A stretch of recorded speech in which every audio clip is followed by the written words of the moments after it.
Ayandaba, ayandaba, ayandaba, ayandaba. Ayandaba, ayandaba, ayandaba, ayandaba. Atima ayandaba, ayandaba, ayandaba, ayandaba. Wanama ayandaba, ayandaba, ayandaba, ayandaba. Susu, baby, subramia. Baby, subramia. Suku, sunu, baby, subramia. Soko sunu baby subramia. Soko sunu baby subramia. Ejemo, anamana. Ejemeje, anamana. Wana mejemo, anamu. Para chuba jodiri chukuma tuku chuba jodiri ndemo egu mawego. Para chuba jodiri chukuma tuku chuba jodiri ndemo egu mawego. Obodo jisike nubo seruna. Oyibo. It is everyone. Befere. Ayandaba, ayandaba, ayandaba, ayandaba. Ayandaba, ayandaba, ayandaba, ayandaba. Atima ayandaba, ayandaba, ayandaba, ayandaba. Wanama ayandaba, ayandaba, ayandaba, ayandaba. Susu baby subramia. Suku sunu baby subramia. Suku sunu baby subramia. Suku sunu baby subramia. Ladies and gentlemen, sometimes you just have to act like you are drunk, like you are crazy. Confuse your enemies. Confuse them. Oboda say yeah we mo. Yeah we mo. Oboda say yeah we mo. No basa ga ponto mo iye de gugeme. Okwitara kara mi nguru ma mi ga kwuru mu gwo ya baby mo. Abe Maria. How are you feeling? Ayandaba, ayandaba, ayandaba, ayandaba. Ayandaba, ayandaba, ayandaba, ayandaba. Atima ayandaba, ayandaba, ayandaba, ayandaba. Wanama ayandaba, ayandaba, ayandaba, ayandaba. Susu baby subramia. Soko sunu baby subramia. Soko sunu baby subramia. Soko sunu baby subramia. After Kwanefo Jabani Siapuna, Niego Cambasiozo. Since I was born, but now I am getting youth. Hakuna Motan, Wakuna Toga book.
I'm going to be president of this country, whether you like it or not, and I will preside over the affairs of this country, including presiding over you.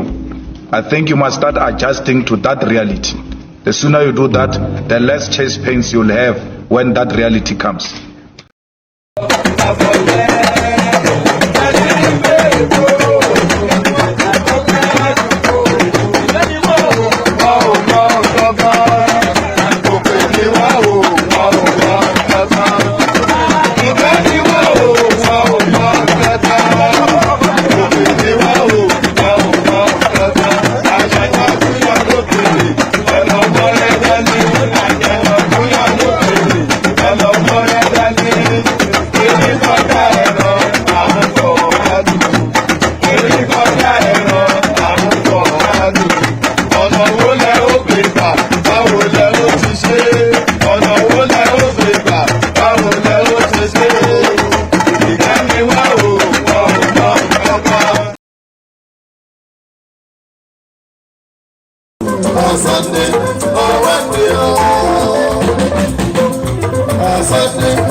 I thought I was on the screen. I was waiting for it to land on me, and then suddenly it landed on the. I was having a sip of water. Nothing more exciting than that.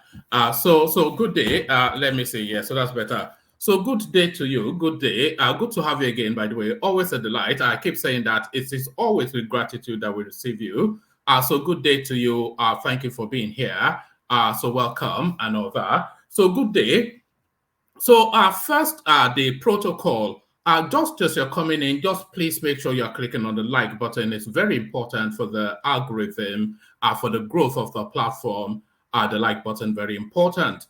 If you're not already subscribed, then please correct that as well. Equally important for the same reasons, for the growth of the platform, you being subscribed is very important. So if you have if it doesn't pain you especially to click on like and subscribe, then you have every reason to do it. If you don't have any reason not to do it, then you have every reason to do it. So click on like and subscribe. And then if you want to come and join me on the screen, this hyperlink right here that says StreamYard is your invitation to come on the screen. So if you click on that, you end up in a studio space. And as soon as I finish presenting the talking points, I'll let you onto the screen, engage in a conversation. It's an open microphone session.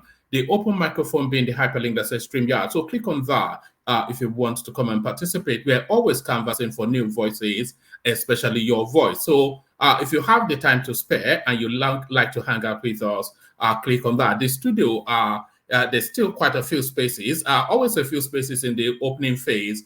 It's only when it gets later on that the place gets crowded that you can't get in. So if you are intending to come in, this will be the moment.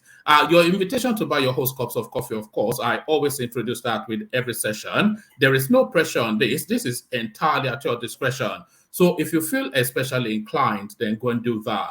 But only if you feel especially inclined. But it's a 3 easy step process. If you feel that, oh, this guy's effort, it needs rewarding, that's one of the tools. And you have the $sign as well for the super chat. So avail yourself of that as well. People on this platform don't use the super chat function as liberally as I see them do elsewhere. Not our crowd, but as I see it done on other platforms globally. So if you feel inclined, then communicate via super chat. That's always welcome. So let's go to the headlines that we will be contending with. So let me remove that from your screen. So let's go to the headlines that we will be contending with.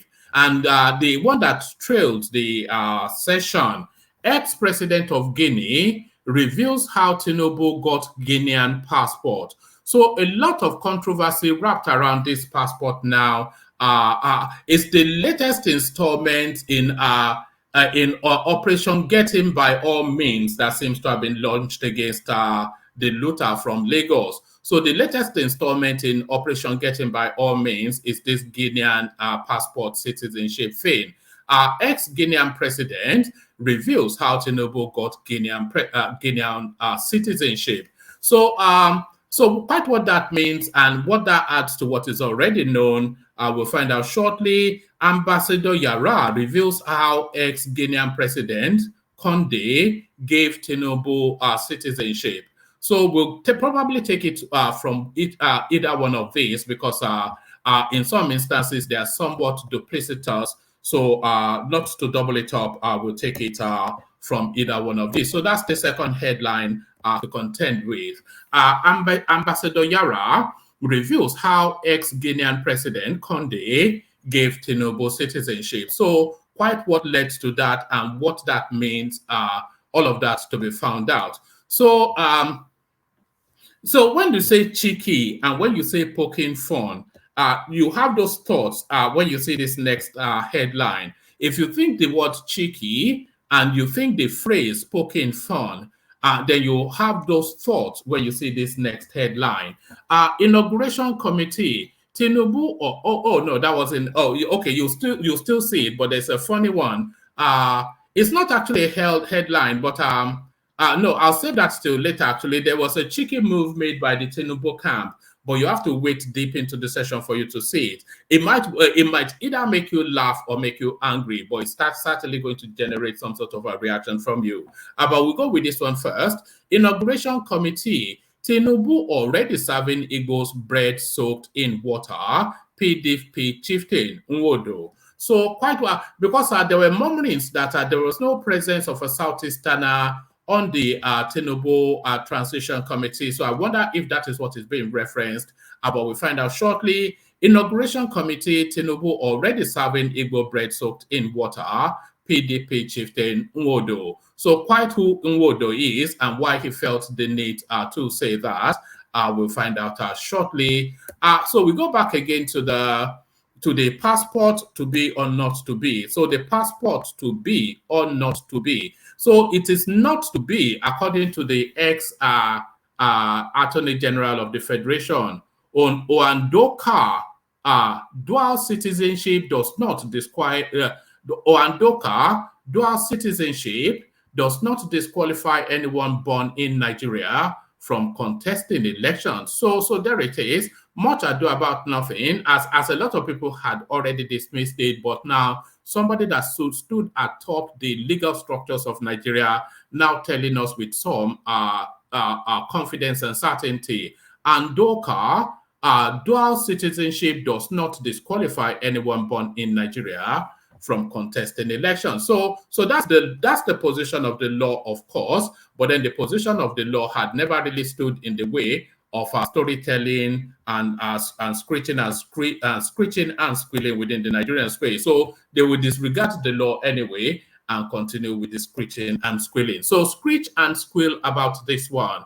Tinubu stepping stone to divine government. So this is Guru Maharaji, who does not have a history of commenting to the political space, but when he does comment, somewhat cryptic this headline. So really, what does it mean is more of the question. So you have to hang around to find out. Tinubu stepping stone to divine government, Guru Maharaji. It's been a while since I came across that name actually, or even had cause to mention it, but there it is. Former Agf reveals why Tinubu can't be disqualified for dual citizenship. So we've touched on that.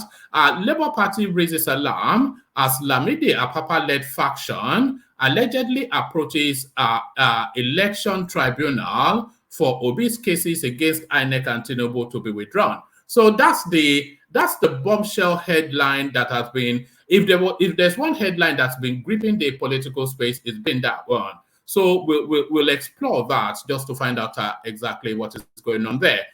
So we may go to this one as well, or I may just give you the headline and leave it at that. Why I got Turkish, I can't speak today, so you have to excuse me for that. Why I got Turkish citizenship, adopted Mohammed as name, JJ Okocha. So I never knew JJ Okocha had switched religion to Islam and changed his name, but quite why he has done that, we'll find out in a moment. Why I got Turkish citizenship, adopted Mohammed as name, the former liberal of the Nigerian midfield, JJ Okocha. So good, he was named twice, JJ Okocha. So a lot of that. So as ever, a rich and diverse menu, and we'll be bringing you a couple more headlines as we go on, but sometimes people have been feeding back that it's two-part, so we want to bring it in chunks. So lean back, kick back, take it easy, relax into it. As I said, click on like, click on subscribe. If you want to come and join me in the studio, click on the hyperlink that says StreamYard, and then if you want to buy your host cups of coffee, the link is already there. So let me take a water break before we go into the reading. You know where we're going, of course. Egbelemo, the guys. Water, only water, only water, where they see my water.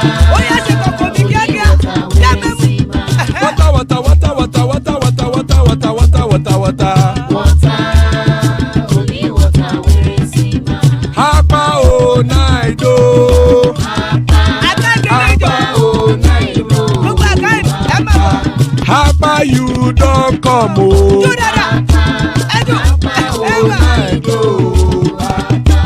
Hapa oh night oh.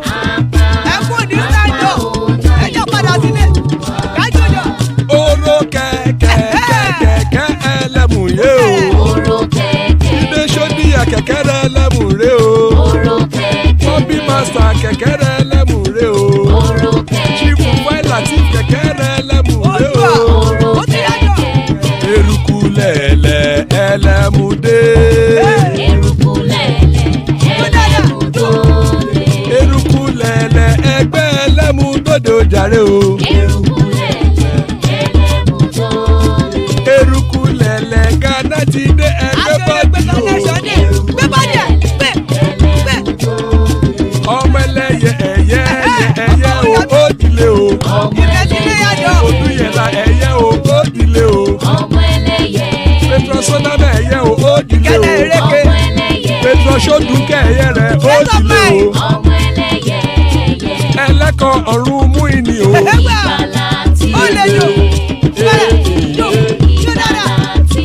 Àkùkọ ọ̀run méjìkọ.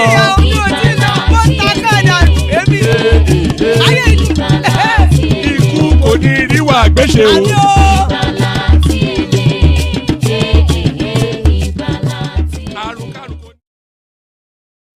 And there it is right there. Àkùkọ ọ̀run méjìkọ, the cockerels of the heavens don't crow yet.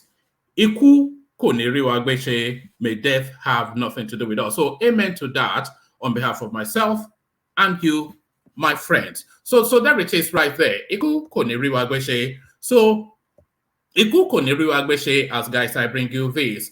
Ex-president of Guinea reveals how Tinubu got a Guinean citizenship. A former president of Guinea, Alpha Condé, on Sunday revealed how the Nigeria president-elect Bola Tinubu got his Guinean citizenship. Conde, in a video called the, let's do that again, a former president of Guinea, Alpha Conde, on Sunday revealed how the Nigerian president-elect Bola Tinubu got his Guinean passport. Conde, in a video call with African Union Ambassador Something Yara, who was being interviewed by Daily Sun, however, stated that the recognition was as Ambassador Extraordinaire, Special Envoy of Guinea. He promised to reveal more details on how Tinubu was made Ambassador Extraordinaire in the country in due course.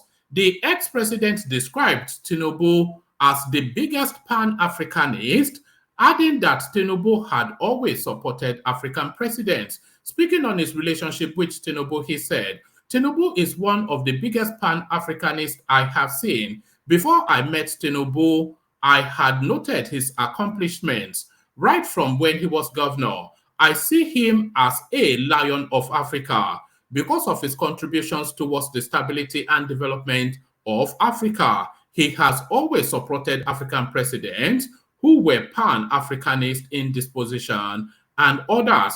The former president expressed confidence in the ability of Tinubu to do well as president. Conde said, I am convinced that Tinubu's leadership will be good for Nigeria. Nigeria is a country other West African nations look up to. I am happy for Tinubu. Anything he may require of me to make his government successful in my personal capacity, I will willingly do. He helped us in Guinea, and I will never forget that. Nigerians should pray for the success of Tinubu's government because his leadership will be impactful. So there it is right there. So there it is right there. So that's the Guinean president then telling us that the passport was essentially for a special envoy rather than some form of citizenship. So hopefully that satiates the space, but I suspect it may not. Hopefully that satiates the space. But what does that even mean? Ambassador extraordinaire, so ambassador at large sort of thing. So what does that mean? Because that does not necessarily mean citizenship. It means quite really something quite different. So there it is. So that's the Guinean president. And by the way, there's still spaces on the screen if anybody wants to join us. So that's the Guinean president there telling us then just how Tinubu came about his Guinean passport. So still staying with Tinubu because, of course, all conversations going forward almost likely to wrap around Tinubu, he now being the president of Nigeria for the next 4 years. Inauguration committee, Tinubu already serving Igbo bread soaked in water, PDP chieftain, Nwodo. The former national chairman of the People's Democratic Party, PDP, Dr. Okwesileze Nwodo, has said that Nigeria's president-elect, Ahmed Tinubu, so it's not even Bola Ahmed Tinubu anymore, they've dropped his first name, Ahmed Tinubu is already showing the Igbos a glimpse of how they will be treated in his government. At a rally in Mike Okpara Square, for a presidential campaign rally in January, Tinubu urged the Southeasterners to work for his victory and that of the party. According to Tinubu, nobody will give you any credit. You are working hard. You are sweating now. We want you to sweat well now for this party until you deliver victory. Until Bola Tinubu becomes the president of Nigeria, we will not give you but a soaked slice of bread. So I'm not quite sure what has been embedded in that. There are echoes of a dot in a circle sort of commentary that Buhari made a while ago. Sorry, let me have a... So that's your hint to buy coffee. So there are echoes of the dot in a circle thing that Buhari said a while ago that was transmuted into something derisory and negative towards the... Oh,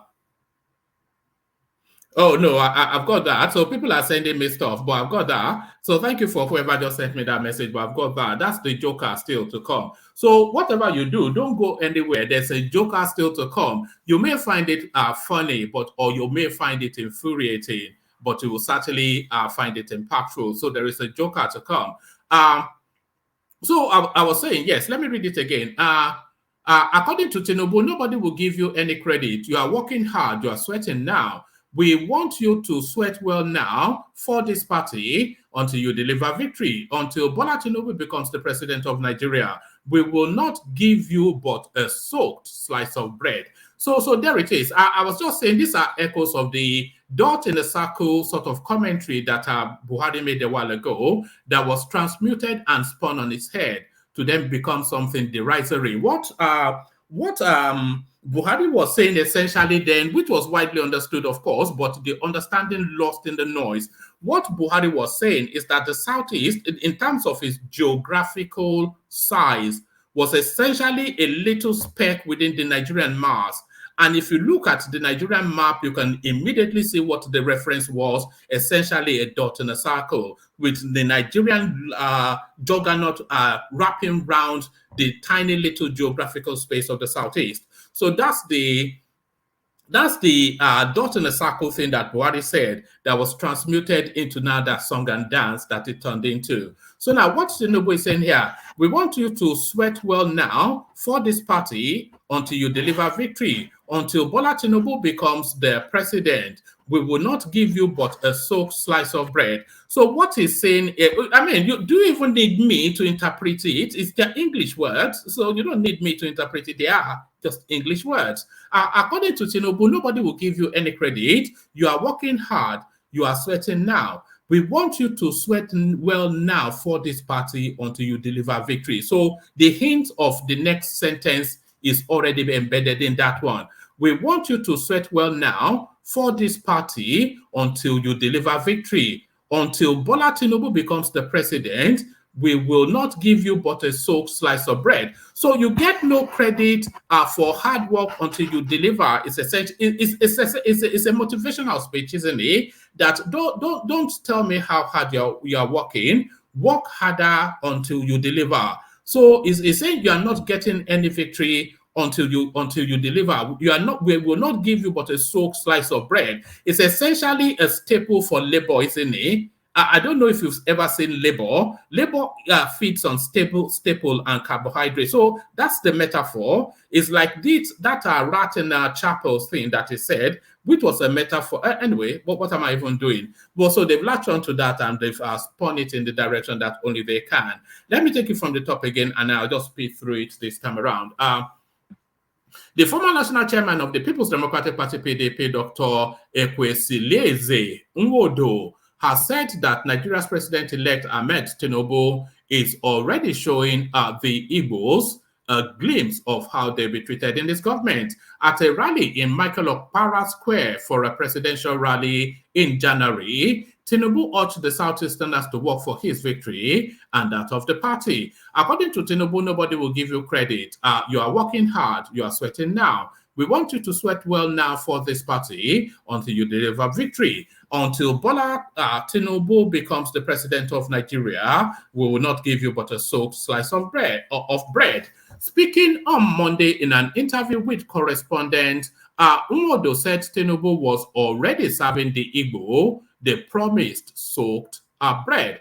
He said it in reaction to the perceived exclusion of Igbos or of Igbo in Tinubu's 14-man inauguration committee. Nwodo, an ex-governor of Enugu State, said that any president of Nigeria who is not making serious efforts to unite the ethnic groups in Nigeria will fail woefully. He equally bemoaned the repeat attacks on Igbos in Lagos State, who he said were being allegedly punished for voting their conscience during the general election. On Buhari's apology, the elder statesman also said that President Buhari's apology to Nigerians was belated and not enough to heal the trauma he has caused Nigerians.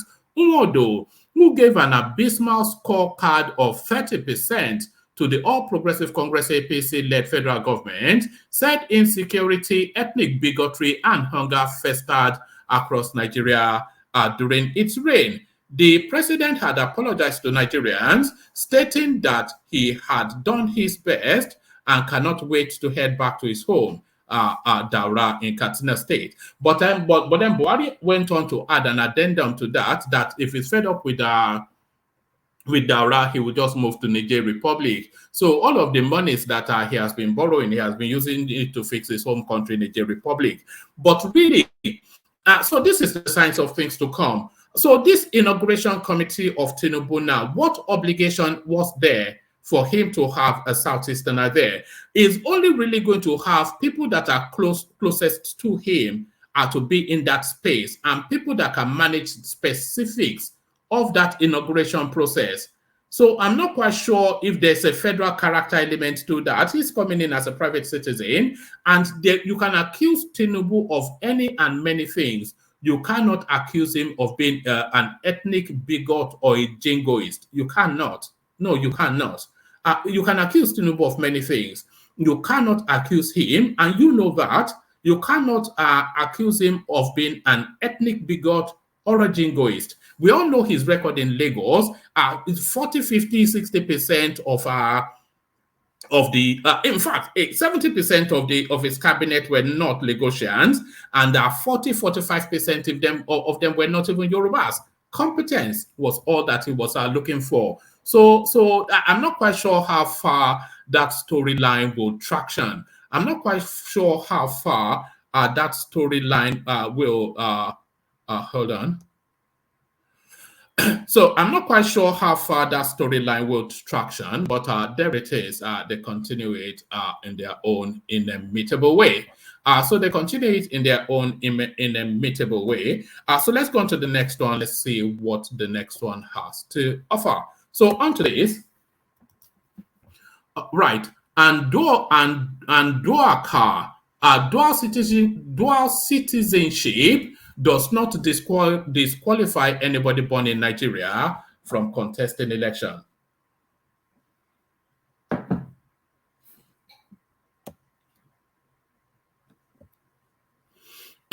So here it is, Michael Aondoakaa. So Aondoakaa. Michael Aondoakaa, former Minister of Justice and Attorney General of the Federation AGF, said having dual citizenship cannot disqualify anyone who is a Nigerian by birth from contesting elections in the country. The former AGF, who spoke in a chat with Arise TV on Tuesday, said dual citizenship can only disqualify a person who obtains such status by naturalization or registration.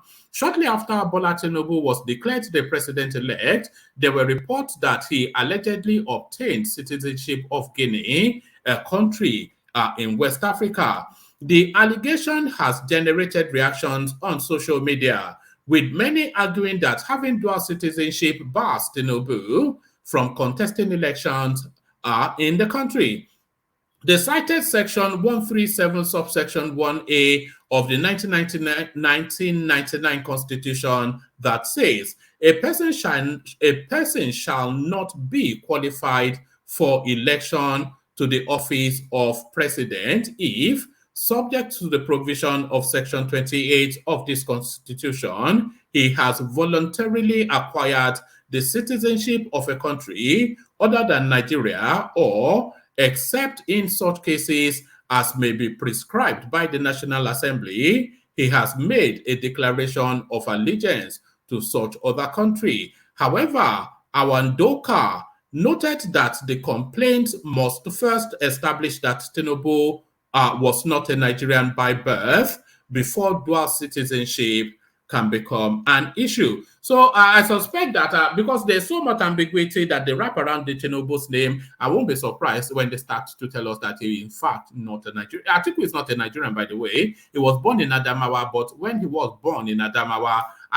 then was under Cameroon. So technically, even Atiku Abubakar is not a Nigerian. But assuming it was in the petition, the position of the law is that a person who has dual citizenship by naturalization or registration cannot contest for Nigerian president, the former AGF said. But a person who is born in Nigeria and acquired citizenship in another country has the right to contest an election. It would be strange to say that the winner of the election, Tinubu, has the citizenship of another country. You must prove first that he is not a Nigerian by birth. That is the first challenge. And if you can prove that, then you can bring up the issue of acquiring another citizenship. But I'm not quite sure that it is the dual citizenship that people are contending with. I think it is actually the fact that in the course of filling out his whatever form, he made a declaration there that he doesn't have any other citizenship apart from being Nigerian. So I think it's more perjury. So I think it's more perjury that people are looking at rather than essentially if he was born in Nigeria or not. Dual citizenship issue not in LP PDP petition too late to amend plea. After the Independent National Electoral Commission INEC declared Tinubu the winner of the February 25th presidential election, both the Labour Party and the People's Democratic Party PDP submitted petitions contending the outcome of the poll. Aondoakaa said the dual citizenship allegation was not included in the electoral petition of both parties and is more of an academic exercise, adding that it is too late to amend the appeal at this stage. I have seen the petition of the Labour Party and it was not an issue in that petition, it said.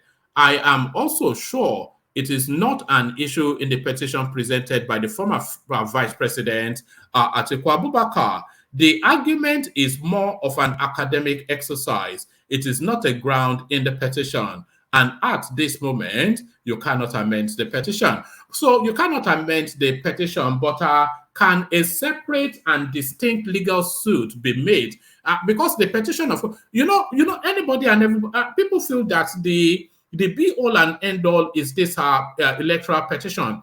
People can still go to the average high court to institute a lawsuit against Tinubu on this basis. So it doesn't have to necessarily be the tribunal petition, and the court is obliged to hear that suit. So I'm not quite sure that it not being on the petitions filed by PDP and Labour Party is the be-all and end-all of that. So I think we could have citizens' action on that still. So let's go on to the next one, and let's go on to this one. Tinubu stepping stone to divine government, Guru Maharaji.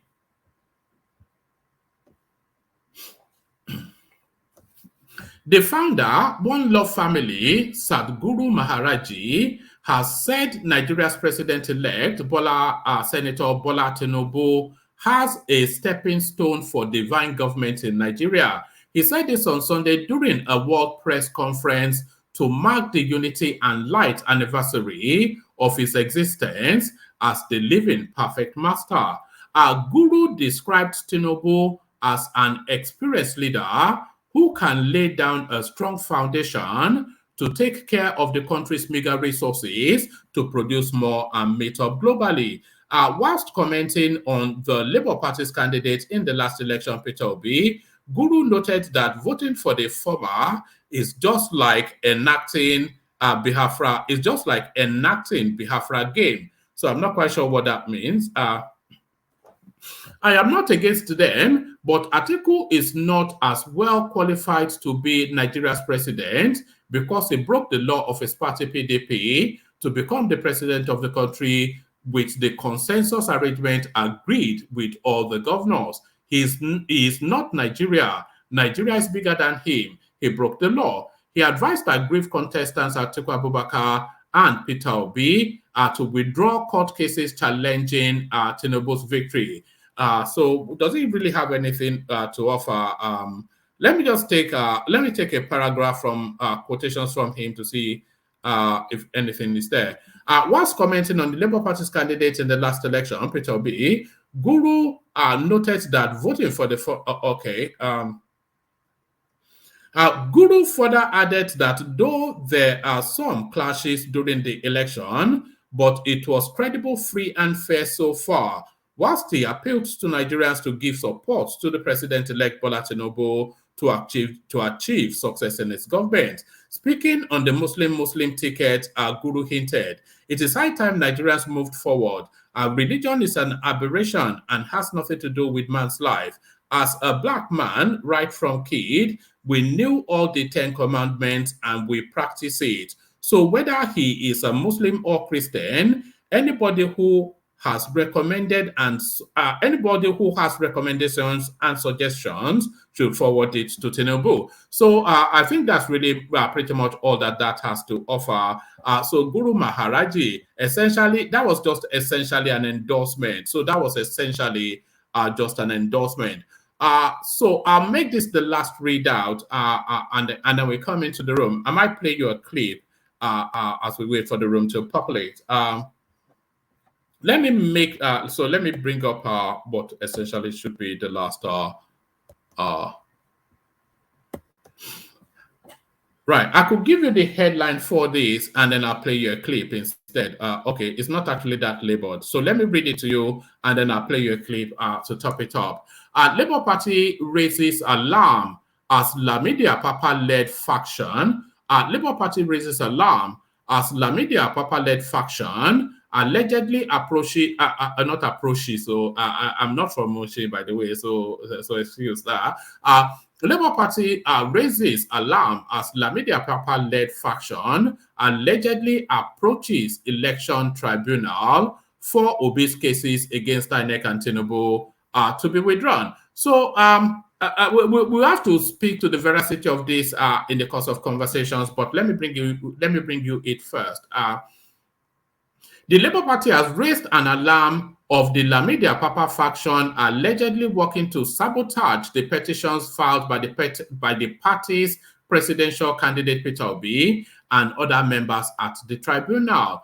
The Comrade Julius Abere-led faction alleged that Lamidi approached election tribunals seeking to withdraw all cases involving the party's candidate, challenging the outcome of the 2023 general election, which led to the declaration of the presidential candidate of the All Progressive Congress, Tinubu, as president-elect.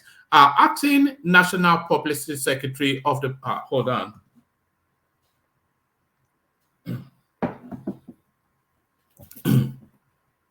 Acting National Publicity Secretary of the party, Pastor Obiora Ofo, who made this claim, said, daily, the evil intention of the breakaway faction of the Labour Party led by the suspended Deputy National Chairman Lamidi Apapa continues to manifest, and just this morning, our legal team was confronted by the stark revelation that these men have advanced their plot by approaching all the tribunals where our numerous candidates lodged their election petition arising from the recently held general election. Their actions showed that they are working against the party and that they are working to destroy the party. If they claim that they have a problem with the national leadership of the party, will they also claim that they have a problem with the candidates of the party? What offense have the candidates of the party committed that they are now moving around to withdraw their matters from the tribunal? The leadership of the Labour Party is therefore calling on the tribunal to disregard any letter emanating from our suspended national legal advisor, Samuel Akingbade, to the effect that all our cases are to be withdrawn. We are also calling on the Presidential Election Tribunal to disregard such letters from these ex-officials of our party asking for the withdrawal of His Excellency Peter Obi's petition. The Lamidi Apapa-led faction has, however, dismissed the claim, insisting that it is a ploy by Abure to gain cheap public sympathy. So there it is right there. They say it is a ploy by the Abure camp to gain cheap publicity. But this is widely reported, by the way. It's been widely reported by everyone. So I'm not quite sure. Let me you. This one I'm only able to be here for on. What I think is jocular, but you may well take it seriously. But let me shut up and just show you it. So is this cheeky on behalf of Tinubu? Is the question? Is Tinubu poking fun here? Is really the question to ask. So let's. So there it is. Breaking. Presidential Inauguration Committee sends Peter Obi invite to Tinubu's inauguration as Nigeria's president on May the 29th. So there it is right there. Mr. Peter Gregory Obi, you are cordially invited. So there it is. I wonder if Peter Obi would have the panache to actually take up that invitation. I wonder if he has the panache to take up that invitation. I doubt if he does, but there it is. So that just tickled me. So is that cheeky on behalf of Tinubu? But then, of course, Peter Obi would have to be invited anyway because he's a senior member of the Nigerian ruling class. So, of course, he's going to be invited. So he's going to be invited as the invitation goes out and Ajanle Koko, Darati, and Al turns up. So let's kick it off with the people we do have. So is it AL or Al? How do you want to be referred to? On mute. All right, you can speak now. Yeah. Yeah. Okay. You're speaking to me? No, there's a guy called AI or Al. I'm not quite sure. Can you hear me? No, you have to speak. You have to say something. All right. Let's come to you then, Darati. So, Al, I'm not quite sure. You did unmute, so it always frustrates. All right. So, are you there or not? Say something. No. Yeah, it's this chap. Is a new voice, so I'm wondering if we can get to hear from him or her. Yeah, so, are you there? Are you there? All right. Not you now. Nisuru. All right. Okay. Let's have you then. I don't think the guy quite gets just how we work. So let's come to you. Unmute Darati, and let's get to it. Okay. Good afternoon, woman. Good afternoon to you. Yeah. Yes. How has been the day? It's been good. So let's launch straight into it, and let's kick it off then with the last space that I just presented. An invitation going out to Peter Obi for Tinubu's inauguration. So was the Tinubu camp being cheeky, or is this something that is standard and to be expected? Well, it's to me, I would say it's something that is standard. In fact, I read something today that I'm even going to invite all the past Senate presidents, and including Dogara and co that did not work with him. So that is a standard. Having given the so sorry, your connection is poor. Nobody can hear you. Yeah. Let me try Ajanle Koko, and if it's not there, then we may just bail out. Yeah. Are you hearing me now? Yeah, carry on. Yeah. So as I was saying, it is a normal thing for them to invite the contestant, especially in a situation whereby you are looking forward to unify the country, even if it's for the optics or whatever reason, you have to do it. And there's also this protocol that they normally even invite other like the past Senate presidents. I heard that they normally invite past Senate presidents. Dogara will also be invited. The current vice president, the president of the Senate, and his deputy and the speaker will be invited. So it's a normal thing. They will have to invite them. And going by sorry, Darati. The audio is quite. Let's try this guy again. Al, are you there? Okay. Are you there? Yeah. Good evening. Can you hear me now? Oh yeah, we can now. Let's go with you. Your audio is quite. If you scroll back a little bit, Darati, then you'll see the audio was a bit So yes, good to meet you. So is it Al? Is that what it is, Al? Yeah, that's right.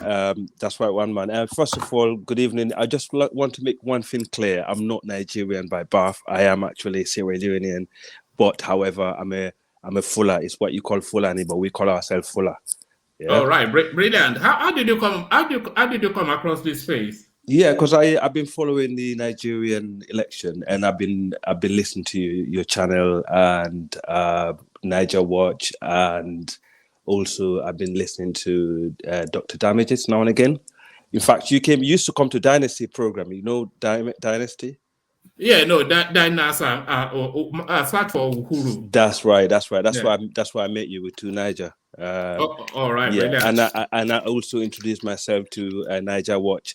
I'm sorry to disappoint you. I was actually clamoring for Peter Obi during the election, but I'm one of those that actually thought, you know what, I can see my people, a lot of my people in Nigeria. I spoke to, you know, especially because I got family up there, especially the elderlies. They was going for Jagaban, which is Tinubu, and I saw. And my cousin up in northern Nigeria told me a lot of the Fulani group were actually going for Tinubu instead of Atiku. That was a big surprise for me. And in a way, it wasn't a surprise because I lived in Sierra Leone with Yoruba community. I grew up in the village in Sierra Leone with a Yoruba family next door to us. And I know the kind of relationship we had, and for them to support Tinubu, it wasn't a big surprise at all. Regarding so sorry. Sorry, I'll take you through it in bit. What led you to Peter Obi first? What led you to Peter Obi? Is it because he's young and funky? Is that what it is? Young and funky? Yes, that's right. Because he was young and energetic, and I thought, and also one of the factors was, you know, it's because they haven't been involved that much in politics. They haven't had a president in that region for so long. Because I'm a very fair-minded person, I thought it would have been good for them to, because I know, you know how it's like in Sierra Leone, for example. We are not the first or the second largest tribe, so we'd never had a president there. But however, we always been, you know, we'd always connect tribes together, right? Like, you know, stuff like that. So are trying to be in other people's shoes. It's been fair, right? So I thought, you know, it could be fair if he was elected. But however, you know, like Tinubu, which is the president-elect, you know, I think he's a good choice also because he's someone that actually can unite the people. I can see that in him. You know, by speaking to some of my family members in northern Nigeria and, you know, in the past. So, yeah. So I thought maybe, you know, that was a good choice, you know. So that's one of the reasons why I thought he won the election anyway. So I don't think there's a doubt about it. All right. There's so much of a British or an American lilt to your voice. So I'm assuming you're not in Sierra Leone. No, I came over here. I was young in the UK, so I'm more of a British. I brought up over here. I left Africa. I was only 8 years old, but based on my background, I keep going backward and forward, keep to my roots, and I grew up with Yoruba and Igbo guys in the UK, and you know, stuff like that. And my dad. So you can make your way around that jollof rice. You know how to handle. You can handle all that. Yeah. But can you handle pounded yam? Is the question. Never mind. Of course, one man. You know, we have a large group of Yorubas and Igbos in Sierra Leone. We welcomed it very well. After what they call partition in Africa, and you know, there was a massive amount of Yoruba and Igbo that came from the diaspora that came to settle in West Africa. Our great grandparents actually give them home in Sierra Leone. In Sierra Leone, we call them Creole, right? So one of my best friends is Ayo, Ola, and Ade and Tayo. These are Yoruba guys. They've never been to Nigeria, by the way. It's only one of them one of them worked for the government in Sierra Leone as I speak.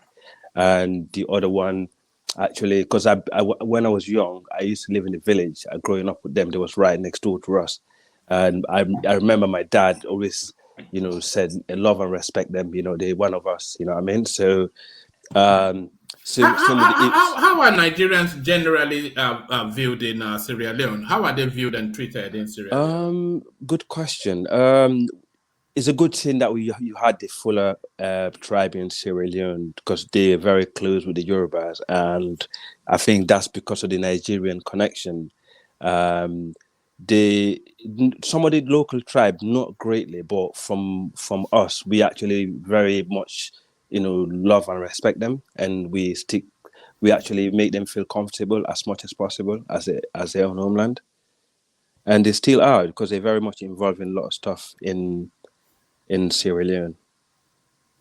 So, because in Sierra Leone, it's a very mixed country. However, if you're not from there, you don't belong to one of the tribes, like, for example, like the Fula, the Creole, the Mende.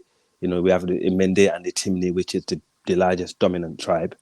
Then you basically be looked at like an outsider. But however, because we speak one language, which is Creole over there, and it's very difficult to tell sometimes what tribe you belong to. But however, living in the outside of the capital, which is in the district, is obvious. If you're not one of the tribes, they can tell straight away because you don't speak their dialects. That's where we comes in. We actually make sure they're comfortable. Just because they don't speak one of the native languages, they looked at us one. Does that make sense? Yeah. All right. Let's take it back. Let's take it back to Nigerian politics, Al. Yeah. So give us then just your take on the Nigerian politics that just went on. You said you were backing Peter Obi for reasons of him being a youthful face, and that is what you wanted for Africa. But also, does the wider Sierra Leonean community were they following the Nigerian elections? And also, how do they view Nigeria within that West African experience? So to that, yes, there was more for Peter Obi in Sierra Leone, and I think some of the older were more for Tinubu because especially the Fullers, the older ones, but the younger ones were more like Obi because he's young. However, it's not as Nigeria is one of our, like, during the war, we had Nigerians that came over there to help us fight the war. We actually, based on that, we actually do really we're really grateful for that. Even after the war, we still treated you guys really well because back in the days when Nigeria was so hard, a lot of Nigerians have to come to Sierra Leone to gain their passport to travel to Europe or America, because Sierra Leone passport was visa free until even during the war. Is when the war got so bad, the guy that took over the government, the military guy that introduced visa for British to come over to Sierra Leone, so the British done it the other way around, right? So by doing that stopped Sierra Leoneans coming to the UK. But before that, a lot of Nigerians used to come to Sierra Leone to study, to live, to earn a living, and acquire the passport to actually enable them to have a visa-free, traveling to Europe and your president was actually giving out citizenship last year to everybody that turned up. I saw diners going there to collect his. Yes, he did offer citizenship to anyone that have Sierra Leonean. One of the tribes, if your DNA came up to be either like Mende or Timini and one of the local tribes, then he will offer you nationality. It's an old thing because our ancestors did that, for example, for you guys, right? So it's funny because quite a while ago, I was in the train with some guys that were like clamoring for Yoruba Nation and stuff like that, and we had them talking because one of my friends understand Yoruba, and he was like, "Oh, we want Yoruba Nation, Fulani, this, and they was talking. We just looked at each other like, hang on a minute, are they being for real? Do you actually know how important we were, how much we helped you guys, when you needed things the most, and we actually hearing this, it's like it was just funny anyway. But yeah, we did offered passports to for the African Americans in the diaspora to come back. Basically, yeah, but that's happening, definitely. That's true. All right. I want you to correct my ignorance on something, Al.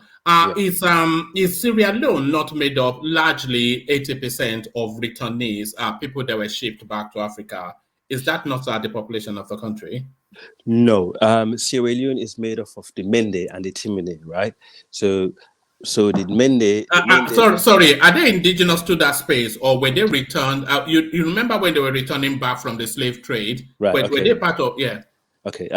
Sierra Leone was okay. The Mende are the people that the indigenous from this in the south, right? The president of Sierra Leone now is a Mende. In fact, Dynasty, his ancestral DNA came back as a Mende and a Yoruba. So that's what enabled him to have a passport, right? And then we have the largest group, which is Mende is the second largest. Then we have the Timini, which is there from the north. Now the Timini are from the north, and then we have the oldest, the most indigenous Sierra Leoneans are the Limba. They're the one that been there before any other tribe. But other than that, it's only in the western area of Sierra Leone, which is Freetown. That's the reason why they call it Freetown, right? It's a free town for free slaves, right? That came back from the diaspora, that came there to settle. But even that land is because of our ancestors from the Mali Empire, because it's when the Mali Empire fell, we, like the Mende, the Fula, and a couple of other tribes came to settle in Sierra Leone, right? But before that, it was only the Limba that was there, right? So, yeah. All right. Which tribe traditionally governs Sierra Leone? Which tribe does your president traditionally come from? It comes from the Mende, the Limba, the Mende, and the Timini. Not the Fulanese. No, the Fula. Okay, right. The Mende is split into two. We have the Kai Mende. The Kai Mende, they are Mende and Fulas. They mix with Fula and Mende, and you have the Sanda Timini, which is Fula and Timini, right? So both of the tribe, they have a section of them that actually mix with Fula, and they happen to be, some of them are quite ruling class, like the Timbu are the Timinis. Yeah, they like the ruling class of the Timini group, and they have the Kai Mende in the south. They also are ruling class of the Mende, right? So, but however, the Fullers are more they're more like, it's like in Nigeria, they kind of sort things out between the two tribes, and we do not pick side. And also, the vice president of Sierra Leone now is a Fuller. The president now is a Mende, but because we're in the Mende, we came from Mali, so we have that sort of connection. However, because we intermix with the Timini as well, we intermarried with them, we have connection with the Timini, and the Timini are business people. So we have that sort of relationship with both of the two large tribes. But the settlers that came from America and the Caribbean, that what we call the Creole, and some of the Yoruba and the Igbos, they were people that our grandparents gave them land to stay, to settle. These people are not a majority; they're a minority, and they only live by the capital city. If you came outside, what we call upline. If you leave the city, you go to the upline. It's only the indigenous people, like these tribes, that live there. Does that make sense? Yeah. All right. Let me ask you a question. Pronounce the letter R. R. Okay. Yes. You are not Sierra Leonean, because Sierra Leoneans don't know how to pronounce R. You know the Saro at all. You'll be Onyibo Saro. Look at this guy. No, me I sabi talk Creole. Me not Creole, bobo. All right. Do you have a presence in Sierra Leone? Do you go there? Are you invested, or are you lost to the UK completely? No, I'm not. I do have family there. My mom and dad, and I have stuff going. Yes, I do. The last time I went there was 2016. So yeah. So definitely we are. We are very. I was brought up here, and I go backward and forward. But you cannot find more Freetown or Sierra Leone than me. Trust me. But yeah, going back to Nigerian politics, we're very interested because Sierra Leone and Nigeria is quite similar in a lot of ways. So so that's the reason why I thought I give you a shout and give my opinion about the Guinea passport from Tinubu. It's not a surprise that he got Guinean passport. It's not a surprise that a Yoruba man or Igbo man, for that matter, have Sierra Leone or Guinea or Liberian passport. It's a very common thing. All right, but what are you making of just the? Okay, so we've had the election and somebody has emerged the winner, but just the vitriol that's still coming off the back of this. What are you making of the agitations against the mandate and just how intense it is? The reality is, you need to live together. See, right now in Nigeria, is very the situation in Nigeria is very unstable. I think it's this tribalism and all this. People are actually fighting over politicians and stuff like that. That need to calm down a little bit. People need to work together because we had the same problem in Sierra Leone and we end up in a civil war. And the last thing we want in West Africa is civil war, because at the moment, things are hot everywhere in Africa. You see what's going on in Sudan, and we should stop all this. I think people in the Southeast should be included in the government, and people from the North, the East, the West, the South, everyone should be included, work together. That's what we do in Sierra Leone. We don't look at each other based on their tribes and stuff like that, because tribalism will not get us nowhere. This is what the slave masters have done to us. What they do is they're trying to divide it, because the only way you can get to a family is by dividing them, right? If the family is united, you can't do nothing to them.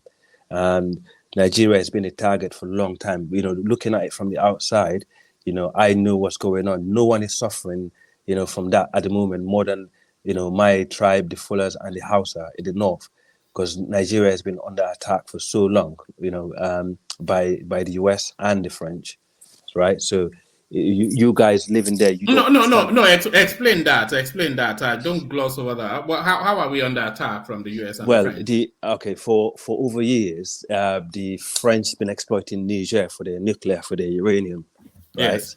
And that region is very important, is a hotbed, and the Americans want a piece of it as well, because uranium is a very valuable material, to power the nuclear, even the nuclear bombs that they're using, right? And it's sat right on top of Nigeria. And also, if you look at West Africa in general, my tribe, the Fuller, and our cousin tribe, because the Fuller and the Mandinka, they're almost the same people today, right? It's like the Hausa and the Fulani. That's like, I don't know if you heard about the Mandingo people. That's Alpha Conde. I'm aware of them. Yeah. My mom is a Mandingo woman. Yeah, my mom is Mandingo and my dad is Fuller. So we are very mixed, right? So basically, we were the tribes that fought the French, the Portuguese, and the British out of West Africa. Yeah, we are known for that. We did not want them to rule us, because we already set up, after the Ghana Empire fell, where Mauritania is, we set up Mali Empire. And when Mali Empire fell, we end up, obviously, sadly, you had like the Sokoto Caliphate, and obviously you had Songhai Empire, which was the most brutal empire that made the Hausa and the Fulani came together. That's way before Danfodio, because you had the Songhai Empire, which was ruled by Ali Songhai. Now, Ali Songhai, he killed more black people than any ruler that ever lived. Even the is he Arab? Is he Arab? He was a Soninke. He was a Soninke. Yeah, he was a Soninke. The Soninke that the people that own used to have the Ghana Empire, not Ghana as a country, the Ghana Empire in the north, next to Mauritania and Morocco. And so because the Fuller and the Mandinka, in fact, we're the one that destroyed that empire, because the Ghana Empire was selling too many slaves to the Arabs, right? Because that's what they was doing. They were selling slaves to the Arabs. Our people was shipped to the Arab for hundreds of years. But at the same time, we had an empire called the Tuklor Empire, where you have Gambia today, right? And it's funny, people don't understand this. Gambia is a land of the Fullers. It's Tuklor. When you hear Tuklo, it means Fuller. It's the ancient, the olden days Niger Congo Fuller. But their president is not a Fulani. The president of Gambia is yes, not. he is. He's a Fuller Mandingo like me. Adama Barrow is Fuller and Mandinka. Is he? Yes. What about Yaya Jammeh? Yaya is a Mandinka. Okay. Yeah, but Yaya people. Okay, the Mandinka came to Gambia, after the fall of the Mali Empire to brought Islam, just like the Fuller came to Nigeria to brought Islam, right? Well, to propagate Islam, because Islam was already in northern Nigeria before Danfodio, right? But what I'm saying is the Hausa and the Fullers was suffered massively in the hand of Ali Songhai during the Songhai reign, right? So that's on that time where during those days, that's where you have Niger, all up northern Nigeria, all the way to Chad, right? So they already suffered. That's what united the Hausa and the Fullers, and that's when the intermarriage even started. So Danfodio came to northern Nigeria to propagate Islam, to teach the right form of Islam, right? So you don't believe in slavery or overtaxing the locals and stuff like that. So over the years, obviously, you have the Sokoto Caliphate spreading down to you guys and all over the other part of the world. But basically, coming back to that era, to now as we're speaking, because of those days, this empire, we already exposed to warfare. So when the Europeans came, during those days, they couldn't come and conquer us because they can see we already exposed, we got everything that they have. But they waited until we had tribal wars, right? When the Mali Empire fell and crumbled, when we were capturing one another's tribe and selling them to the white man, in the sea, that's when they started coming in. They start thinking, oh, these guys are actually fighting, or they're divided, so let's go in and set them up. So it's the same thing that's happening in the Sahel as we're speaking, but people are not getting it. Yeah. So what's going on now? In the Sahel, the Hausa and the Fulani are suffering from the Tuaregs, right? The Tuaregs got at the moment they got some of the upper hand. Some of them, some areas they actually losing the battles. But the reality is the West is actually, and we've got the Russians over there as well, and some of the Arab states are basically causing loads of nightmare up in the Sahel. That goes all the way to Sudan as we're speaking. For Mali, Chad is better now, but it might get into problem now because it's spilling over there. Niger, Burkina Faso, all the way to Mali, and does that make sense? Yeah. So these guys are doing this, but they started doing this from Libya because they know if they destroy Libya, the whole region will fall into turmoil, right? And then they can move in and pretend to help us. But Nigeria, under Buhari, I think Buhari failed us. He failed the fuller race. I'm going to admit this because, our people are dying a lot from these people in the north. He didn't do that well. However, one thing he done well. He did not let foreign troops step in the ground to pretend to help us because these guys are no good, right? That's one thing. But unfortunately, Obama is the one that lets Buhari down because Obama refused to give Buhari the right weapons when Boko Haram just started. If Obama was to sell those weapons that Trump gave him and Pakistan gave him, the Boko Haram would have finished earlier, before they actually managed to spread all over Nigeria and causing the havoc that they're causing now. And just to make one thing clear, Boko Haram are not Fulani, are not Hausa. Boko Haram is a Kanuri movement, right?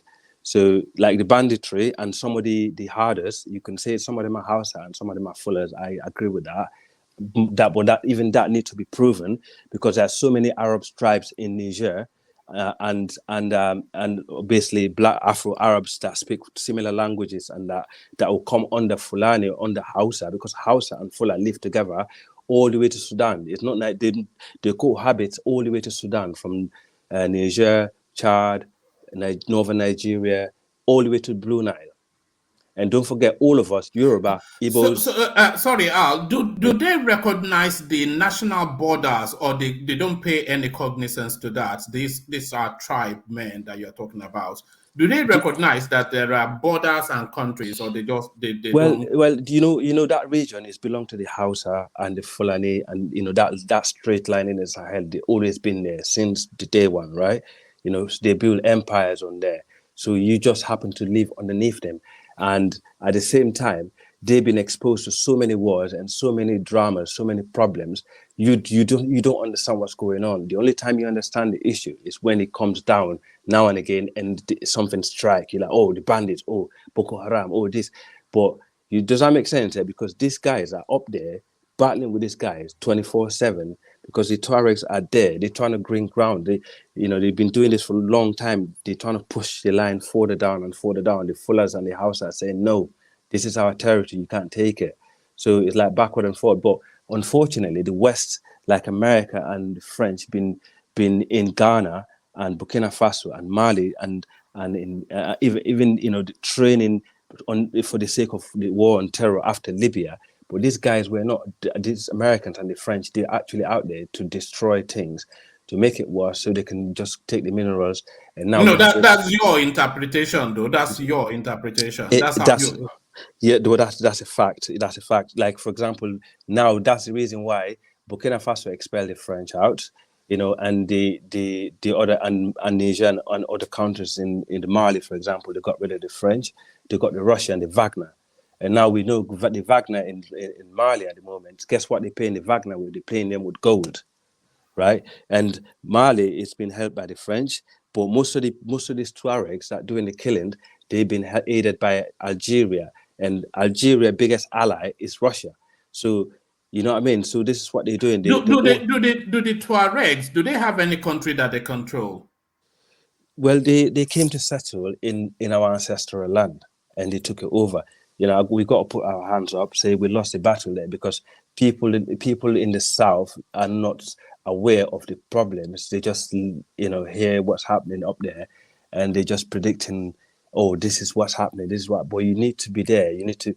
No, there is not. The Tuaregs came to live within the Fula and the Mandinga and the Bambara land, right? So, and they settled. Mauritania is one of them. They pushed the Soninke out of Mauritania. Mauritania today, they still have they're still slaving our people in Mauritania, and the Fula people don't have the sort of numbers there anymore that they used to have. So you just have to live within their means, right? So luckily we have people that fought hard to keep country like Senegal, Gambia, states that is still black, right? Because don't forget, we came from Nubia, all of us. Our ancestral land is Nubia. It's not West Africa. There's not a single tribe in West Africa today that can say this land is my ancestral land. It's when we got pushed out of Nubia. Where is Nubia for the uninitiated? Where is Nubia? Nubia is where you call Sudan today, bro. Like in Nile Valley. We are all Nile Valley children. Even our Hatro group and our DNA, Yoruba, Fulani, Mandinka, and Wolof, and a few other groups.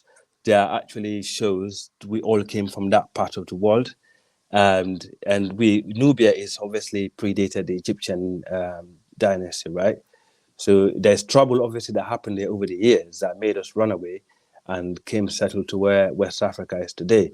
And so we need to be careful, man. We need to start, staying away from the tribalism and work together as one group. We're all related, bro. There's no such thing. Because this is the problem, right? The Fula people got one myth. Because we're Muslim, we're close to the Arabs, we just like the Igbo man would be like, I was going to ask you earlier on, do the Fulas, who we know as the Fulanis in Nigeria, do they consider themselves a superior breed? There was one thing back in the days. We have what they call caste system, right? Caste system always existed in a lot of groups because Fula people, for example, we genetically we are not Bantu people. Just like the Yorubas, you're not Bantu. You're actually Mande people. And now the Mande group is a group that have a different genetic coding to the Bantu. However, I think we are semi-Bantu, but the reality is, because we're herders, like the farmers, you have the herders and the one that grow food on the ground. The herders always think that they're better than the one that is growing food on the ground. But my kind of Fula, we're not herders Fula. We actually are farmers Fula. We are one of the known group in Africa and history to grow cotton and make it to clothes and also millet, right? So we still do millet as well. So You know, we're farmer people, but we have one group of Fula that they call them Bororo. Now, the Bororo Fula is the cow Fula. They're totally different. Now, because the cow Fula... Do the Bororo Fulas, Fulanis, do they not have somewhat of an Arabian mix to their DNA? These are the ones that mix with the Tuaregs because they're nomads, right? They have intermarried with the Tuareg. Okay, Fula people are Niger Congo people, and like for example, you are Niger Congo. Igbo people are Niger Congo. The Hausa are Afro-Asiatic. The Kanuri is Afro-Asiatic. This is how we split as a group. But however, the Fula married very well with the Hausa, you know, for Niger Congo people. So they really get on well because of Islam and the passage to Saudi Arabia, to Mecca. Because, you know, Mansa Musa, you know, used to travel through that route. The Mandinka and the Fula traveled through that route, northern Nigeria, all the way to Sudan to Saudi for pilgrimage. So we the Mbororo do mix. Some of them mix with Fula. They mix with the Tuaregs, but some of them are not. It depends on whereabouts of the world. Because if you look at the Senegambia, like Senegal, the Fullers in Senegal, the one that came to Nigeria and settled there during Danfodio, these are the oldest. This is the oldest Fuller settlement. It's older than the settlement you have in Guinea, right? So these ones are actually Niger Congo Fullers. They don't mix with the Tuaregs. So you look at them; they're more darker than the night, right? And you got the Fullers that you have. Some of the Fullers are light. It's not because because I asked that because their physiological features. They have the straight. They don't have the flat nose of the traditional blacks generally, and their hair texture. Their hair texture as well is not the Yes, don't forget the where you have nowadays Morocco and is actually to Mauritania. That's where we used to base when we left Nubia, and we actually did manage to conquer and rule Spain with the Berbers, right? I don't know if you know about this. The Fuller. I know. Was it the Berbers that ruled Spain or the Persians? I thought it was the Fuller. No. It's Almoravid dynasty. It was the Fuller and the Berbers and the Soninke. Right, the people, the soldiers that went over there was the Fullers and the Soninke, because the Fuller and the Soninke, they're perfect horse riders. Those days, is whoever can ride a good horse, that can shoot well on the horse, can actually, you know, conquer land. So these were the ones that ruled. Andalus, for example, were actually built by Fuller. The Emir in Morocco today was put there by the Fullers, yeah. But the rest of the other zone of like Algeria and so on, they're just evil. We never get on with them. But coming back to the futuristic of the Fullers, if you look at most of our neighbors in West Africa, they don't have flat nose. You know, they're black people with long nose, like the Bambara, the Olof, and some of the Soninke don't have flat nose. So I don't think we used to be a flat nose people. If you look at Egyptians in general, how they depict them with straight nose, they're not lying. This were black people with straight noses. But however, you have Fullers with flat nose. You know, I got medium nose. My younger brother got flat nose, and you know what I mean. So, and for example, my dad is dark. You can't see him at night. For example, my mom is medium, but I'm medium. You know what I mean. So it's all kind of admixture. Fuller people, Fuller guy is a West African Niger Congo with a different admixture of different tribes around it, right? So, but some of them, however, those that settle in the north are a bit more lighter, and they came to the south and settled with other Fullers, because the Fuller is not one race as you might call, you know, as a race. They're people with the same the herders or nomads with the same culture and beliefs and so on, that, you know, stay under one umbrella and protect each other. Does that make sense, right? Because even in Sudan, as you speak, you got Fuller people there, right? So, all right. What do you think our greatest threat is? Is it external from the Arabians and the Europeans, or are we likely to more implode internally? And if we are going to implode internally, which amongst the African tribes do you think is the greatest threat to the black race? Not to the black race or to the African space. Yeah, carry on. At the moment, the Fullers and the Hausa are in trouble in the Sahel, and big time. I'm telling you now, and you only getting the symptoms in the south, right? These guys have been fighting. The weapons since Libya got brought down, and don't forget a lot of the foot soldiers for Gaddafi. If you look at, for example, Libya now, they don't like black people there because they realize we're the people that was fighting to keep Gaddafi there, right? So the Tuaregs are actually in Mali, for example. The Fula region in Mali is Mopti in the middle, right? The Tuaregs live in the north, and then Bambara live in the south, right? So we always have been fighting in this territory. Basically, we've been defending the ancestral land for decades. We haven't stopped fighting these guys, but you guys don't understand it. It's only when you get the little bit of the symptoms hits you guys and it's all over the news, and then you start talking about it. Then you blame the Fula and the Hausa, but you don't understand it. The problem is, it's not the Fula and the Hausa. The problem is these invaders that have been in our ancestral land for so long. Taking the advantage, they're trying to push us down and push us down and push us down until basically now these guys have nothing to lose. They're finding a lovely forest and somewhere nice to hide and so on. With the cattle herders problem, I think that's a different whole problem that's actually up to the government in Nigeria to fix, because all they need to do is sort out the farmers, right? And basically say, make a route where you can go with your herd, and where you can't go with your herd. Because, as I said, I belong to a farming fuller. I'm not a cow fuller, because you have the Bororo and you have the, for example, you have the Wudabe that came to, they refused to join because the Bororos in Nigeria, they have a reputation for being exceptionally violent and cruel.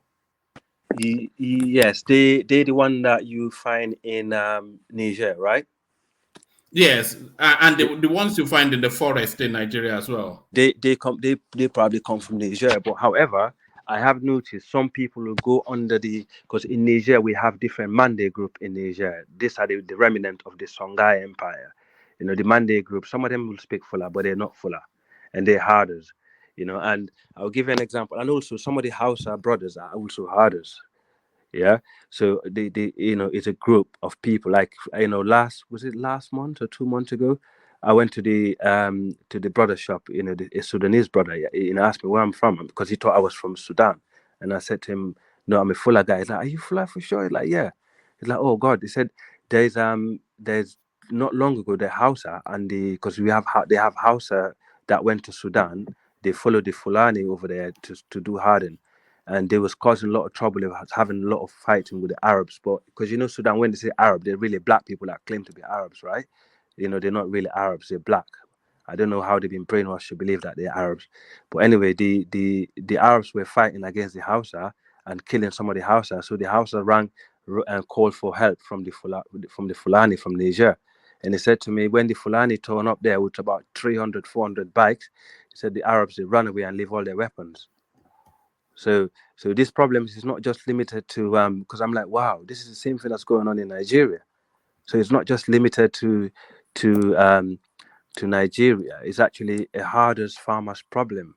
This happened all the way to the Blue Nile in Sudan. So it's something that government need to fix. And also, if you look, farmers do get a lot of help from government, but herders don't get any help. Like in terms of vets and in terms of routes, where they can do. Because when you think about it, right, farmers and herders they've been working together since Africa is Africa. They always got on. They always done certain things right. They always had issues, but they solved it without using the gun. All of a sudden, how comes now, it led to this? One can ask this question and think, how did this happen? How did it come down to this? Because my sort of Fula people, we don't kill our own African brothers and sisters. I can tell you how it happened, and I can give you one name that is responsible for it. George W. Bush. Right. When that Libya thing happened, That was Obama. That was Obama. No, was it Obama? Yeah, Obama, yes. Hillary Clinton. Yeah. Yeah. So then that's the name. It's the same guy that refused to sell you guys a weapon to fight. Yes, you know that in terms of small arms, Libya was the most armed country in Africa at that time. But when they went in to destroy that country, they did not secure the arms, and a lot of the fighters in Libya then, they were of the Tuareg stock. So when they took down Gaddafi and they left it at that, so all of those weapons fell into the hands of the Tuaregs, and they just wrapped all of the weapons. There's so much weapon now in that Sahel region. So they just mopped up all of the weapons in Libya and just went wild in throughout the Sahel. So and now they are on the borders of Nigeria, wanting to declare jihad. So Thank you. It's really Obama. Yes, I mean that's the fact. Before Libya, we never had none of these dramas, right? So all of a sudden, it seemed like it's a tactics that they use, right? Because they seen that region has been so peaceful. Because after the fall of Mali Empire, we had one treaty. I forgot the name of the treaty in Fuller now. Is a treaty that was formed by the Fulani Mandinka with the Tuaregs. Like we don't fight you, you don't fight us. Let's keep this, keep it peace, right? It used to be the oldest treaty ever. Until that Libya, when Gaddafi got wiped out, and the arms spilling down to the Sahel, and then you had the guy called Boubacar Keita. He was a Fuller guy, the president. Boubacar Keita was the last civilian ruler in Mali. He got overthrown by Assimi Goïta. Now you got Assimi Goïta in Mali today, and you got Ibrahima Traoré in Burkina Faso. Right, as we're speaking right now, 40% of Burkina Faso is gone to the hand of the Tuareg. Do you understand that? 40%. Yes. 40%. Was it not traditionally Fulani land, Burkina Faso? But I'll give you yes, it was in a way. Well, Burkina Faso belonged to the Morsi, the Fuller, and the other Mande group, right? Since for example, Thomas Sankara, he was a Fuller and Morsi, right? So just remember this. Since he took Thomas Sankara out, right, that place has not been really 100%, because he realized these guys are breeding people that are actually going to be fighting against us. It's all to do with Niger. Come back to Niger again, and all that region is full of uranium, right? So, and who own a lot of the in Europe? In Europe, for example. Even in England, all the nuclear plants in the UK that give us electricity are owned by the French, like EDF and so on, right? They need that place. They need that place to power, energy in Europe. So you know that 80% of, I think even 90%, I read somewhere, of the uranium that powers the nuclear energy for France, it comes from Niger. Yeah, that's what I'm saying. Yeah. That's what I'm saying. So if Niger can shut down the electricity in France in a day, they can. So this is why the Fullers and the Hausa in Niger, they had enough. They're thinking, why are you guys coming here and exploiting our land and taking us for granted and giving this and letting the Tuaregs have the guns, right? And trying to rule upon us. So they're not having it. So that's why they're fighting up there. They've been fighting for so long. And also there was a guy called Diko, in Mali, a Fuller guy. He was a warlord, and the Tuareg went and killed few Fuller people in the villages over water, and Diko went mad and he started ravaging the Tuaregs and town and villages. So the war between the Fuller and the Tuareg started going off. So since then, the Tuareg and the Fullers are fighting, and then you had the and the Hausa and the Tuaregs are fighting also, because the Fuller and the Hausa are the one, and the other Mande group are fighting against the Tuaregs. And then you have the Western America that came over the region pretending to train, to fight against the war on terror. But really, truly, they're only coming there for the agenda and for the resources. And that's why the people in the Sahel start realizing this guy is not here to help us. Because remember, NATO been fighting against the Fullers and the Tuaregs for 10 years. They lost the war. They can't win it. The locals are like, you need to go. You can't fight this guy. How are you going to stay? if you cannot win this war, you need to go, because you're only here to protect your nuclear stuff, to get the stuff out. So that's why they got kicked out, and the Wagner group come in. But the reality is, as I'm saying, Nigeria need to be careful we don't end up in no sort of drama, because these people are probably watching, waiting for the wrong time to make the wrong move, make the right move, right? So we need to remember how we managed to get into this trouble. When the Mali Empire fell, the Fula and the Mandinka, when the Mandinka went and captured Ivory Coast, they captured a lot of different states, more than we actually. Yeah, and the Fullers went and captured Nigeria and other countries around. Yeah, because they realized we lost Mali, now we need to go and capture other areas, because you need to, what I mean, it's like when someone kick you out of your own room, you're trying to go and find somewhere to sleep, right? So you know what I mean, because you've been defending the house for so long, and people in the house are sleeping. You're thinking, hang on a minute, why are you sleeping in the house when I'm defending you? And so when we shut all the door, you need to move to the next room so I can have a better sleep, because I've been defending the house for so long. So that's what the Fula and the Mandinga don't take it lightly when people call them strangers or call them other names, because they feel like we've been defending this ancestral land for so long from invaders. We losing lives and everything, and you guys actually not seeing what we're seeing. You're not exposed to what we're exposed to. You're living comfortable in the forest. When we come down there, you're looking at us as strangers, but you don't understand what we're going through. It's quite painful. So.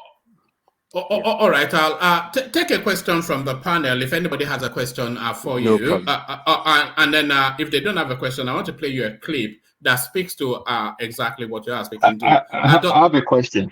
Yeah. Mr. What's the name? AI or AL? Al. Yeah. All right. Nice to meet you. This is Workpiece. Thanks. I love history. I'm a student of history. I know a little. I won't say a little bit, like 40% of what you're saying to 45%. But just want quickly to correct something. When we use general terms, Nigeria include everybody. The Fulani didn't conquer Nigeria, they conquered the Soko Caliphate or the Borno Empire at that time. And the second one is this. I cannot speak for. Okay. Yeah. Let's go step by step. The Borno was always a trouble, right? Borno. You now okay. The fact. Okay. Danfodio. Let me just go back. Danfodio came to northern Nigeria to propagate Islam, right? Islam was already in northern Nigeria before, in fact, anywhere. It's one of the first places that had the Afro-Asiatic people that came to the east and settled in Chad, right, where Chad is today, from that part of the world. So that Borno has always been a trouble area, right? Yeah, we had different empires, but Danfodio came there to propagate Islam, to teach Islam. But what happened is the king or chief that was there, he wasn't treating the locals very well. He wasn't treating the Hausa people very well. He was slaving them. He was actually overtaxing them.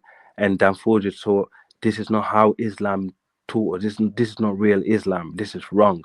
So what happened is he started teaching, the Hausa people the right way, and the right Islam and stuff like that. He galvanized support from the local Hausas. Right, so it's not because they came and invaded actually the area. The people that invaded that part of the world was a Songhai, right? Already, that's like way before Danfodio. So the Hausa started to like Danfodio teaching, and they're like, you know what, this guy is cool. Everything he's saying, it's right and it's wrong. What this king is doing to us. So the king invited Danfodio for a meeting. Obviously, he was planning to kill him. It went wrong. Eventually, the king got toppled, and then they started raising jihad. Now, what they call jihad is not fighting. If you when you jihad is like reading, like anything you're doing right for the religion. It's not about killing people or doing stuff that's wrong. That's not jihad. Then you're criminal, right? So when Danfodio basically managed to, because in self-defense, his followers managed to get rid of the king, and then he got crowned as the king of this area called Sokoto today. And then the kind of Islam he brought to teach, people were practicing and people loved it. But eventually some people went too far and they started going, beyond what he was expecting, beyond what he wanted. And then obviously not long he died and his son took over. That went off, and his son went off the rail. and then that's where things start going wrong, and they start invading certain areas, and people start getting killed, and also where people were like, okay, if you're not Muslim, it's all right, you can capture and slave them, and so on. So it was the religion got twisted a little bit after his reign. It happened to a lot of leaders when they died. The son get in power. They thought, you know what, I'll do it my way. F my dad. Yeah. Okay, yeah. The other question, the other question is this. Like I said, I cannot really speak for other people, but I will not call it Yoruba. Like I don't really call Nigeria. I'll say the Ife people and the Oyo people. I'm Benin. I'm from Edo. We are the last empire that fell in 1897. Yeah. I guess you heard about the Benin Empire. Yes, I don't know too much about that one, but I know the Fula people, the Hausa and the Fula did come, and the Yorubas did come there, and I know. Okay, I'm gonna say and cause trouble. Yes. We are not from my gene or my DNA. We are not from the we're not from the Nubians. I would say the Ife and the Oyo people. No. Nubians. I don't think you are. I think, but the Yorubas are from Nubia. The Igbos are from. Yes. This is my question. This is what I'm saying. The word Yoruba is the general term to groups of certain people together. I'm saying the old times. I'm saying the old saying, like Ife and Oyo people. I don't think they are from the Nubian. I'm not going to speak for them. That's the correction I want to make. Thanks. All right. Okay. All right. Let me play you this clip, because this clip, it speaks to some of the things that you've just said here. And then after this clip, I'll see if anybody else has a question for you, and then we go back. We go back to our talking points. But when you were talking, when you were speaking just now, I just had thoughts of this clip. What it is and more to it. Listen. No problem. Congressman, it would be a wild guess, right? Seems like something we should know, right? Over the years, we have trained a substantial number, especially in the Gulf of Guinea states, but including like more than 10,000. It is more than 10,000. More than 50,000. I say we're reaching around 50,000 at least. And what percentage of the people we've trained end up participating in insurrections or coups against their own government? Very small number, Congressman. Very small number. So what percentage do you think? I'd say probably less than 1%. Because it'd be like about 500, about 1% of 50,000. All right. Let me play it again, actually, so it starts from the beginning. All right. So that's a congressional something or the other in America, and what that congressman was asking this guy. Sorry, I want to play from the start. Congressman, it would be a wild guess, right? Seems like something we should know, right? Over the years, we have trained a substantial number, especially in the Gulf of Guinea states, but including like more than 10,000. It is more than 10,000. More than 50,000. I say we're reaching around 50,000 at least. And what percentage of the people we've trained end up participating in insurrections or coups against their own government? Very small number, Congressman. Very small number. So what percentage do you think? I'd say probably less than 1%. Because it'd be like about 500, about 1% of 50,000. So that's a congressional session in the United States, and so that's an army general, as you saw. He was being questioned. So what was coming out of there is just how the United States were training Africans to go and carry out coups in their respective countries. So when you were talking about how they're remotely causing insurrection within the African continent, I thought of that clip. Yes, I mean this is exactly what I was saying. You see the Americans after the British and the French, so-called left Africa, because they haven't left really. They still are colonizers as far as I'm concerned. After they left, the Americans trying to step in, to become, to fill that gap. And basically, what they're doing is they're making sure those tribes that actually fought against them, those tribes that actually, don't forget, as I said to you, the Fulani and the Soninke, and someone earlier said is the Moors. Now the Moors, the word Moor means black in Spanish, right? Like Morocco, Mauritania, that Moors, like even the Spanish, they're Moors. That's how the white people used to call them, because they're mulatto, right? this where the all the fact and all the history book, because you know Fuller and the Maninke, we don't just orally talk our story in Mali. In Mali, which is one of the oldest libraries in the world, you know, our history is written. So basically, these tribes that fought these guys out are the ones that are targeted today. Because once you break the chain, once you target this tribe out, you get rid of these people, then the rest are easy to get hold of, right? America's always been doing this. They've been, you know, they went after a lot of our leaders in Africa. You know, they train people how to, you know, to kill and how to target. They will come up with the agenda. You know, this war on terror. Yeah, we all knew about this. It's gonna come to Africa after the Middle East, but we never believed it, right? So right, yeah. Yeah. So it came to Africa, you know, but we still don't believe it because this is what happened with us. We always ignore it because it's not affecting us. We think, oh, it's not going to come to me. It's not going to affect me. But when it does, you start panicking. You know, this is what we need to start realizing before it's too late. Country like Nigeria need to, you know, have more military personnel. They need to recruit more military guys. They need to sort out this farmers' hardest class problem. That is a minor problem, really. They should sort out. I think each governor in each state need to come together, and also having to have militia in your country giving civilian gun to actually, you know, fight for you is a wrong move, because that's what happened in the Sahel. Is all the Sahel they started going to militia because they couldn't control it, and this militias actually got corrupted, and they end up, you know, the situation end up to in a point where you know it's beyond control. So once you let these arms go out of your hands, they go to the wrong hands. You can never get them back. That's what people need to.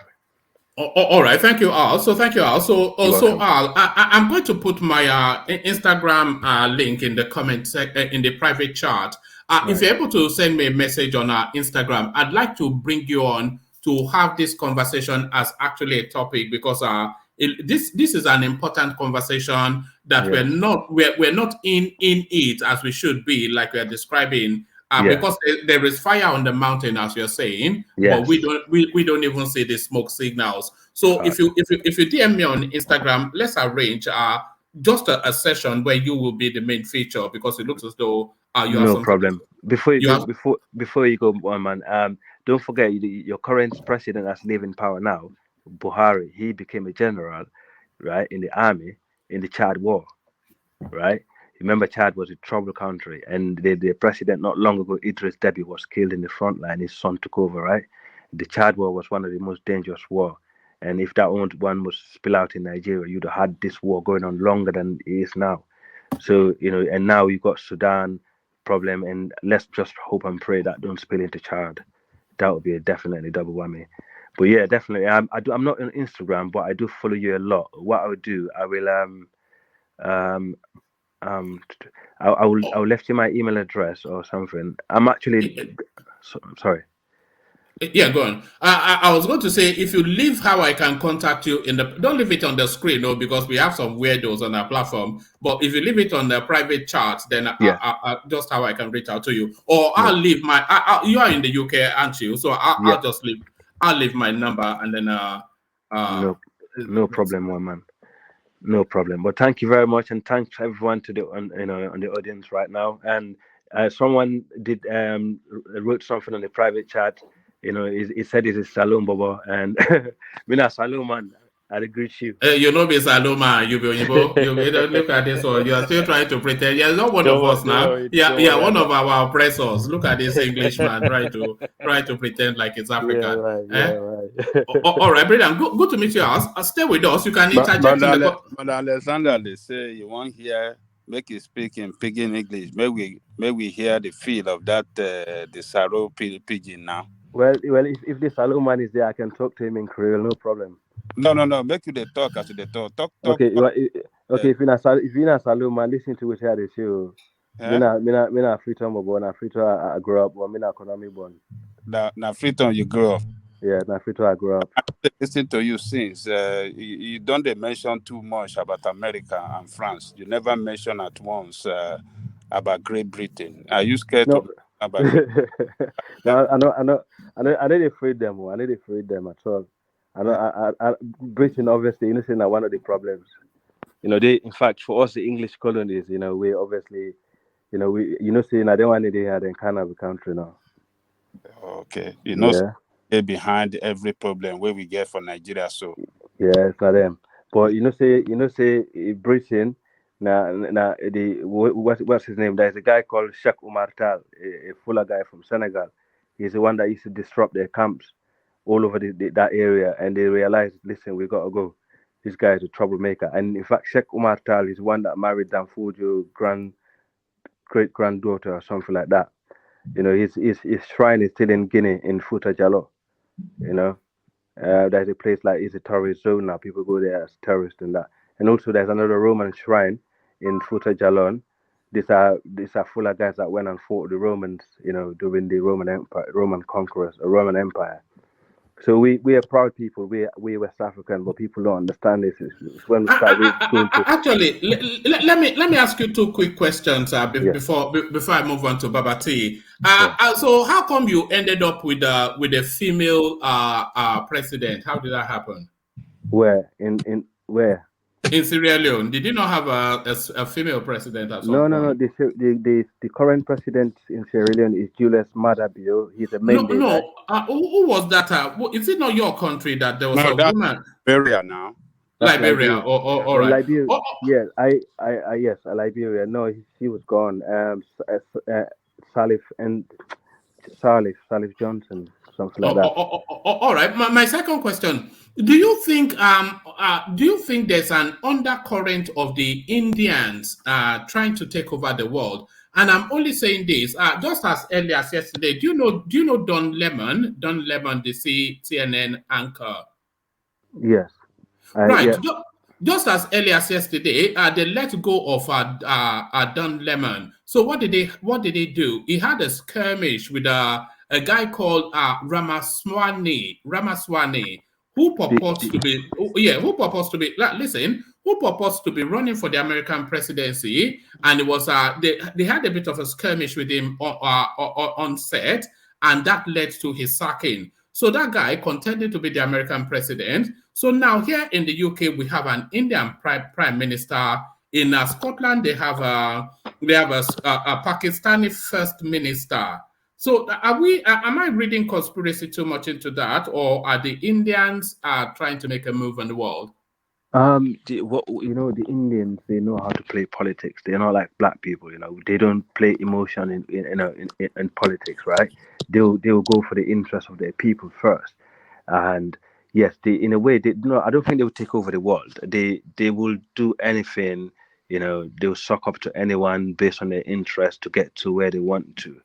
And in fact, in one region in India, I don't know if you guys know that one region in India is poorer than the entire African continent.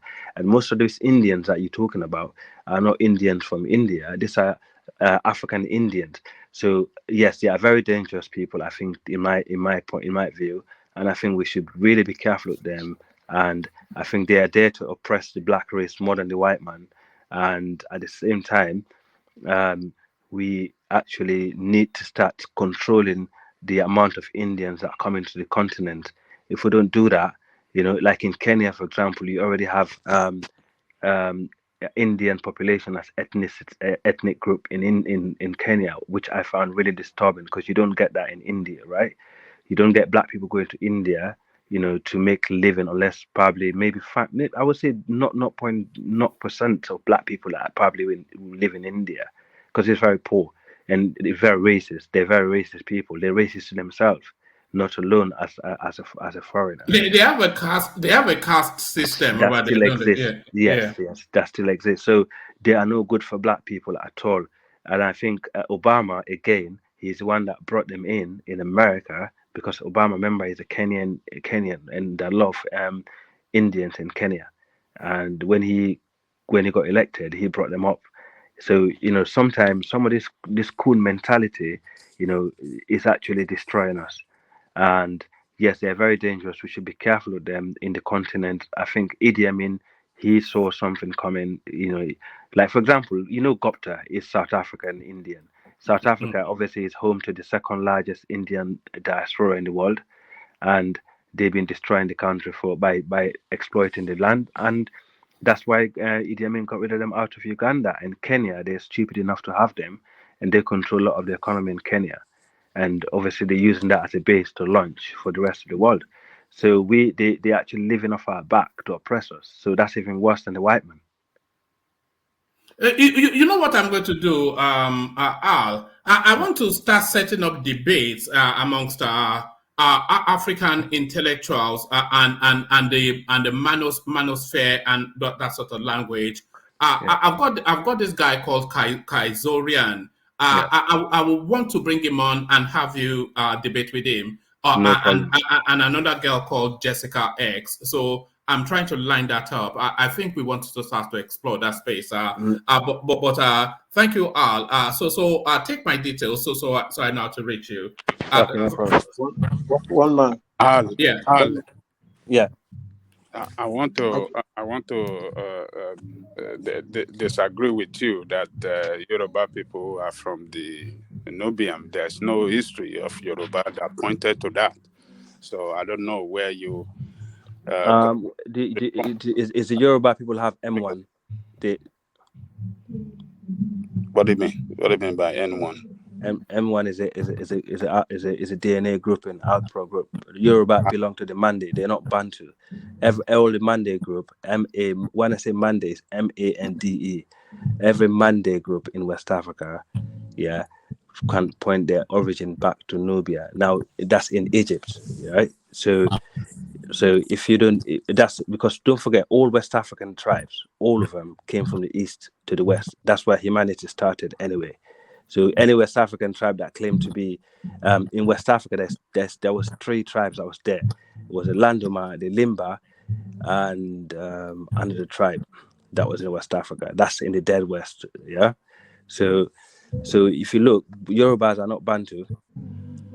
That's one. Because a lot of people used to think Yorubas are Bantu. They're not. Yorubas are Mande, which is MANDE. You can Google it now as we're live here, so we can correct that. Just to add to what you said about that moving from east to west.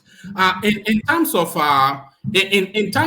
genetic, sorry, Ajalo, I'm going to mute you for a moment only because of the background and music. In terms of genotypes, the most complete human being. Do you know who the most complete human being is that carries all of the traces of every known human type? Do you know who that person is? No, tell me. It's the East African woman. Yeah. It's the East African woman. And it's the East African woman because she also carries the traces of the East African man, which the East African does not. East African man does not. But every known, from the Chinese to the Mongolians, in whatever varying percentage, you find traces of their DNA in the East African woman. That's the most complete human being, the East African woman. Yeah. So that's your migration from east to west. It resonates. West Africa, anybody, any tribe, any human, anyone that claimed to be origin from West Africa, they're lying. There's no one used to live in West Africa years ago. Most of the people in West Africa today are part of the Bantu. Part of the Bantu tribe, obviously, like Cameroon. Patrick, man, come on. So sorry, carry on. That was Patrick. That's right. A part of those in Cameroon, southern Cameroon, all the way go down that side. A part of those, they are not Bantu. They're Mande. Even Anton Diop, yeah. And for example, he talked about that, and all these tribes. It's funny how all these tribes, on their oral history, talk about coming back from Egypt, and when they done a genetic test and also a historical and linguistic test on all the West African tribes, especially those that I mentioned earlier, they actually came from Nubia, we used to be Egypt, the Nile Valley children that moved to West Africa over a certain event. I don't know what happened in Nubia years ago, because that's years, that's like predated Egypt, right? What happened during those days, but they decided to move to West Africa and settle there. So it's not everyone that's Bantu, because a lot of people used to go on and talk about Bantu, but we are not Bantu, we are Mande. Most West African groups are Mande, not Bantu. AI, Sorry, let me interject briefly on this. You know, No, me and hold on. Let Tunaja talk. Let Tunaja talk. We're not to Niger now. He's going to take us to dark and dingy places. But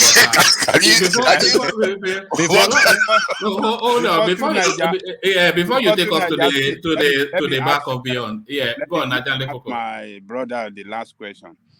You see, I know you are a Pan-Africanist, and Pan-Africanist doesn't like white people to tell them their history. But from what you are saying, in reference to scientific, DNA, scientific, linguistic, and also, you go back to the orals from the tribes, they will all tell you that. So if you add all that up, you come from what the African said, what is currently, for example, if you have a child, right, you doubt that child, what do you normally do? You go and take a DNA test, right? Look, but let's not fool ourselves, man, because history is totally different from science. And also there's another tribe I realized actually fall into that category also when I looked at it. It's Ijaw. Okay. History is totally different from science. So but I just gave you three factors, not just science, and not just history, and also the language. Yeah. So no history. No, because Niger Congo people are one race, right? Remember that. No historian from Yoruba land has ever pointed to Egypt. What you are saying that because I know some of the Yoruba people will say is you came from Mecca, right? Because I had those are the ones that don't even know their history. Exactly. You know what I just saying there? That's just a myth. That's a myth.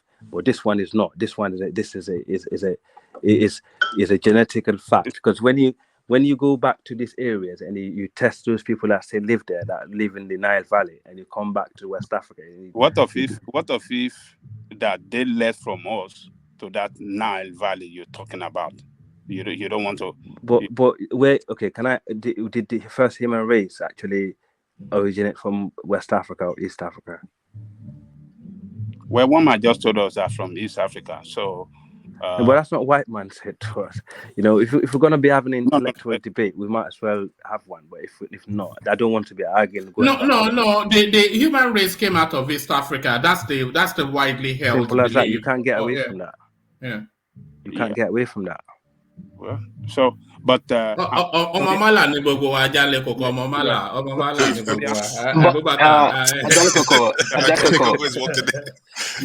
Koko, I second you. Like I said to this guy, not everybody came out from the Nubians. Like I said, I'll speak for the Ifa and Oyo. I don't know for the rest of Yoruba. I know the Ifa and Oyo did not come out from nobody. So the Benin man. So they're Bantu, yeah. So they must be Bantu then. All right. Hold your thoughts on that and hear from Fatai. Yeah, Fatai, come in. Yeah, I was kind of going along with it was a lot of a mixed history, like I start to piece together to follow. But I do know for sure that the Bantu expansion, I think I go along more with Babajani. What do they call it? What do you call it? Nubia. They weren't part of Egypt. They had nothing to do with Egypt. The Egypt. Yeah, but yes, but it's Nubia. Hold on now. Let him land that point. Carry on, Fatai.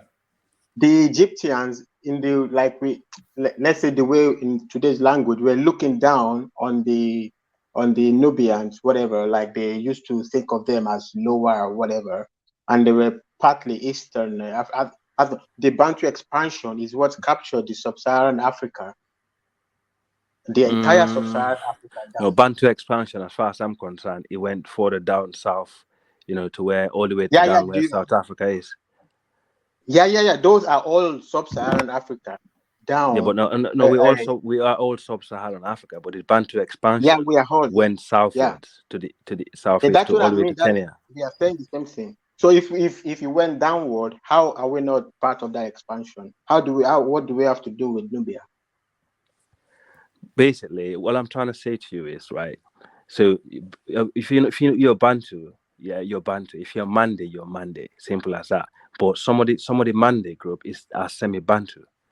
So that means they mix with the... I've never heard that Mande. I've never heard that. You never had that? Okay, that's fine. I mean, you learn every day, right?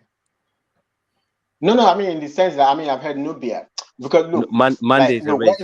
Mande is a race. Like most West African tribes are Mande group. Okay, I'm looking at it from the language classification. That's how much I know, but I don't know. I mean, you could speak. You could you could speak any language, but doesn't make that doesn't. No, I don't speak the languages, but yeah, but I'm trying to say you can speak any language, but that doesn't make you that person, right? Just because I speak English doesn't make me English, right? No, I don't speak the language. I said the classification of languages. Like when you spoke about Afro-Asiatic languages, right? And then you spoke also about Niger Congo.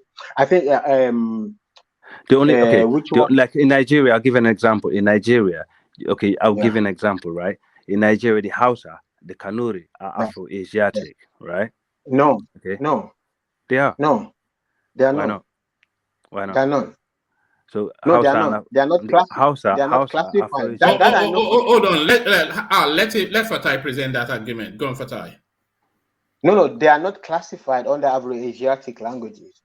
No, but they are Afro-Asiatic people, man. The Hausa genetically saying. Hold on, just hold on. Genetically, they are is what he's saying now, Fatai. No, we are Niger Congo people. Afro-Asiatic has more closer relationship with Asia. It's in Asian African. The northern the Arabs are more Asiatic than down. When they say Afro-Asiatic, it doesn't mean you're Asian. It just means I don't say you're. It just mean okay, right? You see where Chad is today. Yeah, that is been to Chad. Yeah, or that like when we talk about the Borno. Yeah, there's been a Middle Eastern influence in that region, like go back to like thousands of years, right? Because it was a fort. I think that was an Assyrian fort in Chad. That's why Chad got a pool of DNA, of people than anywhere probably in Africa. It's because of the different empires that actually happened there. So you could say that, man, it doesn't mean that they don't have that genetic. It does, we're looking at it in a totally the wrong way. And I think, so Hausa, Kanuris. Yeah, but if you're looking at genetics, everybody has everybody's genetics. Yes, of course. I mean, everybody have different, like a average fuller person. They got North African, they got European, and also but majority is Niger Congo, right? If you look at average like the Limbaf, I'll give an example. The most indigenous tribe in Sierra Leone, right? They're the first people that we met in every tribe met in Sierra Leone. They have the Jewish the Semite DNA, and if you see them, they got flat nose, dark skin. They're more African because all the other tribes look at them more African than even them. But their testing come back, to be Jewish, right? They have Jewish in them, so it doesn't. Sometimes it's not as easy. It's not as simple as we like to look at it. Right, and also like someone mentioned earlier, why Fuller people have some Fuller, not all Fuller, because it depends on what type of Fuller you're talking to. Some Fuller people have flat nose, some have straight nose. Some Fuller people have satin features, some don't. But like for example, some Fuller people in Guinea, in Fort Jalon, will do their DNA testing. They actually find out they got a tiny bit of Nigerian in them, right? And they got tiny bit of Kanuri or tiny bit of Hausa. That's because of the migration and the intermarriage over the years. But the reality is, the grouping as people and as tribe, West Africans are Mande group, right? And then if you go to Cameroon further down, they're Bantu, right? And then you got different grouping, and you got the some of them towards northern Nigeria, Chad, the Afro-Asiatic group. You can't deny that. All right. Okay.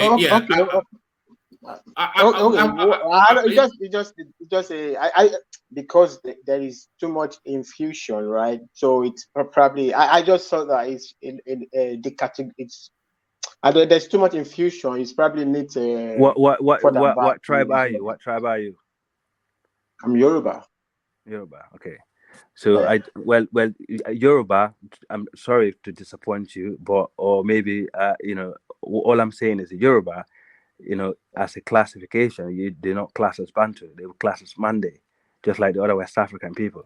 No, Yoruba is not. It's not a Mande. I don't know. We are Niger Congo. Yeah, but most Niger. That's what I'm trying to say. Niger Congo people, most of them are Mande group, right? Niger Congo and Mande. So yeah, there are some Mande groups, like people from Sierra Leone.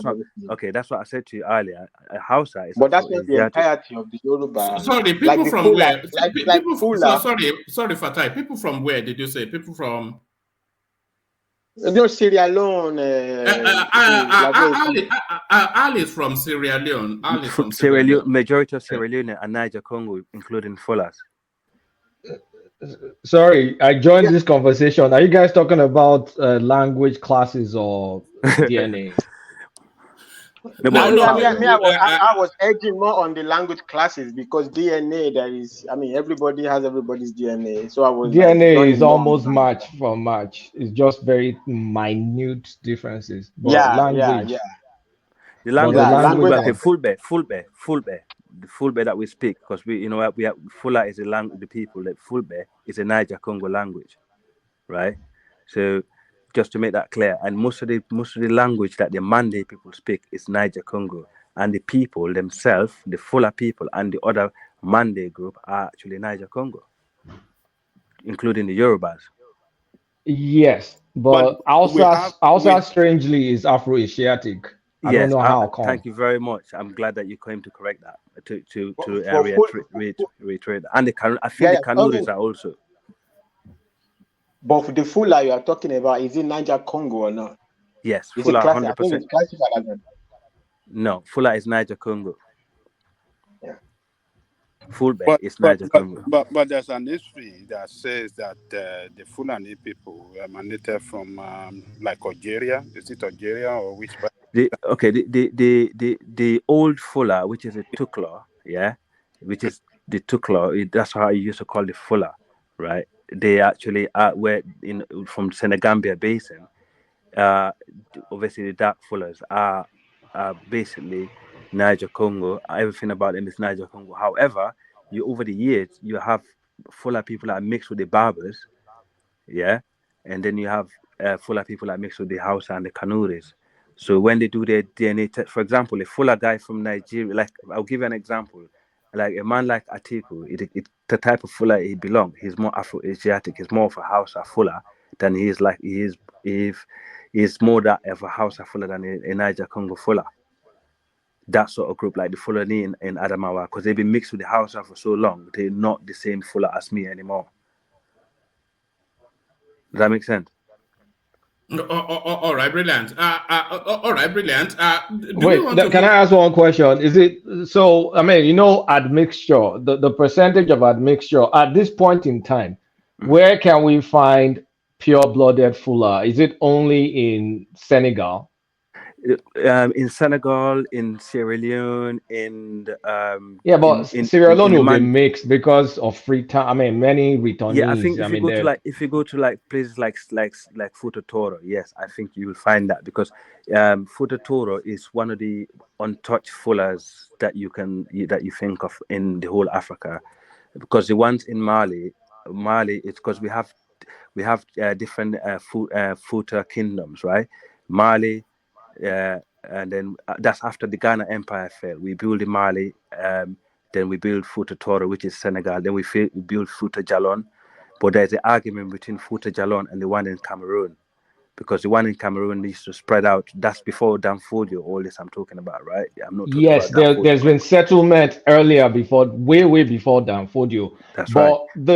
So because it's hard now to get the true Fulani phenotype. Right. I'm not sure that the true Fulani come from, like the phenotype, the long nose. It'll be one in Futa Toro. It'll be one in Futa Toro in Senegal. Okay. Yeah. I don't want to turn it into all right. all this weird stuff. That's good. Yeah, Good no. Sorry, what I did say was that I'm going to arrange for Al to come back, and then we're going to have this as a topic, and then I'm going to invite Kaizorian, and if you're available as well, Kulata, to actually explore what is going on in the Sahel, because he is Al is bringing a Sierra Leonean vibe to the conversations, but let's move it back to tried and trusted stomping grounds, back to Tinubu flogging and Peter Obi abusing and all of that sort of stuff. Yeah, that need to stop. That's one of the reasons why I think we should stop this tribalism business and stick together, and people like I'm begging all the Obi fans to stick to to support Tinubu. He's been elected, and we cannot build a nation that's fragmented. So it's best to do that, basically. All right, brilliant. Thank you, Al. But it's baked into our DNA, the tribal thing in Nigeria. But let me go on to Babati, see if it's still available. He's been unusually quiet. Babati, are you there? BT, you auto this on here. All right. All right. Let me take it to Saki Fada, who has been unusually quiet. So there it is. Saki Fada is still around. So all of the people that have been DMing me about Saki Fada, it looks as though he may well have fallen asleep as well. Saki Fada, are you there? All right. So let's just take it to Fatai, who I know is there. So Fatai, you are there, surely. Hello, man. So there it is. This one that you start with today, like you're just blowing up people's head, man.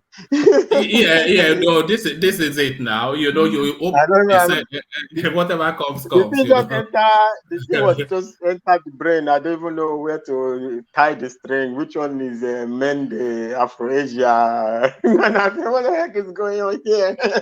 No. We're going to explore the admixture of the African DNA, especially the Sahel and our sub-region in West Africa, to see, because I think a lot of the tension that we're having in that West African space is wrapped around ethnic narratives. But let me take you back to old stomping grounds.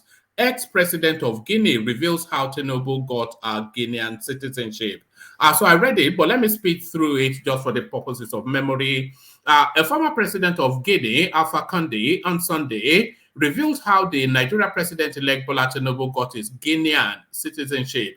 Conde, in a video call with Africa Union Ambassador Yara, who was being interviewed by correspondents, however, stated that the recognition was as Ambassador Extraordinaire, a special envoy of Guinea. He promised to reveal more details on how Tinubu was made Ambassador Extraordinaire in the country in due time. The ex-president described Tinubu as the biggest Pan-Africanist, adding that Tinubu had always supported African presidents. Speaking on his relationship with Tinubu, he said, Tinubu is the biggest Pan-Africanist I have seen. Before I met Tinubu, I had noted his accomplishments right from when he was governor. I see him as a lion of Africa because of his contributions towards stability and development of Africa. He has always supported African presidents who are Pan-Africanist in disposition and others. The former president expressed confidence in the ability of Tinubu to do well as president. Conde said, I am convinced that Tinubu's leadership will be good for Nigeria. Nigeria is a country other West African nations look up to. I am happy for Tinubu. Anything he requires of me to make his government successful in my personal capacity, I will willingly do. He helped us in Guinea, and I will never forget that. Nigerians should pray for the success of Tinubu's government because his leadership will be impactful. So that is that passport space that was opened up by David Hudeyi. So it looks as though this passport does exist, but from what the president of Guinea is actually telling us, it is not really a citizenship passport. It sounded more like a special purpose passport for ambassador, an ambassador extraordinaire. So, what are you making of the insertion of the Guinean president? One man, my first comment here when we were talking, when I first had to talk about this passport, what I said, okay, president, all these big boys, all these leaders, they have a way of moving around. You can't tell me Joe Biden doesn't have flexibility in moving around, right? So that's not really the issue.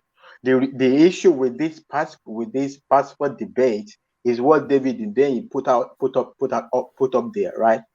So that passport, if you look at that, look, what I'm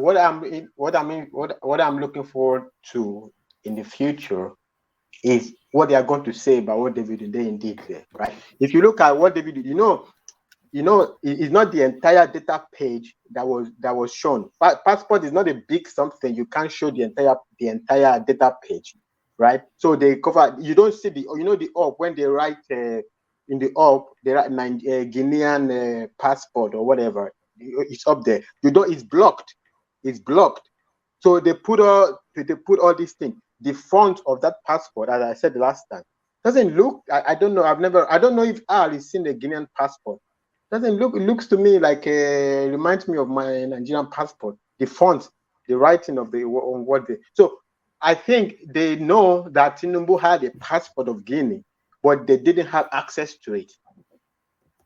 That thing they put out, there looks too much. I don't think they had access to the passport. They just knew, and then they did. If you look too much at that passport, you will see a lot of mismatches on that page. What they did, if it turns out to be that way, I think they should go after them as well. You know, they will hurt themselves as well. You know, I mean, all these guys, who knows what they. And you know what disgusts me is when they injected the cocaine, right? So after Tinubu became governor, right? All their narrative. So he conquered the Lagos, he conquered Nigeria, he conquered Chicago State University, he conquered the US FBI, he conquered IRS, he conquered the American government, he conquered everywhere, he conquered now Guinea. Now, after conquering all of them, he still go to sell drugs with his logo, with his cap, his logo, with cap. Every time they go. I mean, it's disgusting, so disgusting. No. Let's leave the ridiculousness of the Obidients to one side, because who was saying that just yesterday? I think it was Patrick, that is not what the cranial effort to expend on that space, but to the Guinean president and his eulogy about Tinubu. So we are getting even more of a glimpse into the personality of this guy. The Guinean president, a former Alpha Conde, who, by the way, a real Buhari paddy man. So the Guinean president, Alpha Conde, is actually coming out to tell us that this guy is a rare gem, a pan-Africanist who has influenced positively countless African countries, and he is only a phone call away should Tinubu ever need anything. Do we really have a full appreciation of just how expansive Tinubu is? You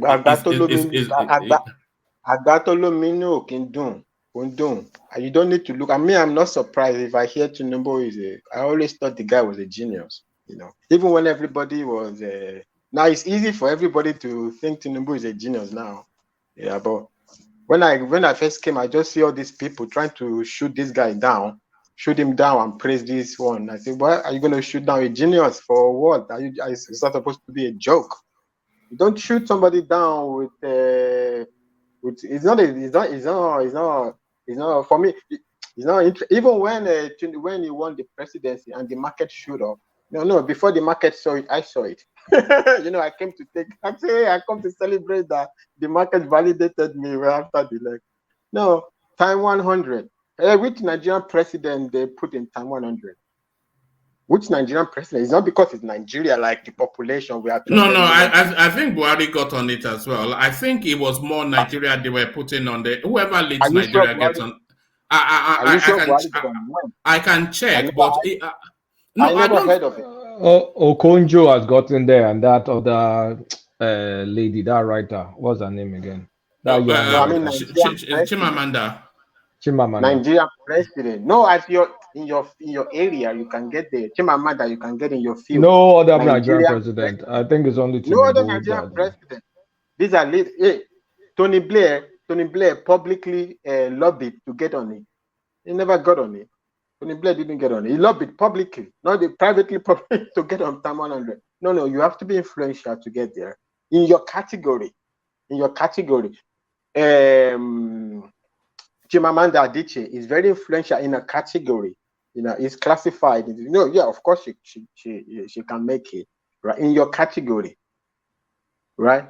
So it's the category of leaders. Which Nigerian president ever made it? Has nothing to do with it, because if you have 200 million people and you are like all over the place, you don't have a direction. Nobody's going to put you. You don't exert any influence. So even hold on, Fatai. Let's not misdirect here. Tinubu got on the Times 100 most influential as a result of being Nigerian president, not because he was Tinubu, because he had always been Tinubu. No, hold on. He was Tinubu for 71 years. He never made that list, and he became Nigerian president is on the list. So it's as a consequence of him being Nigeria's president, not necessarily because it's Tinubu. Oh, really? But why did any other Nigerian president, why didn't anybody else make it? Why is it Tinubu that is making it? I'm pretty sure they did, though. If I go and check, I can find out. They didn't make it. They didn't make it. Which other Nigerian president made it? It's not today Nigeria start to exist. Last year, Buhari could have made it for the last year one. Right? So if you become the president, you have it's not only your influential power, your soft power. That's what being Nigerian president is like. Now it's a hard power. That soft influence now could turn to you, could sign a paper, and it's not, you don't need to be pulling strings, and it does work by itself. You could actually write down a paper, right? You could actually link Lagos deep sea port to this, and then you could link this and that with a signature. You could do a whole lot of things with a signature. It's not because of no. That credit belongs to Tinubu. He made it because of over the time he sweat. It's not an unknown quantity. It's not an unknown quantity in the world stage, right? No, that's it's not a surprise. My point is not a surprise that the Guinea president would say that, because even if you don't take anything, take when he became president, the market jumped up so significantly. The market jumped up. And it went right back again, just like the Grand Old Duke of York. It went right back down, you mean? No, it was a momentary bounce. The Tinubu bounce in the market. No, the bounce is a validation. Right? It's not. I mean, market is like a, how do you call it? It's like a wave, up and down, up and down, up and down, right? If your company appoints a new CEO, the market will react, whether it's a good employment or not, it will react to it. But your company as it is today is still what it is, right? So the marketing of your company there, the word is for fluctuation. The market is a fluctuation, right? But the bounce that it became, the reaction to him being president was the bounce up. And that's not, one man is president of Nigeria doesn't mean one man, don't get it twisted. If you become Nigeria president, nobody's market is not going to bounce so. It's not going to bounce so. It's not going to bounce for 2 seconds so. But I'm on board with you though. The global reach of Tinubu is something that has not yet been discussed fully within the conversational space. Because like I said, go on. It's something that wants to be buried, the way Buhari's whatever little thing he did was buried up with his failings, So okay, Buhari had a lot of failings, but it doesn't mean he did nothing at all. But the failings are then being used to wipe out whatever he did. That's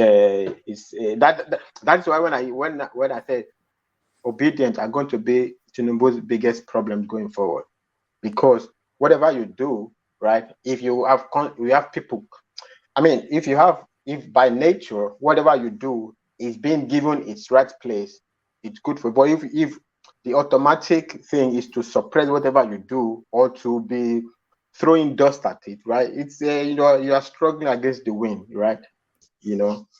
That's why I consider our obedience to be is real. I think and I think it's a shame for the country. Not in terms of criticism. No, obedience are good for criticism, but in terms of throwing shade at everything, they don't know how to fight. They fight everything. They throw everything away. You can find out that he has a Guinean passport, then buy it, but that doesn't mean if you display David, then you should display that in the display. I don't think that thing David then display is the real passport. That's my point I was making there. They know that he has it, but that don't look like the real passport. Oh, okay, so they mocked it up to force the space. I mean, they mocked it. A mock-up version. Yeah, a mock-up. Yeah, a mock version of it. It exists, but they put up a mock version. So you can't really deny. Tinubu cannot come out to deny it, right? Because it does exist. How do you deny it? It's just to throw whatever in the spike. What is that expression? No, he has the passport, but then do you disagree? One, you can even look at it. They block the top. They block the top of the passport so that you don't say Guinean passport. How big is a passport that you cannot, the data page of a passport that you cannot display it fully? Why are you cutting up the up of it to see it fully? And the numbers are very funky. The font is very funky, And that's why I haven't seen the Ghanaian. If I have seen a Guinean passport, I would. But I don't say definitely because I haven't seen before a Guinean passport. But I certainly should like what just captured like this passport looks. The font here looks like a normal Nigerian passport. And if you also look at the signature, I don't know if anybody has said. Well, I think they wouldn't make a mistake with the signature. So the signature also is like kind of weird, but I think they will get that one right, especially from. This guy displaying the visa before. So, no, Agbatolo meaning no, don't they shout now. But it will be, everybody will, reality will catch up with everybody now. Reality will be actually. All right. Let me take you to this space, Fatai. Inauguration committee, Tinubu already serving Igbos bread soaked in water. So this is a PDP chieftain saying this, Nwodo. So you remember, famously, Tinubu making that comment. Actually, let me just speak through it. It says the former national chairman of the People's Democratic Party, Dr. Nwodo, has said that Nigeria's president-elect Ahmed Tinubu is already showing Igbos a glimpse of how they will be treated in his government. At a rally in Michael Okpara Square for a presidential campaign rally in January, Tinubu urged the Southeasterners to work for his victory and that of the party. According to Tinubu, nobody will give you any credit. You are working hard. You are sweating now. We want you to sweat well now for this party until you deliver victory. Until Bola Tinubu becomes the president of Nigeria, we will not give you but a soaked slice of bread. So that's the particular line that offends. Until Bola Tinubu becomes the president of Nigeria, we will not give you but a soaked slice of bread. Speaking on Monday in an interview with correspondents, Nwodo said Tinubu was already serving the Igbos the promised soaked bread. He said it in reaction to the perceived exclusion of Igbos in Tinubu's 14-man inauguration committee. Nwodo, an okay, let me leave it there. So that's exactly the point there. So what are you making of that, Fatai? So because what I read to Tinubu's phrase, until Bola Tinubu becomes the president of Nigeria, we will not give you but a soaked slice of bread, is actually trying to energize them to work even harder and not rest on their laurels. But the now spin of it now is because when I was reading this, it had echoes of the dot in the circle in famous now commentary by Buhari, who was telling us then that he doesn't understand the noise coming from the southeast because within the Nigerian mass, they're just a tiny little sliver of land. And that was the dot in the circle. That was the analogy. And this one now was an invitation, a rallying up the troops to work even harder. But they're now spinning it now that is now manifesting in Tinubu not having an Igbo man in his inauguration committee. So is this a stretch too far, Fatai? I don't know. The 20. When are we now? 2023. 2027 starts early. I don't know. Maybe there's an election next month, a presidential election coming up next month that they are trying to. Because I don't understand. It's PDP also, right? Maybe there's an election they want to win. I mean, they could calm down a little bit. I mean, the election will soon start in 2 years' time. Or do they think this is going to help the petition? maybe they assume it's going to help the petition. So you know what? I don't really like. I don't really like to be speaking out to this ethnic situation, right? This thing is going to still play out because so if you see like if you see like this Chimaroke or whatever I was saying, or Peter Bishop withdraw however you feel about it, withdraw the petition and let's go and make a deal or whatever he's talking about, right? Okay, but the petition will continue. So you continue fighting. So while you are fighting, the Buhari angle, the northerners, right? They are trying to get closer. The southerners, they are trying to get closer. Everybody is trying to get closer, but you are not trying to get closer. By the time everything is set now, of course, the guy is going to. What are you going to push away the people who are getting close to you to go and find somebody who is trying to be away from you? And this is how this thing take a life on their own. Then before you know it, now marginalization start again. That's why me I will always say, make a deal. It's not going. Are you seriously telling me that something is going to change this other than an act of God? No. So why not to make a deal, even for the sake of the unity that even everybody is shouting about? But if you don't get close to somebody, but you are shouting unity, how is it supposed to leave the people who are trying to? Maybe we saw yesterday here, what is the EFCC man, former EFCC man, also doing Rankadede. So now he's going to push that one away to go and pick somebody from far away who is not trying to get close to him. If he wants to, let's say he wants to build a cabinet. Well, they know the first people can't chop now. They know the first people can't chop now. Then I would have got say marginalization again.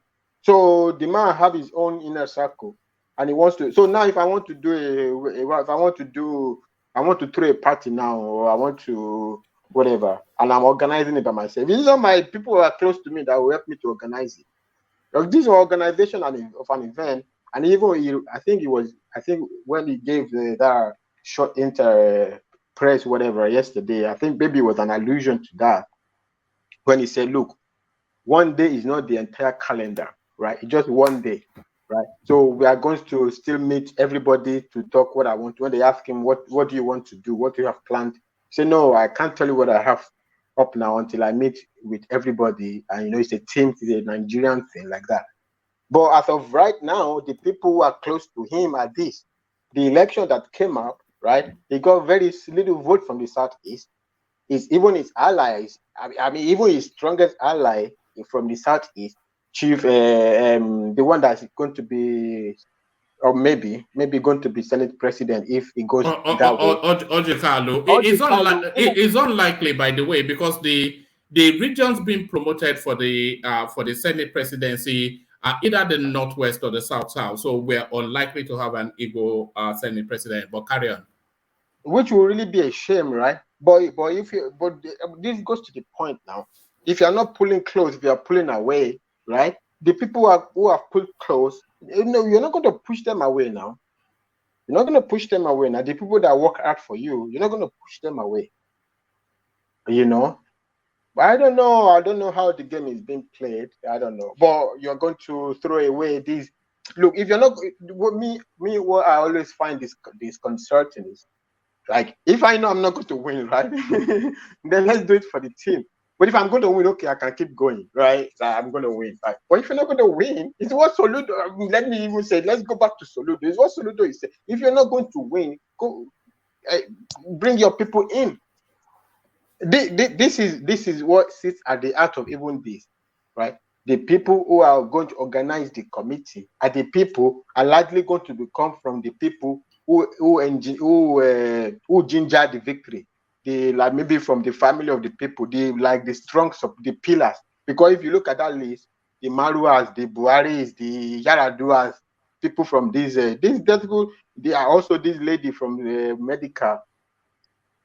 She was all over the place on the campaign. You will find that largely either the people who are running around with him in the campaign, you see Ononunga there, or people who for the people, the big family, the pillar, he had support from maybe in the north or in the. Those are the people now. You don't want to throw away these people now and go and find people who are not trying to move closer to him now. The one-way story is not always the case now.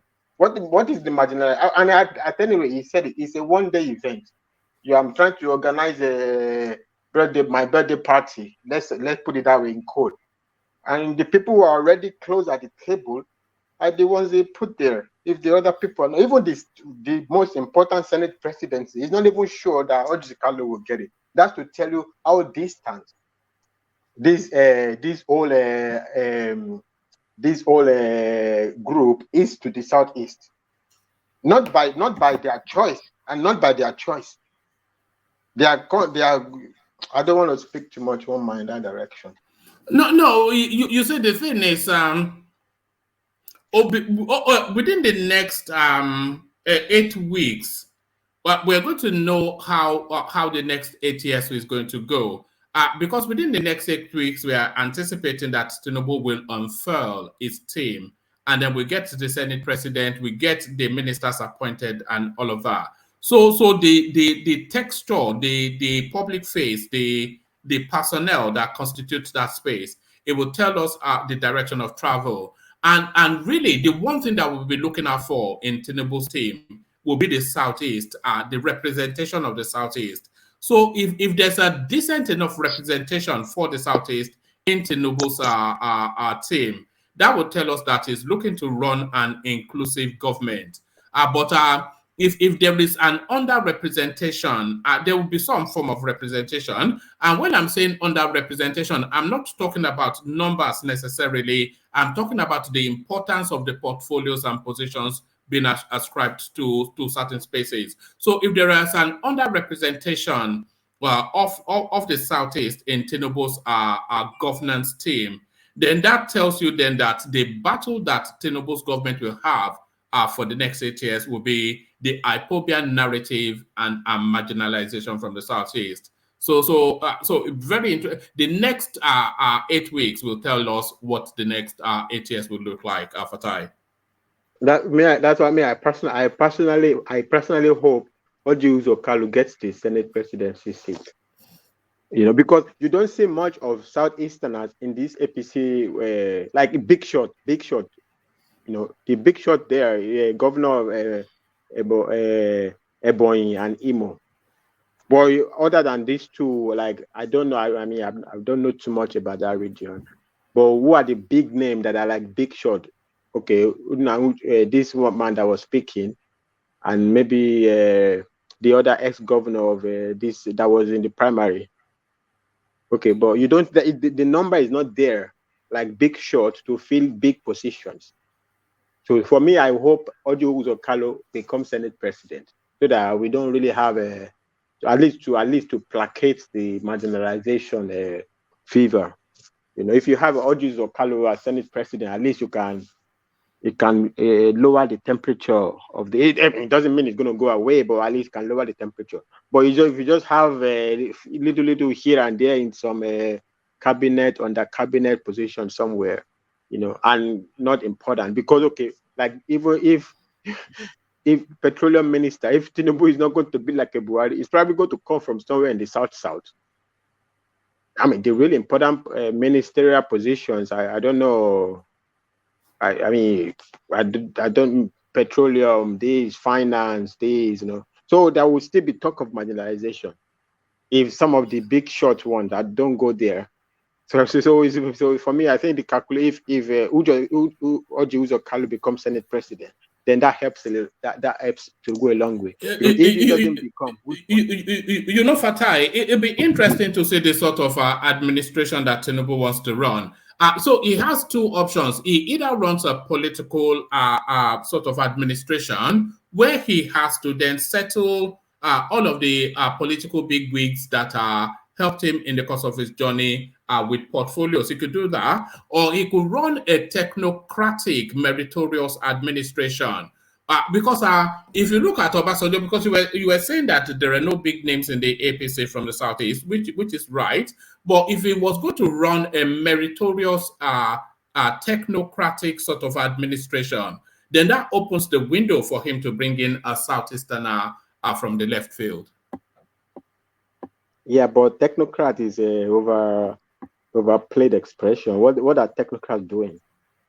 Emefiele is a technocrat.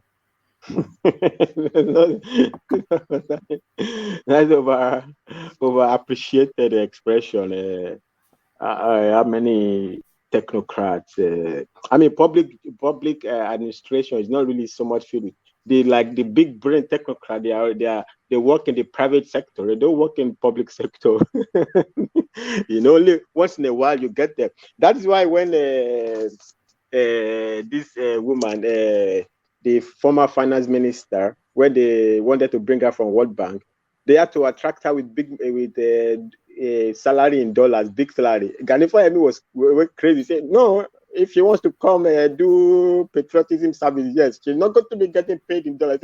But it's like, I can't leave my dollars paid salary big and come and take a job with 1 million naira. That is like not up to 10% of my salary I'm getting at World Bank. What's the name of the woman? So, it's very difficult to... So technocrat in public service is really over-appreciated expression. I think it's going to look too much towards more like the people who helped him. Usually that's how it works. The people that help him, that have experience. It's more of experience rather than being technocrat.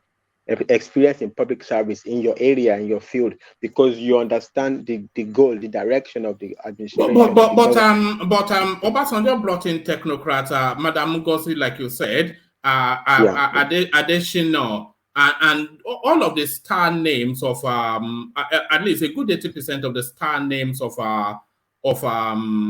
Obasanjo's administrations, they were subject experts that he brought in, rather than politicians. I think so. Unless you want to disagree. No, who are the success stories of Obasanjo? The names we remember are Madam Ngozi, Akinwumi Adesina, a technocrat. They were all internationally recognized experts in their field, and they were the success stories of his administration. Okay, I hope so. But what did it take to bring Okonjo Iweala back to Nigeria? That's really but you have to pay big money. You have to pay big money to get the best. She has market value now. She has market value. I know. If I was screaming, no, it's too much money. If I were me, it's a socialist now. It's a socialist now. If you spend one extra kobo, it's a... I think it's Showore father. Ajanle Koko group. Baba Ajanle Koko group. Baba Ajanle Koko group.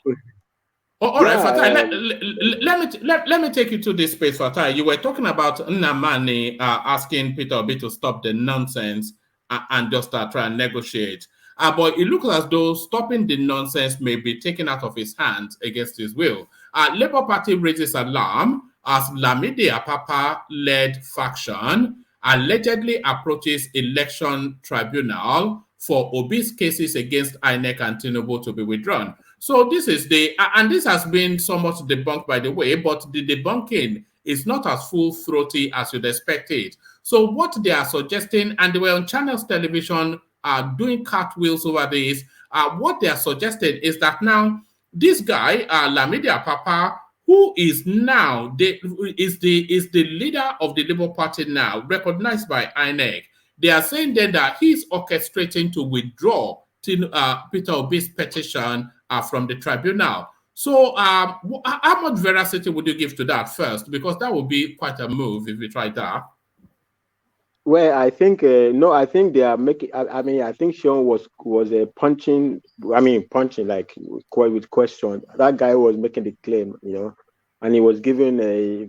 He wasn't really He wasn't coming forth with anything interesting.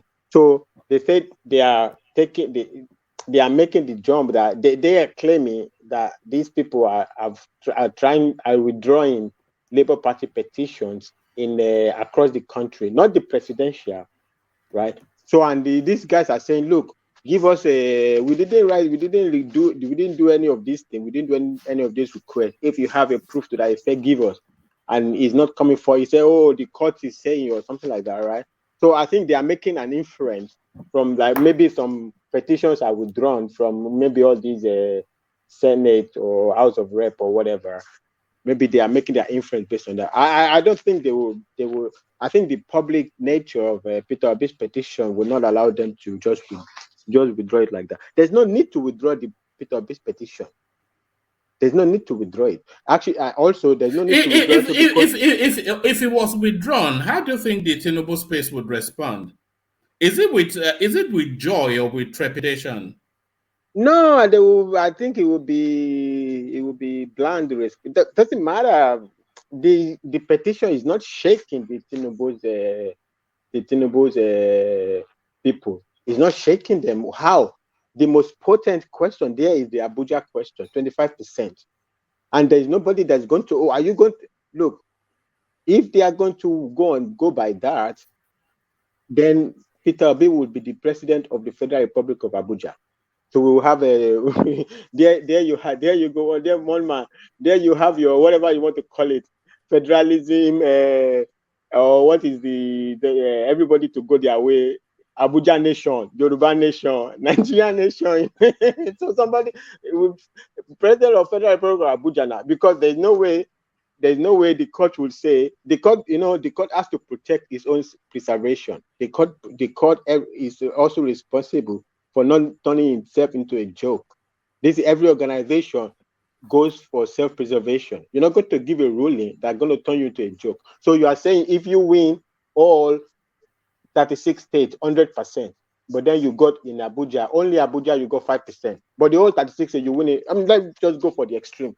So you win all the 36 states 100%, and you win 5% in Abuja. So you're not going to be president. You're not supposed to be. Even when it comes to even a matter of all these courts, that if Ogbeni is here, it will validate it. Mischief rule. So there is like the originality of the text that the court looks at, but also the court looks at what mischief comes out of this.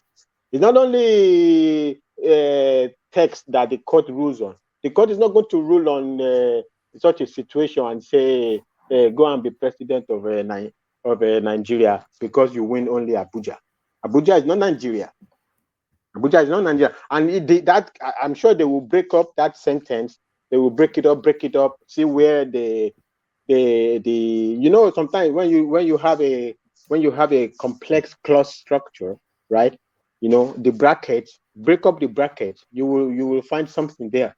They will break up all the brackets and everything. That is why when this guy, the VP, was saying, no, don't define it, the likes of Soyinka said, no, you can't tell us that we can't define a word. Our judiciary cannot define a word. Let them define, let them do their job. Say, no, you can't define and is completely defined. No, you're not the one to tell us. English language is not your original language to be telling us you already know the meaning of and. Even the people's first language, native language is English. They are going to court for determination. Bill Clinton was saying, let's understand the meaning of is. It depends on what is. You now say, we don't need to define and. No, we need to define and. We have to, this is one, the Supreme Court will be interested to just put a nail to it once and for all, that 25%, whatever. But the petition itself doesn't bother anybody. Nobody cares about the petition, right? But for the noise of the whole thing, the Tinubu probably would like the noise to go away.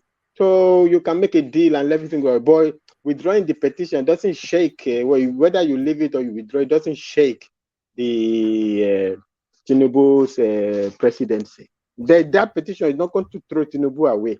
He's not going to remove Tinubu from presidency. How is he going to remove Tinubu? On which ground? On which ground? Which one is the ground? Substantial compliance. Say, okay, everybody, the election was, they didn't display on IRF. Okay, fine. Is it substantial? Is it substantial compliance? Are we going to throw away trillions and trillions we spend on election because some people didn't see on IRF when they had in with their people the result themselves? You had the result. Okay, fine. Even if we give it to you, that okay, that is a shortcome. Okay, fine. Is it substantial? Does it change the results? Can you bring up the proof that not displaying it, the result will have been different? So the court will determine all these things. I don't think withdrawing it on the people that are advising Peter Obi to go and make it. They love him. These are the people that love him. The ones who are telling him keep going. At the end of the day, you're going to land on nothing. You're going to land on the space that nobody Do you think Peter Obi is a hostage to a narrative that he has created? Do you think he has created this beast now and he doesn't know quite how to straddle it? What is that? I forgot the name of it. Things take a life of their own now. If you think you are everything in life takes a life, many things in life take a life of their own. There is this movie like this. What I don't remember where you go in the lab and this guy went in the lab and create this monster. Frankenstein. Frankenstein. Frankenstein. Beware. You create the Frankenstein. It will take a life of its own. You think you are riding on the movement will take a life of its own. You have to be the leader. You lead. That's what the definition of a leader. You shape the movement as a leader, not the movement shape you. The movement don't shape the leaders. The leaders are known to be the one to shape the movement. Right? At an important time to lead. This is an important time. It's over. It's called it's over. Right? Only an act of God is left. All right, brilliant. Let me show you this image of Fatai. So here is a responde s'il play. So that is what RSVP means, by the way. It means responde s'il play. So there is a responde s'il play to Mr. Peter Gregory Obi for the inauguration of Bola Tinubu. So the invitations are going out for the inauguration event, and Peter Obi, of course, invited. So do you think this invitation, do you think it's a cheeky move on the part of the Tinubu team, or do you think it's just standard practice, Peter Obi being a senior member of the political cycle? And also, do you think Peter Obi should honor this invitation, and do you think he will? So Peter Obi invited, responde, s'il play. One man. This is Festus Kay. This to me sounds specific. It look like Festus Kayamo. You wrote this invitation. Do you remember his interview on? The way he wanted to laugh in the interview, but he swallowed his smile. It's like we're on the front row. Peter Obi will sit him in the front row. That guy is an idiot. That guy is crazy. Maybe it's Festus Kayamo that drew up this interview. I think it will be standard. I think it will be Peter Obi's first call, right? So first call for national unity, right? I think he would have to go. He will have to go because if he doesn't go, he will look so petty. Because the case but if he goes, is that not an endorsement then of Tinubu's victory? Well, this is up to this is left to him or how the narrative is there. I mean, the narrative is either way, neither here nor there. It could, if you take control of the narrative, it could reach. I mean, Peter Obi went to see. Did he? I mean, I stand to be corrected. During the campaign, I think he went to see Sheikh Gumi, right? If you remember, one man, did he? That is totally, but he shaped it somehow. If you go to see Sheikh Gumi and he could shape the narrative, I'm sure he can find a way to shape the narrative. Why he had to go to, or he could do it like a Soludo style. One man, you remember when he went to Soludo event and he took over, or maybe he could do it like that. He just go inside and everybody in the inauguration starts screaming, Kekere. No, power bus, but there's only one word that will be echoing at that inauguration. Jagaban. Jagaban. Oh God. You never know, Mama. You never know. If it could land there now, everybody's. You know, they told us in every home. They said even Buhari is obedient in his mind, in his heart. So the obedience might fly out of everybody. Well, no, they told us a lot of things. They told us a lot of things. But a lot of them. Buhari is obedient in his mind. If you speak with him, okay, your sister is obedient. If you really want to know, your brother is obedient. Nobody is obedient in my home. It's too Niger on. He's biting his tongue. That's Niger said IBB. He said IBB is obedient. The military people.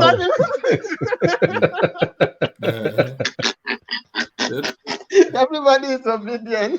Jesus Christ is obedient. I mean, what Buhari is obedient? Are you joking me? Say, no, you don't know. In his heart, he's obedient. Okay.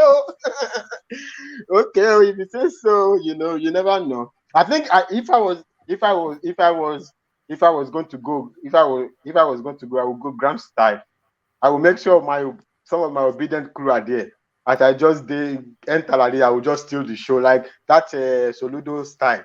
Just steal the day. Make the headline. If I was Peter Obi, I would not go. Because because he put a seal on the occasion. You don't go to an occasion that you disagree with, do you? So if it's an endorsement, if he goes, that is to say that the fight is up. And I don't think his followership will wear it as well. One man, he has to decide what he wants. The end of his political career. Not necessarily. Or if he believes that his movement can always revive his political career, right? Or in the serious spaces, Peter Obi is flailing, right? With the audio, the yes daddy tape, the many things. In the serious space, among obedience, okay, can still be going, but among the serious spaces, his currency is going down.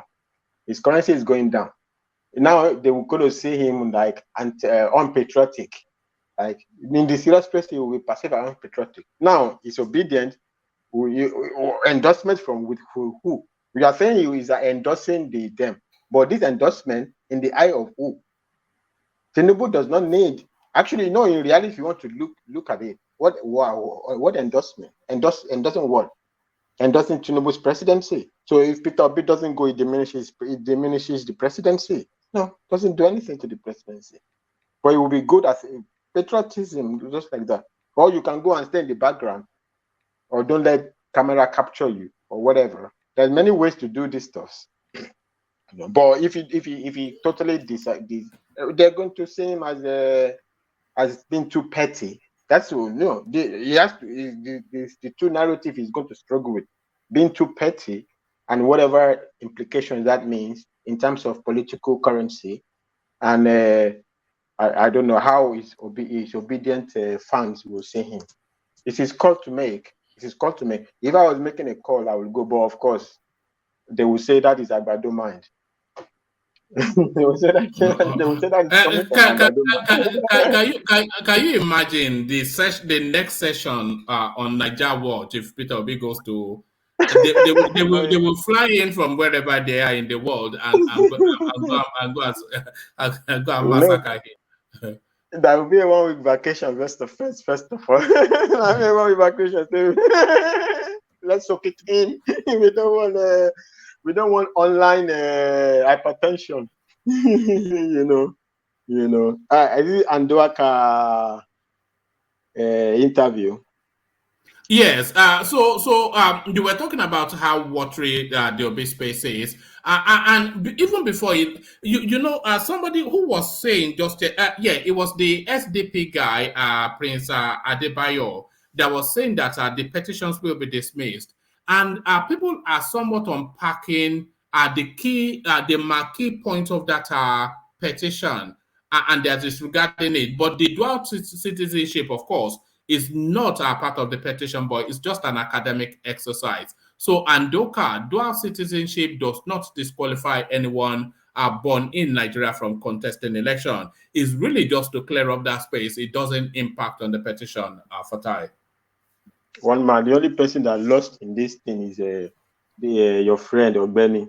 He's doing this online legal interpretation instead of to go and give somebody money and get his own son. Instead for don't buy your own Bugatti. If you don't buy your own Bugatti by now, you would say you don't go get your own sick. Everybody is just cashing out now. Everybody's cashing out. What is he wants to back the PhD first before he goes down. Yeah. You know, you would have got enough money to buy both Bugatti and even you would even buy the PhD itself. Everybody's just cashing out now. Even whatever is going on in the Labour Party, because everybody has cashed out. Some people that haven't cashed out have displayed.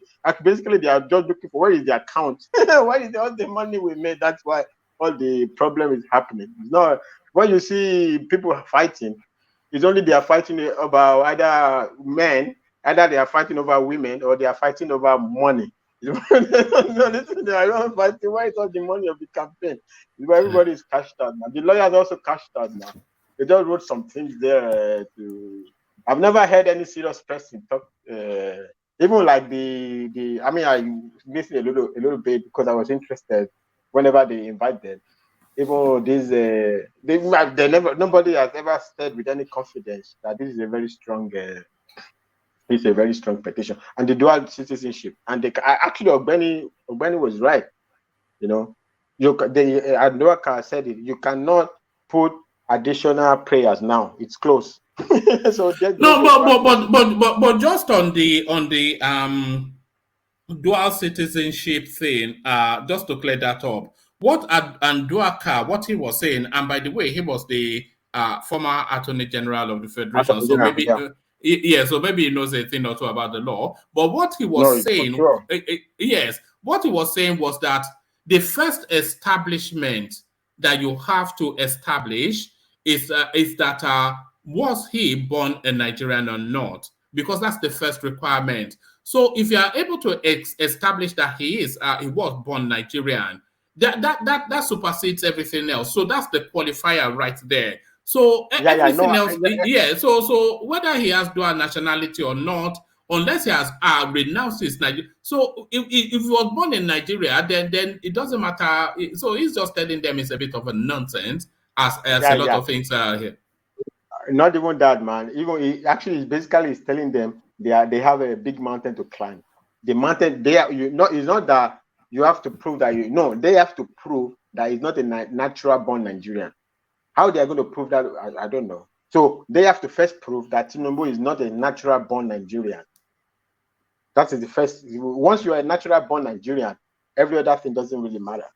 That's what it was saying in the interview. So if you can prove that it's not a natural born Nigerian, then we bring in how did you obtain your citizenship, and then how did you obtain your. But once you're a natural born Nigerian, one more thank you for reminding. This thing that even all these Obidients that are hopping on this thing, I've never seen a situation in my life where people will be so focused on something they will hurt themselves. Many of them, they are abroad though. They have also dual nationality, and also they will have children though. So let's assume that this get codified into the Nigerian. All of you can never be Nigerian president. Just because you want Peter Obi to be president, you are advocating for something that will hurt all of you. Will hurt even many people, even some people's children. It means you never know now. Somebody from nowhere can also maybe one day try to be president. Who's gonna hurt? How do you children? Everybody who are with dual citizenship. You all can never be president. We can barely hear you, Rational Mind. I mean, what I'm saying is, he said he's going to hurt somebody. Who's he going to hurt? If you want to be president, right? If you have another citizenship, it's going to hurt you. So you are out. That is given. You cannot listen. Let me tell you something. Because of Peter Obi, you want to kick yourself out. Let me say something. Or your future people. Hold on now. Hold on. If you want to work for civil service here, especially if you want to work for federal service, they will make you swear to the Constitution of the United States here to defend it. It's an oath. You're taking an oath to defend the United States.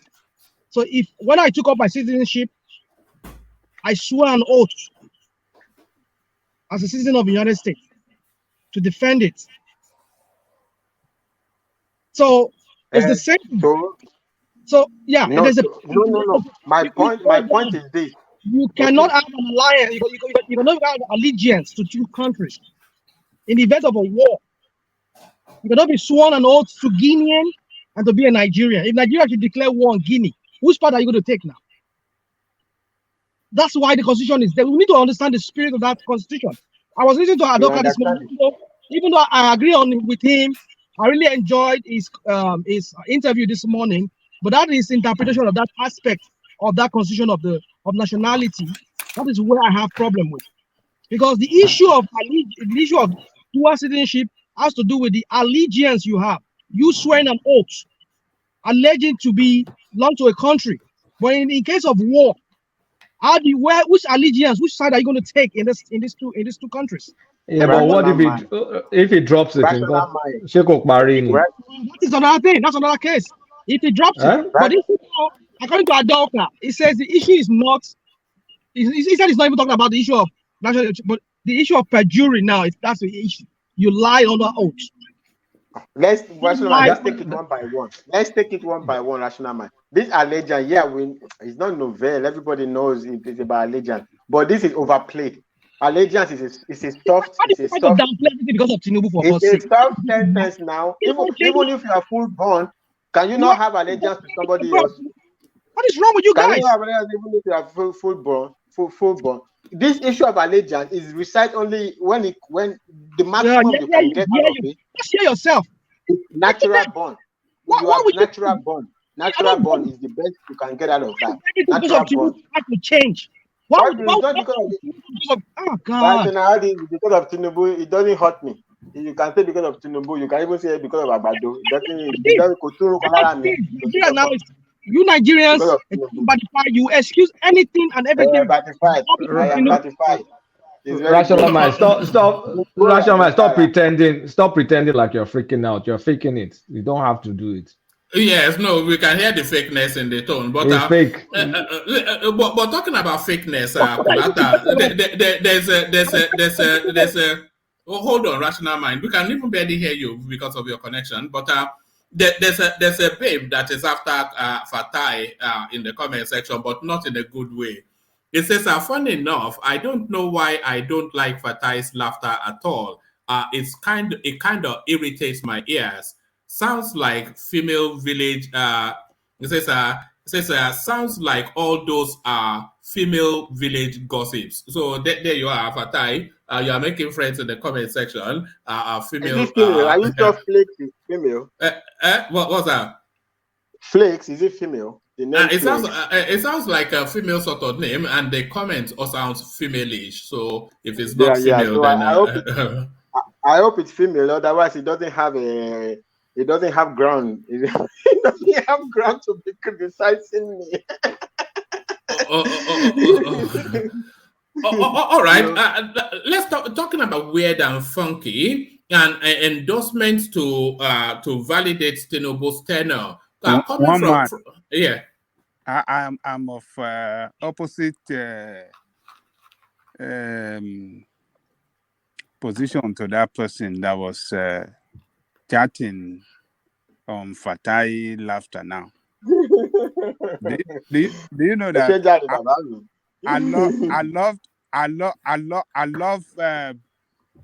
I love it when Fatai, when he laughs. You see that laugh? The way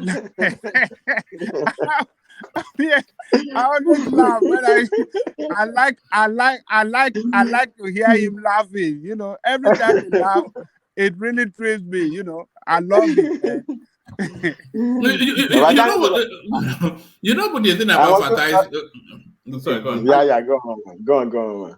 No, I was going to say the thing about Fatai's laughter that strikes me is he makes his jokes and then he laughs at his own jokes. So he laughs at his own jokes. He will make his joke and then laugh at his own jokes. And he laughs it. I will laugh it hard. He doesn't laugh it, just laugh at it. He will laugh it so hard. And it's very exciting. You know.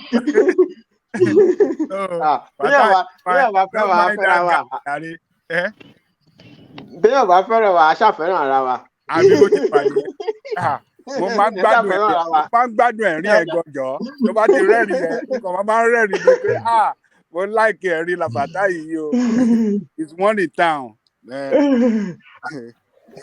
Actually, sometimes I feel like when it's too loud, but when I'm speaking, I'm kind of like carried away. So anybody that if you offend your ears, actually I have to. Sometimes I try to like be aware. No, it doesn't. It doesn't offend his or Fatai. It doesn't offend his or ears. So that person is more likely to be obedient, and your political I hope stance. It's not rational mind, though. Are you sure it's flakes or non-rational mind? No, it's flakes. I think it's your political. I think it's your political views that offends more than your laughter. But talking about laughter, Fatai, is this a joke? Is the question. Tinubu stepping stone to divine government. This is Guru Maharaji coming to the political space. So an endorsement by a Guru Maharaji to say that Tinubu is the second coming. Do we file this under the comedy skit sort of a political genre? Is it the original Guru Maharaji? You can see him on your screen now. Yes, Guru himself, you know. Because I remember this name sounds it's a throwback, you know. I don't know, but I don't know. Guru Maharaji, I don't know. I mean, I don't know what to speak to this. So, can you hear me? Am I audible now? You are now, yes. Okay. Guru Maharaji. What rational mind? Guru Maharaji. Guru Maharaji. Guru Maharaji. Yeah. Look at me, Guru Maharaji. Ó like Tinubu ni. Everybody fẹ́ jẹun ni, ọbẹ̀ ti délẹ̀ ni. Everybody ó ti yé yín. Bí sycophant ni. Ọbẹ̀ ti dé, everybody lọ yọ àdá yọ igi, ọbẹ̀ bu títí wọn. National cake. National cake tí ọbẹ̀ ti délẹ̀, bó ṣe wà. Then so I mean success, that's what he attracts now. He attracts sycophants. It's a part of life now. Everybody must chop breakfast now. The good breakfast this time around. You know, I wish Guru Maharaji good luck. All right, brilliant. I only brought that in really for the comedy effect. But thank you, Fatai. So thank you, Fatai. So Fatai, for the purposes of time, let me move on from you to Niger. Who hopefully is ready for us now. To Niger, I did try to call you earlier. Did you? Yeah. I was right here. No, you were in the fridge then. You were in the fridge. What are you eating? What are you eating? Food. Look at that. Normal food. We're all gonna die. I think just to puncture the idea that I'm a kind of doomsayer. Truth is that from what I've seen of this Tinubu thing, I want to start with the Tinubu one. I think that if the passport that page that was released on the line is accurate, that he claimed is a Guinean national, even if he was given honorary citizenship and he was issued a diplomatic passport, from what I gather, that's also illegal. You can't do that. You can't, because when you have a diplomatic passport that is given to you because you are a non-national, you are still supposed to indicate your original nationality. And that's something people are not asking about. And if that is the case, then indicate to whom? It should be indicated to people that are listening to the topic, because I don't know why nobody bothered to check that, because I had to check it to find out, okay, even if you are free to give somebody diplomatic passport, you are free to give somebody honorary, because that's what the title indicated. You are free to assign honorary citizenship, which is very rare to have both. You rarely, at the matter of fact, there is no historical case for it. where somebody gets honorary citizenship, then gets diplomatic passport from a country they are not from. It's never happened. And if that happens, Tunaja, just let's take it step by step. Who has honorary citizenship of where? The Guinean former president Kande, from your title, is saying that he gave Tinubu a honorary citizenship. No, that is not that Tinubu is a citizen of Guinea.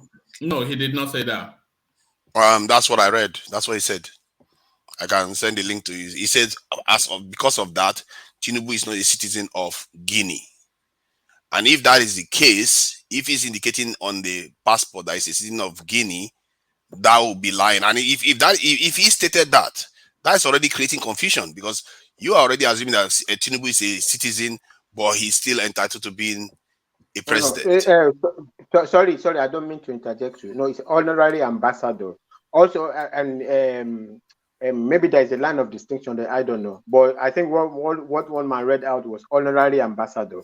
But also, that's what I was, even the last time I was speaking, this is what I was speaking to. I think if you, this revelation, these are things that you don't speak in public, right? Because you are not really hurting Tinubu, you are hurting Guinea government, because diplomatic passports and all these things, right? Some of these things that go on, you don't reveal everything Joe Biden is doing. Just because sometimes I'm worried that you just willfully blind yourself to the truth of things. It's fine. That's for you to do. It's fine. Let me finish the point I was making. The point I was making is that if either way there is an issue with this, because even what we keep talking about, what qualifies people for being a president, but we don't look at what disqualifies them. It's like going for any job. You may be qualified because you are a citizen of that country, you are free. As a matter of fact, you might be overseas citizen, you are qualified for the job. But there are things that disqualify you from getting that job. We know that full well. And how is it that sometimes we pretend as if we are not aware of it? If you look at the Constitution, it says if you voluntarily seek citizenship of another country, that is a disqualifying factor. Voluntarily, if you are born there, no. But if you voluntarily seek it out, sorry, why do you keep saying citizenship? Look, I've put it on the screen only to highlight it, and this was the Guinean president himself that phoned into a conversation just to clarify the space. That's the highlighted paragraph right there. It says Conde in the video call with African Union Ambassador Yara, who was being interviewed by Daily Star, however, stated that the recognition was as Ambassador Extraordinaire, Special Envoy of Guinea. So where's the citizenship in that? Exactly, that's my point. However way you cut it, I analyzed this from the way Fakonde said. He said Tinubu is not a citizen of his country, but many Nigerians have already accepted that he's a citizen, but he's still entitled to being president, when clearly that is not the case. And if Fakonde is correct that Tinubu is not a citizen, then why is his passport? What do you mean if I'm saying that because Fakonde himself is, because Tinubu camp has not denied that he's not a citizen. That's the problem. They've not said, Tinubu is not a citizen of Guinea. I beg your pardon. I'm not interrupting you. I just wanted to be clear. Are you suggesting that Tinubu is a citizen of Guinea? What exactly are you? See, where I am is that either way, they will have a problem. Where is the problem? People scrutinize this either way. Let me choose the two parts. Let's say he was a citizen of Guinea. On the disqualifying aspect, this is part of the Constitution, it says if you voluntarily seek citizenship of another nation, that is a disqualifying aspect. He even talked about allegiance, taking of allegiance and all that stuff. It's a disqualifying aspect. And I don't know why we just willfully choose to ignore that part. That is one. That is that side. If the president is correct and says Tinubu is not a citizen, then why is his passport showing Guinean nationality? Because that too is illegal under international law. You can't give somebody a diplomatic passport and not indicate their original nationality. So either way, there's a level of there's problem here if somebody is actually pursuing this case. Check it out yourself. We are going off the back of the legitimacy of the presentation by David Udeni, of course. But the one thing that we can't clear up is that because it's coming from the words of the president of the country himself, the person that granted the license. It says Conde in a video call with XYZ, who was being interviewed, however, stated that the recognition was as ambassador extraordinaire, a special envoy of Guinea. So what that tells us is that it wasn't citizenship, it was a license to act on behalf of the country as a special envoy. So that's what those are the words of the president that granted the passport. So that clears that one up. So he's not a Guinean citizen. So now, if you're saying it's reflecting on that passport, at least the image showed by David Udeni that it was recorded as a Guinean. So I don't know the legalities of that as it applies to special to ambassador extraordinaire. But I don't imagine that a sovereign state would act outside of the law. You know, there is no reason for them to describe him as a Guinean on that passport unless it's legally viable. Yeah, and that's the problem. If it is legally viable, then you can't have it either way. That's the problem. Because if it's indicated that the only way Tinubu can get out of this as a kind of scrape is if that image that was posted online that indicated that he's a Guinean national is false. Maybe the original passport actually has Nigerian there. Because can I ask you, Naija? Can I ask you, Naija, just 5 seconds, 2 questions? Yeah, go ahead. Okay, to Naija, number one, assuming he perjured, right? On what basis? I mean, assuming he perjured, on what basis are you going to get him out of getting signed into office in May? Because the case has not been proven in court. That's the reason why you have to sign him in. Wait now, I said on what basis? Because electoral related cases is closed. That window is closed for elections. So that means you can't now bring a new lawsuit to say he wasn't qualified because he lied on his form. That's closed, it's done. All the prayers you're going to put for elections are in, and that is what the court is going to judge in. So next thing, you're going to swear him in to office May, and then you're now going to say a sitting president. Wait, yeah, but I want to set the stage for you so you don't go to Nigeria on us. So it's going to get into office in May, and then you're now going to go. You're going to indict a sitting president for perjury. Who's going to arrest? Who's going to carry out all that warrant? I mean, how is that going to happen? I personally, I don't see that happening. You know, they don't arrest the president based on just citizenship. The court has to rule that he wasn't legitimately sworn in. That is the only aspect that can. Yeah, but electoral cases are closed, so you can't add additional case and say, oops. In addition to this prayer, I want to add this. Of course, you see, if you let's say what's his name, Buhari was elected as a president of Nigeria, only for us to go and find out that, oh my God, he was actually the citizen of Niger, and he has always been. That would mean that he has to leave office, even if they found out later. Nope. He will have to. Come on, stop it. He will have to. No, only impeaching. You can only impeach him. You can impeach him. You can't do anything. Yeah, but I think that's kind of stuff. If they don't remove him, that's kind of stuff that can lead to a coup. But that is for you to think. I know you go to all these funky places. All this proof and all this. Why are you so keen on a coup? You've been promoting this idea of a coup. I'm not promoting it because this same Conde guy was removed by a coup. I don't understand why Obidients like talking about coups. Because you're not listening. Because you would think people can just change routes anyhow they like and get away with it. There are consequences. This same guy we're talking about, this Conde guy, was removed from office by a coup. Why? Part of the reason is this type of behavior. You guys don't even pay attention to details, and you just say stuff and think it's just not. There's no consequence, and this is the attitude that they took before the issue that I saw in the 60s and all. If you read the history, it's because of this thing, apathy. Nobody cares. They just like, oh, this stuff happened. Let's just keep going as if it's nothing. There are consequences, and my point is that this matter, I don't think it's going to bring Tinubu down. I've said it myself. I don't think they should use this type of technicality to bring somebody down from office if Nigerians actually voted for them.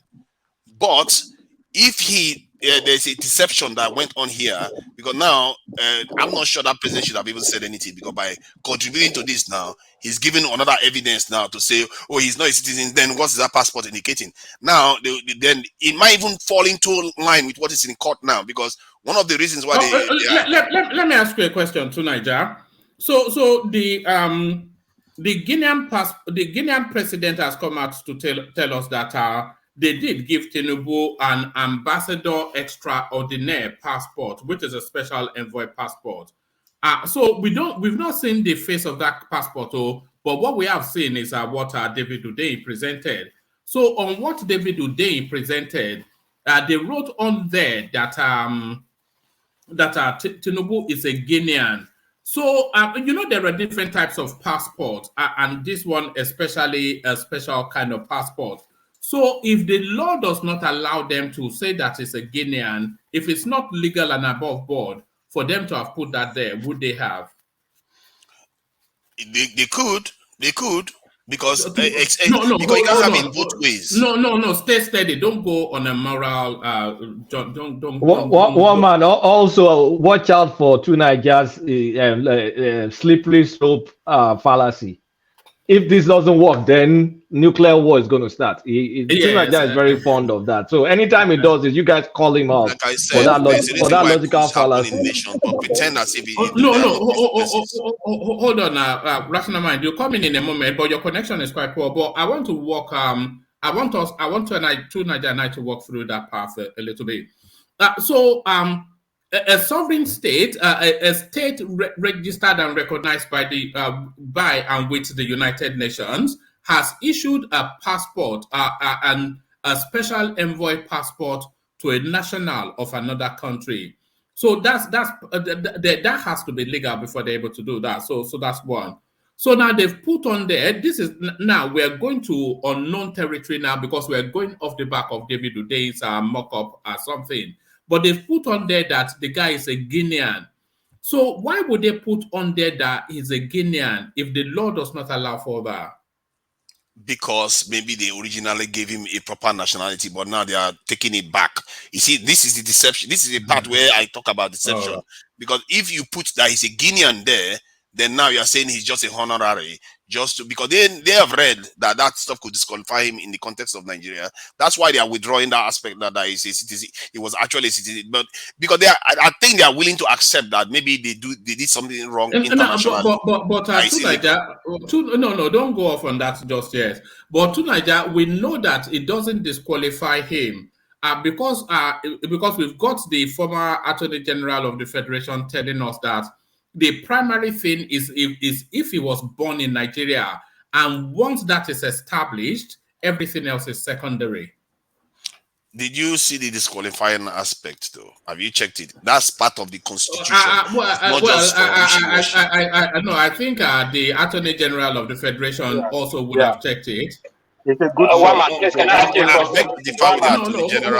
Logically, it's not making sense. I beg to differ with the Attorney General. I've not seen any chapter on the matter of law. You are deciding. Yes. You want to differ with the Attorney on the matter of law. See, is it not these our ancestors that did us in? You can't become illogical just because an adult told somebody with more experience tells you that. The Constitution itself stated it. I didn't make it up. I didn't write it. If the Constitution says they have disqualifying factors, like if you are a murderer, you are a lunatic, and all the rest of it. And they said if you go voluntarily to go and seek nationality of another country, that's a disqualifying factor from being a president. They carefully put that there, but they didn't put that for governors. No, don't worry about all of that thing that you do. You know that. Can you just hold on, please? Now,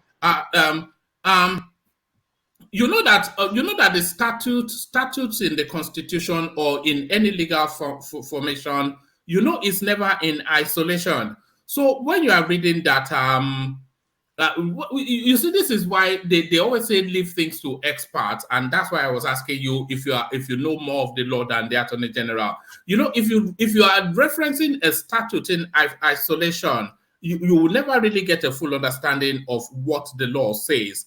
Because that statute, it predicates and then succeeds other statutes that either supersedes or subordinates to it.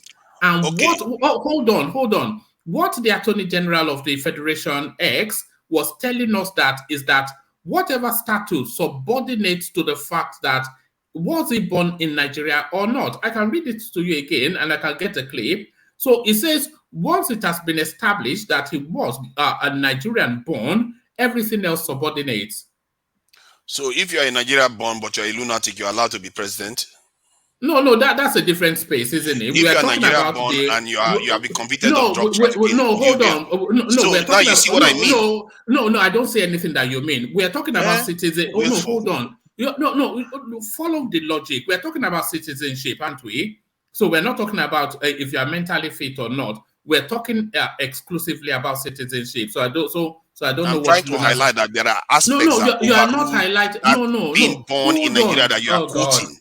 No, we are talking about citizenship. We are not talking about any and everything that disqualifies. Are we not talking about citizenship? Yes, we are talking about citizenship. Yeah, so why you bringing lunacy and drug? So exclusively to that space, which is the space we are talking about, the Attorney General of the... hold on, I'll read it to you. I mean, it doesn't take me a moment. You cannot argue law with what are we doing? Can I say something? Now you see logic will break anybody, Attorney General or Christ himself. Hold on, don't worry about logic.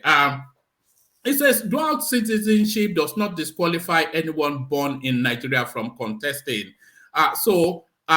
Former Minister of Justice and Attorney General of the Federation says having dual citizenship cannot disqualify anyone who is a Nigerian by birth from contesting elections in the country. The former AGF, who spoke in a chat with Arise TV on Tuesday, said dual citizenship can only disqualify a person who obtains such a status by naturalization or registration. Shortly after Bola Tinubu was declared the president-elect, there was reports that he allegedly obtained citizenship of Guinea, a country in West Africa. The allegation has generated reactions on social media, with many arguing that having dual citizenship bars Tinubu from contesting elections in the country. They cited Section 137, subsection 1A of the 1999 Constitution that says a person shall not be qualified for election to the office of president if, subject to the provision of Section 28 of this Constitution,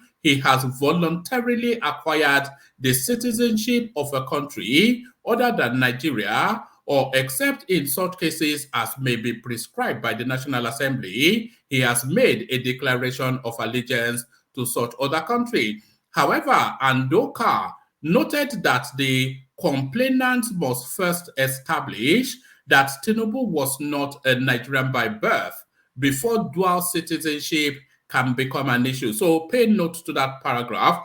Let me just finish the reading, but pay note to that paragraph. However, Aondoakaa noted that the complainant must first establish that Tinubu was not a Nigerian by birth before dual citizenship can become an issue. Assuming it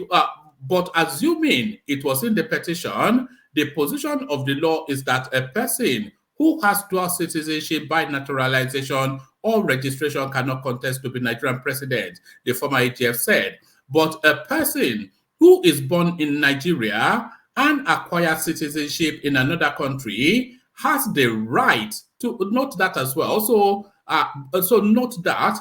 And I'll put the link in the comment section as well for people who want to read it independently. But a person who is born in Nigeria and acquired citizenship in another country has the right to contest an election. It will be strange to say that the winner of the election, Tinubu, has the citizenship of another country. you must first prove that he is not a Nigerian by birth.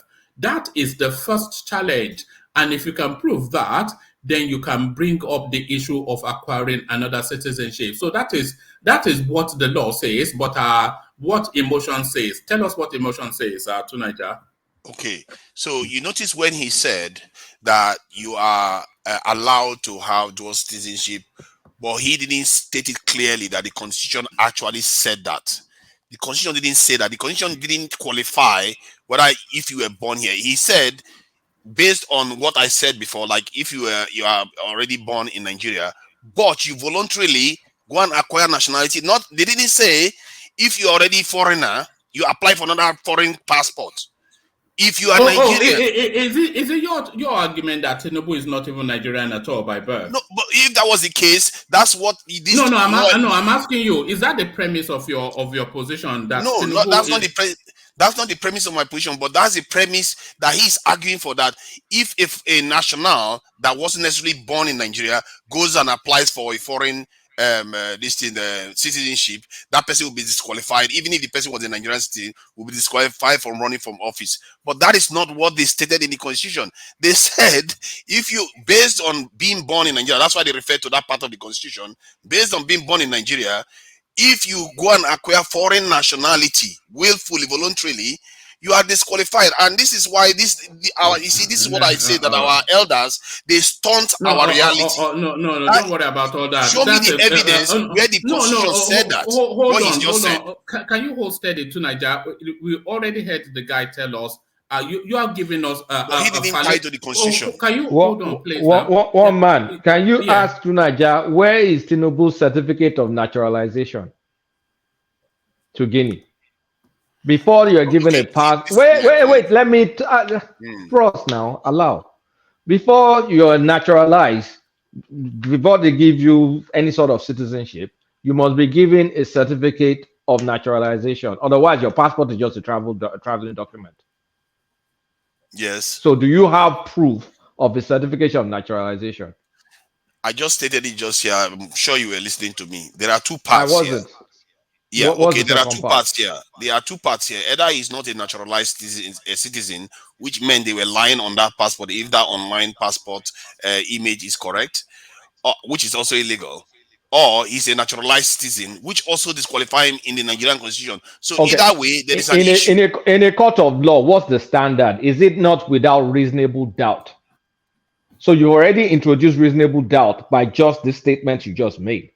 Yes, because I have to be honest. So what's your case? Passport that we saw online, but none of them are disputing the image of that passport. That's something you have to also ask yourself. It doesn't matter. Like, we just established that you need a certificate on naturalization. Passport is not good enough. Number two, we've established that you need a reasonable doubt. So you could have a passport without having a certificate. Naturalization. That means he did not swear on an oath. The text of the Constitution says you have to have sworn oath allegiance to another country. So if it doesn't have certificate of naturalization, where's this freaking allegiance? Say okay, then I agree with you on that. Hold on to Niger. Let War Peace come in, and then you wrap the two spaces up. War Peace, you wanted to say? Well, man, let me talk to you first. Sorry, I'm not trying to be harsh. I have a very mixed feeling right now since I lost my sister dead. But I don't like the way you just telling me to hold on. Yeah, because I was in the middle of an exchange with two Niger. Yes. Which if you had come in, you would have deviated from that exchange. That's why I held you back. Because yes, you are the moderator, and when it comes to leave all that, please. I already explained. I was in the middle of trying to establish something with two Niger. So if you had come in, then you would have cut the flow of that. So that's why I just said, God, give it a moment just to establish that. So put your position to Niger. Yeah, but again, I don't understand what we're arguing about Tinubu nationality and non-national. Everybody here in this panel, we are almost everybody is a national of a different country, if not a national of a different country, holding a permit carrier. What are we trying to spin here about Tinubu? He's not. Honorary diplomatic, we know those that have it. And when you're having a honorary diplomatic passport, you are somehow tied to that country, indirectly or directly. So what is asking, do you see nationality paper, how you say? They cannot give you an honorary passport, we cannot give you a partial nationality paper. He has it. Says But who? I don't know why. Says who? Says Says everybody. who? Says where you are. Says where you are. Better, please calm down. Let me finish. Hold on. Let me put my point. I don't see the reason why this ex-president is coming out. It's not on his right to come out to defend Tinubu. And there's a sitting president there that can come out and say yes or no. And again, it is Tinubu thing that was supposed to counter this. This thing has been on the internet ever since. Why didn't they speak about it and say yes, it's a honorary this thing, and the case ends? Why is it that he has to come from a ex president that was kicked out? And again, when this thing came out, most of the file was saying it was dotted on this fake document. Now somebody's coming out and say it's real. All these things, we don't need it. It's a very simple logic, a simple matter that are put to rest. Why all this fighting back and front? Nigeria Constitution said, once you have a dual citizen, you can't be a president. Why have to listen to an ex Attorney General? This Attorney General of the country. This matter is between the Senate and the Supreme Justice. If they said it's okay, it's okay. If they say it's not okay, then they'll do what they're going to do. It's not for us to start arguing back and front. We all can read the Constitution. Nobody's a dumb man here. So why put in a situation like we don't know what's going on? If it doesn't affect him becoming the president, we should forget about it. It doesn't affect him. If it affects him, it's left for the Supreme Court and the Senate. Actually, this is a Senate work, not even we. Senate have to say he cannot, he's not qualified to be, and they'll vote it, they'll kick him out, and the Supreme Court will stand on it. So I don't understand the explanation here. Like, I'm not in primary 6. What's going on? Can I say something? Can I say something? Yeah, come in. I wanted to comment on this thing. If I have many things I want to say, I've lost my thoughts already. But anyway, I will try. You see, the thing is this, from what Aondoakaa said, the only person that can prosecute him for war peace will be the Attorney General of the Federation. If he takes the case up, he can take it to court. But will Malami do it? That's the question. The Attorney General of the Federation can take it up. That's what he said. I think I heard him say that. But then I don't know why we're trying to twist this whole thing about dual citizenship. And this guy was asking. Sometimes sometimes you ask some ridiculous questions. Sometimes where is the certificate? Like a lawyer. Like you ask. It's so ridiculous. Sometimes when you ask some questions. Where is the certificate of naturalization? Does every nation have to issue you a certificate of naturalization like the US does? Yes. Yeah. Okay. So give me another example. Is either you have a birth certificate or you have a certificate of naturalization. Normally that's how it's supposed to be. But the point of this, that's the expectation. Yes, that is it. You said what? Even in Nigeria, if you are given, you are going to read. They gave it to 286 Nigerians, 286 foreigners last year. And we saw it. So why are you talking like I'm being I'm making stuff up? Hold on. You are saying that where is the certificate of naturalization? Like we have to go on. If you have a passport is if it's issued by the authority of that country, it confers that citizenship on you. So either he has it or he doesn't have it. A passport issued by recognition is different from a passport issued by naturalization. They're different. Issued by recognition. What are you talking about? What is the recognition? If the president of a country gives you a diplomatic passport, it doesn't mean you naturalized. Yeah. No. Until you can prove you naturalized. It does not. It does. No, it doesn't. I'll tell you the process. In the United States here, if you want to swear, on that very day when you are swearing, is Guinea the United States? Oh God, this guy. I'll give you 2 instances. I'll give you Nigeria. What you are doing is called hasty generalization. You just take United States. You want to apply it to Guinea. But then you can use the generalization of certificate of naturalization, right? Because that's the world standard. Okay, so I cannot use another standard. The other standard that I use. What are you talking about, this guy? You just call me sometimes. I don't want you to make a logical fallacy. No, you are the one making logical. When I'm trying to make you see things from that logical point of view, you're making it sound like as if it's ridiculous. But you can use it. Let me know my point. The point I'm trying to make is this. The Nigerian system. One voice. The Nigerian system. Can I say something, please, my friend? In the Nigerian system, if anybody wants to naturalize, usually the president will be there. He will confer it on them. The Nigerian immigration does not have. They do not have the right to do that. It's a ceremony they usually do. I think maybe every 4 years or something like that in Nigeria, whereby they will confer you that citizenship. The president will be there. He will sign off on it. on your certificate of naturalization here in America, it is the president that signs off on it. Mine is the president that signed off on it. The president at that time that signed off on my own certificate of naturalization. Then after that, you can apply for passport. But then if Alpha Conde now gave him that status of a Guinean and gives him a passport, underneath it says Guinean, it shows that he has conferred citizenship on him. We understand what Alpha Conde is trying to say. Do you have that document? Do you have that document? The mock David Udai's one says Guinean, but it doesn't mean that the original says Guinean. So everybody is assuming what David Udai put up is the real stuff. They've sent it to the Guinean embassy and they confirm it. Rational mind. Don't shush me that. I'm not shushing you. I want to ask you a question. In the court, what standard does the court go by? You just can't go. The court is not court of public opinion, because is there reasonable doubt? Because if you don't produce that the documents that the president gives, then there's a reasonable doubt. What is the document the president? Okay, the certificate of naturalization. But you cannot expect them to get court will dump your. If you just go to court with the passport. Brother, give me 1 second. Even the United States they are talking about give different types of passport, right? It's not only that passport they give to you. They give different types of passport that don't confer nationality. They give contractors, special operations people, a type of passport to go and carry out special operations on behalf of the United States. So it's not only they give you passport, it means you are nationalized. It's not that simplistic. That's why when I was saying, look, these people, they do operations, they move around anyway. You're wrong. I'm not wrong. Don't mislead people here. No. If the United States, hold on. If the United States give you their diplomatic passport, you have to swear an allegiance. It's not only diplomatic passport they give. I think for special operations. What other passport they give you? No, there are other passports. It's not a U.S. passport. It's not only diplomatic. It's not a U.S. Hold on. It's U.S. passport. We carry U.S. authorities. That is not diplomatic. That is not. Go and do your research. Go and do your research. All right. For their contractors, all these special operations the US is doing around, you think they give special privileges? They give but then they will confer the diplomatic passport. Is that what you're saying? I'm not talking about diplomatic passport. That could be another kind of. Hold on. If you are here in America, you're a green card holder. They will give you a special card. You can use that card. That one. Hold on. Hold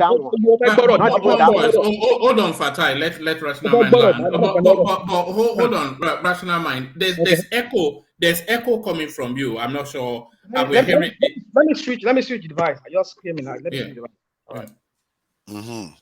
All right. Hold on. What Fatai is saying is wrong. In 2017, I was coming to Nigeria. My Nigerian passport was expired.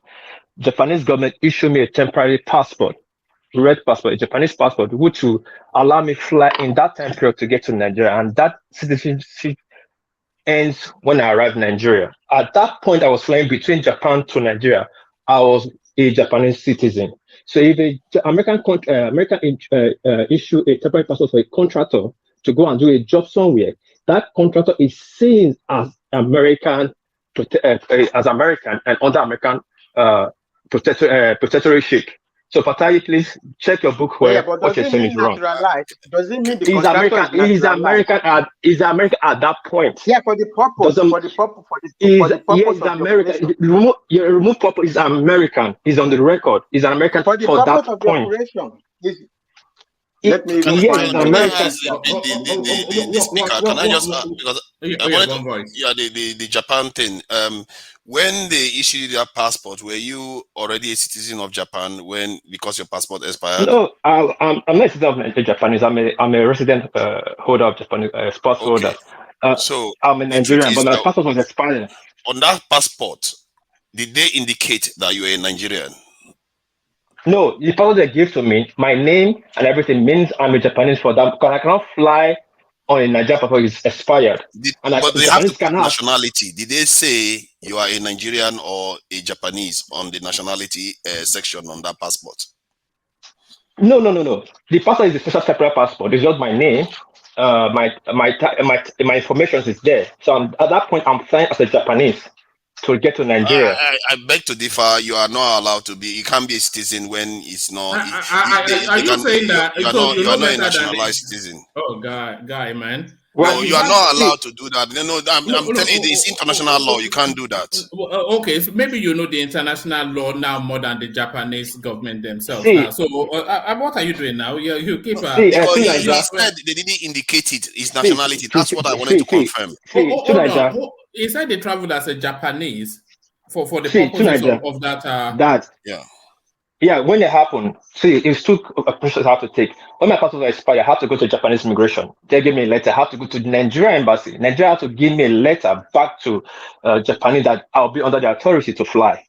So now they issued me a red Japanese passport, but not as big as Japanese passport. Just like your cover page and 2 pamphlets inside. Then which carry my information, but no passport photograph. But every person carries there is me.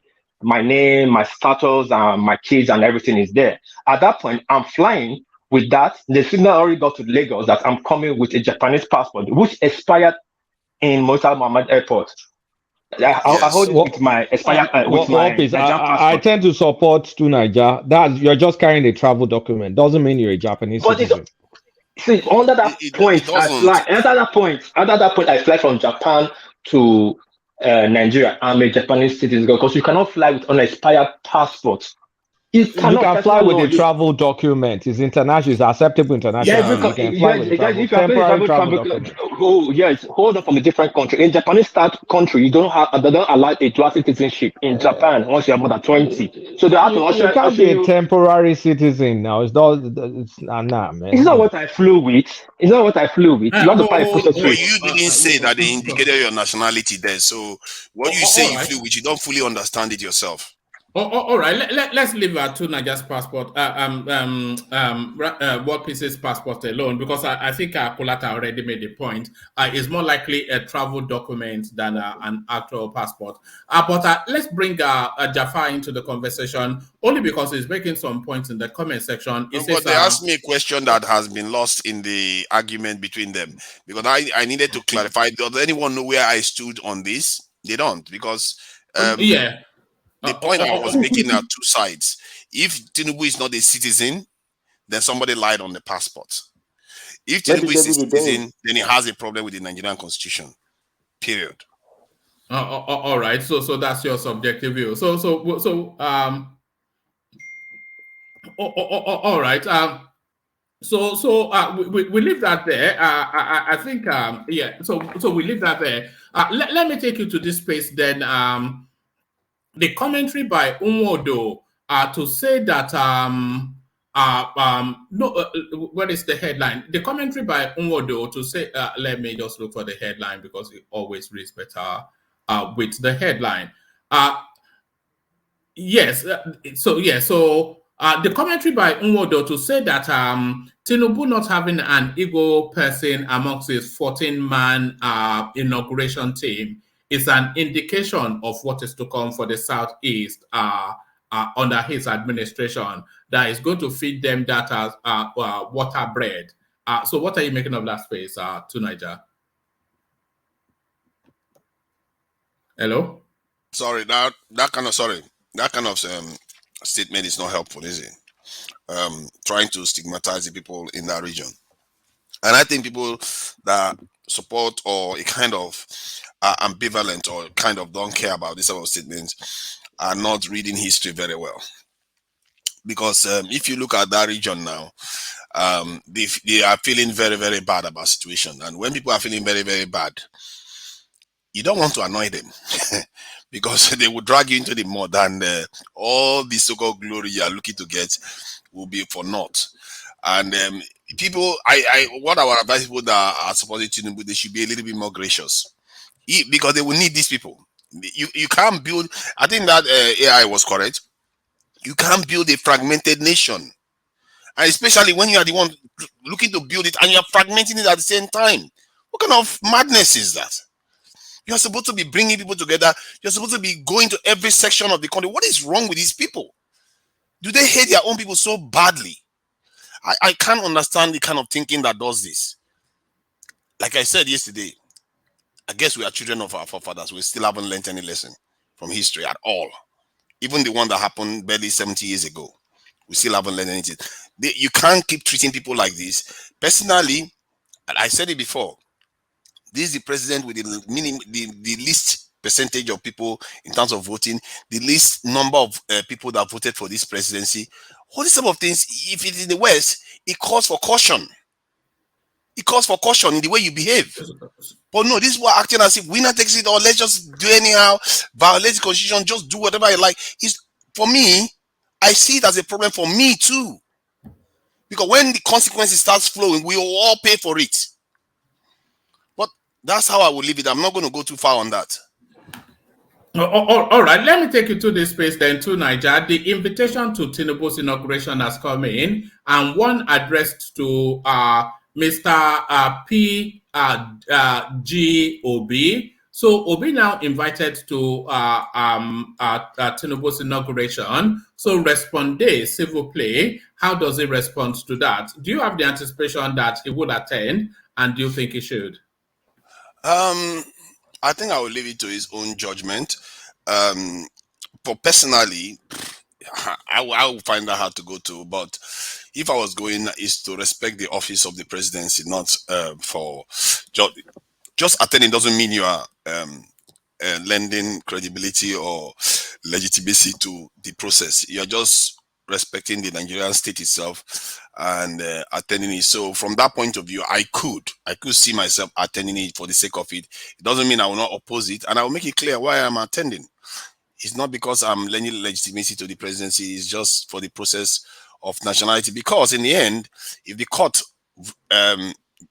judges in favor of Tinubu, you can't go back in time and attend the inaugural ceremony. So I will make that clear. Personally, I will attend because it's not about him. It's about the office. So I think I'll try to keep it as short as that. All right, brilliant. There's a couple more talking points I want to take you to, but I think Zita joins us only really to drop an opinion. She's actually getting ready for work, so she's just coming to drop an opinion on that passport back and forth that we just had. So just for a moment, to Niger, let's hear from Zita, and then I'll come straight back to you. Zita, you came in to say. Hey, good morning, everyone. How are you? Salam alaikum. Okay. I noticed that you guys have spoken intensively on that passport. But I just want to say a few things because of our listeners. In the course of my career, I did onboarding and offboarding of expatriates, covering 72 countries. Kulat, are you there? I do, okay. Madam. Please, is there any country you know about? Because maybe, I'm old school. Is there any country you know about that you can apply for the citizenship without a residential address in that country? You're right. I said nope. Citizenship. Except you're military and you will have a military address. But no, I don't think there's any country that you won't have an ongoing address in the country you're applying to. Okay. The first day I came on this platform to talk about this passport, I first of all said it's honorary. And everybody attacked me. They didn't allow me to finish my statement. Somebody in this platform said, I think he made a comment of that talking about like a layman. He took over the conversation. I kept quiet. Because most times, I don't really like argument. I don't. When I say something, I move on. Now, it's easier to see Guinean in that passport, but you guys didn't see Lagos. Did any of you see Lagos in that passport? Yep. Yes. I think it could be issuing office. So the issue office is in Lagos. Clearly, Lagos is not a country. It could be place of birth. Yeah, but carry on. So when you open your passport, they put your place of birth in your citizenship passport. Like you're a native let me put it this way. You're a Nigerian and you have a Nigerian passport. So in that passport, after writing the issuing, look at that passport carefully. The day I came here, I made a comment. I said, I challenge whosoever that is flaunting this passport to show us the back cover. And up to today, I have not seen the back cover. I'm still waiting. Because every country has a way, and you don't have any right to challenge them. They tell you that's the way they do things, that's the way they do things. They have a way of cajoling people, inviting people, thanking people for whatsoever reason, whatever they have done for them. Hallelujah, praise God. When I saw that passport and saw Lagos, I said, this is an honorary passport. But people didn't want to believe me. The president has come again to say it. And people are saying, why should he come out to say it? He issued that passport. Some countries give it in form of a certificate. And by the way, that day I said that all of them that contested for that election has something like that. That's what I said. And I'm still saying it again. Some countries give it in form of certificate, in a certificate form, laminated. Some give it in form of passport. When I saw that Lagos, immediately I saw that Lagos, I said, this is an honorary passport, but nobody believed me. But I want to tell you, before you apply for citizenship in a country, you must have a residential address. That is one. Two, they will have to give you a certificate of naturalization because that residential address is occupying a space. That is nativity. You have to have a place you point out. I come from here. For people that have such a thing, you will see that eventually you are called, you are from Westminster or you are from Manchester.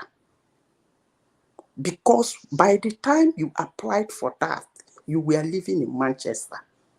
Maybe you must have relocated to another part of Britain, but your citizenship will forever read Manchester. Because that's the space you told them you wanted to occupy when you were applying, and they gave you that space. That is two.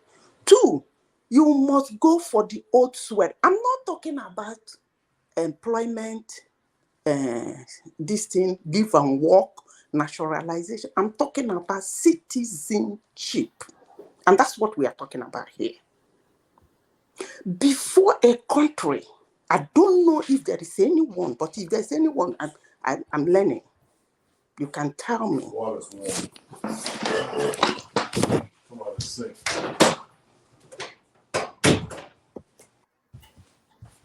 Do you need a moment? No, I'm here. Oh, all right, carry on. My husband was talking to me. So, all right. If you send him our regards.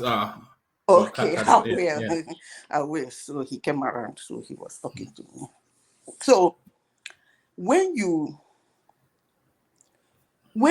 go for citizenship, there is what they call an oath of allegiance. They give you that paper, you read it out. And that means you owe them. You are inclined to them. It becomes dicey. So I don't know why they are combining honorary to citizenship. And I ask, if somebody is giving you an honorary, is he going to say, I'm giving you honorary as a Guinean, a Guinean, but you are a Nigerian? No, it doesn't. They don't do it that way. They will say, we are giving you a Guinean. And that's exactly what they did in that passport. That's why you see Lagos by the right-hand side. That is the way that country do their own honorary. Some other countries might do it differently, but that is how they issue their own. Some give their own in form of certificate. Some their own is very detailed, like in US, when they give you such a thing, it's extremely detailed so that you don't exceed your boundary. So I don't know where this argument of if the law say this, if the law say that, and when they give you an honorary pass, that thing is not citizenship. It means you don't have any right to go about registering that you're a citizen of that country. You don't. So for him not to stick it there that he's a citizen of that, he's not a citizen of Guinea, from what I am saying. So sometimes when we make this argument, some people are listening to us. Do you need a residential address to apply for citizenship in a country? In my career, yes. I don't know whether it has changed, but it has changed. I'm waiting for you people. Any of you can tell me. Okay. I'm Can I open ask you a question? Knowledge, please. Are you aware that on diplomatic passports, which I accept does not have to be a naturalized issue to a naturalized citizen, but it has to indicate the true nationality of the individual? I said that passport I saw was honorary. It's not diplomatic.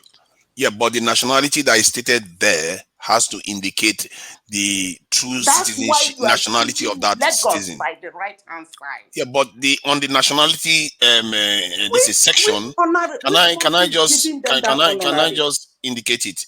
It says in the area of nationality. Hold on, Zeta. Let him make the point. Go on. In the section where it says nationality, it is indicated that he is Guinean.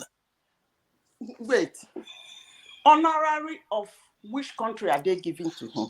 No, not honorary. It's the nationality. I don't ask the question. It's from Guinea. Wait. No. Hold on. Tunaja, follow the logic of what Zeta is. So switch into the logic, because I think you are staying where you are, but switch into the logic of where she's taking you to. Let me. It's for Guinea. Something. Can I? Hold on. Otherwise, I will go. I'm busy. Go on. Let me explain myself. When I say I like people to understand me before you ask me a question, I said the first day I came here, in one-man platform, they were discussing that. I said, that's an honorary certificate, honorary, whatever. They argued with me and threw me out of the conversation. I kept quiet, but I made a comment. I said, I challenge the person flaunting that thing to give us the back cover. Because that's a space I know. If I see the color, I see what is written there, I will tell you what it is. So, up to today, I have not seen the back cover. Then I am saying, if somebody is giving you honorary of what? Is it of Nigeria or of Guinea? If it's of Guinea, they will write Guinean there. If it's of Nigeria, they will write Nigeria there, because that is the honorary they are giving you. So why would they give you honorary and write Nigeria there? That's a critical question you just asked, because international law requires it. You can't indicate, you can't issue diplomatic passport and put a false nationality there. Don't you see? Listen to me. You say you are aware of this space. If you are aware of it, I can give you the convention that talks about it. Don't worry about the convention. You have to don't agree with Zeta to Niger, but dial into the logic, because I think we all understand what she's saying. But I think you are staying where you are, so you don't want to follow. I understand what she's saying. She's saying that because it's Guinea that issued it, they put that Tinubu is a citizen of Guinea. I don't need you to believe me. I'm not talking to people on the studio. I'm talking to our listeners, actually. But you can interject. Ms. Zita, sorry. Good morning from my side. Sorry, I missed the call yesterday. I was battling with influenza with my kids. By the time I saw your call, I thought you were already at work. Sorry. Okay. We'll talk later. Let me quickly put this. I don't see any point with arguing this, like I said before. But the only thing I don't like in this is that Tinubu team that we're expecting to be super brain, like my friend, I would say, Fatai would say that Tinubu will bring the super brain. This is the point we're supposed to know, that the government we are going to see is going to be together. They're going to put super brains together and handle issues. This issue is a very simple issue for them to debunk since. Why do they allow this? You've made your Let point. me just finish. Let me just finish. Why do they have to wait for somebody else to come from other side to start talking about it? We all know the meaning of honorary. Do you all have it? Some have it. Do you all have it? But there's no point arguing about this. So are they just allowing this to happen so that it will distract us or what? That's my question to you. Let me tell you something about myself. You know, when I want to reply somebody, I tell people a story. You see me, when I am talking, either I talk to a particular, I have a catchment I want to catch. When I throw conversation to them, I keep quiet. No matter how you argue with me, I'm not going to say anything. Because I expect my catchment area to catch what I'm saying. You see this argument of the passport. It would have been so stupid of them to come out to debunk, to start talking about it. It's too, I would have think they ain't got no job. I am happy they kept quiet because it is not really something to discuss in the first place, according to you. So why would they come out to start wasting 1 hour on it? The person that threw out that passport went far by mentioning the name of the person who gave it to him. And the person has responded. Fair enough. And that's it. Go back to what Madam Zita. Okay, continue. You want to ask me a question? No, I just wanted to have a look. I think are you not going? Sorry, Fatah, are you not going to start with "Thank you for your brain"? You usually, when you talk to Zita, you always say "Thank you for your head." Thank you for your brain, Madam Zita. Madam Zita, look, the implication, if there is any implication, is more on the Guinean side. Look, the people that put out the passport, you think you are hurting Tinubu? You are not hurting Tinubu, so he doesn't even have obligation to reply to you. If there is any breakage of issues or any issue with diplomatic situation, you are hurting the Guinean government. You're not hurting Tinubu. What does Tinubu have to respond if he doesn't violate the law that will make him president? He has no obligation to respond to you. But even beyond that, one man, maybe when Madam Vista lands or whatever, I would like one man, if you could, to pull up that passport, because the question to Nigeria is asking is premised on the fact that the passport, the whatever David they put up there, is actually the original passport, the original page. What you can see irregularities on that passport. One man, the numbers. If you see the numbers down the line, you can see there is incoherence between the number down the line and the passport number. You can see I can't pull up the passport, unfortunately, because YouTube are taking it down. You know, social media has banned it. But I can. Yeah. There is a zero there, right? That is not machine generated. That is not machine made, right? The first zero in front of anybody that can go and see the passport. The zero there is a missing zero, and they put it. It's not machine printed.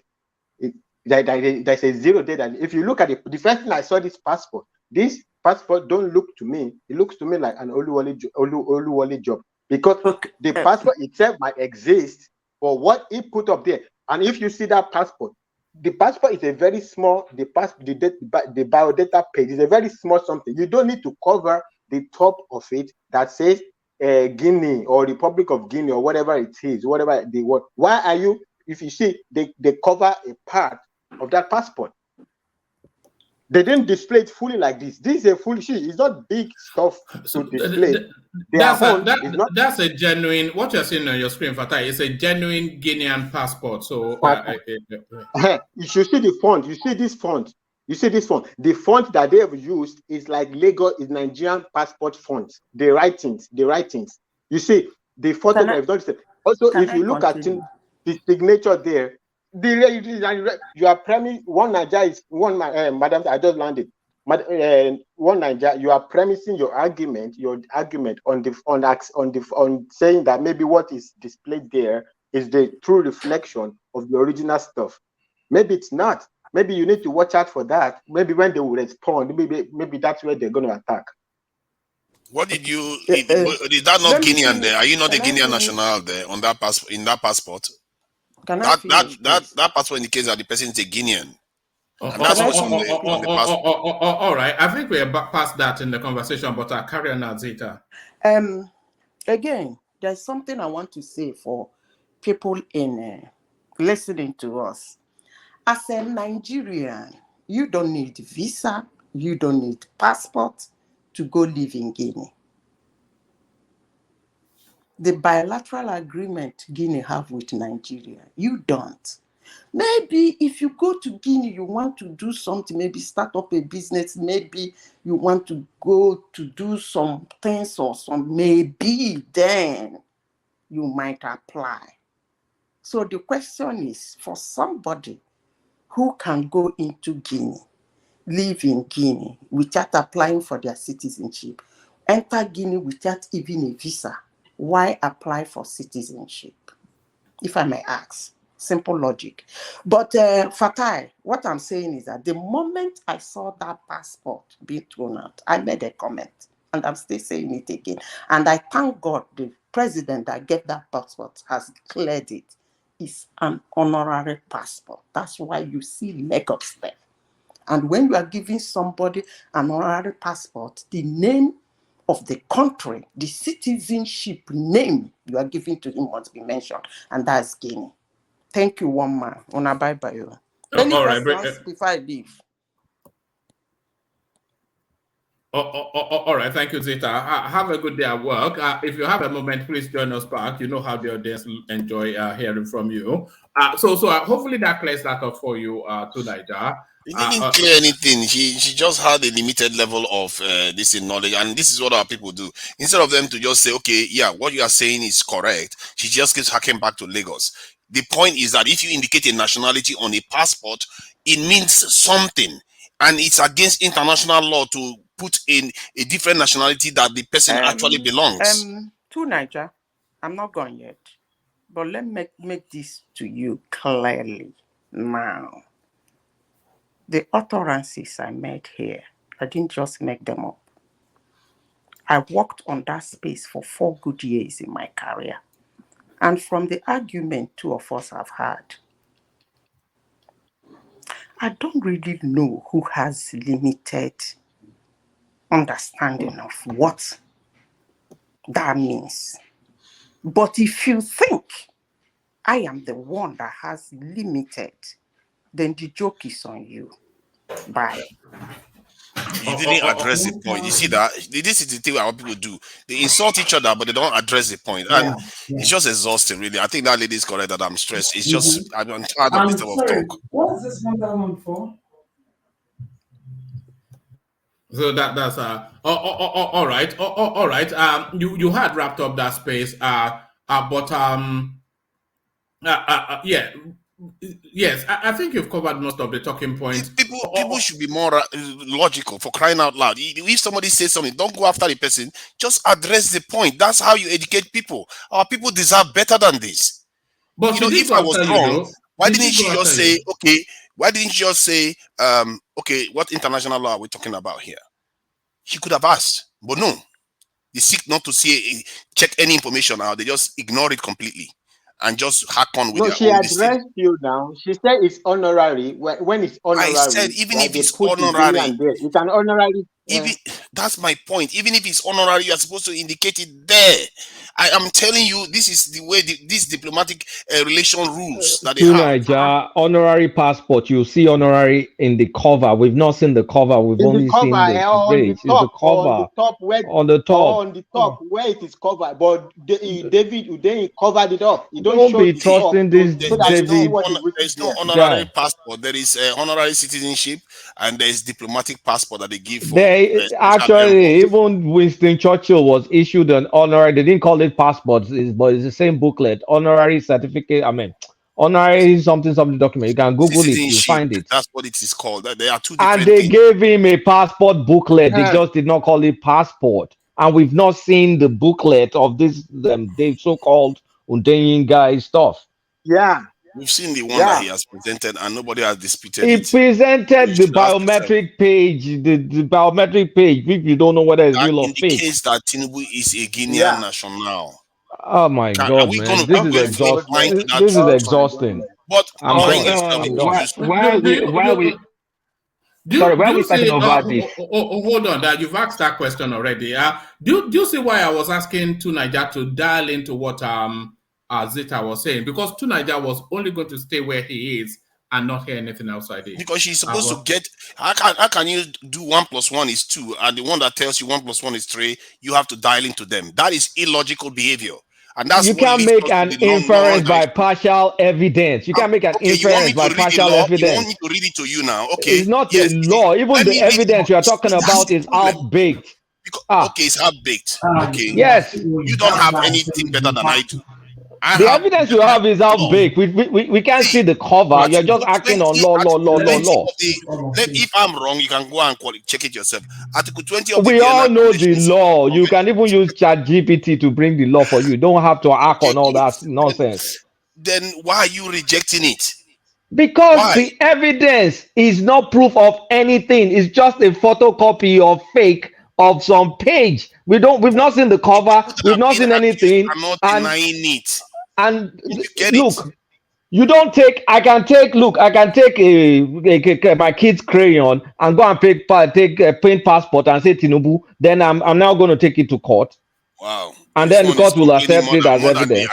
The accused. You are complaining. I know. Am I supposed to take that to court? Because first of all, the Guinea authorities have to authenticate it, and what we've heard so far of Guinea authorities, it's an honorary passport, and you don't have any evidence otherwise. So why are you acting on this? What is wrong with you, Kulata? What is wrong with you? I just told you. I even went along with your argument. I said yes, it's honorary, but it's also still supposed to show the real nationality of the individual, and you're still going back. Are you the arbiter of world standard of what an honorary passport should look like? I'm not the arbiter. I'm just telling you what the rules say. And if you don't like this anymore, you tell Guinea what to do. You are what again? You are Tunaija on the internet telling Guinea what to do to their diplomatic passport. I'm basing it on something. I'm not basing it on my own knowledge. Hold on. One thing first, bring the tempo down to Nigeria. You are amongst friends. So bring the tempo down. But second thing, let's hear from Babati, who has now woken up. Babati, you wanted to come in. Yes. Good evening, everyone. To Nigeria, just to clarify, are you suggesting that Tinubu is a Guinean-born Nigerian, or is that what you're suggesting, that he was born in Guinea? Or I'm just trying to clarify, because we've heard that he was born in Osun according to the Obidients. Now is Guinean, so I'm trying to figure out what your take is on that. My take is that he is a Nigerian, and he got diplomatic passport from the evidence we have so far. He got honorary citizenship from the evidence we've got so far. And from the evidence we've got so far, the Guinean passport indicates that he said he was a Guinean national. And that is illegal. All right. Sorry, hold on. Before you, sorry, Babati, I beg your pardon. But before you go into, I know you are quite keen to read out, you are so keen to read out a piece of law. I don't want to read this. No, hold on, because you've been looking for the window to read it, so I know. You said something there. You said we know that he has an honorary passport. But there was a question that Zita was putting to you, but you glazed over it. You glossed over it. And Zita was asking you, what was it to honor? What was the honor of that honorary passport? The honor was to give him diplomacy so I can be able to travel with it, without a lot of hindrance. That is the purpose of granting people honorary passport. And he acts as an envoy. The honorary itself is the Guinean ceremonial citizenship. That's what she was saying to you. No, but she was talking about the passport. He kept saying they need to turn the other side of the passport. She was focusing on that. Okay. So that's why I was Um, saying, even one if man. it was a passport, you should have checked the section that says he was a Guinean. And if you understand international law, that says that you are supposed to indicate in the real nation that person is from. You can't just, because people can change identity that way. That's extremely dangerous. All right. Okay. And that's why I was asking that, since they said Guinean, are you suggesting that it's Guinean? Or I don't know what you're... I'm suggesting that either way there is a problem. If he says he's not the don't Guinean, do either way. then they Pick lied one. on the No, passport. no, pick No, one. sometimes Is the two. not. See, life is not straightforward. Jesus Christ. Sometimes, if he says he's not a national of Guinea, then they shouldn't have indicated that on the passport. And I believe he's not a national of Guinea. I actually believe that because clearly he didn't naturalize there. He wouldn't have the patience to do that. So clearly they just issued him that passport, but decided to issue it for whatever reason, put Guinean there. So in other words, they are trying to eat their cake and have it at the same time, which is not proper behavior when you think about it. So it's not up to me. What are you really saying? When you say you're not saying that, but you're saying that they have Guinea there, that is saying that it should be where you are born, and you say since they have it there, so that you're saying that it was born in Guinea. That's what you're suggesting. That's the impression the passport is giving, and which it shouldn't have done. I don't know whether it's out of ignorance. Hold on. The place of birth for the passport says Lagos. The place of birth, yeah. He might say, if he says Lagos, that doesn't. That's what I mean. That then he's acquiring a nationality. That is what makes it citizenship. Okay, to Niger. Let's give you benefit of the doubt. So, for the purpose of argument's sake, let's push your logic. Okay, he has Guinean passport. He perjured. What next? That is up to the constitutionalists to decide. Because like I said earlier on, that same president was removed because he was seeking a third time, trying to violate the constitution. That's why he was removed. Let's not do hasty. Let's not do all this hasty generalization. I don't like it. We're talking about a specific country, Nigeria. You have, this is an electoral case. Have we passed the window of filing any electoral lawsuit? And is this included in Peter Obi or Atiku's prayers? Yes or no? If it is the one I think will be included is if there's deception in it. That's the one that will be wait, but have they filed the prayers? Yes or no? They have. Can they amend? Can they amend it and say, "Oh, we have Jara to add"? Can they? They can add it based on to support other the prayers that is already there. Let's say they accuse him of deception. There are five. I'm familiar with Obi zone. There are 5 prayers there. There's nothing like perjury in there. Nothing. So this is an additional disqualifying factors are there. They say it doesn't qualify because of drugs or some nonsense like that. Then they can bring more evidence of disqualifying. No, you can't willy-nilly do that. It's a court case. It's a limited scope. You just don't widen the scope. Kolata, do you remember when Ogbeni was here and they talked us through that? I wish you cannot even have you can't add even one comma to your petition once it's been locked in. Once you've been locked in, so what's your? I'm even trying to let's push what you're saying to his logical conclusion. So you cannot add a perjury case, and so that window is closed. So next thing he gets in there as president, then you want to put perjury. Who is going to indict him? You that know it clearly. What is that part of it that they were arguing for in terms of the drug, this thing, and this thing, all kinds of stuff? They want to disqualify him because Tell me what that prayer is, since you know it very well. Let's see whether he can catch something like this. The prayer is supposed to be, it is not an eligible candidate because he had a forfeiture case. So that's what I mean now. So he had that forfeiture case. They are saying that's illegitimate, that he doesn't qualify. But you can't. It was specific now. They are saying you can't you can't use passport to say passport to adds to a civil forfeiture. Like is that the only reason? Because first they say he's not qualified. Then they said the civil forfeiture. Did they indicate anything else under that? It's that civil forfeiture that they went through. Only. Yes, in the prayer. Go and check it. See, on this one, I cannot say I know what the. But okay, do us a favor so you don't keep hacking on. Do us a favor so you don't keep hacking on this stuff.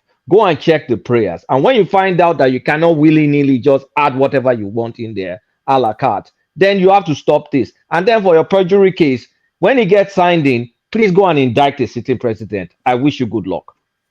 See, like I said, you don't have to indict them. They can remove them. So keep going on. Can I say something, one man? All right, come in, Ajale Koko. So Ajale Koko have that interjection, and then we'll move the conversation on to Kulata.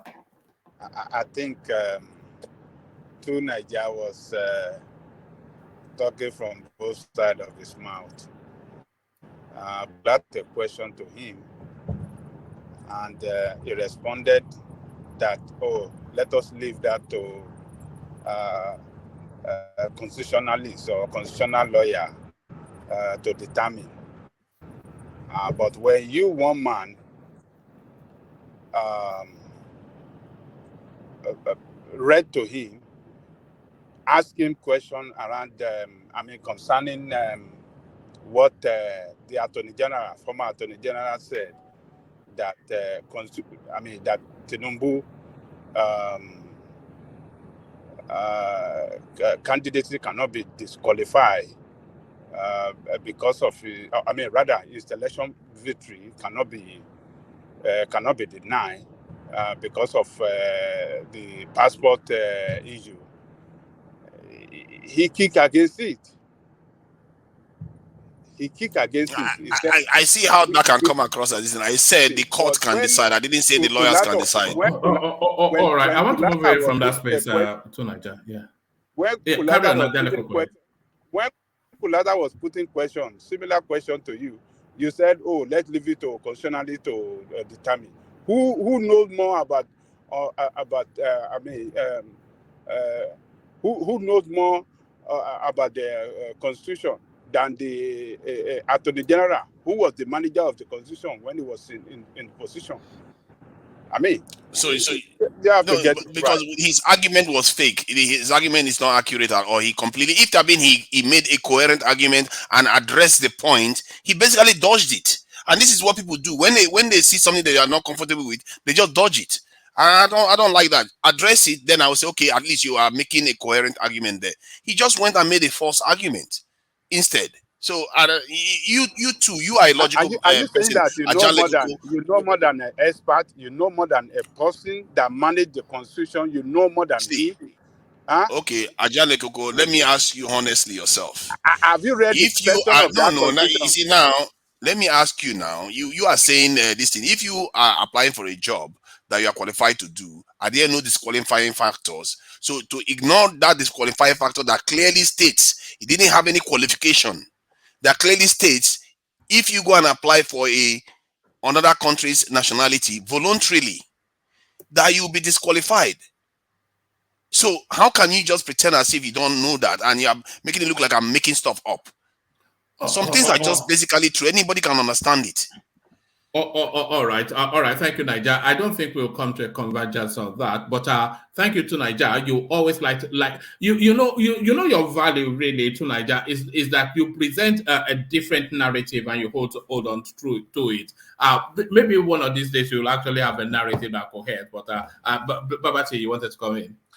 Yes. On the issue of Tinubu, woman, that picture that they put online, the video. The man has a PICC line on his arm. That tells me it's usually when they send you home with a PICC line, that means you're on heavy dose of a medication, antibiotics or something. So that means he's taking some medication. I don't know, but if that picture is real, that's clearly a PICC line. So I want to know what he's taking he's taking something long term. So I want to know what it is. He needs to be transparent with Nigerians. He's on something, woman. Babati, have you seen the video? Looks like he has a glucometer, a continuous glucose monitor. That PICC line looks like Photoshop. Because if you look at if you watch the video in his TV station, what's the name of that TV station again? And it was moving around. Yeah, it looked like it was wearing the CGM, not the PICC. It's not really a pic because It looks like a go and watch the video. Dr. Hold on, Tunaja, please, Tunaja, hold on. I have the video, Babati. It's only a minute, so make of it. I wasn't really clear on what I saw, but make of it what you will. Babati did for you. The 21st of March to rest and plan for the transition program ahead of its inauguration on the 29th of next month.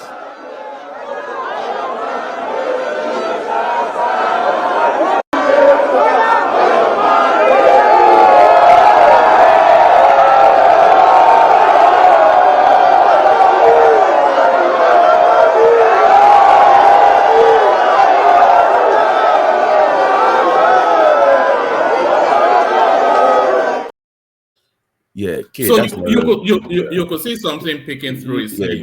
That's a clearly a pick line. That's a pick line. Did you see a pick line or you saw a white disc? It's not a disc. It's like a long little. It's not a disc to me. I didn't see any long thing here. Yeah, because usually maybe a midline or pick, but that's not a Glucar or anything. That's not the Dextrom or Freestyle Libre. No, it doesn't look like something dangling now. It looks like something like a disc stuck on his underarm. Might not necessarily be the long one you're used to, like a two-way. They can do like a single line for usually if they send you home on like a long-term medication. I didn't see anything dangling in that video though. It's in this picture that they do it here. But this can be Photoshop now. This one is amplified now. This is amplification. This is Photoshop now. But this one's amplification. You see that pink? You see that the pink, the entry before the white? That's a line. Yeah, but this is Photoshop. I'm not sure. I'm asking. I'm not saying that. But did you see this level of detail in that video? No, just But is PR team. Somebody needs to be fired in that. To be fair, there are different angles. People are videoing it on the team because these are things that you should know before you put him out there, regardless of what you think it is. You don't put him out there like that. That should be I've learned to disregard a lot of all these things. I've seen Tinubu knock-kneed. I've seen Tinubu falling down. I've seen so many images of Tinubu. You would think the man should have been dead and buried like 15 years ago by now. It's kind of fitting the narrative. Then if somebody dropped the ball on his team, that should have been covered up, even if it's not whatever it is. That just is fitting the narrative of him. He should have worn a long sleeve something. You don't put that out there. That was a mistake. I'm not sure that's a pick line though, because in the video I did not see anything as elaborate as this. All right, just But what can what's a pick? What's a pick line? What's a pick? Yeah. One man, please. I'm sorry. Good morning to you all. Babati, what you saw on that picture, please, is that telling us that he's going to die tomorrow? What if you see anything like that? What is it telling us? Is that a crime to take care of your health? I don't get it. I'm not arguing with you. I'm trying to clarify. So when they put a pick line and you go home, like you go around your superior vena cava, they will put like a line there. So it's usually for somebody on like some kind of long term, maybe antibiotics or something like that. So that's I am not saying that it's wrong or right, Thomas. Don't get me wrong. I'm not suggesting anything. I'm just asking the question that what is that? What is he taking care of? It should be transparent. I think the question is more what can you tell the severity of the situation or just looking at it? Is this stuff?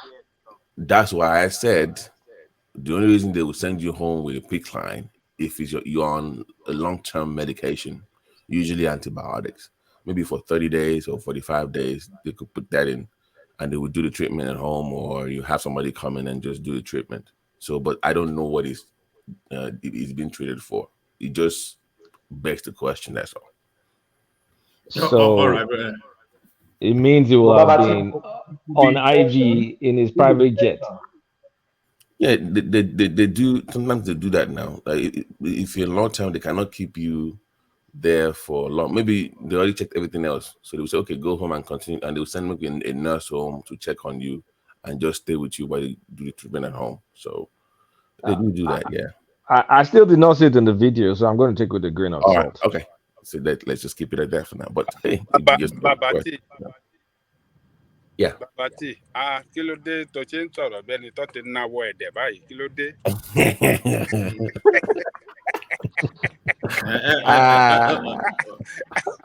Silva has come visited. Bàbá ò lè sọ̀rọ̀ dáadáa.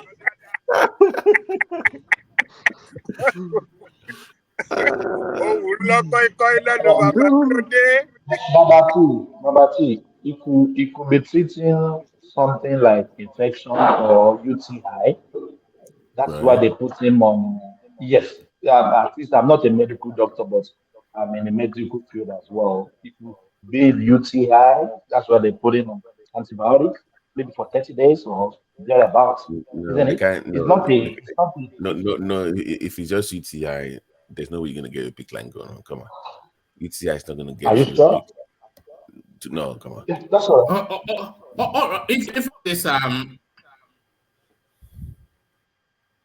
If you look at this image in the Punch, so this is from the Punch newspaper. You cannot see what. And by the way, you still have to tell us what the peak line is for us, the uninitiated. But if you look at this image, hopefully it's showing on the screen. If you look at this image, the Punch approach at all. So, which is to tell you that photoshopped. But in the video clip, you could see some sort of protrusion in his sleeve, but it looked deeper into the sleeve than that mocked up image that we saw there. Can we just watch the video one more time, please? Special request. All right.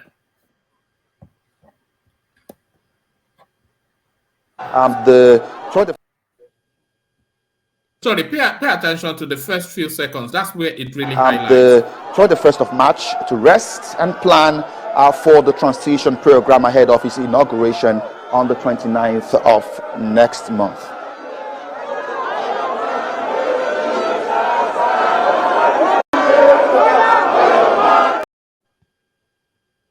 Actually, I'm going to do something. I'm going to play that clip again. And then I'll bring up the, then you look at this image on your screen, and then I'll bring up the mocked up image. Then we see, so, but look at, it could even be some sort of underwear. That's what I thought, but then I didn't want to say that. But let me play the clip again, and then we'll look at this image, and then the third image. Try the 1st of March to rest and plan for the transition program ahead of his inauguration on the 29th of next month.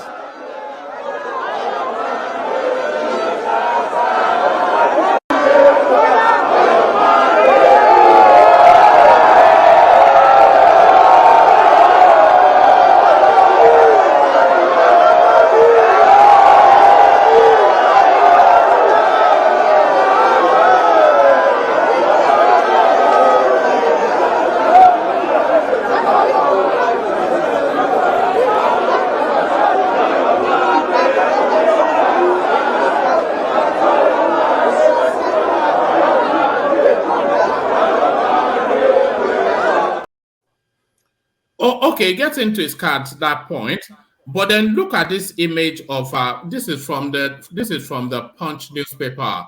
But then if we go to that, where's that other image? Let me remove that Punch newspaper and then bring this one up.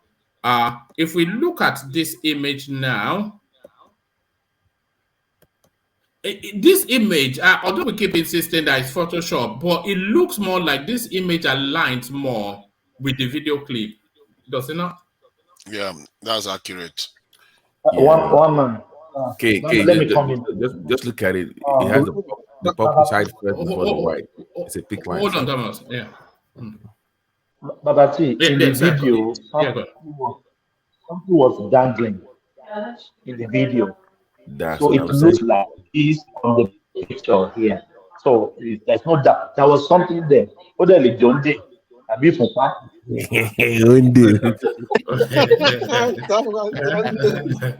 Okay, I agree. I agree.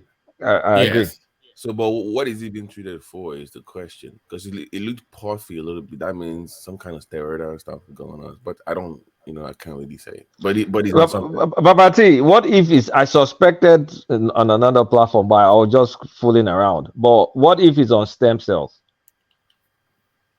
I mean, it looks fresher though. It got that Buhari juice, that Buhari juice. Yeah, because if you're on a stem cell treatment, it will rejuvenate your body, and stem cells seems like something you have go and top up ever so often, and that's why you'll be looking like Sylvester Stallone because it looked a bit younger. Right. Even though some says the puffy face may be maybe signs of some edema or something like that. No. But it had more energy. It was very youthful. Like the way it was talking, it was very relaxed, and I'm like, wow, this guy must have gotten some Ajidewe. How is something like stem cells administered? They do they don't have to use stem cells. They actually use blood transfusion to rejuvenate older. That's done in Germany, I think. Kobe used to do that. Kobe Bryant used to do that. They will spin your blood and put it back in. Yeah, but that's spinning blood. I'm talking about stem cell treatment. Okay, that's stem cell stuff. Okay, well, maybe you never know.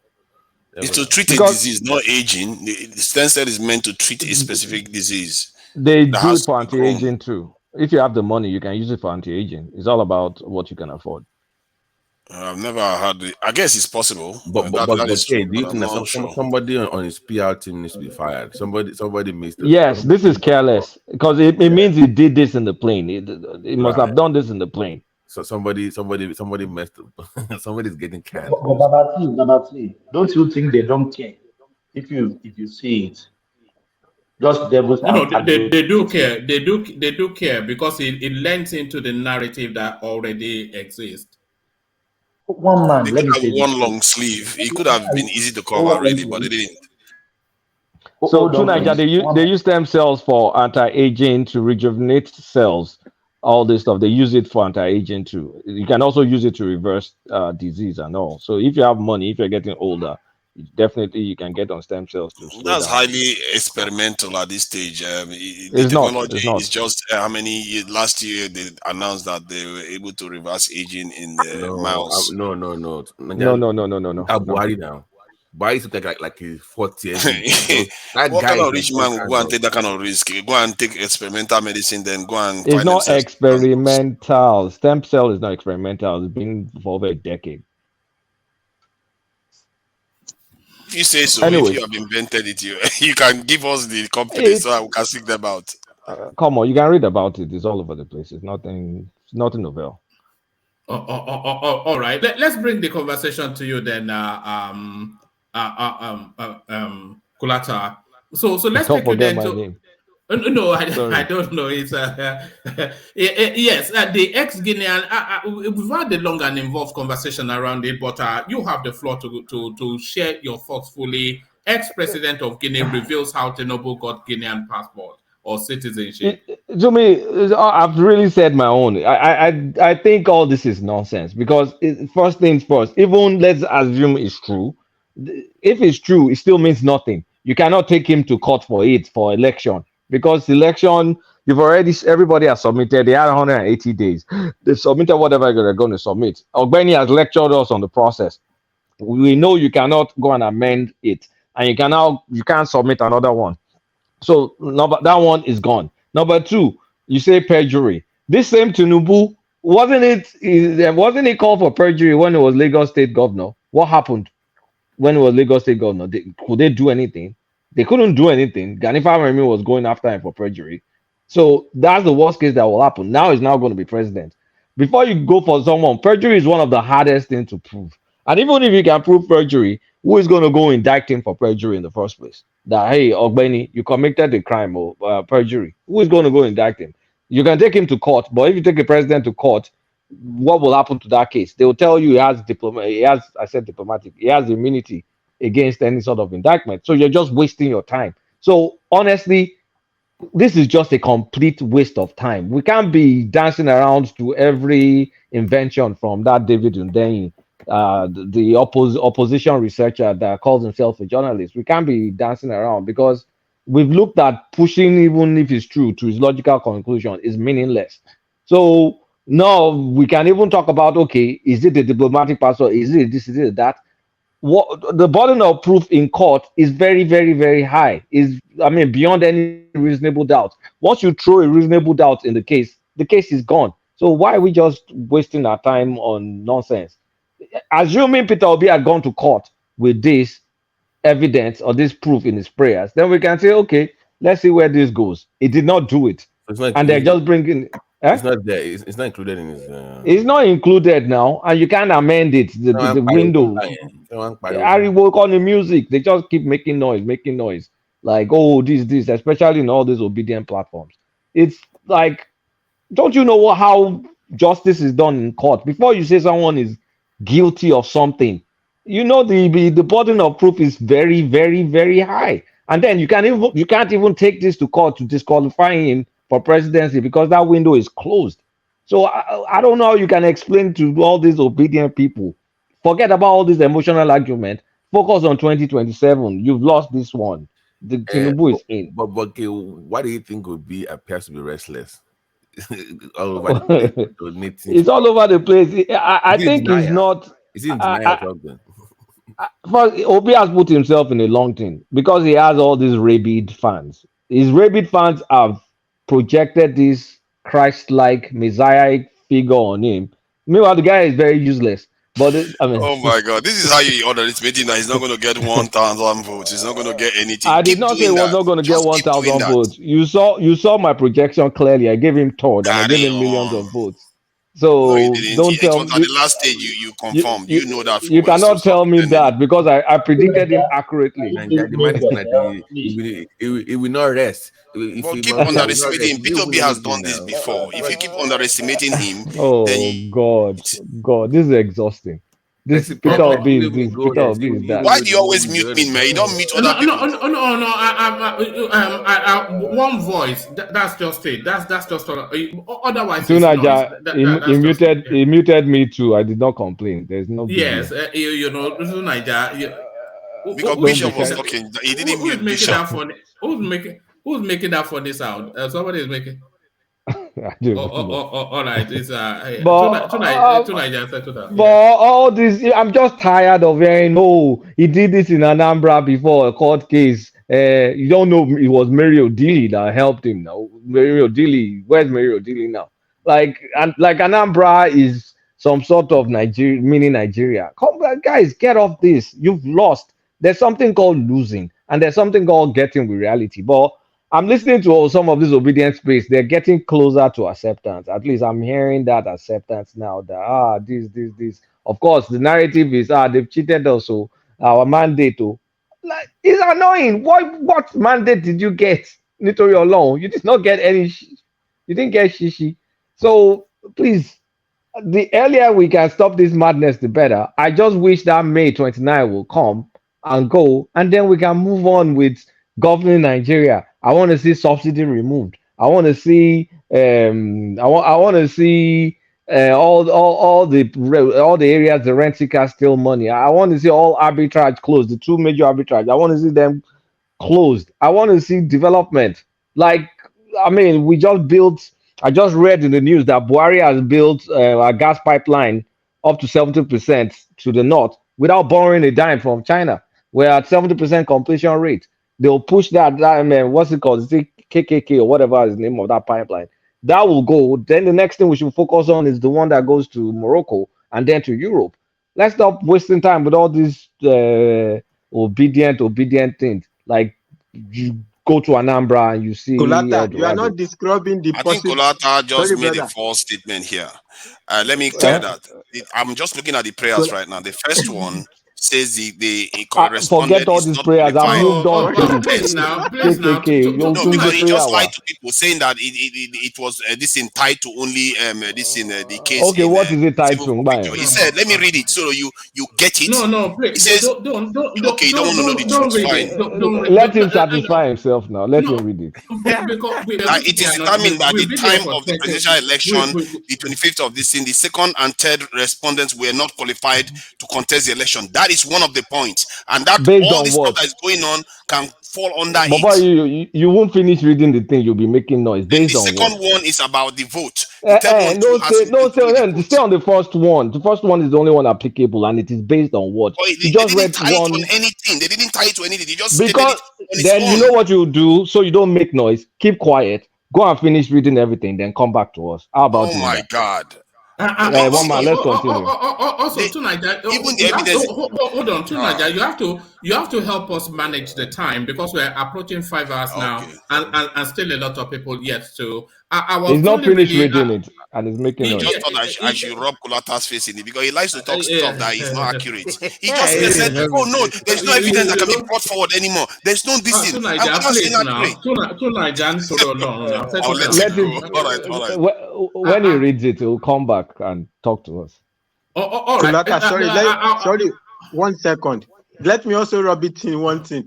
All these things you are painting, you're not painting the new Nigeria possible, the new Nigeria. You have to paint also. So we want to see a Nigeria that, honestly speaking, if you get a Nigeria that is 3/4 of what Lagos achieved, we're talking about a Nigeria that we can hit $1 trillion GDP. That I want to believe that it will be widespread, not trillion GDP concentrated in Dangote or the dollar, Dantata and a few guys. No, that will build the middle class. In Nigeria, that will build the middle class. In Nigeria, that will be taken seriously. In Nigeria, that will be an energy competitor to Russia. In Nigeria, where farmers will be making money, we'll have some level of. We can actually have futures market for our commodities for crying So out what loud. did Lagos achieve that others didn't achieve that you keep saying? To Nigeria, I don't want to have to say it. Sorry. Now. You know, Not against on my nerves with this pronouncement. No, you are right. Actually, we surrender too easily to Kuleta. Sometimes we surrender too easily to him. But Kuleta, I want to surrender this to you. I think it's my style. It's my style of talking. Continue, one man. Sorry. No. I wanted to surrender this to you. You were saying about how they built the pipeline without funding. So I was seeing the clip earlier on. So this is what you were saying about the NNPC building a pipeline to 70% completion. So let's hear from Malik Kyari.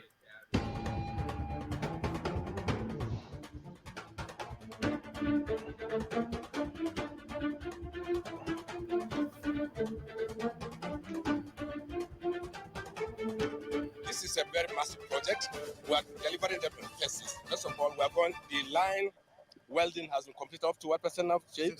Well, 70% of all welding work have been completed.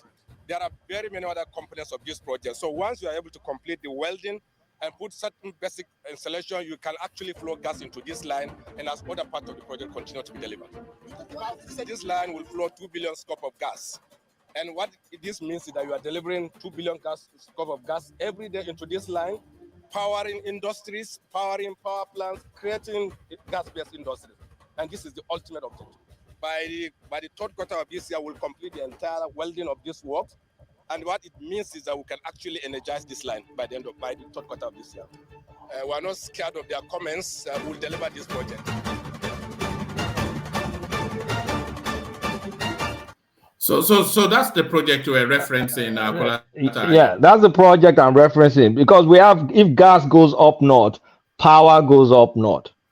All the states can now generate power. Serious states like Kaduna and Kano, for sure, you guys know that some power stations will be coming to those sites. You guys are starting to see the glimpse of the future of Nigeria. Now, you can give the credit to Buhari, but I think with this foundation, some of these foundations have been laid. A competent administrator like Tinubu, because let's not lie, is a very good administrator.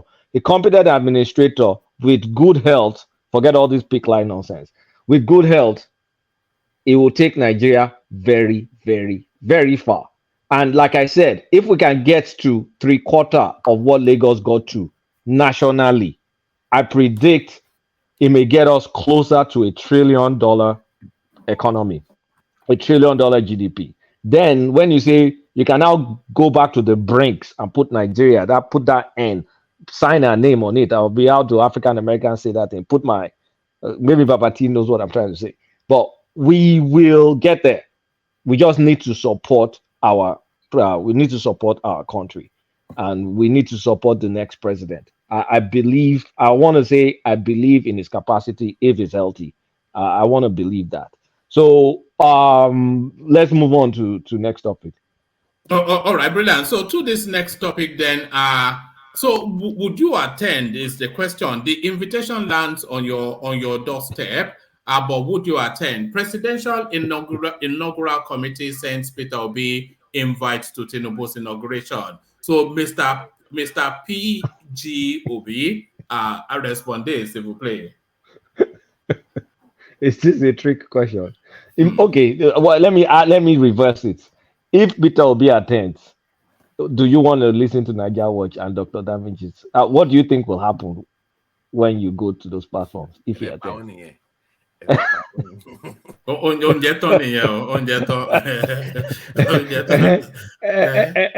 Heads will explode. You will literally see heads exploding online. No, you shouldn't attend. If you attend, people will die. I don't think. Wait, I'm not sure you guys understand the worship. I'm not kidding. They literally worship this man without context. Oh my God, it was forced there. In fact, they forced him. It was not him. It was photoshopped. You know the way they say, all these evil people, satanic, you know, all this rhetoric, all this rhetoric. Yeah, but there are serious aspects to it, though. This guy was just saved by a foreign power, and you people are just laughing and say this is just funny. There are serious aspects to it. Satanic foreign powers. Who saved who now? Yes. The foreign power that saved him. Now he went to a foreign country. That's where they saved his life. I think he's going to come back for you. You gave us that yesterday. Now you gave us that yesterday. That's why a lot of people feel disconnected. That these people are not going to govern for us. I can't even keep touch with two Nigerians rhetoric. You see what the problem with two Nigerians is? You only stay in one frequency. That's your problem. You only stay in one frequency. You only stay in one frequency, and you cannot modulate at all. You stay in that frequency. Stay in one frequency because that frequency is where we need to be. 24/7 without any modulation, no context, no nothing. It's just bang, bang, bang, bang, bang. Anyway, why change when it's different? Anyway, Peter Obi, please, for the sake of obedience, especially the ones living abroad, I plead with you: do not be tempted to attend, because if you attend, that our missing mandate, that I don't know where that mandate is, whether it's in Upper Weka, Anambra, or is in Onitsha. Please don't go and sell our mandate. We want our mandate back, and we're going to get our mandate. Peter Obi, please do not attend. Do you think if he attends, that would be an endorsement, or is that would that be seen as a surrender? If it was no. On jokes aside, if he attends, that's an endorsement of Tinubu's presidency. There's no two ways. There's no ifs or buts. Because you go, why are you attending? You are going to go celebrate democracy, change in leadership. And the change in leadership is not transitioning to you. You are fighting it in court. And you're now going to literally go there to endorse it, wish the new president well. Because they'll be saying some prayers, they'll be saying some things, you'll be swearing allegiance and all that stuff. And you're there to witness the ceremony. And meanwhile, you're deluding your supporters that you have a missing mandate that you're going to retrieve in court. Both of them don't cohere. They're opposing. He should sit his ass. He should sit his backside in his house in Anambra or in Lagos and just not attend. It's not going to be healthy. I don't know how we're going to handle. Look at Tunaija. Tunaija is also one of the reasonable ones. Imagine the other ones. I mean, it's not going to be a good sight. Yeah, but if you don't, hold on. Sorry. Let's call back the interjections now. If he does not attend Kulata, do you think he will live to rue it in years to come? Because of course, this will be a moment in history for Nigeria. And yes, he has this window of this noise that is at the moment. But of course, we already know that Tinubu is going to be the president for the next 4 years. So if he sticks to this narrative and he does not attend it, would he, in his personal quiet moments, live to rue that he did not take the opportunity to be present at that moment in Nigeria's history? I want now. Couldn't share now. Why will you say this? Why will you say this? Because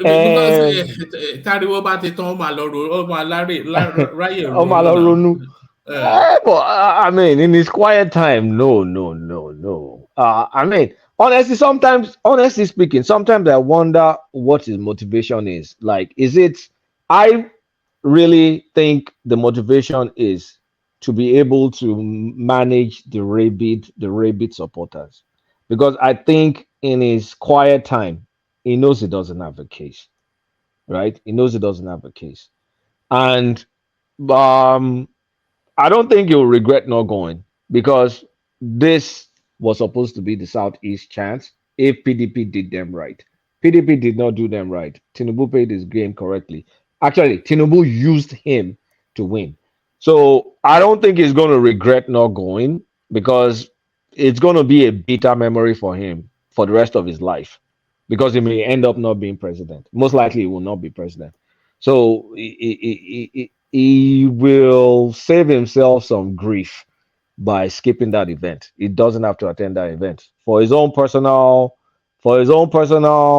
health and for the health of his supporters. I think more to the letter than his own. I think he's a big boy, but his supporters cannot handle it. They'll go crazy. They'll literally go crazy. All right, brilliant. And talking about all matters, invitations too. Would you let me ask another question? Okay, go on now. Is that Dewale? Yes. No. Yeah, go on. All right, Kulaka, I was thinking, apart from Obi, what about Obasanjo, the chief backer of Obi? Do you think him against the Obasanjo will attend. Obasanjo will attend. Obasanjo is a fake man. Obasanjo will attend. Obasanjo is someone that when Tinubu gets there, don't be shocked if you see Obasanjo as one of the guests that is going to Aso Rock to try and push one interest or the other. Obasanjo is not that loyal. Obasanjo will definitely attend. All right, brilliant. Still speaking to matters inauguration. Inauguration committee, Tinubu already serving Igbo bread soaked in water. So this is a PDP chieftain, Nwodo.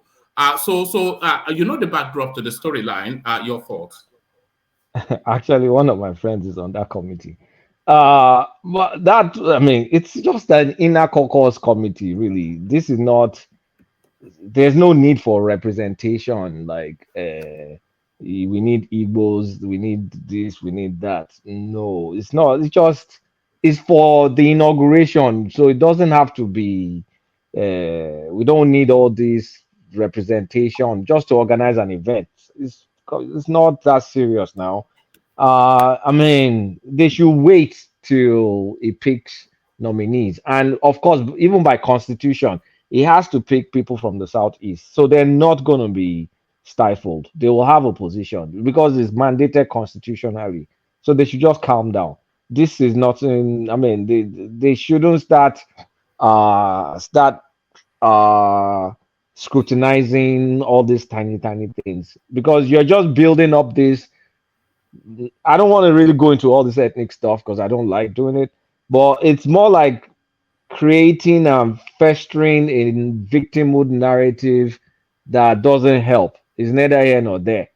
What is needed the most is development in the Southeast, and make sure this guy develops in the Southeast. Whoever you nominate and all that is really immaterial. Yeah, there's good to feel a sense of representation, but at the end of it, what has the Southeast gotten with all the Senate presidents that they've been perennially selected for? Is not helped. Ekere Madu, what is he using the money for? To buy kidney. All these other people that have been there, what has he done? Hardly are there good roads there. So let them focus on making sure that river port is okay, the east-west road is okay, so there are decent roads to move from on airport inwards. Calabar port is still functioning, and then it can do both sides, not just export only. Those are the things that they should clamor for. And if by chance Tinubu can upgrade that single gauge, because I think they cheated them, and make that real, that government wants to build a dual carriage, or what's the new standard? Those are the things they should fight for, not whether there's an Igbo person in some stupid committee just to organize a day event. I mean, they should really, it's really unbecoming. They should come off it. It's nonsense. It's really All right. nonsense. Yeah. All right, brilliant. Let me take you to the space, Kulata, the Labour Party space. Labour Party raises alarm as Lamidi Papa led faction allegedly approaches INEC to withdraw Obi's case. So, is this fake news? And even if it is fake news, because Lamidi Papa has come out to say it is fake news, but what do you think the purpose of it is? We even had a surrogate from the Labour Party on Channels Television, huffing and puffing and making vacuous noise. So this Apapa guy, I've really not been following up with the space, but I just saw something about the Apapa that's taken over Labour Party chairman. And I don't like the fact that they're feeding the flame, because all this stuff like Apapa trying to withdraw the court case, or the narration that they're trying to withdraw the court case, is kind of now give weight to cases that have no merit, because it's now going to look like, no, they want to withdraw. Tinubu wants to cheat us. He wants to deny us a mandate by withdrawing court case. And you and I know there are no merits to those court cases. So I don't think it's a good narrative for Tinubu's team to allow this to fester.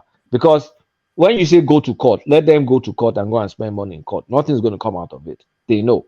So don't let all this Apapa guy, I don't know who is current favors for, maybe, or if there's any merit to him withdrawing the suits for on behalf of Labour Party.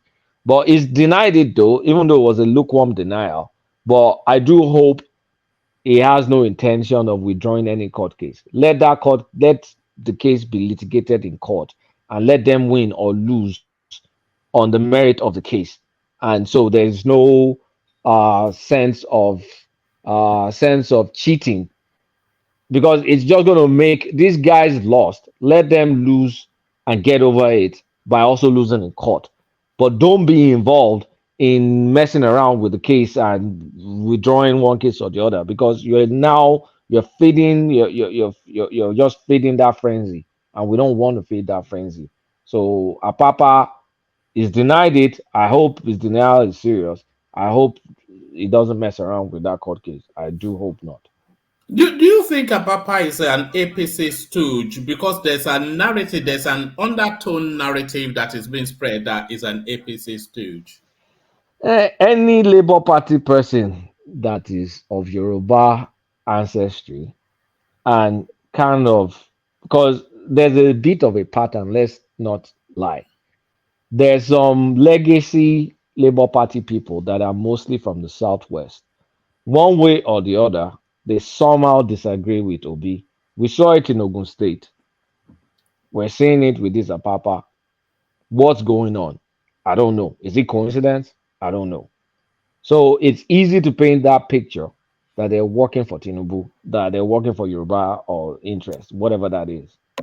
But I just find it a little bit, it's just curious to me that why are the top Labour Party members that are against Obi just happens to come from the Southwest. So is there a dare there? It's possible. Is there politicians? I'm not going to vouch for anybody personally. Can APC be using them? Is very likely. I just see a pattern, but I don't know if there's anything to that pattern. I mean, maybe I'm seeing double, but I think I see a pattern there, but I can't prove whether they're working for APC or not. All right. Aondoakaa describes it as just an academic exercise for all of the reasons that you've already elucidated that is not part of the petition anyway. So it's just a talking shop thing. But what he says is dual citizenship does not disqualify anyone born in Nigeria from contesting elections. So he made at great pains to make it clear that the primary most important factor that is the determinant is the place of birth. And if it's established that that person was born in Nigeria, that supersedes then any subsequent legislation, and therefore he cannot be disqualified. It seems quite straightforward to me, but why do you think that space is having a struggle with what seems to be basic logic? I don't know why there's, I mean, you see, I don't blame them. If you're sold on something, you have hope against hopelessness. You've invested a lot of emotions, a lot of money, a lot of time on a candidate. It's your fault that you did not do research about that candidate, but that's neither there. So when that candidate now loses, you will rest on any single string of information that appears that there's still a chance. You know, I never want to be those kind of people. By default, I always free myself from those kind of situations, because if you can think some things, you can see, you can predict, you won't put yourself in those kind of situations. But for people that are more emotionally driven, they will hang on to any loose hope, any glimmer of hope, they will hang on to it forever. So what Aondoakaa is saying is straightforward. If you're a naturally born citizen, and even if you naturalize, all you have to say is you dump the part that you naturalize, and nobody will stop you from being a born Nigerian citizen. So that means you will always qualify to run for office. Always. Nobody can stop you from being a born Nigerian. Or if your parents are Nigerian and you were born, you can't be stopped. Because if you have citizenship for another place, all you have to do is just not, you don't go with that. You withdraw that citizenship and you go for it. And for the situation, like we've said, even if the case is he lied, there's still nothing you can do about it if you did not include it in your case.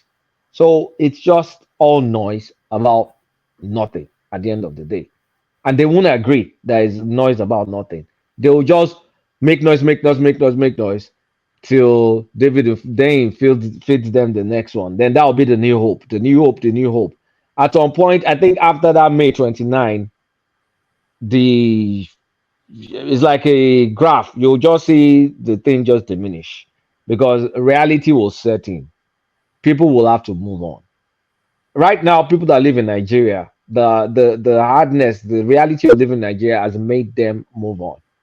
But the people that are abroad that can still go and eat burger, they are the ones still holding on to something. And when you hear them in different spaces, they are praying that people that live in Nigeria will go and riot and go and lose their own life so they can get their wish. How selfish is that? They can't do anything. Some of them will go to DC. A handful of them will go to DC. What's that going to do? Apparently now, they're now calling U.S. senators to report Nigeria to U.S. senators that the mandate of their candidate was stolen.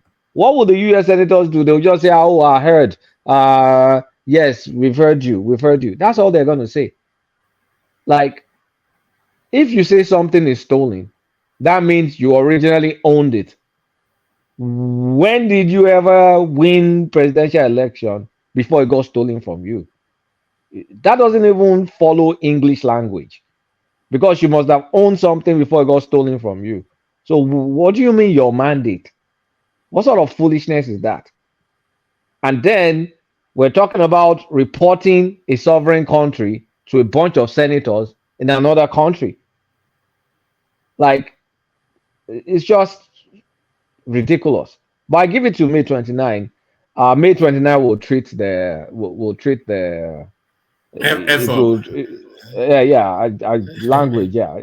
the whatever. So let's wait till May 29. Everybody will get in play. But I want us to get to the point where We're seeing the likes of Edu as finance minister. We even see that Betty Edu. I don't even know what they're going to give that lady, but she looks like a smart woman. I mean, there are many things like this guy that was an ex-EFCC guy. This guy is going to have some position.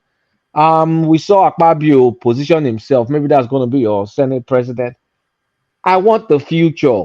I want to see Nigeria move. I'm so tired of the 8 years of Buhari.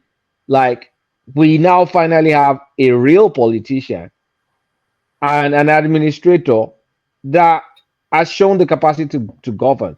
So let's see that. I'm eager to see that. I want to see in the first 6 months, am I going to be criticizing this guy?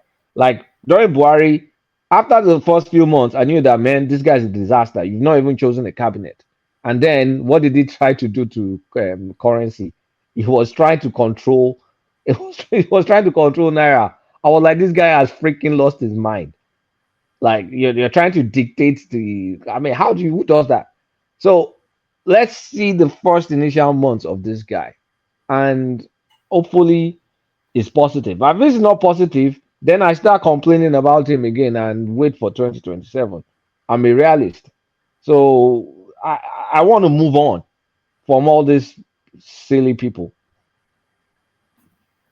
All right, talking about silly people, Kolata, this one bolts out of the blues. I cannot recall when I last either had thought of, never mind mention this guy's name, but here he is popping up in the political cycle. I'm not sure if this falls under the comedy bracket.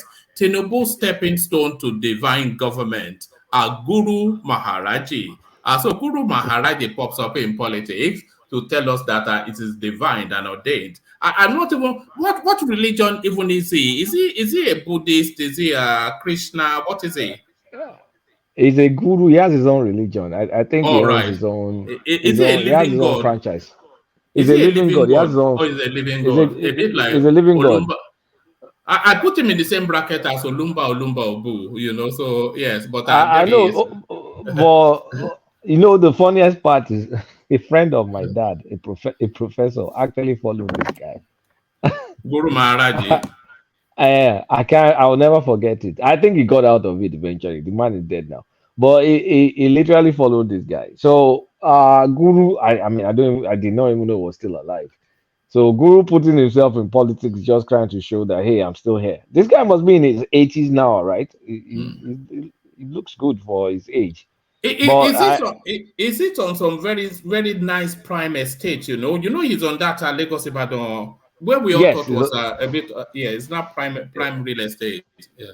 He lives in Lagos Ibadan. Is he still there? Man, when I was a kid, I remember passing all that.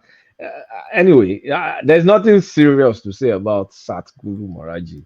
It's like, I don't even know what to say about him. The fact that he's still alive amuses me. And the fact that people follow him is more amusing. So I don't know what he has to say about politics, and I don't think it really matters. It's just Guru doing the Guru things. Nothing serious for Guru Maharaj. All right, brilliant. So there. I don't know if you're more about one anybody. Sorry, say that again, Dewale. Is the echoing? I don't know if you want people to interject. No, you can interject. Of course, you can interject. But we're just trying, because at one point it was just out of control, so we're just trying to pull it back. But yeah, come in. Got you. I think it's the religious ignorance that Nigeria. I mean, apology to that I didn't mean it in a derogatory way.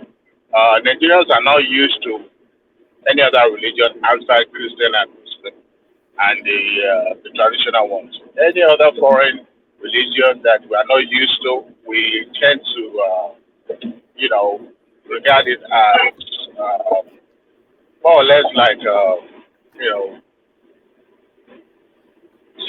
something that we are not used to. What Sadhguru Maharaji's practice is actually similar to Hinduism. But, because we are not used to it, that's why we seem to see it as probably, something idiotic or something, some sort of religion. And we need to immerse ourselves in, sometimes just curious to know what is this thing all about. I understand Nigerians think that that religion is more or less like a bunch of fanatics that gather together and see one individual as the messiahs and all that. But we should get to know more about that religion, they will be able to appreciate it more. As long as there's no human ritual involved and more or less like, it's about people's liberation and wellness of people. I mean, well-being of the patron. I don't think that we should castigate any religion as if is the one we have is the best. We should educate ourselves more. Then we'll be able to appreciate, what Guru Maharaj is all about. I'm not a member, but it's just that we are not. I mean, he has been on the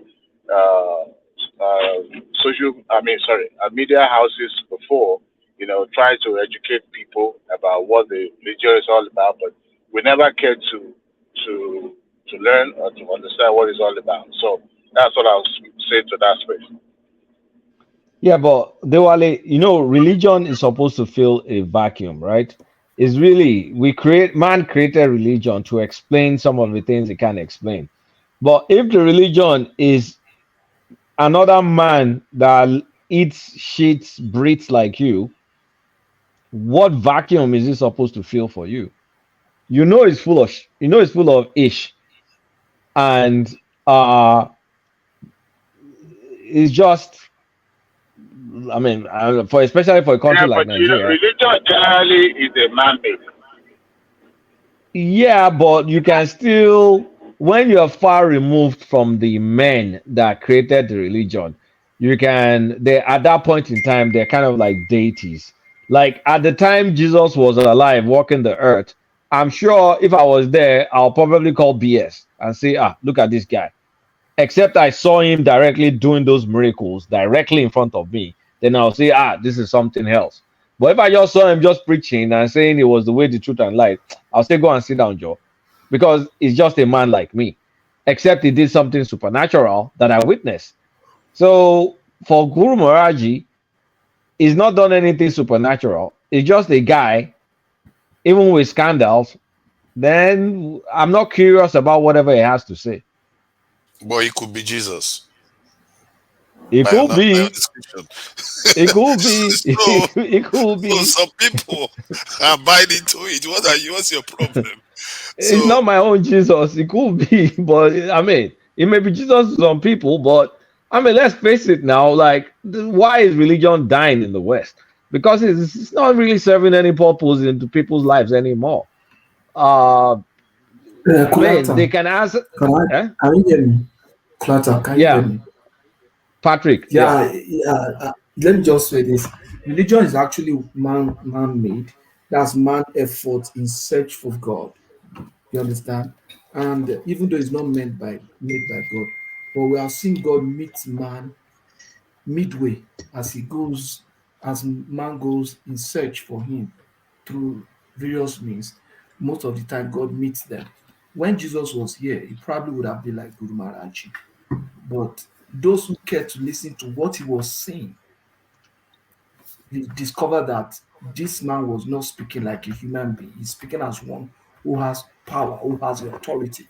But it takes you going to listen to him. I've had cause to listen to him. I've gone to his house before. Before you went to that express, we used to live in Bodija. Yeah, I not know. too far from our house then. There's this twin duplex in Bodija on Dowry Avenue. One brown one, he was occupying those two twin duplex like that. So I think the most important thing is to, just like Adewale said, to listen and to understand, even if we are not going to follow his way or believe him, it will help us to even promote some tolerance among ourselves. You understand? I've actually lost patience with Christianity. I'm not proud to say it, but I've lost patience with the religion I was even brought up with. Not to talk of me now going to sit down and listen to Sadhguru Maharaj. No. Because we have not really taken time to listen to those who should be talking about it. I'll close with this one now. If I'm going to see a doctor, if it's something that has to do with my health, I take a lot of care. I make sure I'm speaking with the right professional and speak with the right person. Why? Because is something that has to do with my life. Now, if religion is supposed to address so many issues that has to do with the soul or the spirit, and if the soul and the spirit are that important, even much more important than the body, then do we take the same care to go in search and meet people? So you see, most of the time when it has to do with our soul, we are so careless. We go and sit down under people like Apostle Suleiman. What's this other one in Nigeria concept? I mean, people who are neither professionals, who their life shows that they don't even know anything, they are quacks.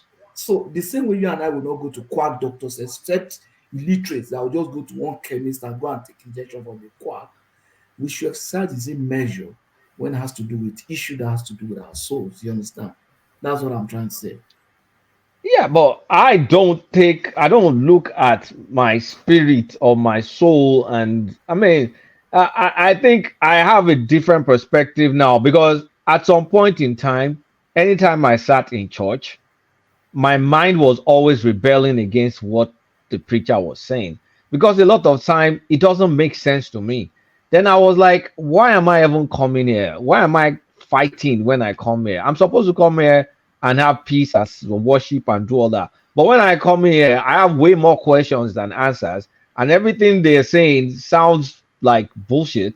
And I just said, you know what? I'm just going to stop going. And I just stopped.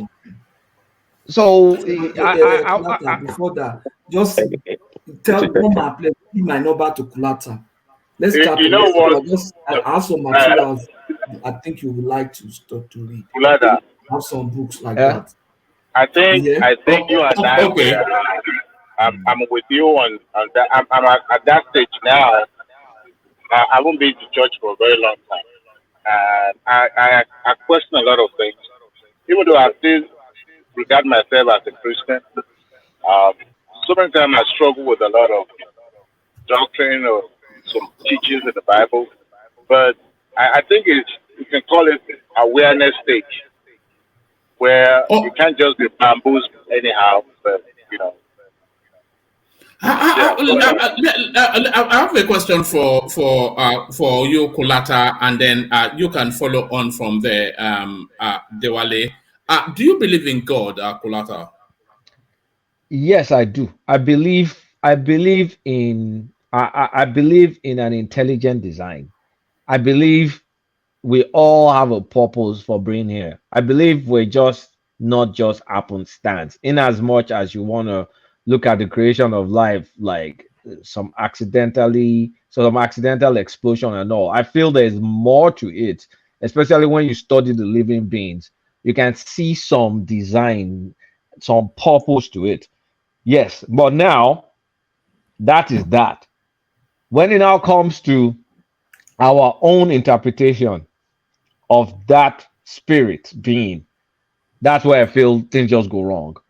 And it did not help that I've now started experiencing multiple cultures worldwide, because I have a goal of traveling, touching every continent and most countries, to kind of like experience alternative living, how other people live. And the more I experience it, the more I'm like, we're just too complex.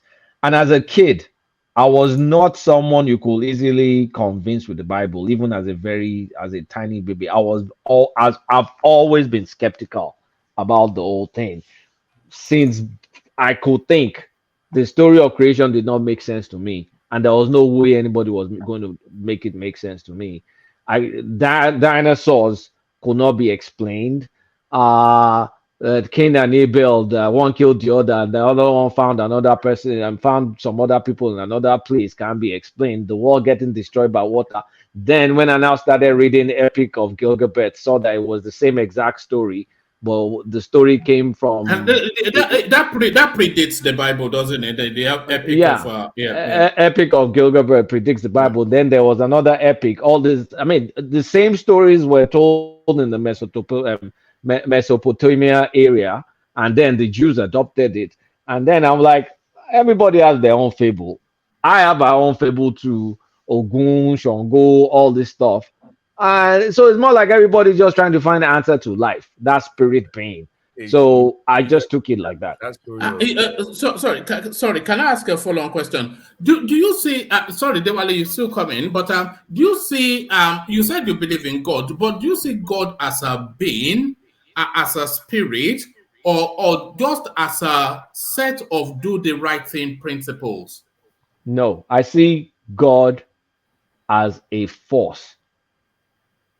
I see God as a force, and that force is represented in animate and inanimate objects. I see that force. The force has nothing to do with our morality and all. I think everybody has their own consciousness and morality, depending on how you develop and depending on the framework you're fed.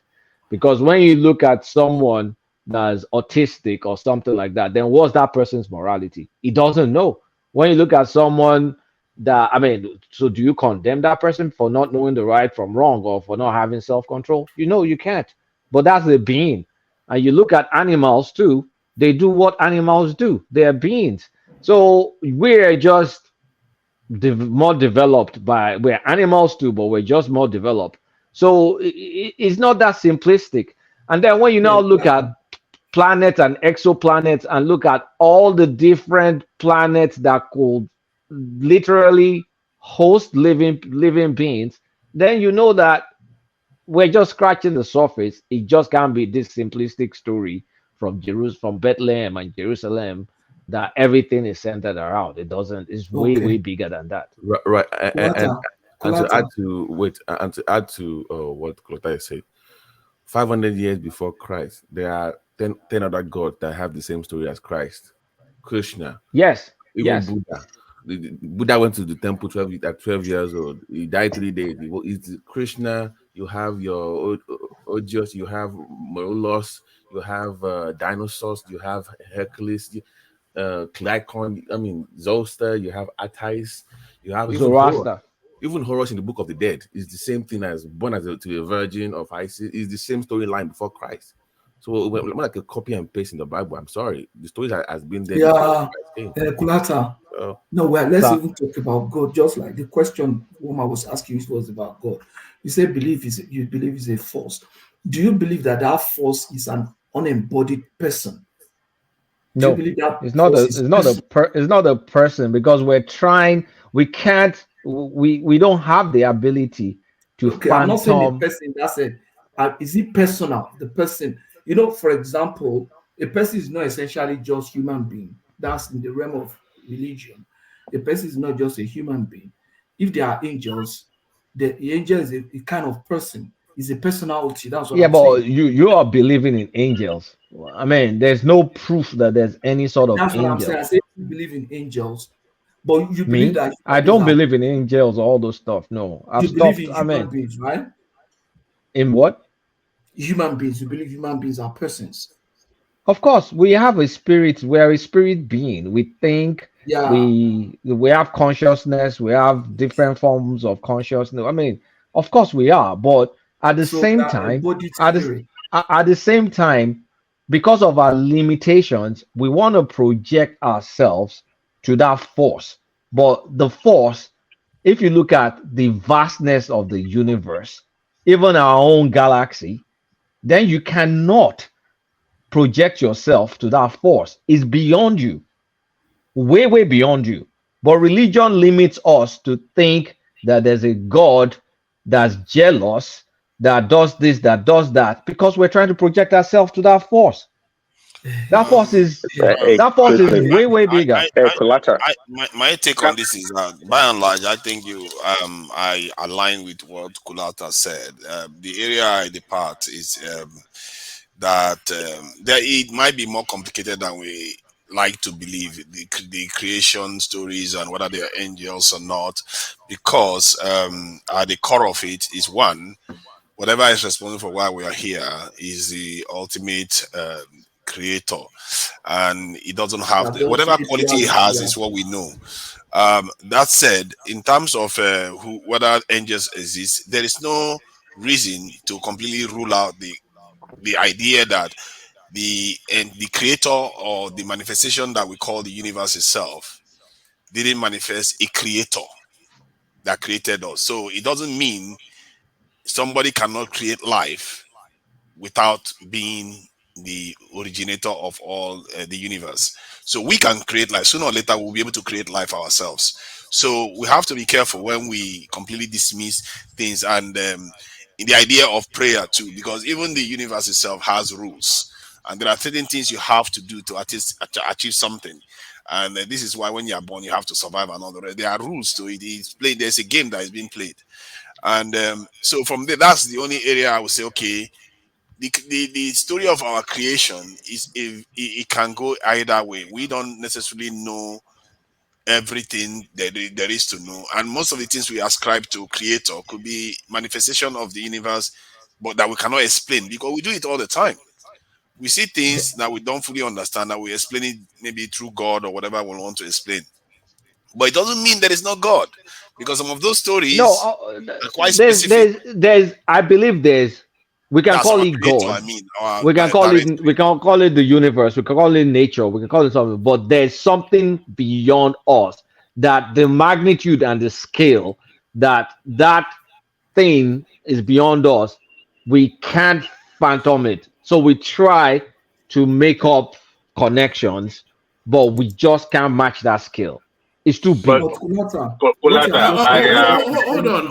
on, everyone. Let's bring Prince in. I think he wants to come into this conversation, and we've not heard his voice yet. Prince. Thanks, Womack.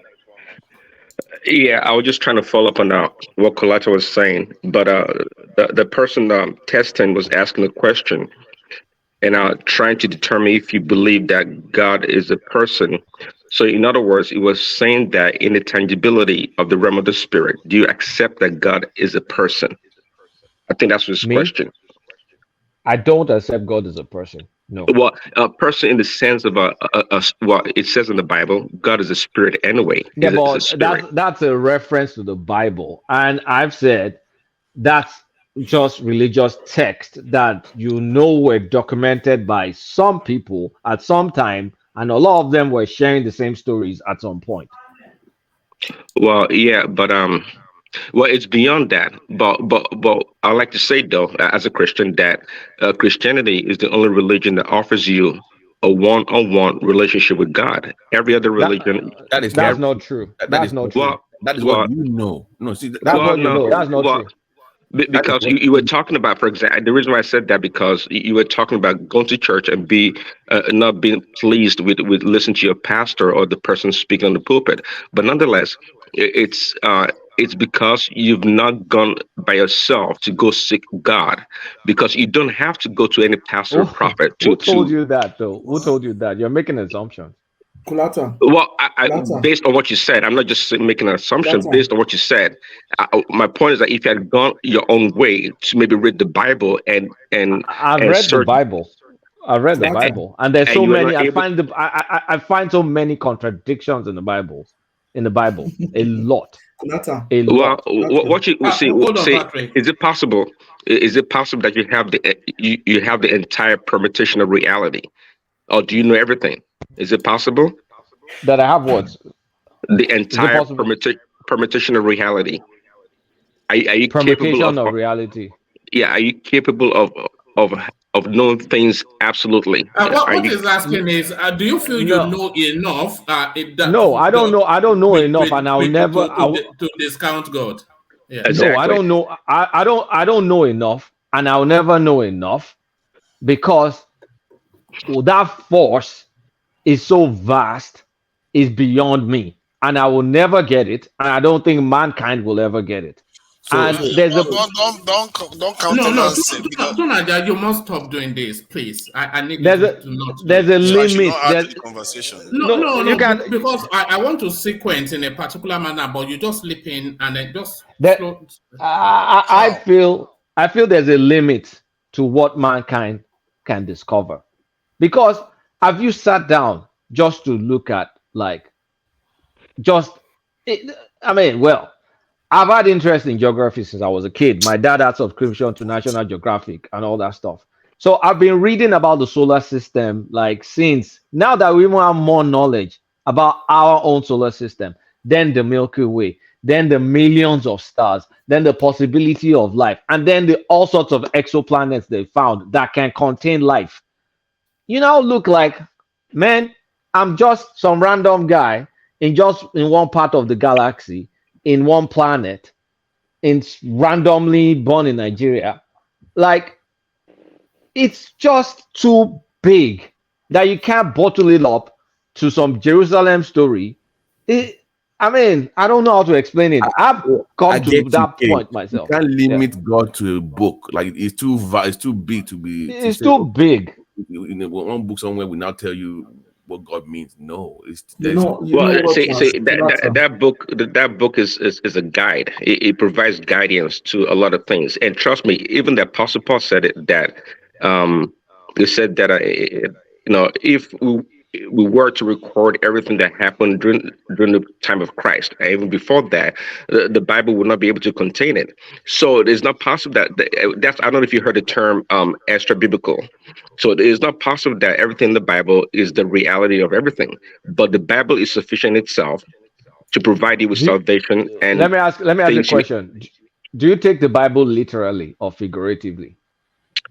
Literally. So literally, there was a ship. Literally, there was a ship. You know the Bible talks in parables, which are metaphors. It's not you do know that. Woman, can I interject? Yeah, no, you can interject, but let's say I want to hear from Dewale in a moment because he wants to come into that space. And then I want to put a question to you, Patrick, after that, which I think you are best suited to tackle about Akolata career. So literally, there was a ship that water filled the earth. Then there was a ship that they built, Noah's Ark, that literally hosted a pair of every living species. You believe that? Literally. Yeah, I mean, that's very easy to believe anyways. I mean, really? Because see, when we're dealing with God or things of the Bible, if you take things linearly, you're more likely not to believe it. In other words, there's God's hand in what happened in Noah's Ark. Absolutely. Okay, because if you follow God's instruction, Noah's Ark is bullshit. I'm sorry. Well, that's okay. See, as a Christian, that's what I would say. As a Christian, the Christian should be the least people in the world that get upset when people try to insult their religion, because it's. I'm not insulting your religion. I'm just saying. It doesn't matter. I'm just saying because you see what I'm saying. It's too far, but just so you don't believe it. No, I don't. Sorry, I pardon. Sorry, wrong language. The dimensions for Noah's Ark is in the Bible, so it's not like it's not something you have to think about. They literally wrote the dimensions. And then you can literally see that you cannot put all the animals, a pair of them. Kulata, do you believe in miracle? No, Kulata, I think we need to talk. You see, maybe. Hey, by the way, Doopsie would want to happy to help you on this topic. By the way, I don't need help. I don't need help. All right. Hold on. Dupe, you come in just a second. But Dewale, do you want Dupe to go before you, or do you want to go first and then Dupe come after you, Dewale? If I say after me, then say I'm not a gentleman. So I will let that go first. And Look at that. I'll put you on the spot there. So Dupe, over to you, Doopsie. Oh, thank you, one man. Yeah, I just have to comment. So I'm with Kulata on this. I don't usually agree with Kulata, but I'm with Kulata on this. So what I want to say is that, you see, Christians, you guys are so proud and so arrogant about what you believe in. Everything doesn't revolve around you guys.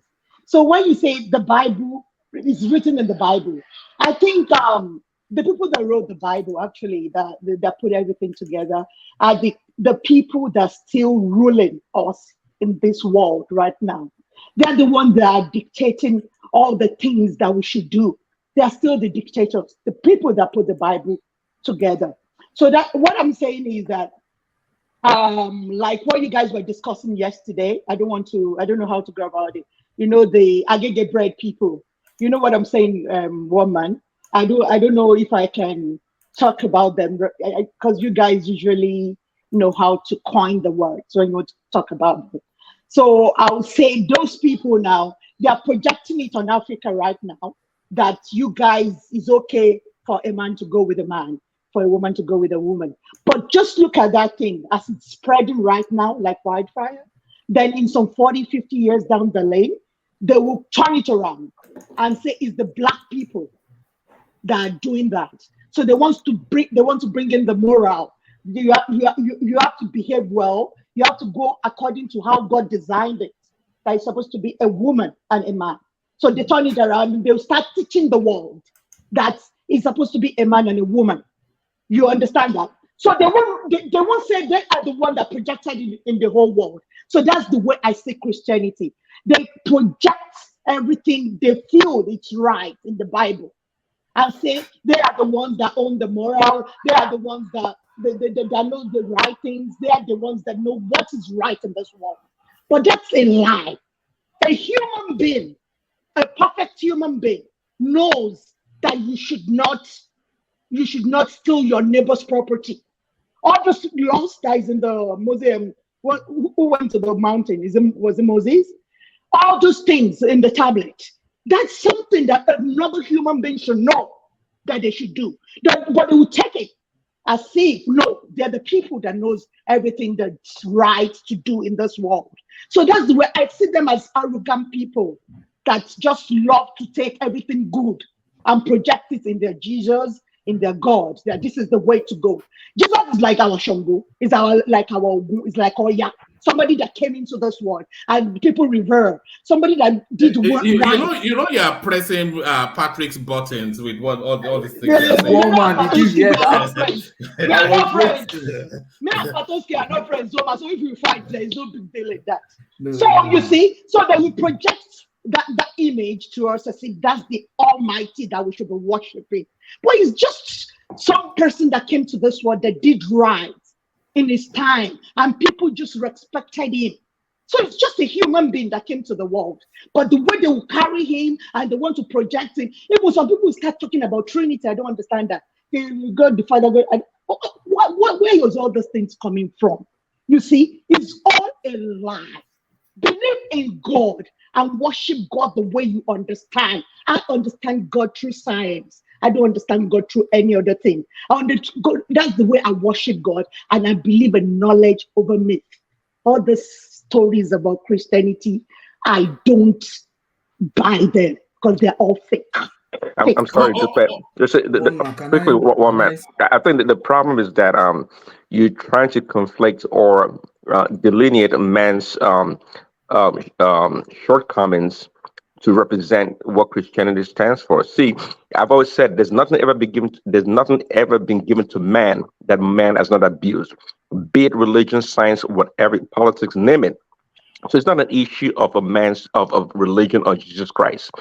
Well, keep in mind, I know you know the Bible, but if everyone called Christian, or anybody for that matter, tries to emulate Christ's nature, I don't think you'll be talking the way you're talking. But left to man, what man has become, and man being the guardian of the religion, Christianity or not, man cannot be trusted. We are all human beings, and that's why it says clearly in the Bible that now Christ was the only one that came and was tempted at all points and never sinned. So you and I and everybody else know we're susceptible to sin and doing the wrong things. So you don't have to concentrate so much on the pastor, the prophet, or the so-called people of God like myself, being the arbiter or being the replica of what Christianity or what God stands for. We are all sinners, and we continue to fall short, but we have the opportunity to repent and continue to be better persons. All right. Let me say one more thing. So when you say you have to do, I don't understand woman as an adult that I am. So I have to do good so that I can get a reward, like going to heaven. So I don't know that as I am now, I'm supposed to love my neighbor as myself. I'm supposed to do good to people. So I can have a reward because I'm doing So good. where That's did you what I get don't. that from? See, Where I'm did you sorry. get See, that from? Loving If yourself. Hold on, you Patrick. if you do good, your reward is heaven. Is that not what you guys preach? well, Dupsy, you and I, we kind of had this Is conversation that not what? before. So why should you have a reward? Because But I you're I doing wish good. other people on the I panel could don't answer get this that. question. It's not Dupsy thinks that by nature we naturally would do good. She believes in that. I know she believes that. But we've had this discussion to the point that no, it's what you may call good or right or moral is not universal the way you may think about it. What you call good or what you think is right in a different culture or in a different setting may not produce the desired result that you anticipate. So you need to disabuse yourself from thinking that people would naturally behave in the right manner because you think All it's the right. right way to go. All right, Prince. I have a question for both you and Patrick. So Patrick can lead on it, and then you come in after him. So I'll put the question. So actually, I did have one question, but what Duxie was just saying has added on to that question. So the first question is, do you need faith to be a believer? And for you to live, do you need faith to be a believer? And for you to have faith, do you have to abdicate logic? So to make a leap of faith, do you need faith to be a believer in okay, we're talking about Christianity in this instance, but religion in general. Do you need faith to be a believer? And for you to make that leap of faith, do you have to abdicate logic for that? So that's the first question. Then the second question, which is a follow-on from something that Dupsy was just saying, if you lived life by a moral compass that abides by the tenets of religion, but you are not religion, would you make heaven? So those two spaces, reflect on that. But before you give responses to that, let's hear from Dewale first. So Dewale, come in.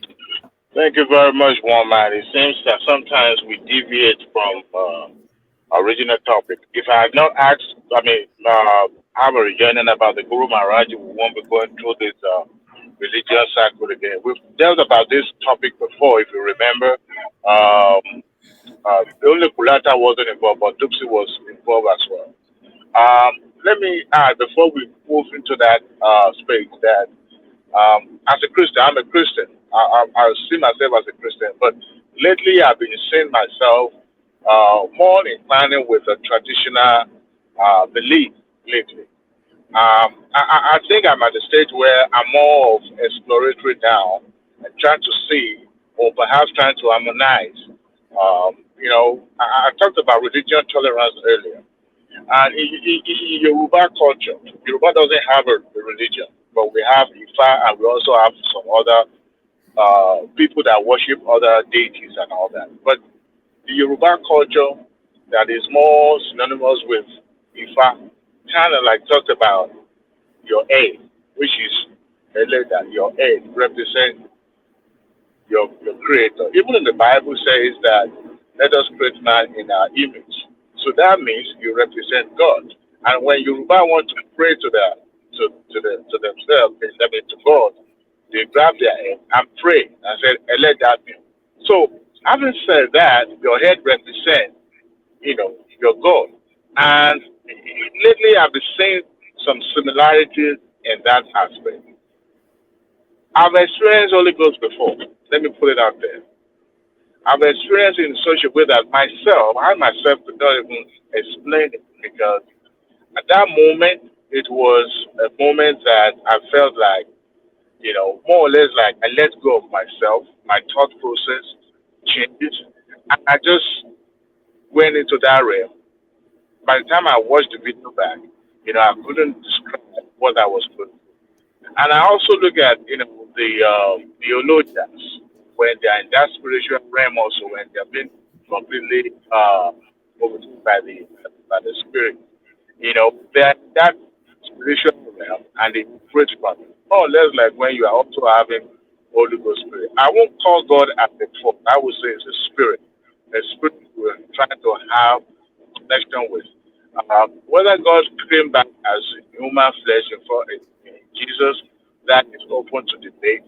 However, God is also capable of transforming himself. I use he now, to transform himself in a way for human being to have a connection with whether it is true Christianity or any religion at all in this life. You know, every human being has the capacity. So, but as for me, among you a client with the Yoruba, I'm kind of like leaning towards that angle because even if some facts are more philosophical and more of a guide, guiding tools, just like the Bible, and some of these things also speak to the life of man. So I believe God is real. I believe God is spirit. At the same time, making heaven or not, it depends if you believe in. We're struggling to hear you, by the way. Oh, yeah. But today I was teaching a class. By the way, I teach some class, and the topic was belief. Your thoughts will shape what you believe. Now, if you think a certain way, certain pattern, that will shape the way you thought. Your thought process will be around that, and you will act it out. Now, when it comes to our spiritual connection, what you are thinking it's not possible for you not to believe in Islam, but to want to practice Islam. So you must have something that interests you, that makes your thought process to go towards or gravitate towards that religion, for you to be able to have faith, in Islam. And faith is derived from what you believe in. Now, because what you don't believe in, you don't gravitate towards it, and you don't have faith in it. Because if you don't believe in it, there's no way you will have faith in it. So let me leave it for now and let others come. All right, brilliant.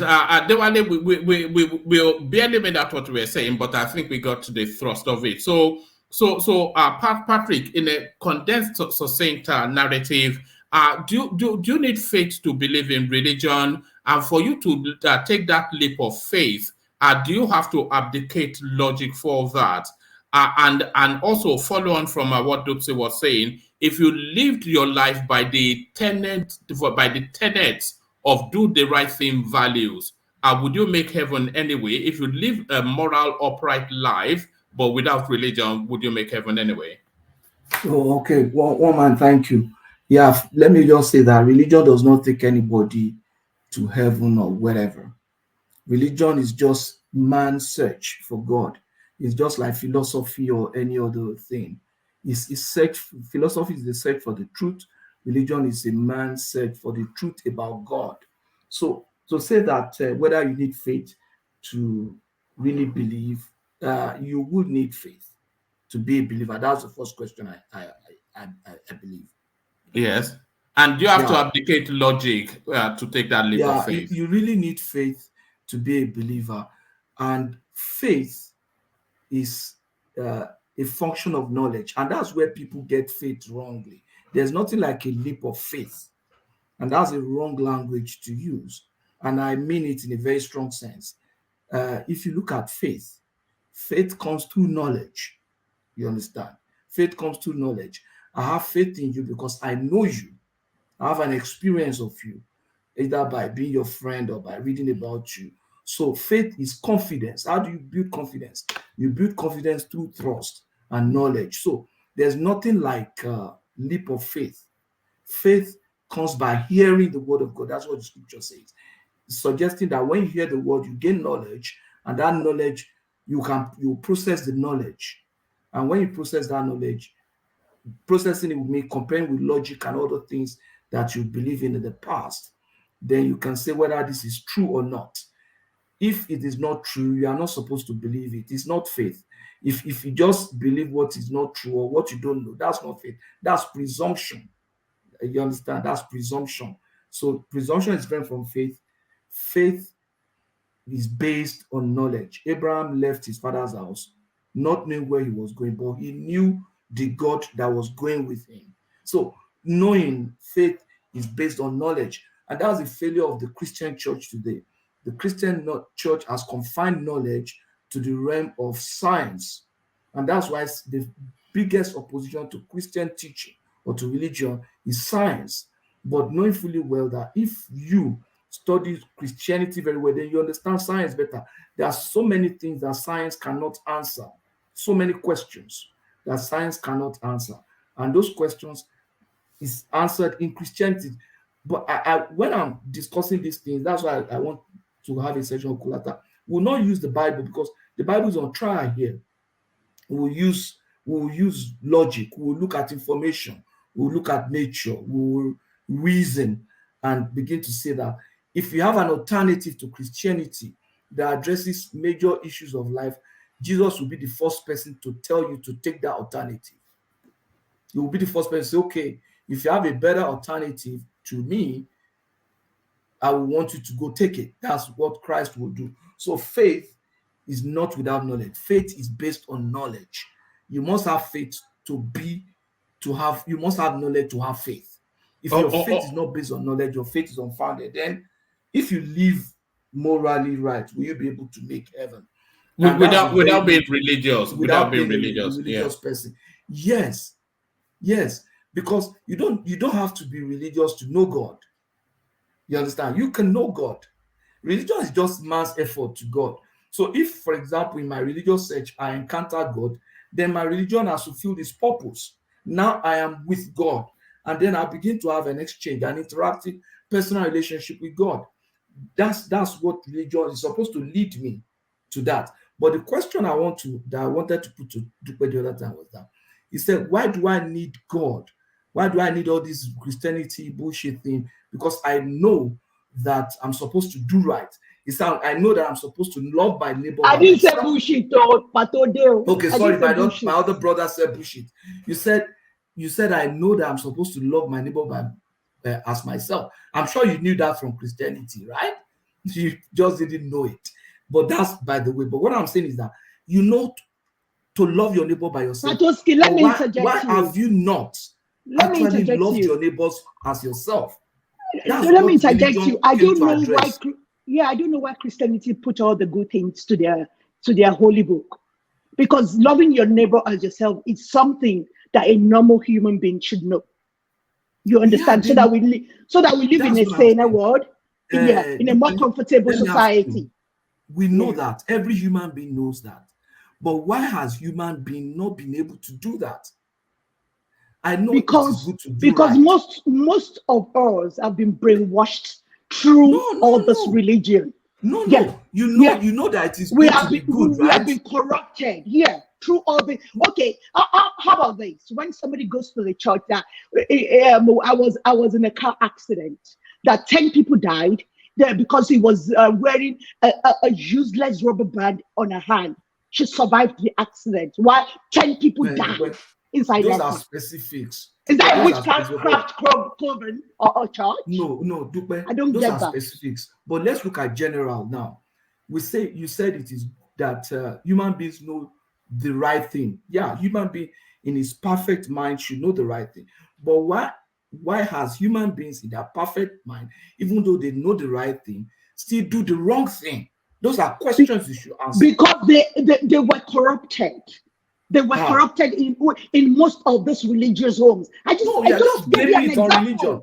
Okay, did religion, for example, grew up in the religious homes. You're Muslim. Are you saying atheists now? Atheists who agnostics who don't believe in God. Have you noticed most of them are nice? Have you noticed it? No, have you noticed most of them are morally good, morally right? Okay, the ones that are not good among them, why are they not good? After all, because they've been corrupted one way or the other. They have corrupted. And religion corrupted the agnostics from their homes to the religious homes. You see, the problem is these people from their don't homes. believe in religion. Don't forget we have and you are still blaming it on religion. Grew up somewhere. My mom and my dad, they were Christians, so they got some of the values from their homes and the religious homes. Do you understand that? That's your own personal life. You are interpreting it to everybody. That's why I'm saying don't be specific. Let's be general. Let's be general. The agnostic man does not believe in God, yet he knows the right thing and does not do it. And that's why don't forget, this man does not believe in religion. He was born. That's a non sequitur. Anyway, you cannot say that the agnostic man it does not believe in God, and it knows the right thing and it does not do it. There are agnostic people that know the right thing and do it, and most people actually know the So I think that's the wider point that Dupe is making. That, that if you set religion aside, if you're a morally upright person, and by the way, all those values that makes you morally upright, they're not necessarily Christian values, they're human values. But woman, have you noticed that these people are so proud and so arrogant that they say all these things belong to them? I don't think I've talked to you in a very proud manner, but we're asking questions. I think it's being arrogant. When you say, I have to love my neighbor as myself, is in your holy book. When I know that that's what I should do within me as a human being. Okay, yeah, you know it. Why did you put that in your holy book? Why you also say that to your holy book? As a reminder. That's what I'm asking. No, the question I'm asking you is this. People know that it is good to love their neighbor as themselves. We even wrote it in the holy book to remind them. But I'm asking you, have you always loved your neighbor as yourself? Okay, let's even be personal. Because I've always been a rebellious child. You're an exception. You know? Yeah, yes. I've always loved my neighbor. That's why I had to depart from the church after a while. Because there's no love. Love exists in the church. Have you always told the truth all the time? Nobody has always told the truth all the time. I'm not perfect at all. You can see, you know me now. Just because I wanted to just lied now because I'm not perfect. No, I have always. I have. All right, Patrick. It doesn't mean I don't love you. Let's bring Prince in as we start to wrap up that space and get back to the politics. Prince, you're up next. Yeah, thanks, one man. Okay, the question about faith and logic. Well, faith supersedes logic. Where logic ceases, faith takes over. Okay, but because we have logic, I mean, after all, the logic, assuming we're using our brains to think, comes from God. There's nothing God has given to us that needs to be discounted. It even says that in the Bible. All our body parts are all members of our body. Okay, so so everything that we have comes from God. We don't have to discount anything that has to do with logic. But when it comes to faith, faith absolutely goes beyond logic, because when you get to a point that you can't go further, and if you believe in God that something can happen miraculously, then you need faith. You need faith to go beyond that. And that's why faith can absolutely work with logic, because as I guess is it Bishop I was talking earlier, you need to understand, we need our brains. We need to read. When we read the text, the Bible, well, it's logically written, right? But in order to grasp the essence of what the Bible is trying to communicate, we need faith. And that's why when many people, I think Colada was saying earlier, when you read the Bible, like the Noah's Ark or some other parts of the Bible doesn't make any sense, you're quick to discount them. Like, well, this is child's play or whatever. It doesn't make any sense. But that's when your faith needs to come in. That's why people that know how to meditate, they meditate on the scripture, the word of God. And by doing so, you get revelation. And that's what meditation does for you. But and so Prince, all these things, faith, that means it's no longer literal. If you have to meditate, if you read it, it doesn't make human sense. Then it's not literal. Well, I'm not sure your understanding of meditation, but meditation is actually a spiritual exercise to the core. Meditation, unlike what the Buddhists or the many other religions try to claim, is actually so you meditate and feed all animals in an ark that has a dimension. Well, I didn't say nothing about meditation about that. That was a command given to Noah by God on how on what it should do. But in order to understand the scripture, you have to take. It actually says so in the Bible, by meditating on the word of God. Hello, Prince. Can I just interject you for a second? Sure. We should be careful when we say God told a particular person about something. You see, what I can say from this is that lots of people have psychosis. Some have schizophrenia. They actually hallucinate, and they will tell you they hear because they actually heard something. So they'll tell you they heard from God. So you guys have to be careful. You don't know what you actually heard. I agree with so you. Don't See, even so one thing about anybody when they say they heard from some spirit is talking to them. Lots of But them that are does not hallucinating. condemn. That does not condemn those who hear. allow me. So I'm not condemning. I'm just saying we should be careful. I tend to agree with Dupsy a lot. Believe it or not, I do agree with her a lot. But here's the thing. Well, there's always two sides to a coin, and there's if you believe there's good, there's evil also, and none of us can match the devil. The devil exists. I don't believe in the devil, but he absolutely exists. So when somebody, like many of these false prophets, also says that in the Bible, when somebody says they hear from God, well, trust me, you can hear from the evil spirit also, clearly. Okay, and people can communicate because they're hearing something supernaturally and think it's from God. They can absolutely communicate that as being the voice of God, and many people do. So I do agree with you because see, this is my point here, and I keep trying to stress the point. See, anytime man is in charge of something, there's bound to be error in it. There's no doubt about it. So there are many pastors. Listen, trust me, I disagree with so many pastors or so many people out there in the name of Christianity abusing people. If you know my passion, how I despise this so-called man of God, the way they abuse people, you would think you and I are on the same side. And I think we are on the same side in many ways. Okay. But again, man cannot be trusted with everything. There's nothing ever be given to man that man has not abused. That's just the reality. That's just the reality. So blaming Christianity or blaming Christ for man's failure is not the way to go. And that's why I keep stressing that also that Christianity is a one-on-one relationship with God. Because if you're able to achieve that, you're bound to have success and have less hate in your heart and accept people, but be able to point out people's wrongs. Prince, on the question, can you give me a second? Do you know that there's a direct correlation between a damage to your prefrontal cortex and being a fundamentalist, being a fundamentalist in terms of like religion?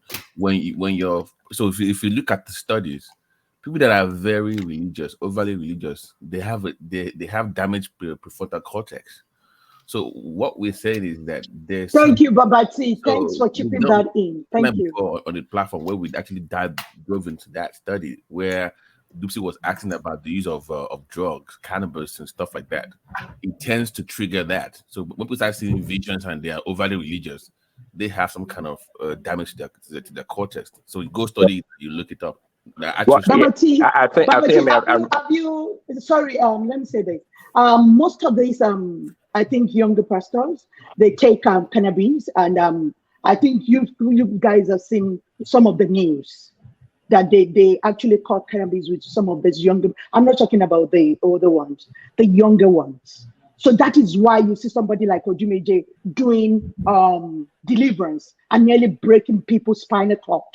So people have to be very careful about all these things. Most of these people are not okay. Their prefrontal cortex is not working properly. We have to be careful. That part of your brain, because that part of your brain is where you have that curiosity and open-mindedness. Well, see, what you guys are talking about is in essence is sorcery. That's sorcery, and that's in the Bible also. But exactly. It's not sorcery. It is not sorcery. It is not sorcery. We are talking science. We are not talking but science. Hold on, please. I just told you that part of your brain, right, is responsible for what? Curiosity, creativity, and open-mindedness. That is a part of your brain. It's responsible for that. Now, the more religious you become, the fundamentally, if you go take it too far, it will damage that. Coupled with if you use any kind of like cannabis, for instance, it damages that. Then the function goes to overdrive. Then you start to to see, like, you think you're seeing visions, but it's not really visions. it's just been like that part of the brain is working overdrive. That's what's happening. Yeah, but that's a good argument. That's a good argument. Let me quickly say this, Patricia. I've been wanting to talk to you. I want you to study about dreams again. The parts of the brain that control the dream. You understand? So what the unconscious part that comes, so that's when they will tell you that they saw like a 3D vision. It's actually that part of the brain. If you can study that again, and let's talk about it the next time. I want you to tell me more about that. That part of the brain that's active during sleep. I want you to educate us more about that too. I want to draw the attention to certain things. You see, woman, sorry, I've been waiting. I have to go to work. Can I just give me just 1 or 2 minutes to say something? Yeah, come in. So do you want this conversation to carry on, or should we make our way back to politics? I think I love this. I love this. We've been discussing politics for long. Now we need one session to actually deal with this separate from politics. So I think I love it too. Come in, Simba. Yeah, because to me, the way we are just looking at this situation, I think we are being myopic about it. Because if you look at it, all this conversation is centered around Christianity, and we are forgetting about other religion. I don't believe that even if there is heaven, there is only one single pathway to heaven. And then if you look at the two major religions, I've said it on this platform before, it's just an instrument of colonization, superiority, and control. Because if you look at it, even if you check Bible, all the story in the Bible dated less than 10,000 years ago. And somebody will not tell me that this world is less than 10,000. No, that is one. Two, if you look at the concept of heaven and hell, it's just an afterthought in the Bible, and was mentioned in Revelation, which was the last part of the Bible, and it was written by a man. So if you look at it very well, we have some other part of the world, we have to practice some other. Sorry, I didn't mean to break here, but in the beginning, God created heaven and earth. So I was an afterthought in Revelation. I'm talking about the concept of hell, heaven and hell. Paradise. Maybe you go to paradise when you die as a reward for your good deed, and you go to hell for the reward of your bad deeds. No, that's what I'm saying. I'm not talking about the concept of heaven and earth. I'm talking about paradise and hell. It was an afterthought, and it was only in the Revelation that we mentioned that. Then when you look at the other part of the world, go to India, go to China, go to Japan, they also have their own belief. And nobody can tell me that the people that are practicing either even the two major religions, either Islam or and Christianity, are better than these people that we are talking about. And when you look at it, and it's only in these two religions. That's why I said is just a means of controlling people. Is those two religions you find extremism. And if you look at, you heard about what happened in Kenya recently, that a pastor made some of his congregations to fast. About 70 of them, he fasted them to death. And you look at it, what is the meaning of all this? So to me, I'm sorry.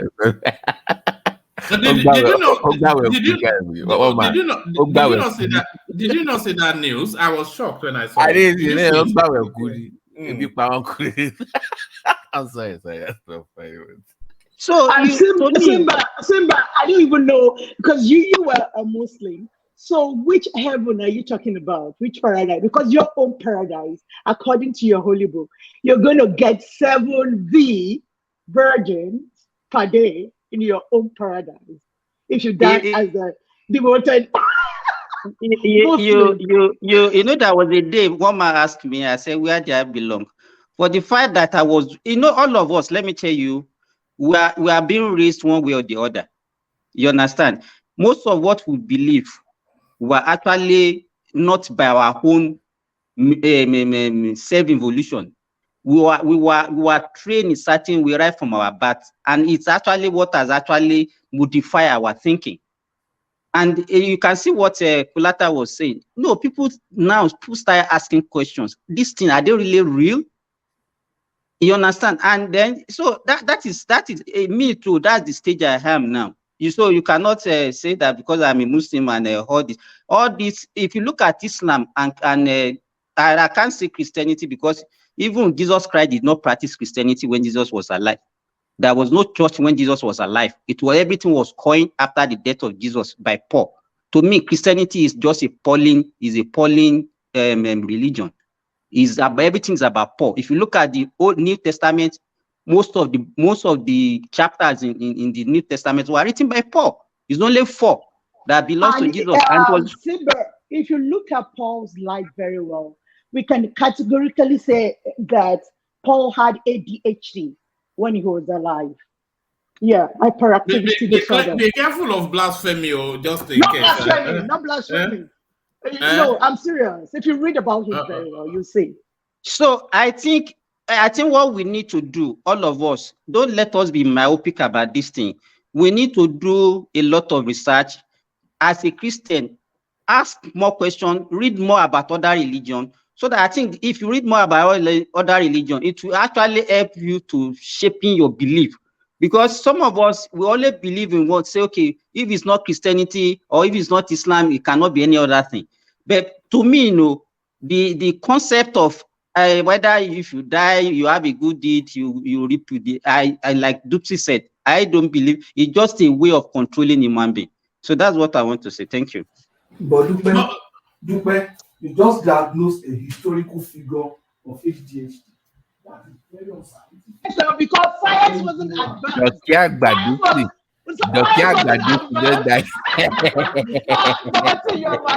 organa. Hey, woman, I think I should answer the other question. We don't have that then. So we should read about Paul very well. Let me talk, Patricia, please. Let me say that if you read about all Paul's writings, then if you don't understand the Bible very well, you will see that it contradicts Jesus' writing a bit. So the Christian tends to go. I can't hear you. Is Patoski talking? I can't hear you. There's always some background. Carry on. So is that from me? Okay. No, it's not from you. Carry on, and then after you, let's hear from Prince. Yeah, go. Okay. So if you read about him very well, you see that the passion was so high, and it contradicted Jesus' writing somewhat. If you read about him very well, so I can see that the zeal was really high than the people that actually saw Jesus. That were actually with Jesus, the 12 disciples. So that's why I said, "What is on? See, can you hear? Jesus Christ." So that's why I diagnosed him with that ADHD. Yeah. All right. Come in, Prince. Hey, Doopsy, I mean, diagnosing somebody, over 2,000 years ago with ADHD is quite powerful. But nonetheless, the other question about if someone does good, are they likely to make heaven? Yeah, if they live a morally upright life, but they don't believe in religion.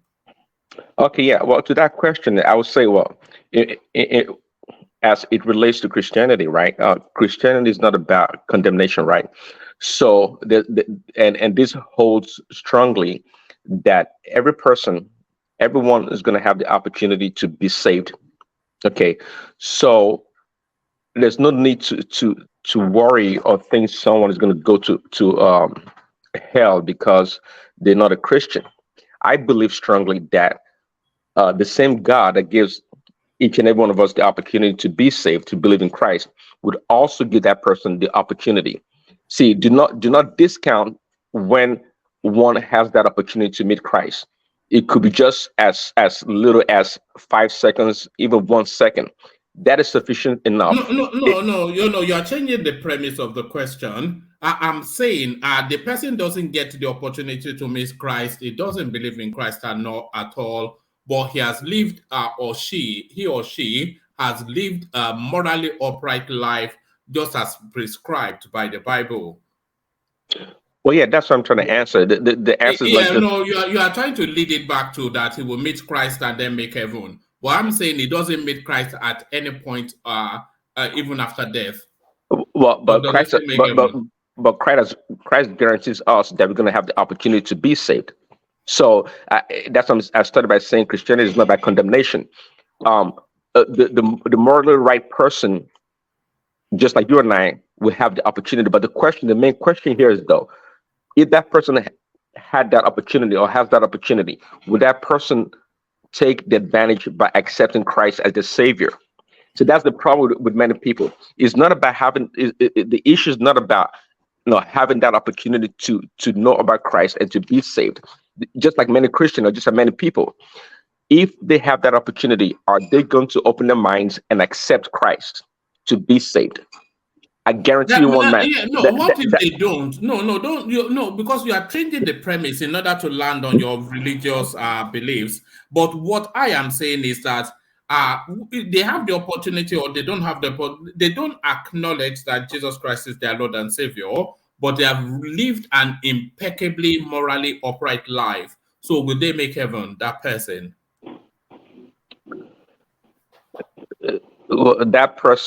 That person is going to have an opportunity. The only way the person will not make heaven is when that person gets that opportunity and they deny it. That's when they're not going to make heaven. But you're dancing around the. Hello, Prince. You're having a difficulty because you guys have projected what is not. How can you write that Jesus is the only way? Only way to where? Only way to where, actually? I don't get that. But Jesus is the only way to where? That was the question. To the Father, to heaven. Prince, hold on. So which heaven? Where is the heaven? Prince, that was Where is the that? question. Well, heaven is eternity. Prince, wait, hold on. That was what he was asking you. So, since your book says that is the only way, so it's asking you if that person rejects that premise, like that is the only way, but they're still morally upright, but they reject that part that says is the only way. Would they still make heaven? That's what he's really asking you. Yeah, I heard that question, and Yeah, that I don't want to sound harsh. You were changing the premise because you couldn't just tackle it as a standalone. The person just for the purposes of the conversation does not accept Jesus Christ as his Lord and Savior, but they have lived an impeccably moral life. So would they make heaven, that person? No, it's most regrettable. It's most regrettable. Woman, can I interject, please? Can I interject a minute? So what I found out is there is no way you can live on this earth and be religious and actually know the creator of this world.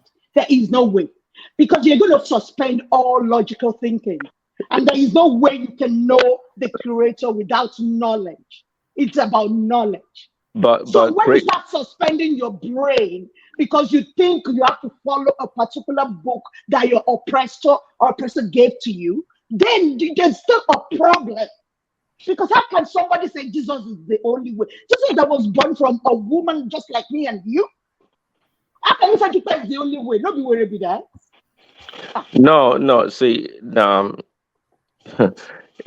well, it is the only way to get to God, to go to heaven. But see, that's why I don't like to talk about it in this kind of way. Why? Because it sounds like I'm trying to condemn other people. Because trust me, there are so many people in this world that are not Christians, and they're so morally upright than so-called Christian, including myself. So thank you very much for that statement. Thank you. Oh, absolutely, and that's why I'm. It's not like I'm trying to run away from answering the question directly, but I'm a little bit reticent in regards to look. It's not about condemnation and trying to be arrogant about it. That I'm going to heaven because I believe in Jesus Christ. No, because it even said that in the Bible that even some of the so-called pastors and prophets, at the end of the day, Christ will say, "I don't know you." It's right in the Bible. It's absolutely right in the Bible. Well, I performed miracle. I did this and that in your name, Christ. Christ said, "I don't know you," because you know why? Christ cared a lot about the way we live our life. That's why we talk about living in the Christ-like way. Many people, because you do miracles every day, doesn't mean you live in the Christ-like way. It doesn't mean you're going to make heaven. So that's the point here. So that's why when Christians want to go around maybe condemn people that I know Christ, you don't know Christ, I'm going to heaven, you go to hell. I don't like to say that. Not because I don't believe in hell. Absolutely, there's hell out there. But I believe in something more superior, in the sense that it doesn't matter if you're Christian, Muslim, non-believer. It doesn't matter. You are guaranteed this opportunity that you're gonna have that chance to accept Christ, and in whichever way or form that is gonna come, it's another thing. It's not just one way linear. It's not only by one person coming to you to preach you about the gospel. Is that not arrogance? You just believe in that you just have to make Christ to make heaven. Is that not arrogance? It's not arrogance. Why is it arrogant? That is your belief. Doesn't make it right. That is your belief. But it's my belief that's been tested and proven to be right. Tested where? How many lot of better already? Tested where? Can I ask a question? Yeah, come in, Ajale Koko. I was coming to you just Ajale Koko, come in. Alo lọ sọ̀rọ̀ tó bọ̀ ní dúpẹ́ bèrè yẹn. Alo tó sọ.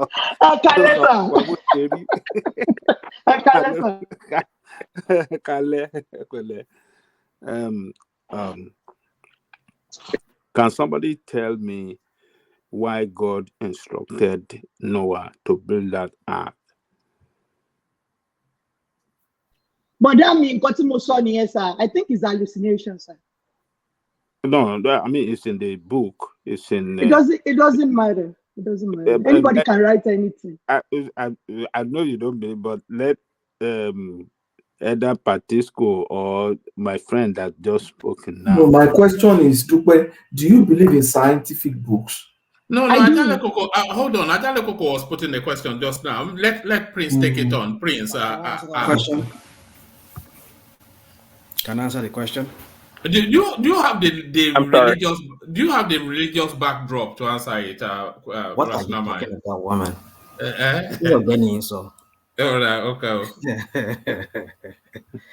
All right. Your question was about Noah and the ark he built, right? Yeah. Ajale Koko. Ajale Koko. Yes. Well, yeah. And you said, was it real or was it just no? Why was he instructed by God? Because according to the Holy Book, he was instructed by God for so reason. Why? Well, it's clear in the Bible. Even Quran itself has a version of it that it was to save mankind, because if you read the book of Genesis, it's there that at some point humankind were corrupted at some point. That there were some superhuman being who came and they polluted the earth with a hybrid kind of half human, half demon progeny, and they also brought about violence because they were some kind of hybrid of human of some sort of human and half spirit or half whatever they were, and because their size, in fact the Bible says they were of extraordinary size, and so they could bully. In fact, the word Nephilim, which they were referred to, it's a kind of word that suggests bullies. So, and they were bullying other humans because humans were not as big as them in their size, and so they caused violence, and God just could not allow it anymore, and it was very, very unnatural. God never made those spirit sons of his to copulate with human. That was not a design. The design was human on human, not spirit beings who transform into humans and having copulation with women. No, that's not how God designed it. It was against the design, and so God had to intervene along with the violence and all of that. In fact, it's stated there in the Bible, in the book of Genesis, and he had to bring the deluge on them. He had to bring that flood to wipe out that nation, to wipe out that generation. But of course, the demon angels did not die because they, of course, as the Bible later say, suggests in other parts of the Bible that they transform back, they abandon their body, and they went back to heaven. And that's another that will be another topic. But let me just answer your question. Yeah, basically it was so that God could cleanse the earth of those. I'm looking for that English word. That corrupt. Well, that just the word is just a corruption. That's not how God designed it. God wanted human and human, not half spirit or whatever way. They were children of Anak. The Bible called them children of Anak. You said what? The Bible called them children of Anak. They were giants, men of renown. That's what I said. Now they were Nephilims. They were giants, extraordinary size. Yeah. Yeah. Were those spirits? Were they in physical form, or they are just like spirit that we can't see, that corrupted human being? Well, you see, there's so many things that the Bible is silent about. But of course, you and I know that if the spirit is in our midst, be specific now. Since you are telling me they are spirit, the corrupted human being, doesn't. They took on bodies. That's what the scripture says. Huh? That's what I'm getting at. They materialized. They took up human form. Yeah, they can do that. They have the ability. These are superhumans. They have some kind of feats that. Are they not just extraterrestrial? Are they not from Mars? Well, if you call them extraterrestrial, but then the Bible referred to them as sons of God because they were part of those angelic sons of God in heaven before they separated from God by going against His will. His purpose was humans. Adam, because God created Adam. And he had the intention that humans would copulate with themselves and produce their kind and fill the earth. But they abandoned their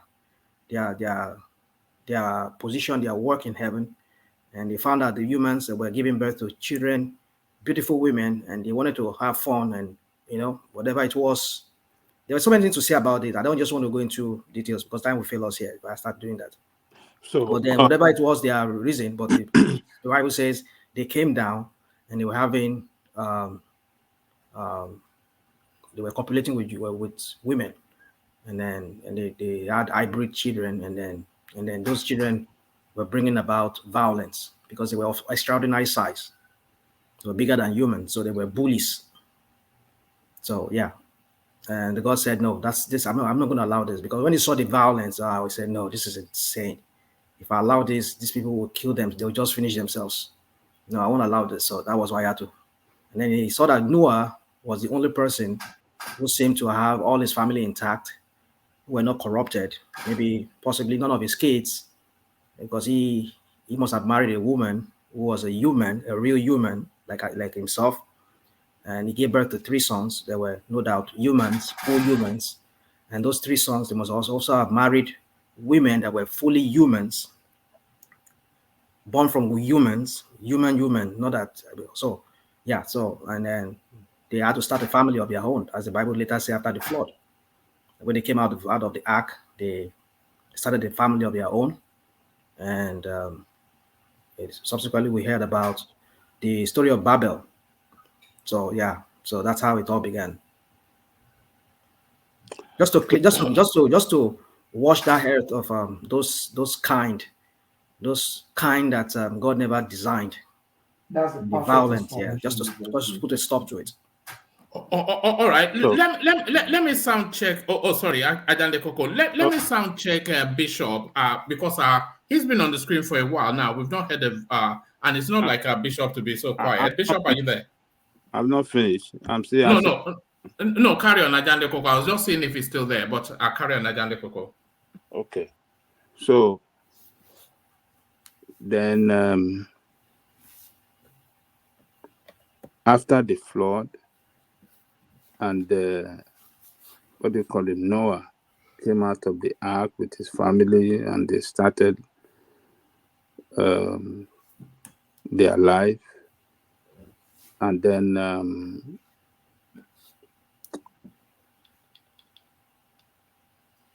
why do we still have the modern world? Why do we still have what? Why do we still have this present world where we live in now? since then, why do we still have that corruption that you said was the reason behind God to clean up the world, the first world? Why do we still have that the persistence of that corrupt practices? That Well, I would to answer that question. Okay, go on. Are you done? Are you still trying Yeah. to land? Yes. You're done. Okay. Yeah. So if you look at the Genesis account, the book of Genesis, you might understand better. The story of the Genesis. Adam, who was the first man, after the Bible says God created him and his wife, it says they were perfect, they were good. So, and if despite being good person, good in the absolute sense that God created them, or perfect, as some people will say, they still sin against God. That tells you a lot. That being perfect does not mean, or good does not mean they cannot sin. They are not. Mind you, they are free moral agents. They can make decision of their own. They were not designed like a robot that programmed. Let me use the word, like, okay, they always have to just serve God, either yes or no. They have to serve God. They can't deviate. No, they can make decisions. Just like you and I, we have kids. When we give birth to these kids, we train them to some extent. At some point, they will have to just decide on their own that, Dad, no, I won't listen to you anymore. You can't tell me what to do anymore. This is my life. Yeah, that's how they were made. So they were not designed as programmed humans. They can make decisions. So they made that choice of that disobedience, as the Bible says. So if they, at that stage, when they were like good, as the Bible says they were good after they were made, they could still fall, as the Bible says, they for all have sinned and fell short of the glory of God. The glory of God. So if they at that point they could fall, how much more these children they give birth to, who came after their resemblance, after their kind, after they were born, how much more? Because if the Bible says that all have sinned and fall short of the glory of God, I mean, tells you a lot that all the kids that Adam gave birth to, they all fall short of that glory. Because Adam was at some point the glory of God. Because that was when the Bible says he created him in his image. So if he created God, if God created Adam in his image, at some point, being a very good or perfect human, and then at some point he sinned and then he lost that glory. All the kids that we're going to be producing at that point too, starting from that point, they will fall short of that glory. They will be sinful. They will have that sinfulness in them. They'll be Rational sinful. mind. So God created them in his own image. He loved them. They are his son, and Adam and Eve were his son and daughter, right? And he allow, what did you call him? Serpent. Yeah. Adam, are you trying to? I said Adam. Are you trying to poke hole in the Bible's narration of how? Go on. Satan to come in form of serpent to deceive his son. Papa Jale Coco, I hope you are not trying to use logic for the Bible. People don't use brain for the Bible. You just read and there is logic in the Bible. That's it. You don't use your brain. You suspend your brain. No, there's logic in the Bible. There's logic to a large extent. There's a logic there. There's logic to it. So God allows Satan to come in form of snake to come and deceive his own son and daughter. So what are you trying to? What's the point there? Are you saying that God was the one who sent Satan to come and deceive? No, to commit sin, right? And he loved the children so well, and he allowed Satan to overwhelm them. No. It's hold on. Like I said, you see, I don't want to sound. Although I have to sound preachy here. I've read so many books, so many religious books, And he knew that when those children committed that sin,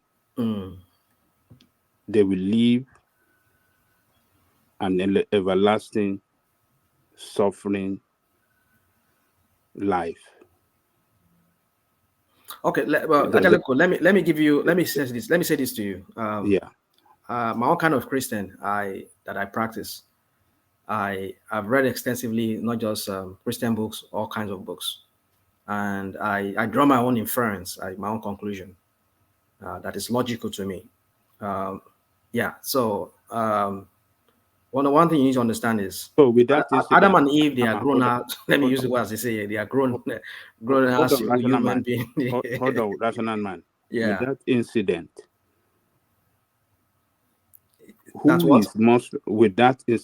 that okay, God created Adam and Eve, they are his son and daughter, lived in the garden, they are eating their this. He gave them instruction, don't eat this, and they disobeyed, they eat. He knew that Satan will come in form of snake to deceive them, and they ate it, and because they disobeyed him for just that singular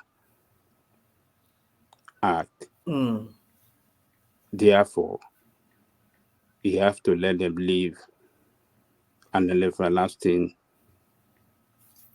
things. That's not what the scripture says. Let me cut you right there so that you don't let's not drag it. No. If you remember what God said to him, if you read the book of Genesis, I think chapter 3, you will see it there. Immediately after the disobedience. Is it not because of their disobedience that we are suffering today? Hold on. We'll come to that. Let me answer your question about the everlasting damnation that you talk about, that they were born. Maybe you say, I think if I understand what you're saying, you're talking about they are currently burning in hell, right? Suffering in a kind of fire. No, that's not what I'm saying. No. So what are you trying to say? No, what I'm saying is that, okay, when God created them, he left them in the Garden of Eden, right? No, we understand that. Just go to the point. We get to that. They were enjoying now. It was because they disobeyed him for that singular act to eat from what Satan provided them. That is why he drove them out of the Garden of Eden to go into the world and start suffering. And that is where the suffering, started from generation to generation to where we are.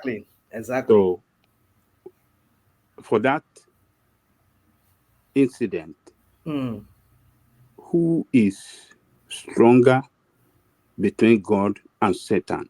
Who won? Well, hold on. You're dragging this thing. Just go straight to the point. Hold on. Let me land now. Why are you in a hurry? Other people want to talk, I know, but No, I just don't want us to drag it. Hold on. All right. You are not asking a question, you are making an argument. That's what you're doing. It's not argument. Let me land.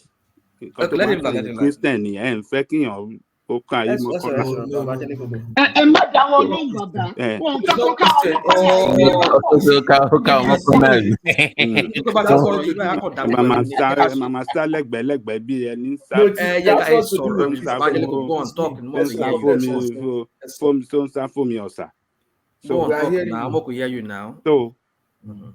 for that singular incident, who is stronger between Satan and God?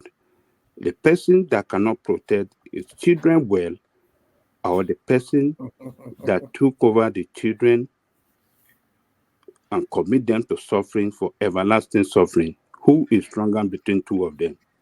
Let me add one thing, sir, before they answer the question. And my own is that, Baba, devil and God, they are fighting. And what's my own now? They said we should choose one, either God or devil. If you choose devil, you go to hell. If you choose God, you go to heaven. Why must I interject in their fighting? I just want to be neutral. I don't want to side God. I don't want to side devil because they didn't even call me when they started the fight. So what's my own? I don't understand that. Is that a question, or you just want to say something?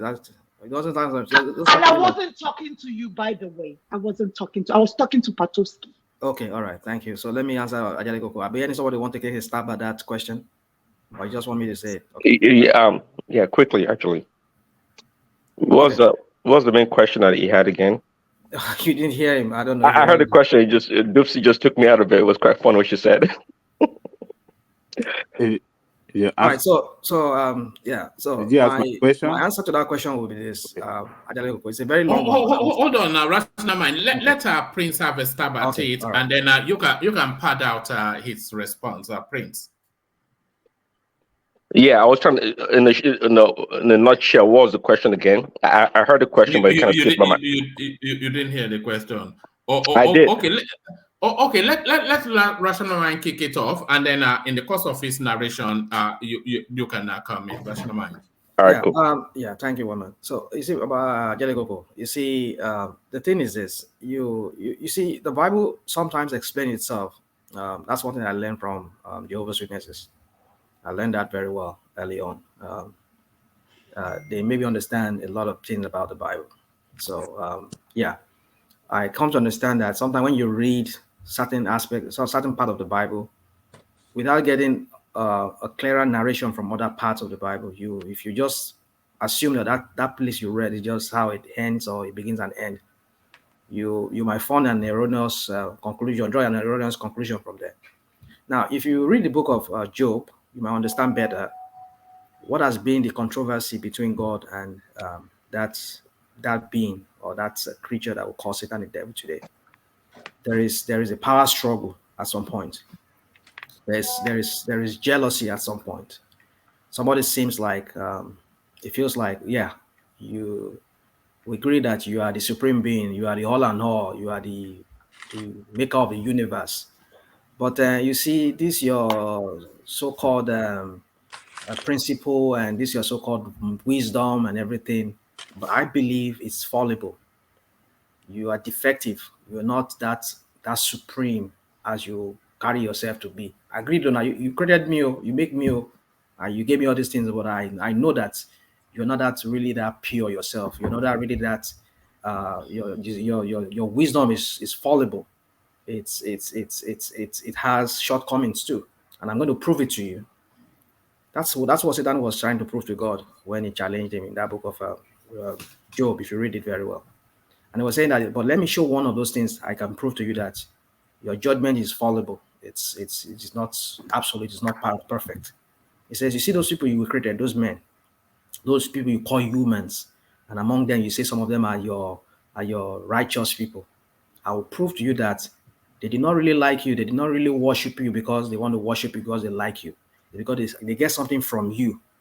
But let me put them to test, and I'll prove it to you that yes, they will curse you to your very face. They will curse you. They will insult you if they know the better route, or if you just touch them, get those things from them. Those things that makes them to worship you, that makes them feel comfortable. Just take it from them. You see, they will insult you. They will abuse you to your face. And God said, okay, go on, and then prove it. So if you understand that episode or that account or that story of that Job, that will also help you understand what must have transpired in heaven that led Satan to come down and tempt Adam and Eve. There's a controversy, no doubt, in heaven. Somebody's jealous of somebody's position. He himself wants to be the commander of everything, rather than the commander himself being the commander. If possible, he wants that commander himself to subject himself to him. I mean, that also you can also understand that from what he did to Jesus Christ when he was saying to Jesus Christ, God saying, "Will give you angels, your food." No, you just jump down here, and you see where God go. All those kind of. And then he told him again. He said, "Look, you just bow down to me, and I'll give you all this world." Imagine. I mean, that's the next person to God, who was there when you were even created, and you're telling him, number two person, telling him to bow down to you. That tells you that this guy is very hungry for power. He's thirsty for control, for power. He wants to subject other people under him. That tells you what must have transpired in heaven before he came down and really carried out that bad intention he has had. And so God will not shield them like He did not shield Job.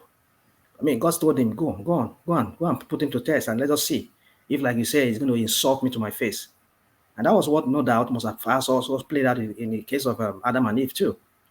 God could not shield them because, mind you, the issue here is, So rational hold man. on, I'm not even land though. That's why I said this topic is a very deep topic. Rational mind, this session is not all about you, bro. I know. Can you just talk quickly now and drop it and let some other people interject? Every jealousy, Thank you. jealousy man bere ni. Tí ẹ bá ti dáhùn béèrè báyìí lèmi máa wò pé àṣé èmi nìkan ni. Okay, dáhùn béèrè náà gbà yẹn. Let me keep quiet. Okay. To Angelica's question about Adam and Eve in the garden. See, God gave us, of course, Adam and Eve too, the will to choose right and wrong. So, and somebody said earlier that we're not robots. We're not. See, that's why we don't have to bow down to God or no God. We don't have to. We're free moral agents or immoral agents, whichever way you want to put it, right? So that's one thing. Exercising our will is a gift from God. Because I read something in the Bible or somebody told me about God doesn't mean I have to listen to that person. I can exercise my will freely. So did Adam and Eve in the garden. So it's not an issue about God trying to tempt them or put them in harm's way. No, but that's why God gave them a clear instruction, what to eat from, what to do and not what to do. That was plain. That was plain and simple. So it has nothing to do with God. Now we should be glad. We should be glad that God gave us this moral, this will to choose what we want, and we don't have to be led like robots around or told what to do. That's one great thing about God. And to that point, also, that's the reason why even the angels, they're not robots. They have free will, as was done in heaven because they rebelled when Satan led a third of the angel in heaven to rebel against God. That tells us that clearly that even the angels, though they're spirit beings, because we are physical and spirit, they are pure spirits, the angels, but guess what? They still disobeyed. See, disobedience did not start on earth with Adam and Eve. It actually started with the angels. So that's one thing we have, our free will. Prince, from my own point, I know Baba Jaleko Kodi asks people like me, but please let me chip in. From my own point of view, I'm not a Christian, but what I can see, the creator that is behind all these designs that we're looking at can't even stoop so low to have any fight with anybody. Talk less of having fight with any devil or that is fallacy in my own opinion. So I don't believe that the designer behind all those stuffs that we're looking at and admiring can have a fight with anybody, any spirit whatsoever. So that's my own belief. So please, is that some people will just come and start, telling us some kind of myth. Yeah, in heaven they had a fire. Please, that's my own belief. But Let me that's just my own belief. Gypsy. Okay. I've said this before and I've said this again. The oldest text about creation and anything comes from the Sumerian text, Mesopotamian text. You can go back and study this. That's the reason why I don't like to engage Christians sometimes. So what does the Mesopotamian text and the Sumerian text say? Yeah, let me finish. I will get there. Because can you just let Babati talk? Thank you. Half of the books that you study, they are all. Love look at that. Love in Tokyo, because love on one platform. Half of the books that you guys are reading are all copy and paste from older books. The book of the dead. Half of what you read in the Bible comes from the book of the dead of the Egyptians, Babylonian text. So I've written that before. Garden of Eden was a human lab. It was a human lab. The older text tells you that the fight between the god Enki and Enlil. I've put that there before on this platform. The whole idea was we're going to make these humans work for us. The other one says, I want to put our wisdom into them. So that was the fight between those two gods. So in that lab, it was not just Adam and Eve. There were other people that were created as well. The whole idea is they would meet and have kids, but they would be naive. But Enki is like, no, I want them to be as good as us. So when he is the one that you call the so-called snake, once he exposed them to the knowledge, because he put his essence into them, the other guy had to kick them out of the garden, because now, if these guys, they know better now. Adam and Eve know better now. If we allow them stay in the garden with the others, they will corrupt them of what we don't want them to know. So they have to kick them out. So if you just have time to go study Enki and Enlil, the actual gods of creation of Earth itself, you will see where everything comes from. These are older before the Bible. Well, they say they're up before the Bible. They sound like more like a revisionism to me. No, I don't know the stories. No. They have written on text tablet. It's not like it's not oral text. It's actual written text way before. So I'm not going to start arguing. Okay. I can't even dispute this text, but we only have one living God, and that's just the bottom line here. Who said that? Even as a Yoruba man, that's a responsible statement to make. How can you say they only have one living God? I mean, in fact, have you heard about the book of Methuselah, the book of Enoch? Have you heard about yes, the book of Enoch, yes. The book of Enoch, yes. You see, the thing is this. Wait. In fact, some people will tell you that there were some writings of the Apostle Paul, like Paul, that never got included, canonized. You know, they'll tell you that. Agnostics, I know that. But then it's the point. You see, the point is this. This is how you know the truth. If something is not for me, the yardstick would be the Bible. If the book claims to be inspired or to be have inspiration from God, then you have to consider the consistency of the teaching in that book with what was already said in the other parts of the Bible, those books that are in the Bible today. If it contradicts it, if it violates or it contradicts it or it goes against it in any way, then that tells you that that book is not inspired. It's not a book inspired. So your defense of the Bible is using the Bible. No, there's no such thing as this. No, hold on. The oldest text, right, of the Pentateuch, which is the five books of Moses, which is right, those 5 books that Moses wrote, which is Genesis, Exodus, Leviticus, Deuteronomy, and I think he wrote the book of Job too. Those books were said to be written, which is the Torah. I mean, sorry, I said Pentateuch, but the Torah. Which the Jews they use. If you compare it side by side with the Bible that we have today, there is no difference. There is no difference. I'm telling you, if those Sumerian books those books were written 500 years after Christ, like the ones that they usually quote. I'm saying that before that, Mesopotamia. No, I've heard about the Sumerian and but those ones were like actually more. They have more evidence to prove their point. Even the human DNA itself. If you look at the context of what they wrote, when it says that they put him to sleep, the actual thing is like they got the DNA from his bones, and they mixed it with the wife of Enki's essence. That's how they were. These are myths. You're going into myths. It's not myth. Yeah. Okay. So I'm giving you science as evidence to prove. What scientific method did they use to mix the DNA from whoever's bone and the other person you mentioned? You even study genetics at all? Do you know how this thing works at all? Even the Quran too gave a different. Some of the texts in the you are putting no. So tell me how he was able to put him to sleep and make Eve. Can you also explain that? So why are you asking me the other way around? This is the hypocrisy. You want me to prove something about what I just told you, but you cannot prove yours using the same scientific method. No, that's the question. Tell us the scientific method used back then. How many thousands of years ago to do what you just explained? Gods, we're discussing gods here. So what's the question? Okay.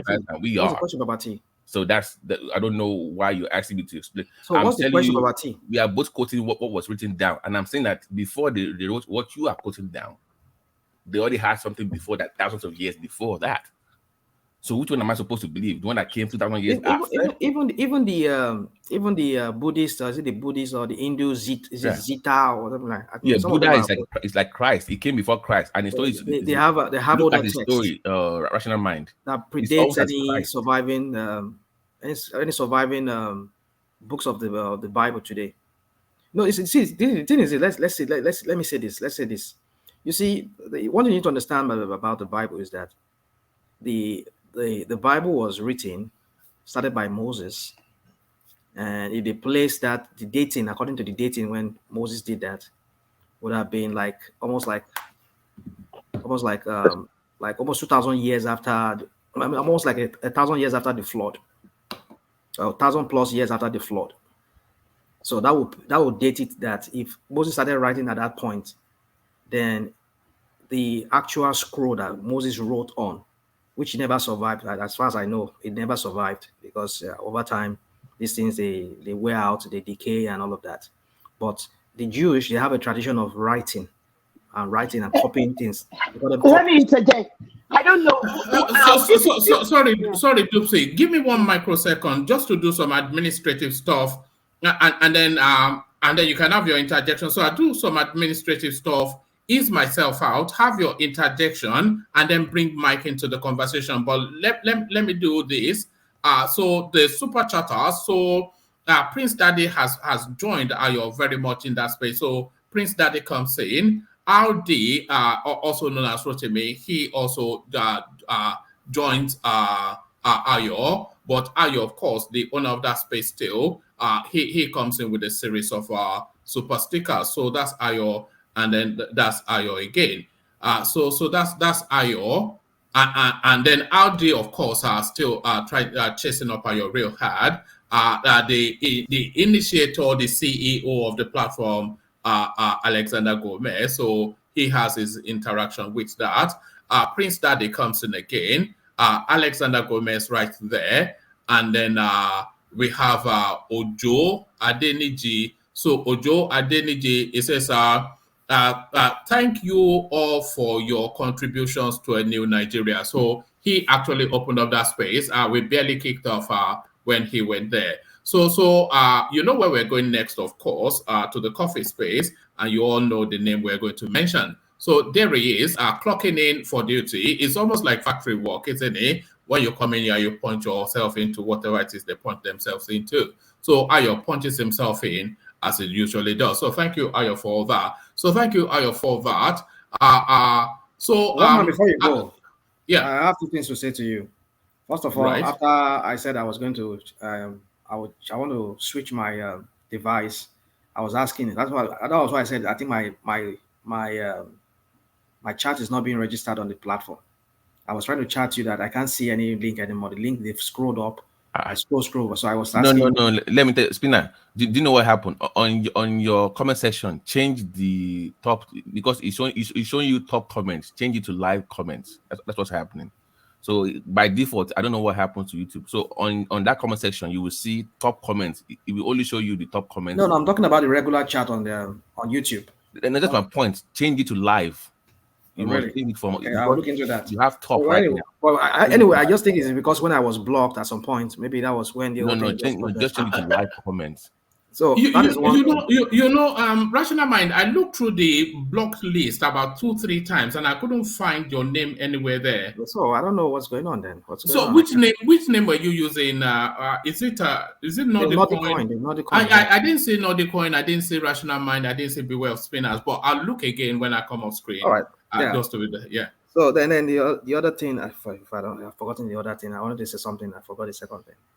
Yeah. The second thing is that maybe that would be a private thing. But what you said to me in the chat, in the private chat, when you texted me on WhatsApp, you may need to explain to me what you mean by that. I don't understand what you mean by that. Well, there you are. If I texted you, let's put it this way to cap it up. God of earth, of whoever you believe created earth, did not create religion or whatever we are fighting over. And he does not care about religion the way we think he does. He doesn't care about doctrine, he or she or whoever you believe it is. So whoever made us and put us here did not create religion.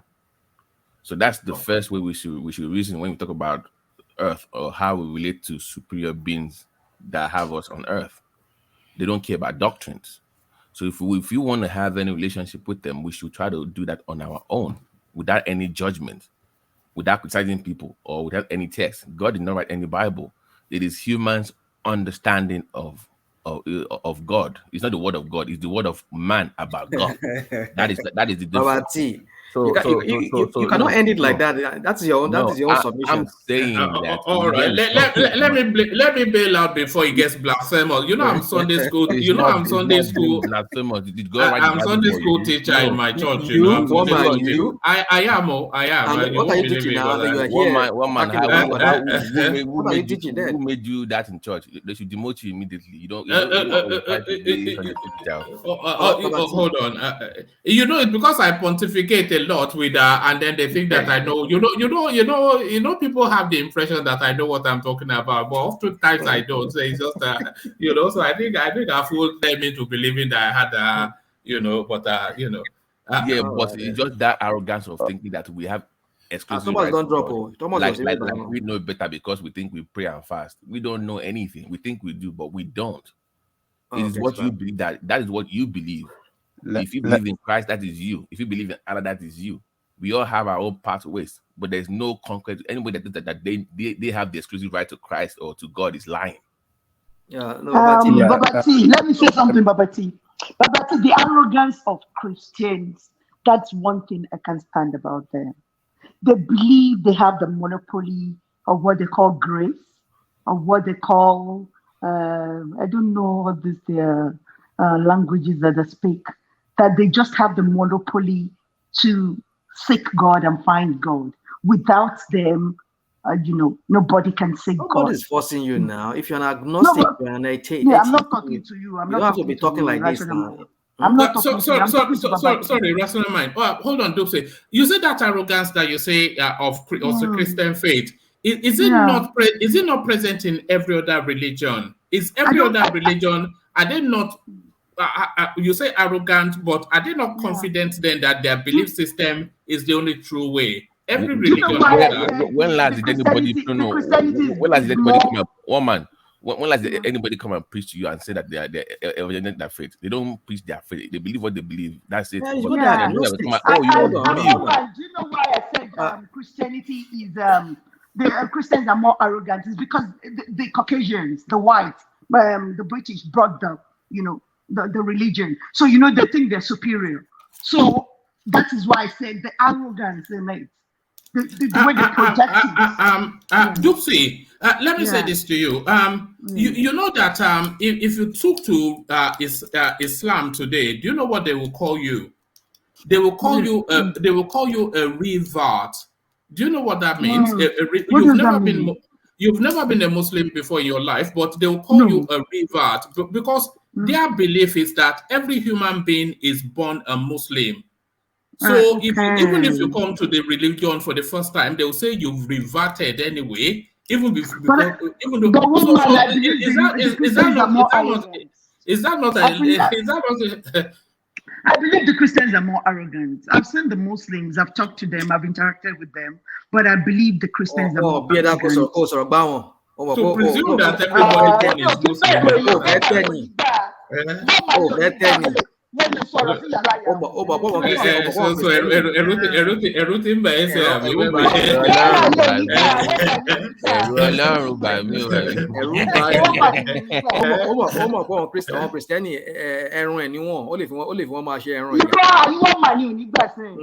I know a lot about Islam. Don't really don't this is one man's platform. Thomas, register yourself so I can ease myself out. Thomas, so I'm here. Okay, Thank you, woman. Let me say this rational mind. Listening to you with all your explanation on your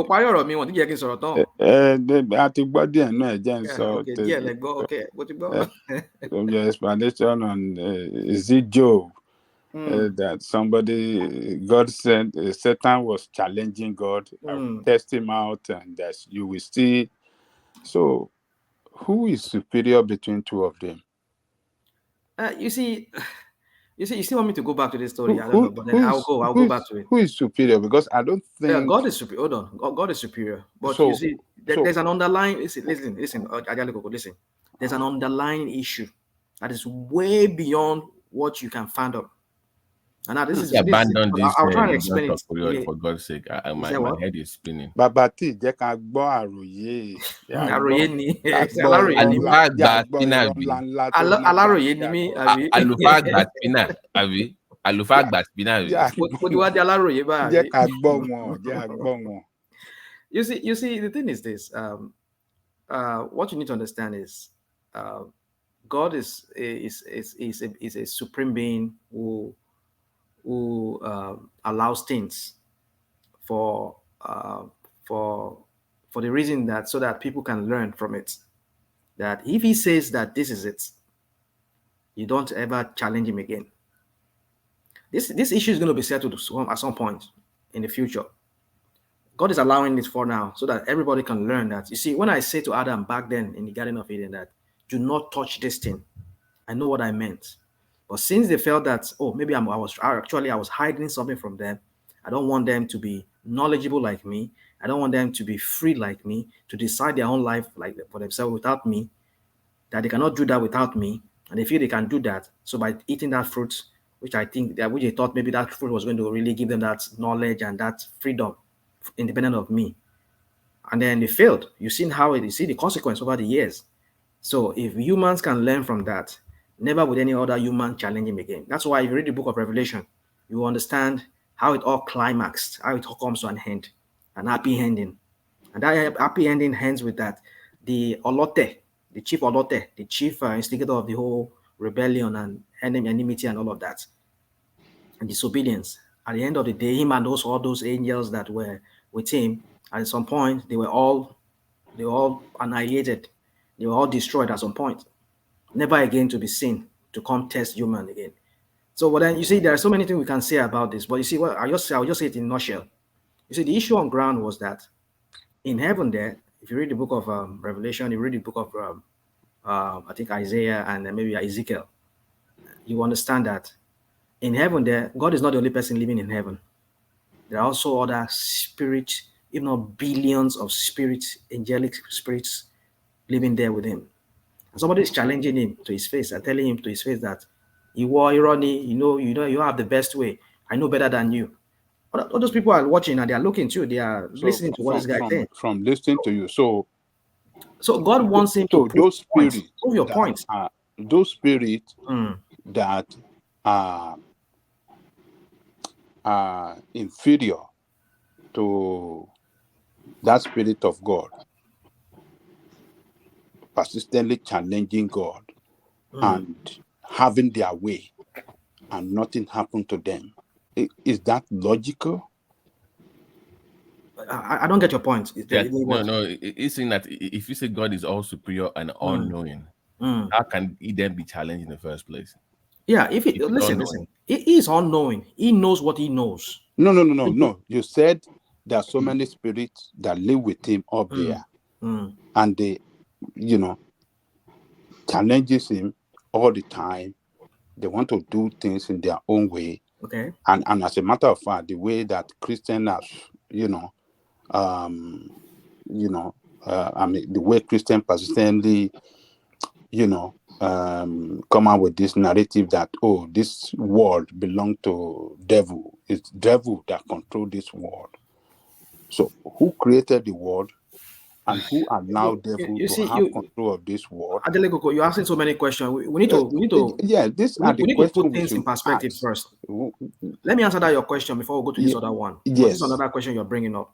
I understand you have so many questions to ask, but if we don't understand that aspect of why would God have allowed Satan to challenge him? And why would God have allowed allowed his own children, which is Adam and Eve, to have been misled by Satan the devil, and he did not do anything about it? There's a far more issue at stake than what I can explain it right here. But if you read the Bible very well, you can come to that conclusion yourself. But I'll try my best to say it in a way. Like I said, there are other spirits, billions, as the Bible says, there were millions and millions, if not billions, of spirit creatures there in heaven, angels, sons of God in heaven, and one of them is challenging him. Mind you, when we talk about other angels that came down and marry women and start giving them babies, making babies with them, these were also angels who no doubt must have rebelled against God too, because they saw that this guy was rebelling and he succeeded in deceiving Adam and Eve and corrupting the whole thing that God intended from the beginning. They felt maybe this guy really has a point, and they must have joined his bandwagon. And they came down and said, yeah, it's true, this guy is right. You see, you are not even really perfect. You say you're a God, you know, you are all knowing. Look at those people where you thought that they would under a small test, they fail. It means that you yourself, you don't even know what you're doing. So no doubt, maybe that's what happened. I'm just saying, because if you read the Bible, No, spinner. Any spinner now. This sister don't call me spinner. I'm not spinning. So yeah, okay, non-spinner. Non-spinner. Okay, but any text that you read from any religion tells you that the so-called God is not like the ultimate power. It's like a chairman of a board. So you in the Bible, no, he's not. He's not a chairman of a board. Wait. In the Bible, they will say the council of elders in heaven. That means that he's like a chairman of a board. So it will say, let us create humans in our image. That means he has to consult some people first on issues. Here you go. In your Bible now, I'm not making this in your Bible. No, you're right. You're right. He said that. You're right. Yeah, that means that he still consulting people for some issues. It sounds like it's logical. Specialties in heaven. Hold on. Hold on. No. I'm just giving you text so you know where we are coming from. Rational, quickly. See, here's the quick point. See, God is not threatened, or God is not threatened at all in any way possible. The fact that He allows other people in His affairs doesn't mean that it's like human, that it feels threatened or is insecure. Not at all. Yeah, the council in heaven does exist. And it's not because God is a member of a board or they can make decisions for him. No. In fact, if you know, it's quite straightforward in the Bible, because even we humans, before God does anything, he brings we human into his affairs. Like Abraham, when he was asking Abraham about Sodom and Gomorrah, right? He was asking about him that what he should do, or when Abraham was negotiating with God.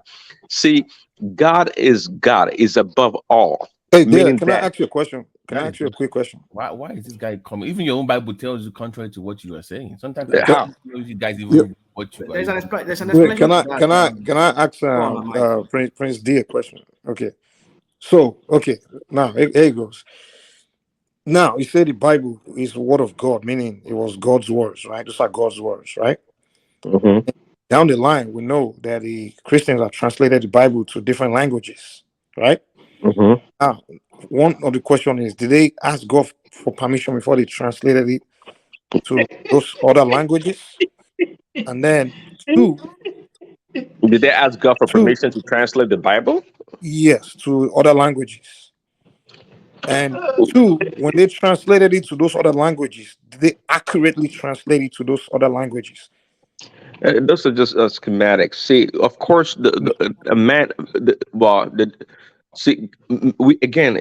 not robots. See, no, it's not a simple question, man. I got a follow-up question. That's why I'm asking you this. Well, then they ask, because we speak different languages. That's why the Bible is translated into languages that people can read and understand. It's plain and simple. There's nothing to it. Now, if your question is that were there mistakes along the way, or perhaps because of transliteration, some things were miswritten in the Bible, sure. But if you go to the original text, you can those things are well described and encapsulated clearly in the original text. So, do you have the original text? Well, I don't. Well, there is, of course, there are original texts. Do you have it? No, the original. Personally, I don't have it. So if you don't have it, so that's a chance that you don't have it. You don't have. If you said it's a word of God. So that means that's a chance. You know what's funny? You know what's funny, Mike? Prince is debating a two-time Bible Sword champion. He does not even know that I do. So these are things that even your own text tells you. So I'm trying to clarify. Do you even know what you are quoting from? Even your own Bible. I'm just using your own Bible. He doesn't even know if he's quoting from the fake one or the original one. Is it Babati, right? So what did I say wrong that you were referring to? I didn't get it. Earlier on, when I was talking about the Council of Heaven, and I'm saying that there's wait, this guy won't run from my question. Hold on. I'm trying to catch them. Wait, I get one area. I won't catch them. Yeah, rational mind. So, rational mind. What's your own position on that one? Do you think they were accurately translated to other languages. Hold on. Yeah. So Okay.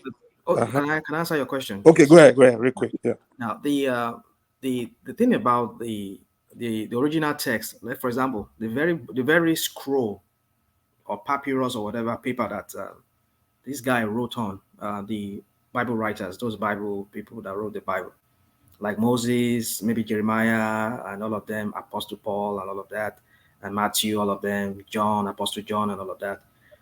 All of them, none of them survived to today.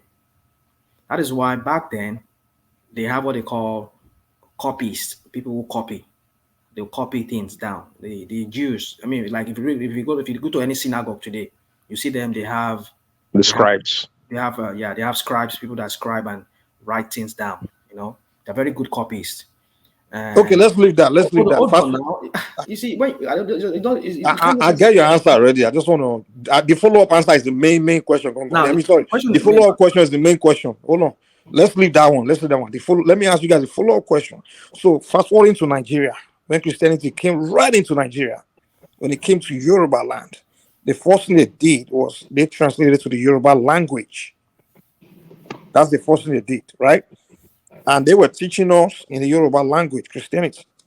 Now, when they translated the Bible to the Yoruba language, they took Satan. They call it Eshu. Now, why did they have to go to the Yoruba? That was criminal, though. Why did they have to go to the Yoruba language and take the name that already exists among the Yorubas and call it Satan when that name does not match with Satan? That's not what Satan is in the Yoruba language. It's more like a local god. It's not Satan. If I may come in, I've heard everyone talking about Christian religion. We never talk about. Let's not spin from the particular. I'm trying to come from that perspective. If our divination doesn't really paint devil in such a way that Christianity paints devil. We don't have devil. That's one thing. We don't have devil there. There's no devil. We don't have devil. But he also acknowledged there's heaven. Kiloriki issue. Issue is not devil. Hold on. You don't go to one. Babati.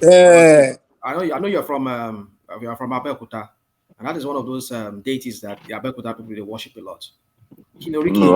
Nobody worships. It's the entire Yoruba land. It's not even worship. No. It's not. I'll tell you for a fact. Not the entire Yoruba land. Is the Yoruba spirituality? No. What do you mean? No. What are you talking about? What are you arguing against? You arguing against what you don't know? That is, at a point, if she was a king, it's Laroye. Guys, let's not run from the main question. No. Wait. The original Bible is this. Now you translate it to Yoruba language. I want to ask. Let me answer. Wait. Your Satan in your European culture, guys, it's different. This description is wait. Is this before you guys trying to spin from it? But I want you to stick to it. The description. Wait. Wait. Who the Satan is in the Christian religion is relationship with God, right? It's completely different from who Eshu is in the Yoruba system, and his relationship with Olodumare is completely different. And Mike, you could be absolutely correct right there. One second. Can you please hold on? Hold on, please? Thank you. Mike, there is no issue in the Bible. In Yoruba Bible. No, when it translated back to Yoruba language. Issue. Let me finish, please. Okay, go ahead. Correct. Yeah. The word issue is not in Yoruba Bible. Why? No, do you agree with me? No. There is. No, issue in Bible. There is. Go and open your Yoruba Bible. My brother. Do you have Yoruba Maybe Bible? they have changed it. Maybe they have fixed the mistake. I don't know. But when there is a issue now. What are you talking about? It's not when Samuel Ajarika translated the Yoruba language. That's what we I don't hear you. Continue. Maybe they have changed it. I don't know, but that's what we know. That's how. It's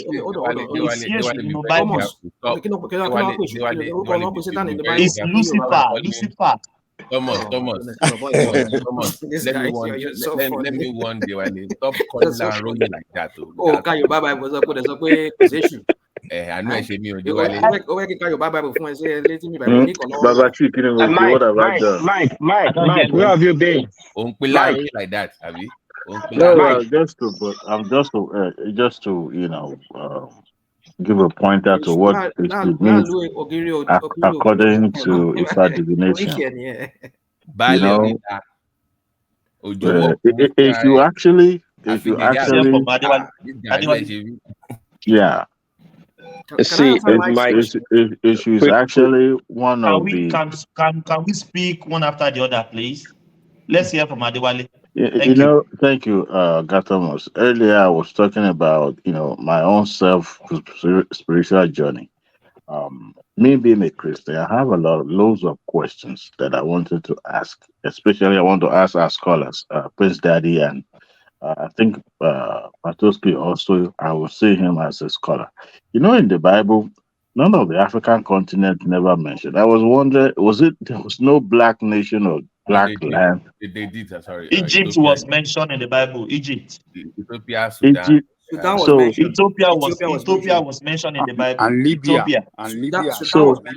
Libya was so the current Egypt is the same Egypt that was mentioned in the Bible. Niger was mentioned. No. That would be Kemet, the old black Egypt. Kemet would be the one that they use. So we are all descendants of Egyptians. Is that what it means? We are no longer identify as Israelite anymore. Let me give you this to help you. I want you to study something called in CBD. So in CBD, if you watch Black Panther, you see the thing that they wrote on is the language that they use. They found that language in the caves in Calabar. It's the way they used to write back in the days before during the times of the Kemets, but in today's Nigeria. So go ahead, if you have time, study the language in CBD. Then you can find what you ask. Unfortunately, the most disservice to our religion, our local religion, is the fact that things were not as documented as the way the Bible was documented. No, it's documented. Trust me. You have to be an old. It's better. No. Our own is better structured than even the Bible. Better organized. The way Christianity and some other religions were documented. Actually, the most structured spirituality is our own. It's the Yoruba home. No, I'm not. Look, Mike, I can agree with Mike. To give me two verses it's of just not for the public to consume. You have to go to my brother. If I ask you to give me two verses in Estefana, can you give me? Can you give me? Do you know there are 10 times more? Do you know there are 10 times more verses in the Father than the Bible? No, I'm asking the Bible. Now, can you have to. You have to. But I can pick Bible now and read some verses from it, right? Now that means our own Ifa divination was not documented. Our local, you don't know. Just say you don't know. Don't say no. Say you don't know. You can't say that's what it is. It was. Hold on, guys. It was passed from generation to generation, and it was limited to certain generations.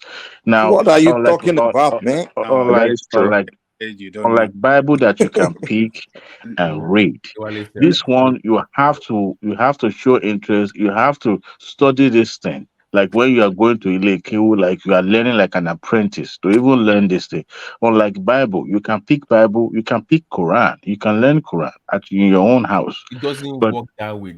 No, I'm just saying that it wasn't as documented as as the way the Bible was. I'm trying to tell you how it works. You are telling me it doesn't work that way. Okay, please enlighten me. It's like going to school for your PhD. If I do basic degree, you see, it has stages to it. It's not like you have to know everything or something. You can't even learn everything in one life. So it depends on what you are.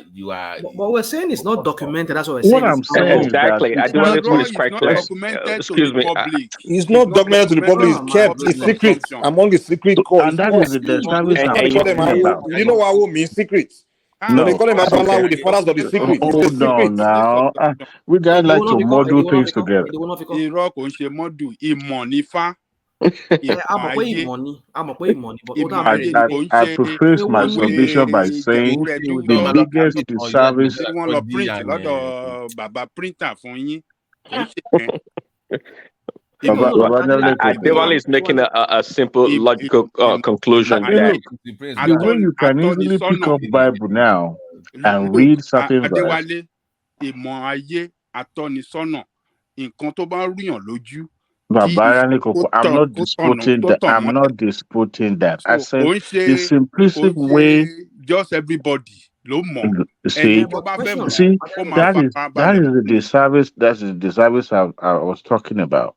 When you have a religion that is jealously guided, not open to the public, that means it's going to die. No. Because àwọn Jew die they need, and it's not open to the public.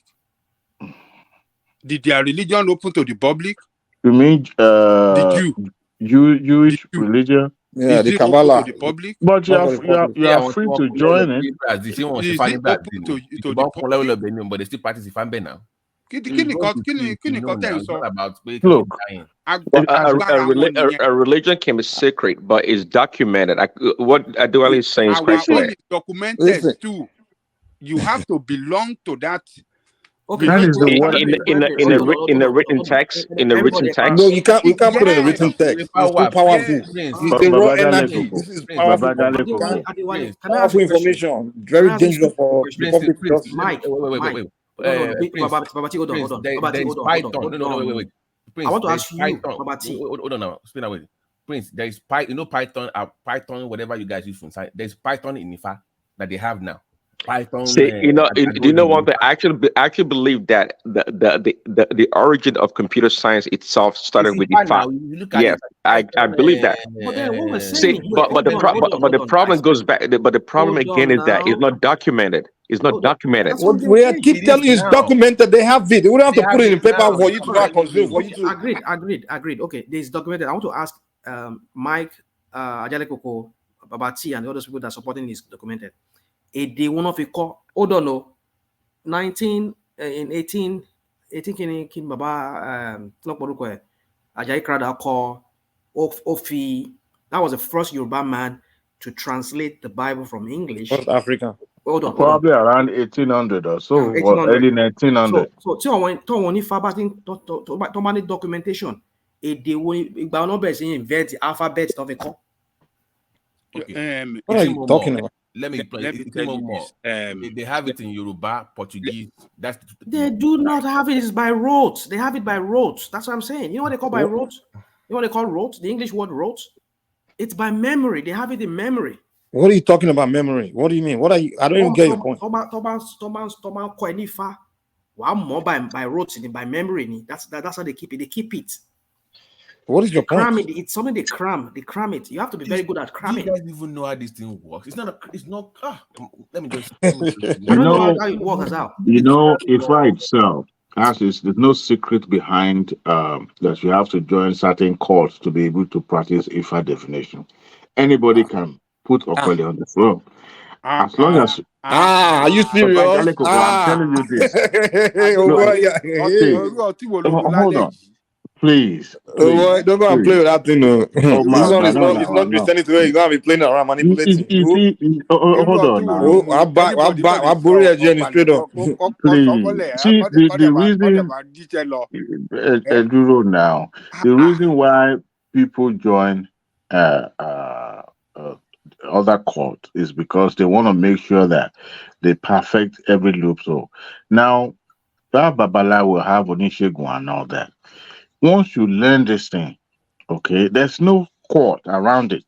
Anybody, if as a matter of fact, some of our older scholars learn this thing, and they are the ones that are able to popularize it and make it mainstream so that ordinary person can learn a little bit about Esefa and what it represents. Yoruba, let me explain something to you. Yoruba spirituality, and they were able to successfully learn this. So that debunked any form of cult or surrounding learning and all that. So they are able to learn what this means. What is, as a matter of fact, some of those verses are even being translated in English Yes, online. okay. So they try to debunk the court stuff that trying to tie around it. So how many Odu do we have, if you know? How many Odu Falani? Tobamo? I believe it's almost 23, if I'm not mistaken. No, 256. So you don't even know what you're talking about. You just come here to talk to us. Come on. You have 256 Odu 256 Lani. So to buy 25, 23, of that basic, you can. How can you say 23? 23 doesn't even. Hold on. You wanted to say 16 or something like that, have you? 25, no. 25, 23. Hello, please let me interject, please. 25, 23. So, Babati, you know, I'm always arguing with you.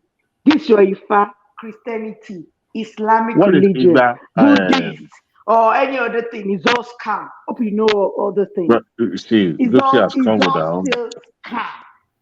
Ifa, Christianity, Islamic religion, Buddhist, Igba, Awo, is all scam.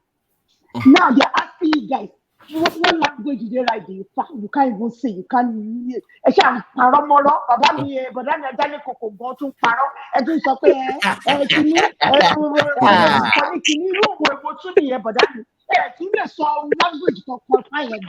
so scam. So if you have just if you have 16 going into 256, right? You're my personal person now. How can you say they should be made? Babati, you are right.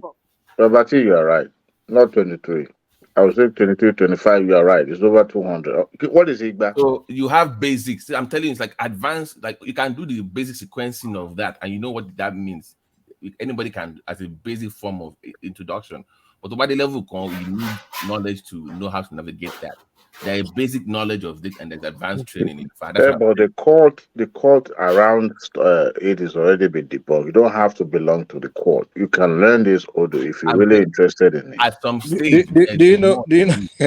My friend, I'll just advise you, Mr. Adewale, don't put your hand in that direction if you don't know. If you don't know, because this is not. Mr. Mike. I'm just saying this from experience. I'm just saying, like, Mr. Mike. Don't. There is no danger in it, my brother. I won't sit and argue with you, but the only advice I'll give you is don't go and put your head in that direction if you don't know what you're doing.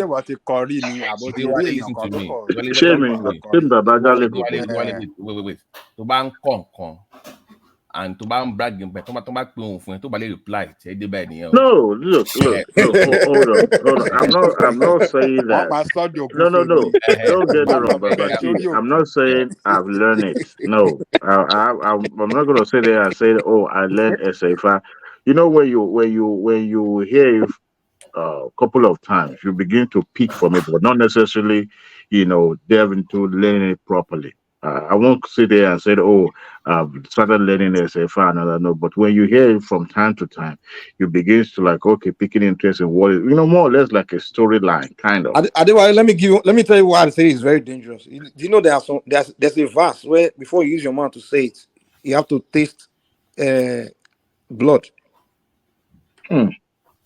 Because if you say you won't wake up the next day, I'm telling you. That's what I'm saying. Be careful. Don't say Mike, can you hear me?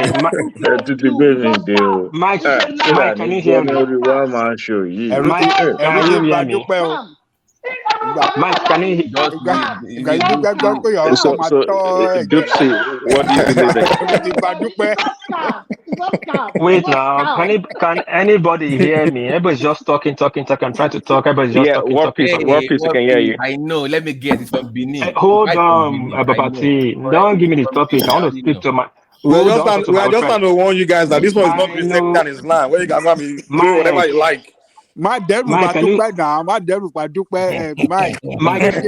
you hear me, Mike? We can hear you. Go ahead.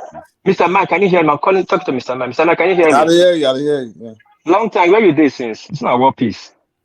Oh, long time. I did. Alpha. I beg. Leave me your number for your WhatsApp number officially for private section.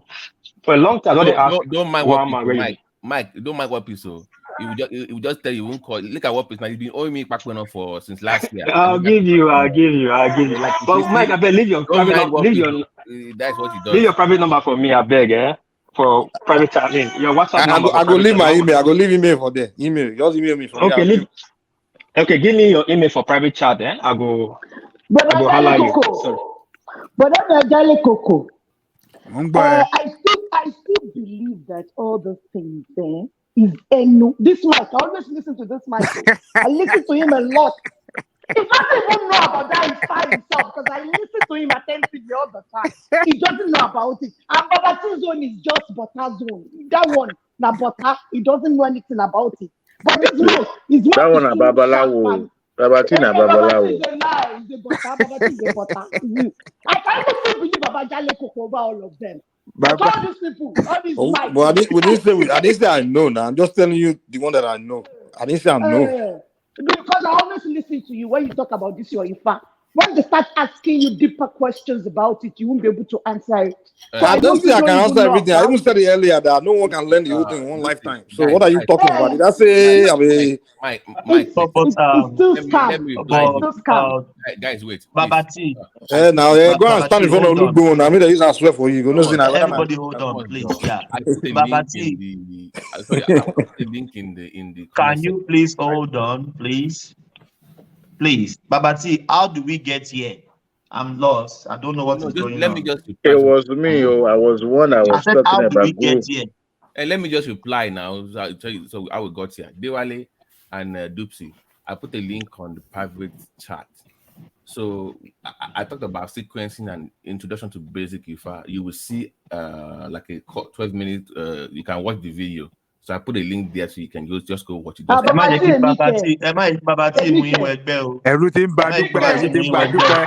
Everything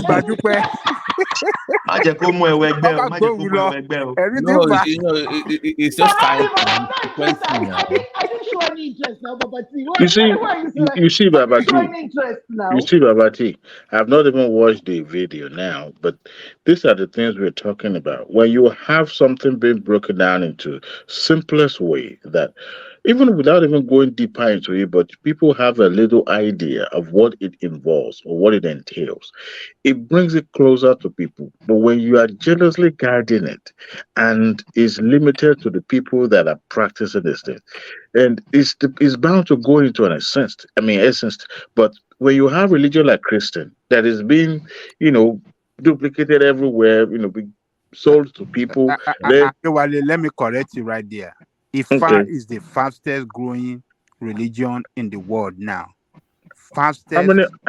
How is it faster when you have a difference of judge opening branches every 1 month? Forget Nigeria. Look at the world. It's not Nigeria. Ifa is not just in Africa. It is not an African. The way I think Islamic is the fastest growing religion. It's only you Yoruba, educated Yoruba, that doesn't value this thing. They're even the one killing itself.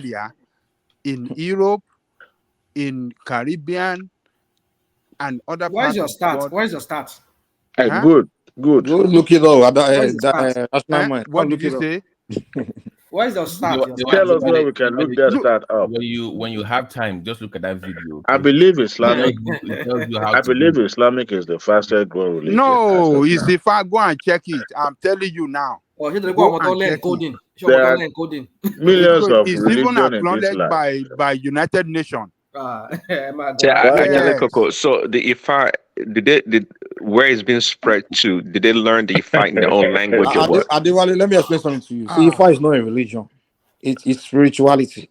The difference between that and religion is it's not something that I have benefit in. I know coming to convert you or come and preach to you. I don't benefit. Other religion they benefit from coming you to come and convert. No, it's personal. It's personal.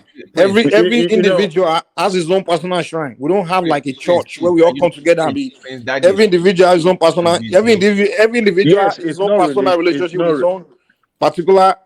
You understand? Practice. So it is not your religious, personal, but it's spiritual. It's personal. So that's why people that practice it, they don't have the need to be going around to be promoting or preaching and standing in the corner and say, "Come and join me. Come and join us." Well, they don't have. It's a personal relationship with the universe, with the creator. That's it.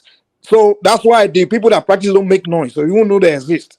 They just practice their thing. They enjoy the benefit and they live their life. Just leave Mike. Just leave them alone. Oh, Prince Daddy and Adewale, please look at the video I put you. Hope that helps you, so you have better understanding of what we. You know, I embrace anything that is okay. more. Mike, could you name one or two benefits about Ifa?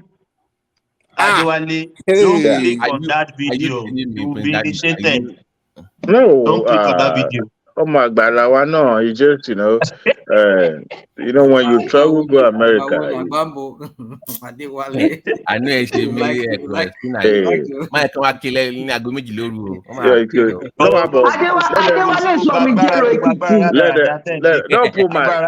don't put my information out there. Oh, sorry. Don't do it. So that's it.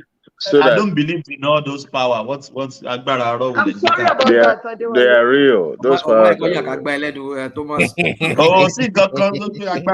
Mr. Mike, again, could you tell us one or two benefits of Ifa, please? Let me give you one. Let me help you out here. So, the Pathfinder. No, let me give you one. Divination. No, let me give him one. Prince Daddy. So let me use my own self as an example. Something is called Akosejaye. So, like me now, I don't wear anything black. I don't wear any, because I always knew I was going to be in healthcare since I was born. They already told me this is its path. So it kind of guides your life. I told you, Babalawo. You know where you're going. So like now, Prince, you have an award. That everybody has an award that you must not do that hinders your progress in life. So they will tell you all those things. But do you know that most of the problem people are going through is a war? Most people in Nigeria, they don't even know that. Now. So people are doing the thing that is against themselves, that they don't even know. Like now, I don't wear black. That is against my own progress. And trust me, if I do, I know what happens to me. I cannot eat some certain foods. So it's about direction in life. To focus on so the benefit of that. These people think it's a joke. It's not a joke. It's like no. I understand what Babati these people will understand this thing. They will know why there's so many problems in Nigeria. I understand what you're saying. I myself have my own award, but I'm just joking. So Diwali knows. So number two, let me give you number two. I don't wear red, but I wear red too. I'm not supposed to. So let me give you number two, Prince. You see, historically, every family that is Yoruba, before you became Christians. So most people, the issue that they are also having is that if you're not going to worship that God anymore, you must learn to remove yourself from that connection that you have by family ties. So me, what is going on with things? Because so if you don't know this, so what it does to you is, listen, if you don't want to be part of these things, let's separate you from that. So Ifa gives you direction into many things. There is science in Ifa, there is geology in Ifa, there is everything you want is in Ifa. But pertaining to your individual life, it gives you directions, tells you where the problem is. Let me give a friend of mine that's a doctor in New York as well. Before he does any surgery, he consults Ifa. He tells you what, even in your day-to-day life, don't travel there, don't go over there. It gives you direction and protection. Yeah. So that's like prophecy, and in Christianity, like even when somebody is going to kill you, if I will tell you, if I will let you know. The only thing if I cannot predict is the day you are born, the day you are dying. I'm going to die. Even in New York now, in those Brooklyn hospitals, the same way you have your chaplains in hospitals, people now prefer to call Ifa priests to come and do their consult for them in hospitals. Now, that's okay. This or you don't do it. Do it on Monday. Do it on Thursday. Like now, let me give you a hint. If you are trading stocks, if you're a stock trader, if you study Ifa very well, you know Thursday is your best day to trade. But Babati, it's not only the Ifa people that does that in the hospitals. You know the native all these First Nation, Right, Native but I'm Americans, saying and that people are now prefer. I'm just saying that people don't know that there's more to the fact than just people. They think it's there's, about what they see in Yoruba movie where it's all about killing and running ritual. there's nothing to Ifa. There's nothing to Ifa. Don't let Hey, us so Babati, so did if I know that the Europeans were going to come and enslave us, Yes. colonize us? Go to the palace. They will explain to you that the divination, when divination predicted it, gave the people the But warnings and if I do everything. warning like this will happen, you know, The warnings and everything was there. So If I saw, let me and even the way we are, Mike, yeah. let me explain to Prince how it works. Historically, if you have a king, you have Otun and Osi of a king, right? Prince, I hope you know that. They are the two most powerful chieftaincy titles among the king, right? The Otun is more liberal, right? So he has the people, the market that like him. The OC is the one that is very traditional. He has the courts and the Babalawos behind him. They are the ones that will say, Kabesi, this will happen, the Ifa said this and that. If the Kabesi ignores the warning, they can't do anything, but they will still give him the warning that this will happen. So oftentimes, Kabesi will overrule them, like, I don't care what. No, even the population. Because they are very strict to tradition. So that's the reason why in Yoruba culture, the most hated chieftaincy title is the OC. Because it sticks to what Ifa says and what the culture says. So trust me, they always give them warnings. Kabiyesi, this will happen, but greed and pride will make them get rid of the priest sometimes. Find a way to make this work for me. So they always get all these warnings. Trust me. Let me ask everybody here that's Yoruba self. Do you guys know that anybody has heard of Oketase? That is done every year in Ile-Ife. Okay, can you Nobody. Say that again. I'm finished, man. Say that again. Oketase is done once every year. In Yoruba New Year is in June. I think June. Yeah, July. Sorry. Let me tell you what Oketase is. You know, Oketase, they'll do divination for that year, from that June till the next. From that July till next July, and they will predict things that's going to happen in the world, just in Nigeria and internationally. And every year I've been following out. Oketase, exactly what is predicted has happened. Even this thing that's going around and this whole drama, like the last one of the this thing that came out. And if you go on YouTube, you see when some Babala was standing on the streets, they was doing I will send that video. Because after Oketase, they started panicking. Like Ogun, they were swearing for people from other region of Nigeria. Because if I was telling them that Biogun, something relative to war, we come into Yoruba land, that they need to do a lot of etutu. And when the people Babala consulting, where this well, let me land. When even me and my brother were just laughing about it, like after this election situation, because when that divination came out, when Babala were asking the old people, like, okay, which direction this thing coming from? Because we were all thinking it was coming from the north, and the old was saying it's coming from the east. And that time, this whole election situation was not happening. That was the time we were talking about. Wait, let me land. That was the time we were talking about Fulani. We never knew Yorubas were going to have scruffle with the Easterners, like things like that. Something like Biogun. Like if I was giving us that one, like something getting close to like kind of disagreement and warfare, but he didn't say war with certainty, but something close to like warfare between the Yorubas and the Easterners. If I told us exactly, me and my brother were talking about it, I'm like, it's not possible.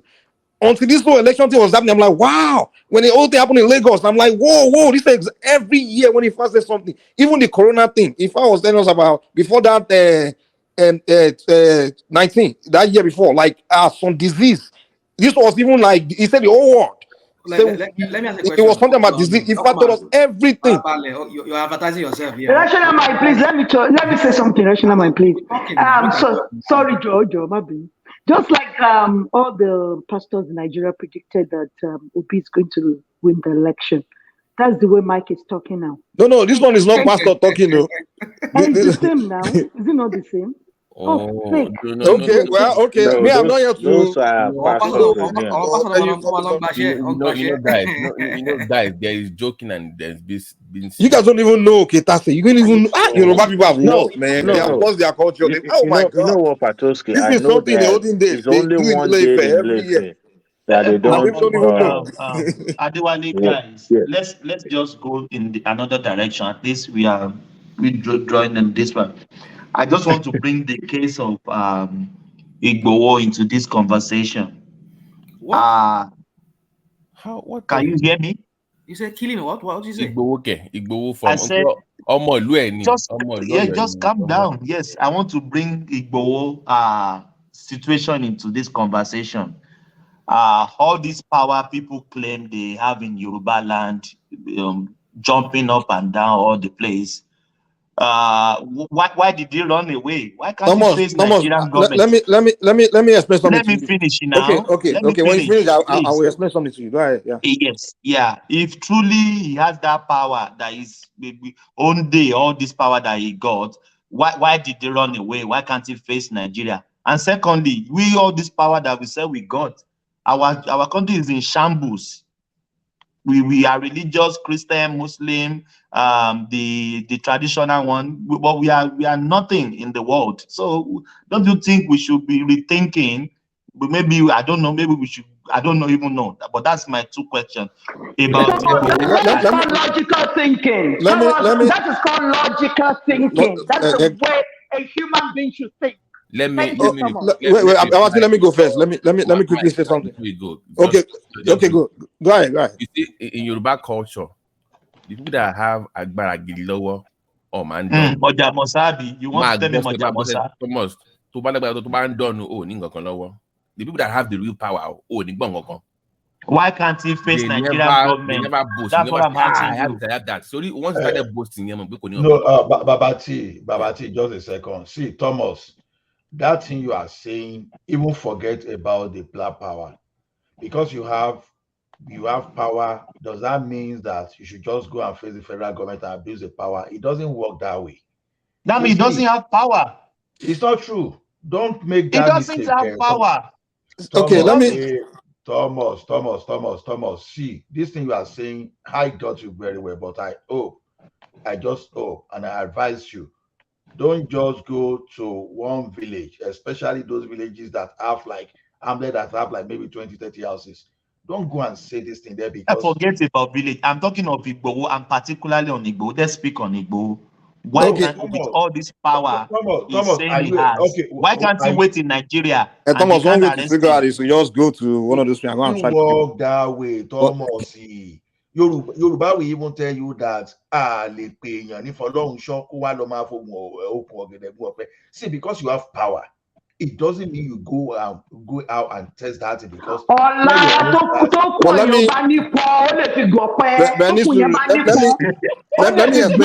let me explain one thing. Thomas, let me explain something to you. When somebody says he practices Isashi, right? There's no man himself that has power.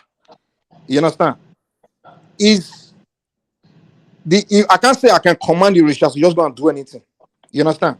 This has to be will of the spirit world. You understand? It has to be their will. It's not the person that's practicing Isashi that say, I have power, I have this, I have... No, it doesn't work like that. One example, even the Ogun you have, they say, it doesn't generally work for you. It has to be a backing of the spirit world. It has to be the decision of the spirit world. It has to be. So there's no person that just has power. They just have listen. It says it's not power, it's relationship. People have relationship with the deities, with the Orisha, with the Egun. Even some people have relation even with the mothers, the Yamis. The people it's relationship. And within that relationship, they can agree with you to assist you in doing something. Or they may not. I can have a problem with you and take it to the Orisha and say, okay, Thomas, so this is what I wish Thomas. They talk about, right? If I take your matter to issue to go and do, you go to share, issue analyze the case. The issue is a justice minister. You look at the issue between you and I. That's why they say, if you want, you must come. If you want justice, you must come before issue with clean hand. You understand? Say you are not even guilty of anything. So it's not like because I know this. I have a relation with these deities. I can go anytime. I just command them to go and kill, do something. No, they have to agree. and their level of wisdom is way beyond every individual human. You understand? So people can say, any shame and look better orisha for orisha okay, but it doesn't. It's not me that have power. I just have knowledge. I just have relationship with those entities, and the decision, the choices, what's going to happen, is on them. It's not on me. So I'm not the one with power.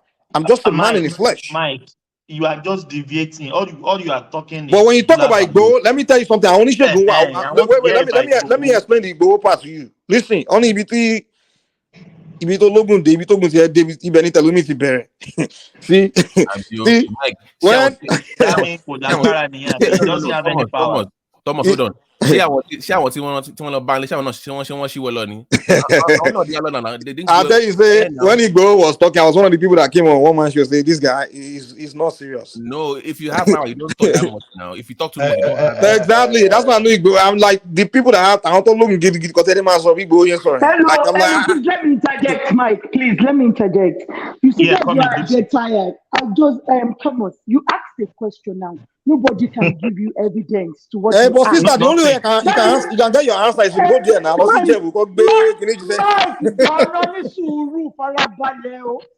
Today now she man sue me. Allah representing Christianity, Odense, Onsotie, Kosito Yewanu, Babati representing fan Mike. Well, we are telling you, let her finish now, Mike. No evidence at all. That is why I can't follow any of you. I agree. I love evidence. Let's move on. I agree with let me talk. You don't want me to talk. That's how you say no. You will talk. I want to ask you a question. Thomas, I answer your question. Everybody, hold on, please. Everybody, hold on, please. Hold on, please. I said, please. Rational mind, answer my question. I want you to base on Igboho. Yeah, let me reach the question again. Why can't he wait in Nigeria and they will not be able to arrest him? That means he doesn't have that power. It's just blabbing. No, hold on. That is my own belief. Well, that's your belief. Let me finish, please. One in talk when anybody done in Loju, in Yafigbari.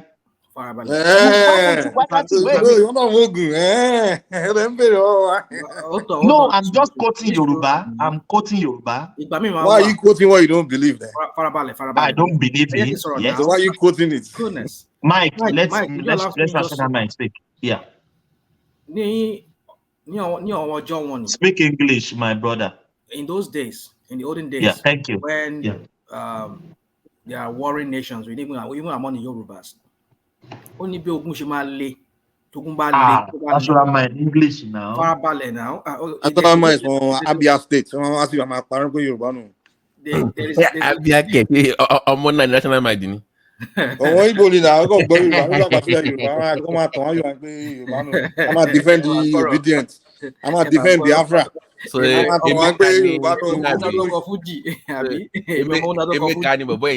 make kind spinner. They make to Chikulorugo now. Babati, do you know I believe Mike? I believe Mike. Serious. Thomas. Sure, from Ondo. He is not from Ondo.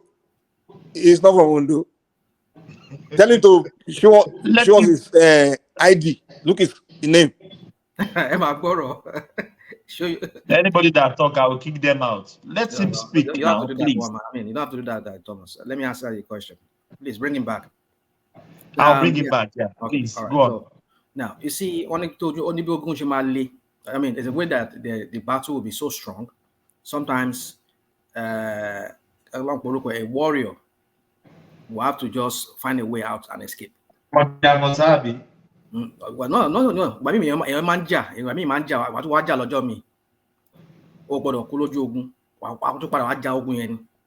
So you don't have to die a coward death, or kusara.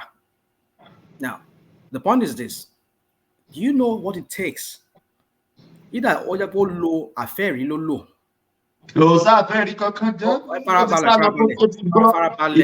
the intel. He has the intel. He left the country before they came. Come on, now. Do you know what it takes according to people that were there who saw those people come on DSS, military or what it is death or nothing. Shoot on sight in a money. Do you know what it takes for Igbo? One lay and lodging. It is a lie. It is not in the house. No, it was in the house. It was in the house. No, he has left the country. Forget about that. All those bobo, they are rational mind. Can I say? What are you talking about? Are you saying? So Thomas, you think the DSS will not know it's in the house before they came? Hold on, please. What did you say? Hold on, please. Hold on, please. How do you know it's in the house? How do you know it wasn't? I was watching it live. So how do you know it's in the house? Farabale. The girl was streaming it. That girl was streaming it. He was saying it that Igbo are okay, all upstairs. In a lie. Now, yeah, I remember she was streaming it. That's true. Yeah. I watched. No. Rational mind. No, that's a lie. He didn't say Igbo is around. Hold on, please. The lady, I watch her live. He didn't say Igbo is around. She did it. No, rational mind. I can prove it to you 100 times. Thomas, you were not the only one that watched it now, Thomas. No, she didn't. I watch her live. But you didn't say when two or three people are saying, you know that the wife was around. The wife was around. You know, they were supposed to go to Germany together. Yes. The second wife. The second wife was there. The other one, they arrested her. Yes. But Igbo escaped. He said Igbo escaped. It is a lie. Igbo is not in the house. You see, if you don't believe these things, say you don't believe it. No, it is a lie. It is a lie. Let me tell you one history. When I was saying this whole thing, let me tell you one thing. There was a country I was going. War. With a koja one search me. And that one is different. Wait, rational man, we thought you're a Christian now. Babala will plenty for this studio. This guy's a spinner, man. What was this spin, man? You were telling us how you were born again, huh? Mike, I was in the country. There was a country I was passing through. Me, but I just rational mind. Germany got the professor. If you get authentic Mandarin, you know the label, put it in the mouth and put razor blade in the mouth, you will show it, nothing will happen. Thomas, if you don't know, say you don't know. My brother, will you do a razor blade? To what effect? Can you please hold on? Hold on. Ola, hold on, please. I didn't say Kosogun. I've never said that. I am based on. I'm talking about Igbo that day. Igbo was in the house that very day. He wasn't in the house. He was in the house. How do you know he was in the house? Either comedy no shit. Comedy no shit. Either way, follow a ferry. On Iliri, how they want be? I want become on Iliri. Or you go low war. Or follow Shiju. Or Shiju. That's another thing. More like be a ferry, non Shiju, my year. Forget it or let it go or let it doesn't have anything. Can you do half of what let me with all their noise, Yoruba nation, we get it. Why can't you face Yoruba Nigeria nation? Do you remember when Thomas went to Nigeria and he said, I'm afraid though, maybe they know that I'm speaking on one man should they might come and arrest me. And that room banana get alone and that room come and go. They look by me. I'm a child of God. I'm a child of God. Oh, you are a child of God. You really understand Bible and you are talking this way? Really? I'm a child of God. All those so wait. If you believe answer the question. Answer the question. You don't believe in principality. You don't believe in answer the question. Why can't you face Nigerian government? The question is this: why will you be talking this way? You are a Christian. Even when the devil tempted Jesus Christ, when he asked Jesus Christ to jump from up, because it's already written that he will order his angel just to bear him on the palm, so that he won't stamp his feet against the stone. What did Jesus Christ say? Thou shalt not tempt the Lord thy God. See, the thing, what we don't know is this: even even if they have all those things, you don't just go out and start testing it, because where your own starts, where your own finishes, it is when some people start. Don't ever say this. See, if you didn't grow up in the environment where people are so diabolic, don't just discard anything.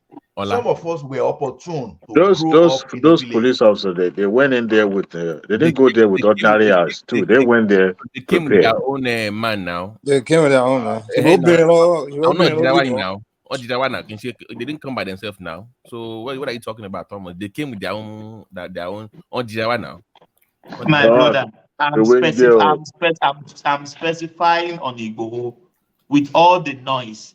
Baba Dami, Olowo Dami, why can't you face the government? Okay, why can't he dare? Hold on, please. Why can't he dare Nigerian government and go back to Nigeria? This guy. Even in conventional war, even if you are the most powerful country too, you don't even go and dare people. Okay, we are talking of Putin now. For example, you know what is happening to him. You know what happened to Adolf Hitler. The fact that you have something doesn't give you that power, doesn't give you that orientation to misuse it, because you will meet counter forces that will overpower you. You understand? Alágẹmọ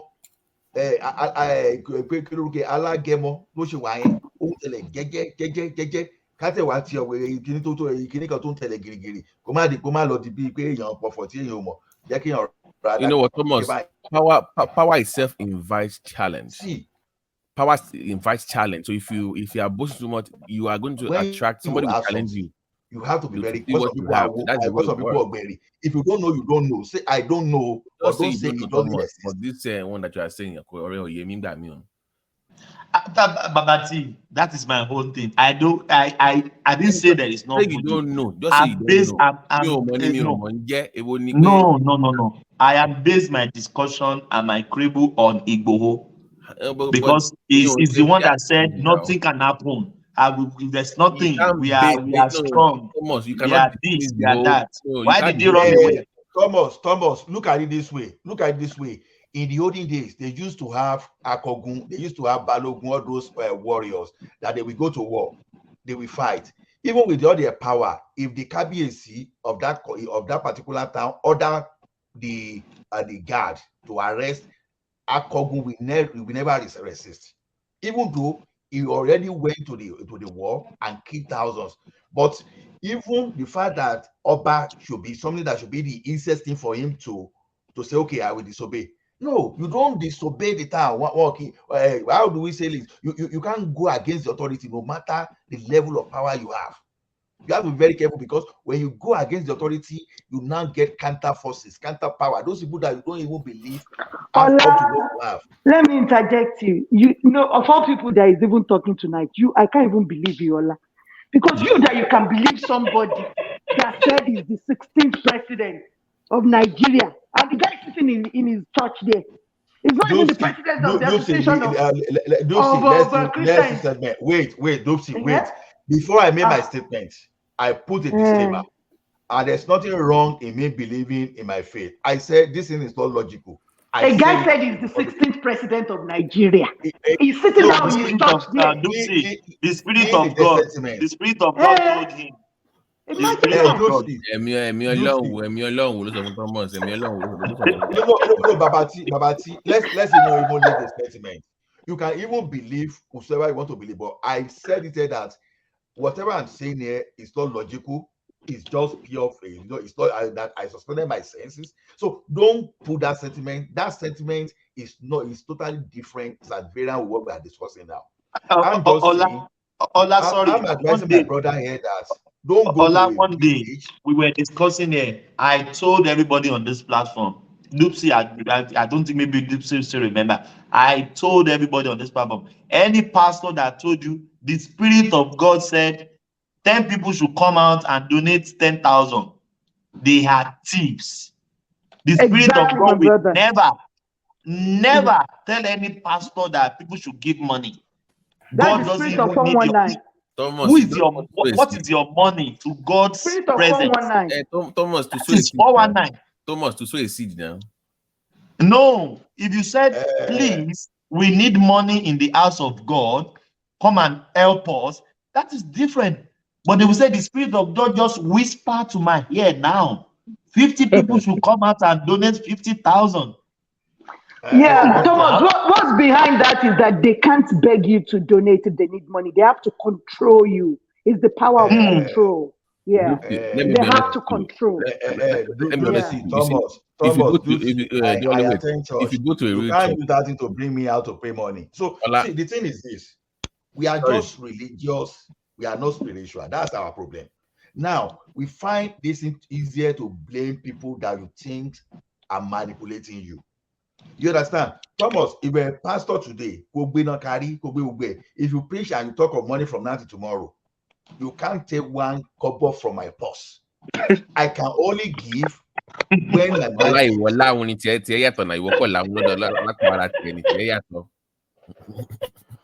No, because the thing is this: when we are not realistic, when we are okay, look at it this way: those people that are not Christian, they are rich, and those people that are Christian, they are rich. It's a basic principle. Do you know spirituality, religion is good for your mental health because you have hope when you've lost hope. Look at it this way: you believe, oh, nothing can happen. Someone just say, oh, hope in God. Wait a minute. Wait.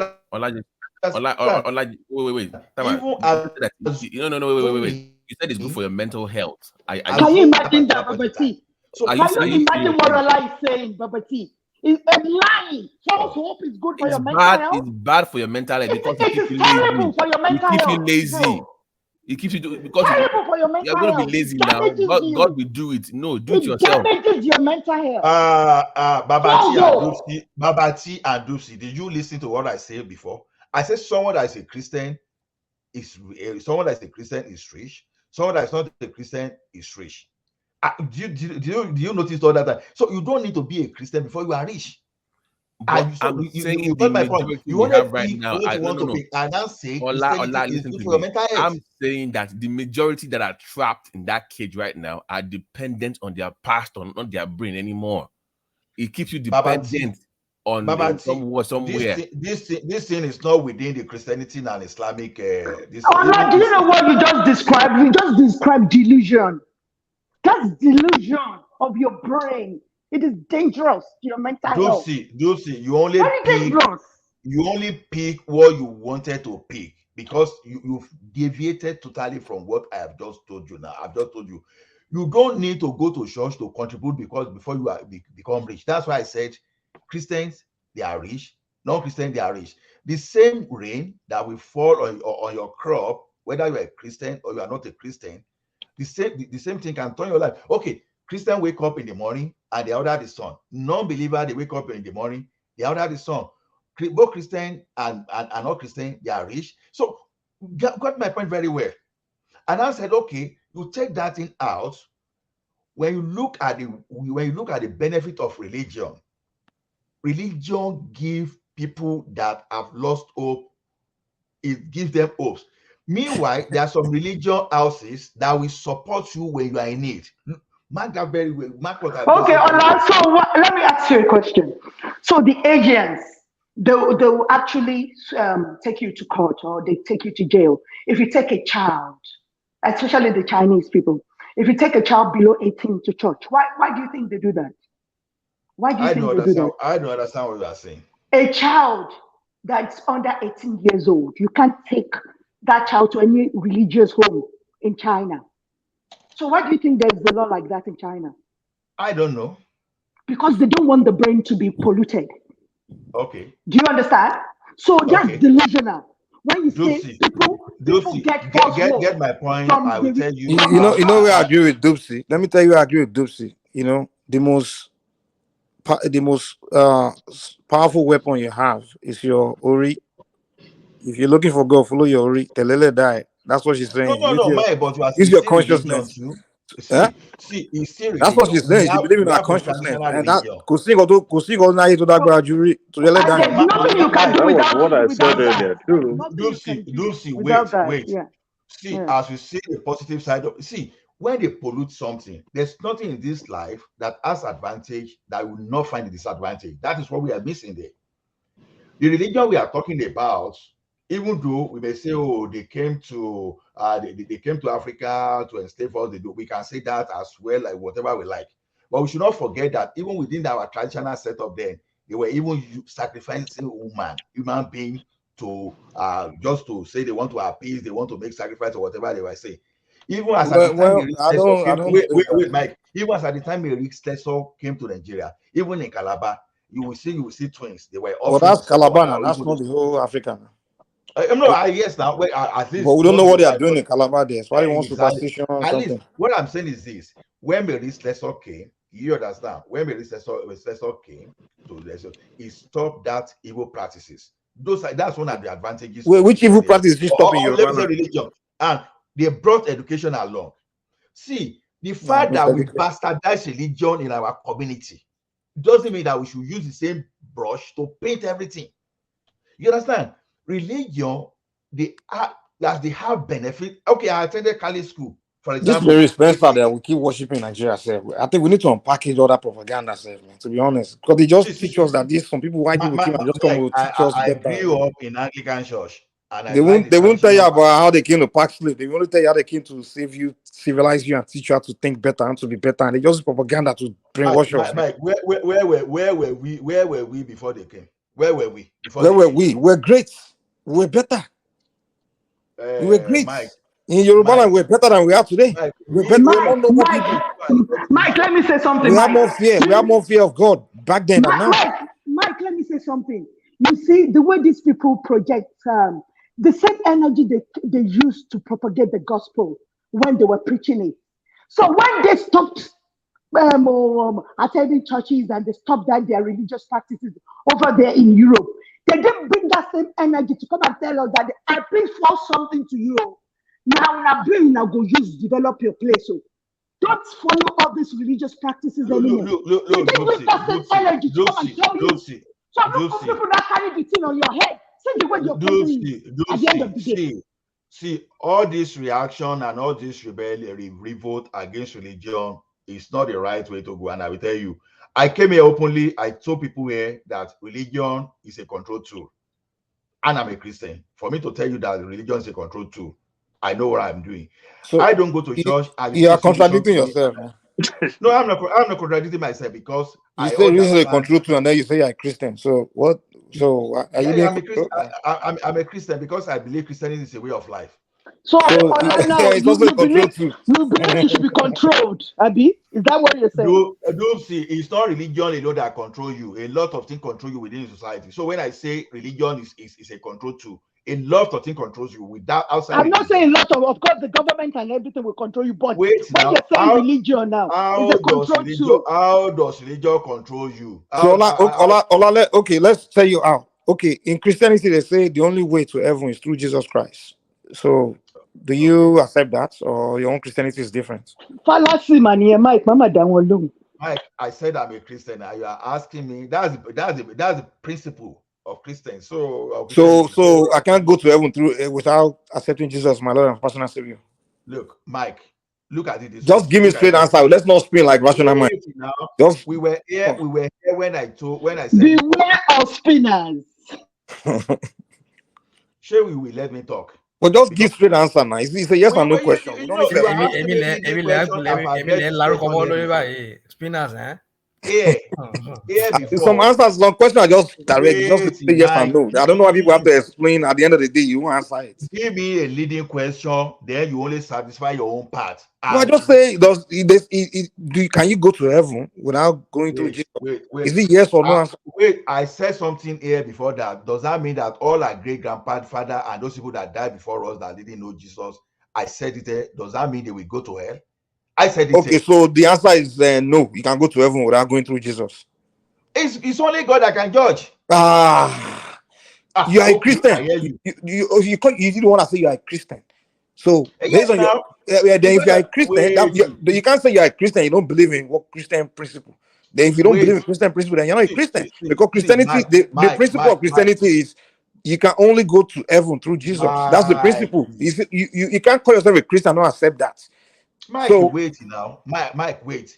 See, there are some people that they don't move with the way the world move, that they don't try to seek knowledge and they try to even examine the doctrine they follow.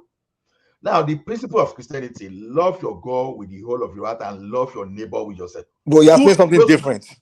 Wait, I'm not saying something different. No, let's speak to the one I asked you, the particular one that says Jesus Christ is a Lord and personal. You have to accept Jesus as a Lord and personal Savior to make it to heaven. Speak to that one, not other scriptures. I don't want to hear other scriptures. Speak to that one, that particular one. Don't run away. Don't spin and run. Who told you about those two laws? We are talking about Jesus Christ. What are you talking about? Eh? Who told you about the two greatest laws? You said the arrogance of Christianity now. Oh, Mama Salon. You said the arrogance of Christianity. Jesus Christ is the only one that did everything. Me, I know before Jesus Christ that I should love my neighbor as myself and love God. What is this one that is Christianity? There's nothing moral in the Bible that we didn't already know. That's not in the African culture. They'll be claiming everything that is moral, that is good to themselves. There's nothing moral that is taught in Christianity that is not already taught in the African culture. Okay, can it's already Don't okay. Bible to tell you that one now. Babati. No. Do you see the problem of you know the problem of religion and rebellion against religion in Nigeria is this? It is normal thing when you try to force people to do things, and if that thing, if they are doing it out of, if that thing is causing people to revolt, because the patient is Christianity or maybe Islamic can be too harsh. You know, when you preach hellfire, you preach all those things to people every day, it got to a stage some people get tired and they want to find a way, like, you know, they want to free themselves, right? But if you take another approach, if you use Christianity to preach love your neighbor, those things from neighbor, try to live let the life you live be an example to people to do good, or you know, without pushing money and some other, it could be totally different, right? We know some people but what baffles me is that why do Christians take all the good things and put it in their holy book and they claim, you know it's our colonial master, they're in charge of that book, because they are the ones that always claim every good thing in this life to themselves. Can I say one thing real quick? Yes, now they can I say one thing to themselves. Let me say one thing real quick. Mike, can I say something real quick? I said, please hold on. If I say hold on, I have the reason of saying hold on, please. I'm shutting down in the next 30 minutes. I have a meeting. So anything we want to say, we have to say it in between that 30 minutes. I'm just saying that. Let me just say what I'm about to say real quick. I'm about to get off myself. I'm about to get off. Let me just say this. Almost from the let me say my last statement and let me go, man. I have to go. To this show. I'm not chasing you away, Mike. I'm not chasing you. I'm just saying I'm shutting down in the next 30 minutes. No, I didn't say you are chasing me. I just said I want to say my last statement. That's right. Yeah, that's all right. Go on. Yeah. So first of all, the time the British, French, Americans, whoever, by the time they broke around that area, they were bringing Christianity to us. They were committing genocide around the world. The British, they were doing slave trade. Mike, also, can you, I'll give everybody the road, maybe 2 to 3 minutes to carve it. I just want you to answer this.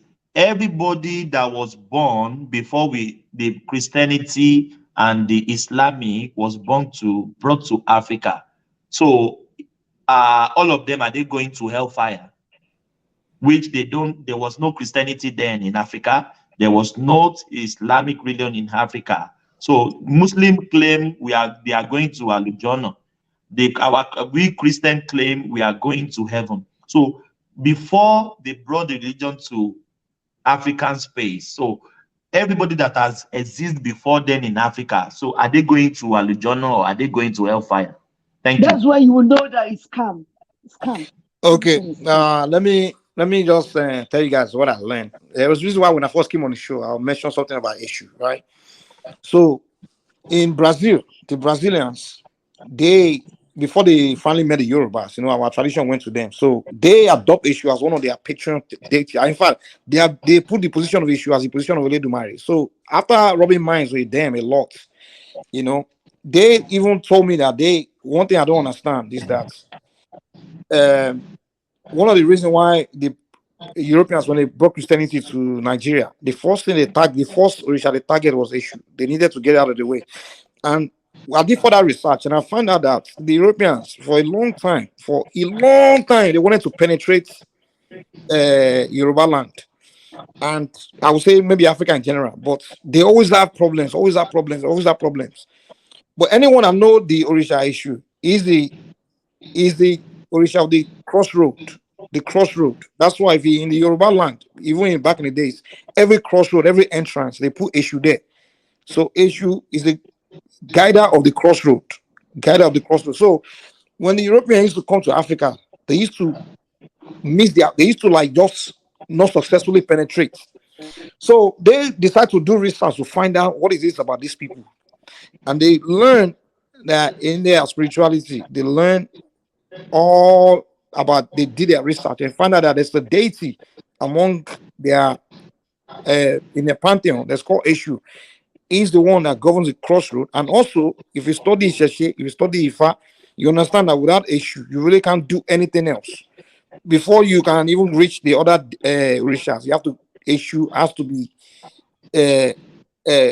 reached. So even Eshu, his role in Ifa, he is a messenger of Olodumare itself. So Eshu is a messenger. Mike, what I don't, why that, what? But I'm making statement. I'm leaving, so he has to close. He has to shut down. We can't do further arguments. No, Mike, I understand your issue. But please, we're shutting down, so we don't want to get into further argument. I just want to get. No, I'm not arguing. If you can believe in your own religion. But I'm not talking to you now. I'm not telling you to go and believe anything. I'm just telling my own side of what I know. I'm not here to convert anybody or talk anything. We are sharing knowledge here. So let me just tell you what things I know. Evangelism. No. We are not here to fight over religion. We are not here to do conversion. If you believe in your own religion, bros, leave me with what I believe now. Why do you have to, bros? Can we talk? I have this problem where people of tradition have to talk about what they know, and people just attack them automatically.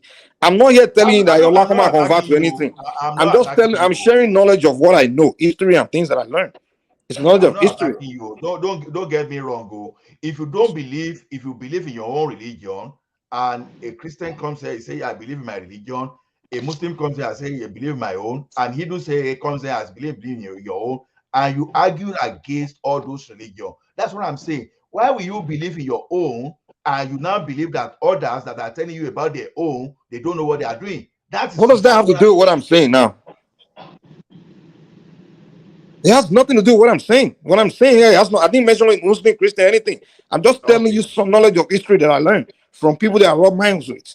I told you I spoke with some Brazilians that practice our tradition. They were giving me some information about things, and also I spoke with my elders in my own tradition. They were telling me things, and I'm sharing what I know here. And you're telling me about Christian and Muslim. What I'm saying has nothing to do with Christian and Muslims. I'm just telling you what I learned. Mike, they can't help themselves. I know they can't help themselves. I don't know. I'm telling you who issue is that okay. When the European finally learned that okay, for we to penetrate these people, that deity issue, we have to get out of the way. So we all know them. They know propaganda warfare is one of the key warfare they use to get people. So what do they do? How can we demonize that deity called issue? And once we get issue out of the way, we can get their belief system out of the way. Automatically, we demonize their belief system. So when they came to Africa, they came nicely as missionaries. They started building schools. They know that it will be impossible to start telling our fathers to dump issue, that issue is bad because they are already adults. So they came with a concept of catching their children minds at a young age. So they started building Christian schools and having our our fathers sending their children to those schools, and then they started using our school to. They put issue in the Bible. Most of the schools, early schools back in the days, were missionary schools, Christian schools, and in those missionary schools, you have to learn the Bible. So now that's where they started translating the Bible to Yoruba language and started putting issue in the Bible as Satan. So the children of Africa or Yoruba land started going to these missionary schools, and they are learning. Can you please conclude in a set, please? Okay, no, I'm done. It's okay. I'm done. Okay, I'm done. Just go ahead. Let me go next. Yeah. Okay, go ahead. Yeah, Babati, go on. Yeah. So, the question again is about the people going to heaven, but to buttress what Mike said, issues like to use Star Wars reference is like Anakin Skywalker or like Loki in the comics. They provide balance to the Force, so that is his job. Because without him, there's no balance between good and evil. So that his job is to balance that out on both sides. So, like you said, crossroad, you have a issue, you have to. That is his role. But to answer your question directly about what happens to those people, I do not subscribe to that. That if the people don't know Christ or whatever, pre-slavery or pre the entry of the Europeans into Africa, that all those people might likely go to hell. I think there's more to people going to paradise or whatever you call it than just subscribing to Christ being the Son of God. Doesn't mean that if you believe something is wrong with you. I'm not saying that. That is your belief. But this imposition of what you believe as the only way is just what I don't subscribe to. If that's what you believe, is what you believe. But the creator of the heavens and earth does not subscribe to the religion or doctrines. So that is, he does not. He didn't create Christianity. We did. He didn't write the Bible. We did. Because to me, Thomas, I think it's an insult. The Bible to me, I'm sorry to say, it's an insult to the great. God is so great. It's an insult to even put him down in the Bible, in the book. That is how powerful the Most High is. I think God is so all powerful, all knowing that we cannot even comprehend how powerful he is. So even trying to put him down in the Bible and using that is an insult to how great he is.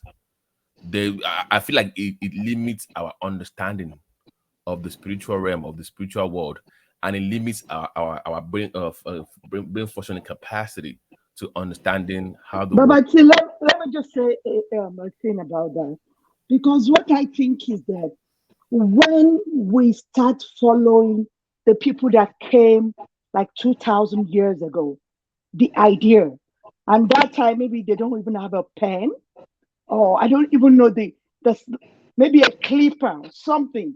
They don't even have the basic stuff. So the human brain has not evolved to that stage to make something like a blade or a clipper.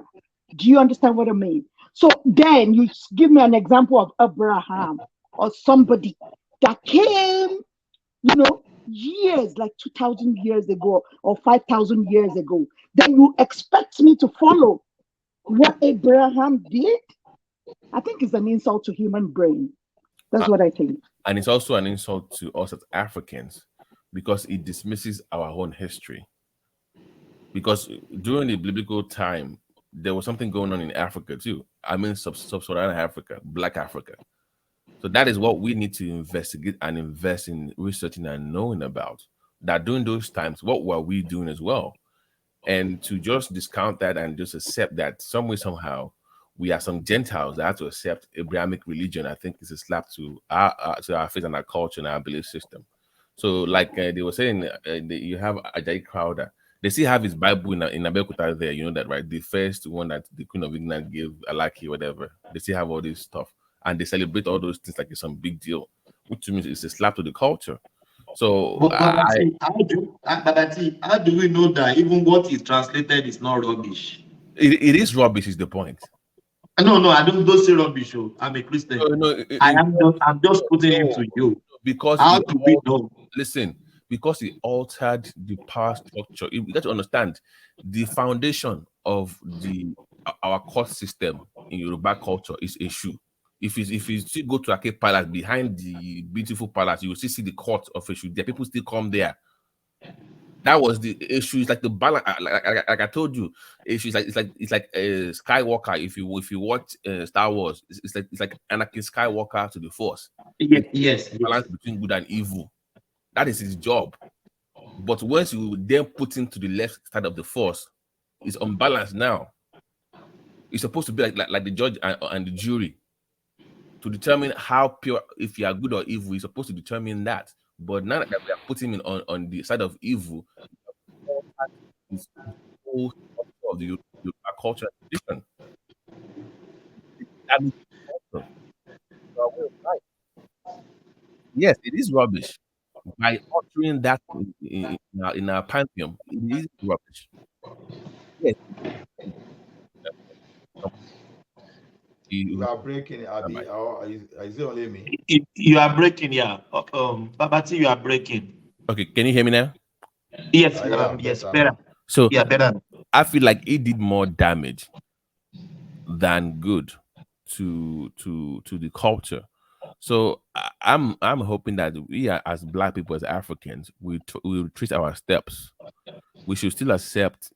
It is too late, Babati. No, just conclude that it is too late. In terms of the way we see, I just humans overall, the way we see with the Christianity and the Islamic the way we it see is too late. The way we see creation, the earth, the way we see, just study DNA. Babati, do you know some people that practice traditional worshiper? Some of them are even they are shy of saying it outside. That they are practicing all those things. There is a case that we are working on right now. I was on Clubhouse and this woman came up with a case where our son was being bullied in school because he said that he refused to take BK and Muslim stuff in school, right? Mm-hmm. So, and it's a private school and he was being bullied.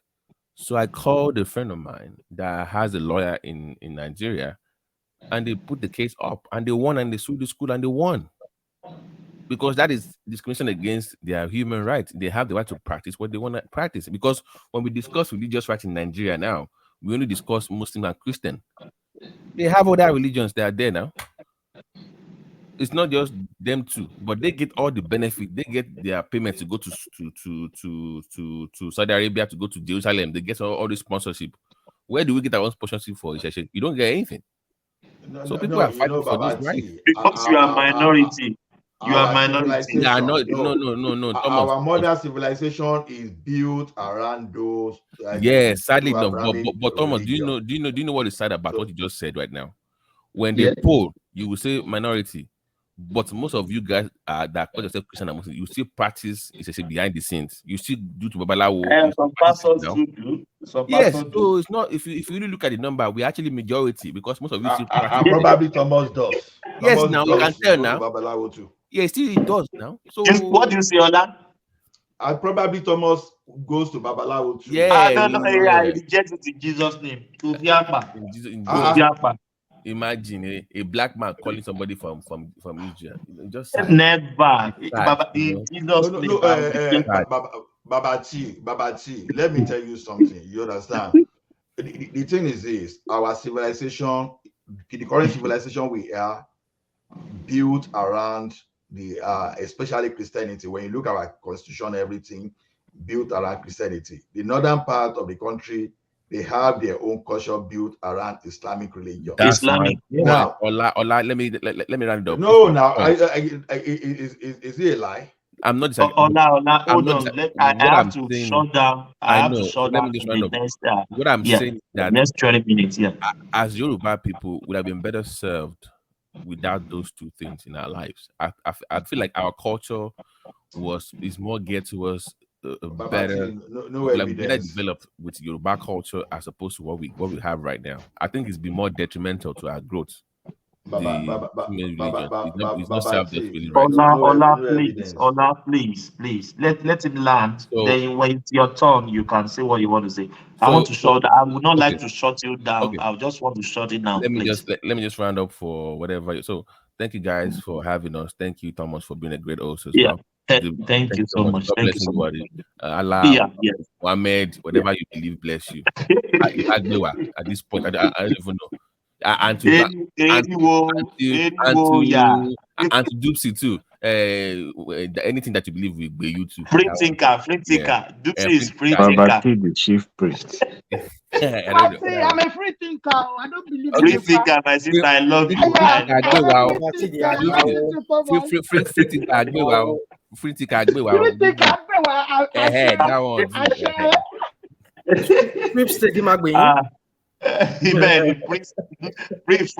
thinker. Rational. Let's all go next. Thank you, Baba T. Thank you for coming here. Rational mind, 2 minutes, please. 3 minutes thereabouts. Rational mind. Who is talking between the two? Let's Ola go first, please. Thank you. Okay. You see, one thing about us is this. Ola, 3 minutes, please. Okay. I'm very sorry. Yeah, thank you. No problem. One thing about us is this. See, when we are not comfortable with something and we don't understand that space, don't let us just go ahead and rubbish the entire space. I know, because as we speak now, as we have, people run away from traditionalists today just because they believe they have diabolical. We see those people that behave like a beji, that we just cast spell upon people just as a little thing, right? And we even see some kind of people that call themselves woli too, that they are not different from all those babalawo, all those onishegun, because babalawo we not like to call everyone babalawo, that they can cast spell upon people too. So the thing is this: religion is a matter of soul. I don't think it's what we should be fighting on for someone to dictate to someone else. This is what is good, because it is what works for you. You understand? It is what works for you that you follow. But we don't have to use the bad people to be the standard for everyone. No, because some set of people are bad and everybody is bad. It's just like, because some Nigerians are Yahoo boys, so all Nigerians, they are fraudsters. You don't do it that way. You just have to seek that knowledge on your own. You shall know the truth, and the truth shall set you free. So many people that you think they are Christian, for example, they are not Christian. Many people that you think are Muslim, they are not Muslim. You understand? So we don't let us just let us put religion where religion belongs to. Do whatever works for you. If it is the will of God to convince you to say, okay, maybe God show himself to you, let it be, and you believe in God. So to me, I keep saying, don't let us keep dwelling on thinking that the imams, the pastors, and all those babalawo are our problem. No, they are not our problem. It's our government that the main people that they put in government, they are not doing the right thing. They are not giving you school. They are not giving you good road. They are not giving you good health services. They are your problems. It's not the person that is asking you to contribute. If we have good job today, everything is working today, people will be running after shift, that even if pastor like they talk from now to tomorrow, nobody will listen to them. But in the absence of those things, when they don't have, people tend to listen even to some fake pastors. Unfortunately, the fake one, they've pasted the good one with the same brush, which is not so. To me, let us redirect our energy, because that's why I speak sometimes. Let us redirect our energy to the right place. You see, when Thomas speak against the traditional people, I say, Thomas, be very careful. What you don't know, you don't know. You will see, because I know those things are real. And if you want to talk of Christianity, I know that Christianity is real too. If you want to talk of Islamic, I know Islamic is real. You only talk within your competence. With what you know is what you know. Where as some people that are free thinker, where they have their own opinion too. But from my experience in this world, I know that even man himself is a creator. We create a lot of things. We manufacture computer, we manufacture cars, everything we use. Then how are we not sure that we are not just like ordinary robots in the heart of God, for example? I'm just trying to be metaphoric about it. So do we just exist from nowhere? All of a sudden we exist. Just like our cars, that we say our cars, computers, and the house we build just exist without anybody building them. All those things, you see like that, when someone says there's no God, it's not logical to me. The only thing we can say is that we don't know, we don't understand the mystery. Let it stay like that. I don't want to go back to all the kind of a jargon story of evolution. Since this year, I've not seen any human being that just arrived from the sea. I've just evolved from the sea. All those theory of evolution, why can't we see the same thing today? So to me, whether we like it or not, there is nothing that exists without a creator. So I believe in the existence of God, but the way everybody everyone worships God, where there could be argument about the difference. So I'm a Christian, but I tell you one thing is that no pastor can brainwash me except I want to brainwash myself. Because the same Bible, the pastor thank you, Ola. I'm carrying Yes, the same thing. Thank you, yeah. everyone. Thank you so much. Yeah. I'll go Thank you. next. I'll go next, Thomas. Yes, Can I go please. next? Yeah, Yes, okay. 2 minutes, please. Okay. If you don't mind, please. Thank you. Yeah. Ola, I'm still your friend. Okay, no. So we are not fighting. I'm still your friend, but I'll always come for you anytime I see you on the program because I like to tackle him. So Ola said the pastors, what do they call them? Islamic people, the imams and the babalawos are not a problem. They are our number one problem. Let me tell you something. So when they raise you from a particular home, whether you're Christian, you're a Muslim, or you are a traditionalist, those are the three major religions that are very prominent in Nigeria. So there's some place that you take your value from your home or from the religious homes that you attend almost, every time. So that is why I always say the religious leaders are number one problem of Nigeria. Because if they give us the good morals, the good values of life, Nigeria will be a better place today. Even our parents got their values from somewhere. So they were passed from their homes to the religious homes, either the mosque, the church, or the traditional homes. So that's where they all got their values from, including the political leaders. So if those homes, those religious homes, were preaching good morals, good values, Nigeria will be a better place. So they are our number one problem because they want to control your life, they want to control your finance, they want to control your home, they want to control everything. Narcissistic people. So that is why Nigeria is like that. So they are our number one problem. I don't believe in any of those things, but I believe in God Almighty, the creator of heaven and earth. I believe I am a God lover. Yes. And I stick to the rule, love your neighbor as yourself, because I don't believe it's the Christians that have that law. I believe it's what all humanity should practice. So that's what I stand with, Thomas. I thank you so much for this session. Thank you so much. Rational mind, my darling. Rational mind. Sweetheart, getting low. Sweetheart, getting low. Oh, she was me by more. Sure. Thomas, thank you so much. God bless you, my brother. Thank you. I love you, sister. I always love you. Thank you so much. Yeah. Rational mind, please, 2 minutes. Rescue me, please. My brother, 2 minutes. let me let you go. I don't have much to say. I mean, thank you. Thank you so much. Yeah. Yes, thank you. Go. Yeah. Thank you. God bless you. My regards to the family. Yeah. Thank you so much. Yeah. Yes, yeah. Oluwaseun. Yeah. Thank you. I don't think we have Kolata. Kolata cannot be silent like that. I don't think so. Kolata, thank you in your dreams. Thank you. I don't think we have Prince. I don't think so. Yeah. Prince, thank you in your dreams. Adewale, 2 minutes, please. I know we have Adewale. I know I'm not going to say much, just say thank you very much. A lot of things we said tonight, but I didn't have enough chance to contribute. I hope you are not marginalized today, or you speak today. Oh. They always marginalize me. They always do. But I let them have. You are the Igbo on this platform. I'll let them have their way, Some people just like to hear their own voice, which is okay. I don't have to be yelling and just to shout my own opinion down the throat of anybody. If they want to listen, if they don't want to listen, that's fine. But what I like most is that we explore, we interrogate issue, we learn, we gain idea.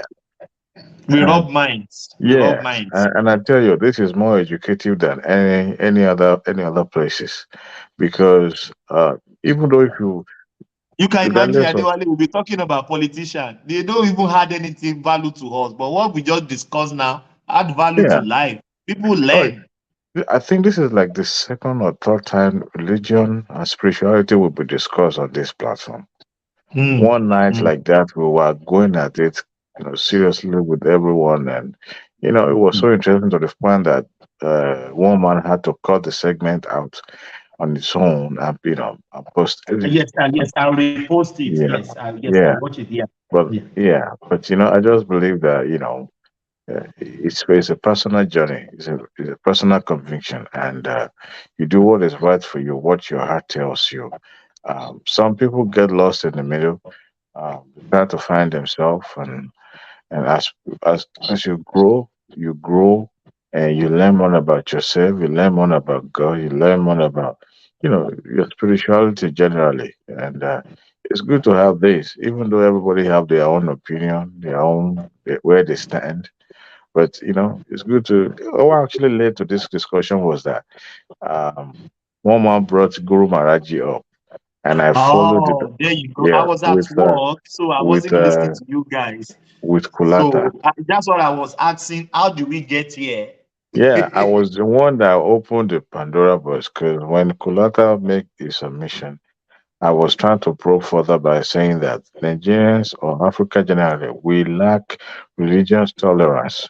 Once we believe in one fundamental, we always find it difficult to hear other people, and there are thousands or millions of religions in this life.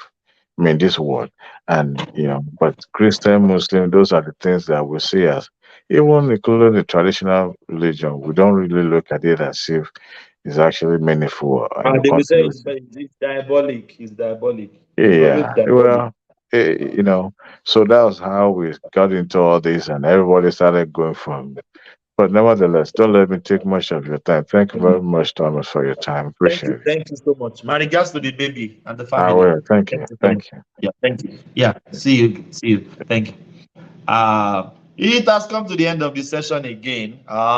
It's very educative, informative, and thank you so much for having me, having one man, all the panelists. Yeah, we do it again tomorrow. Carry the conversation in the comment section.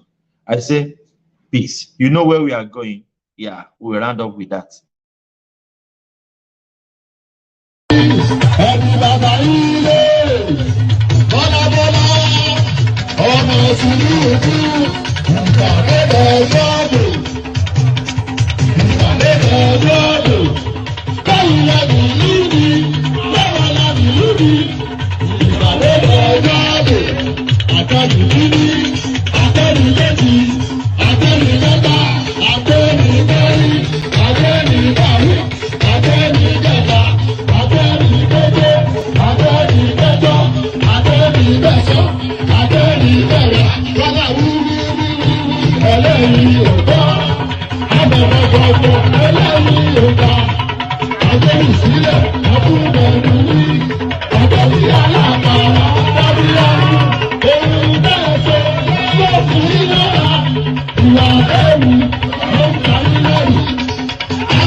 I'm going to be president of this country, whether you like it or not, and I will preside over the affairs of this country, including presiding over you. I think you must start adjusting to that reality. The sooner you do that, the less chest pains you'll have when that reality comes.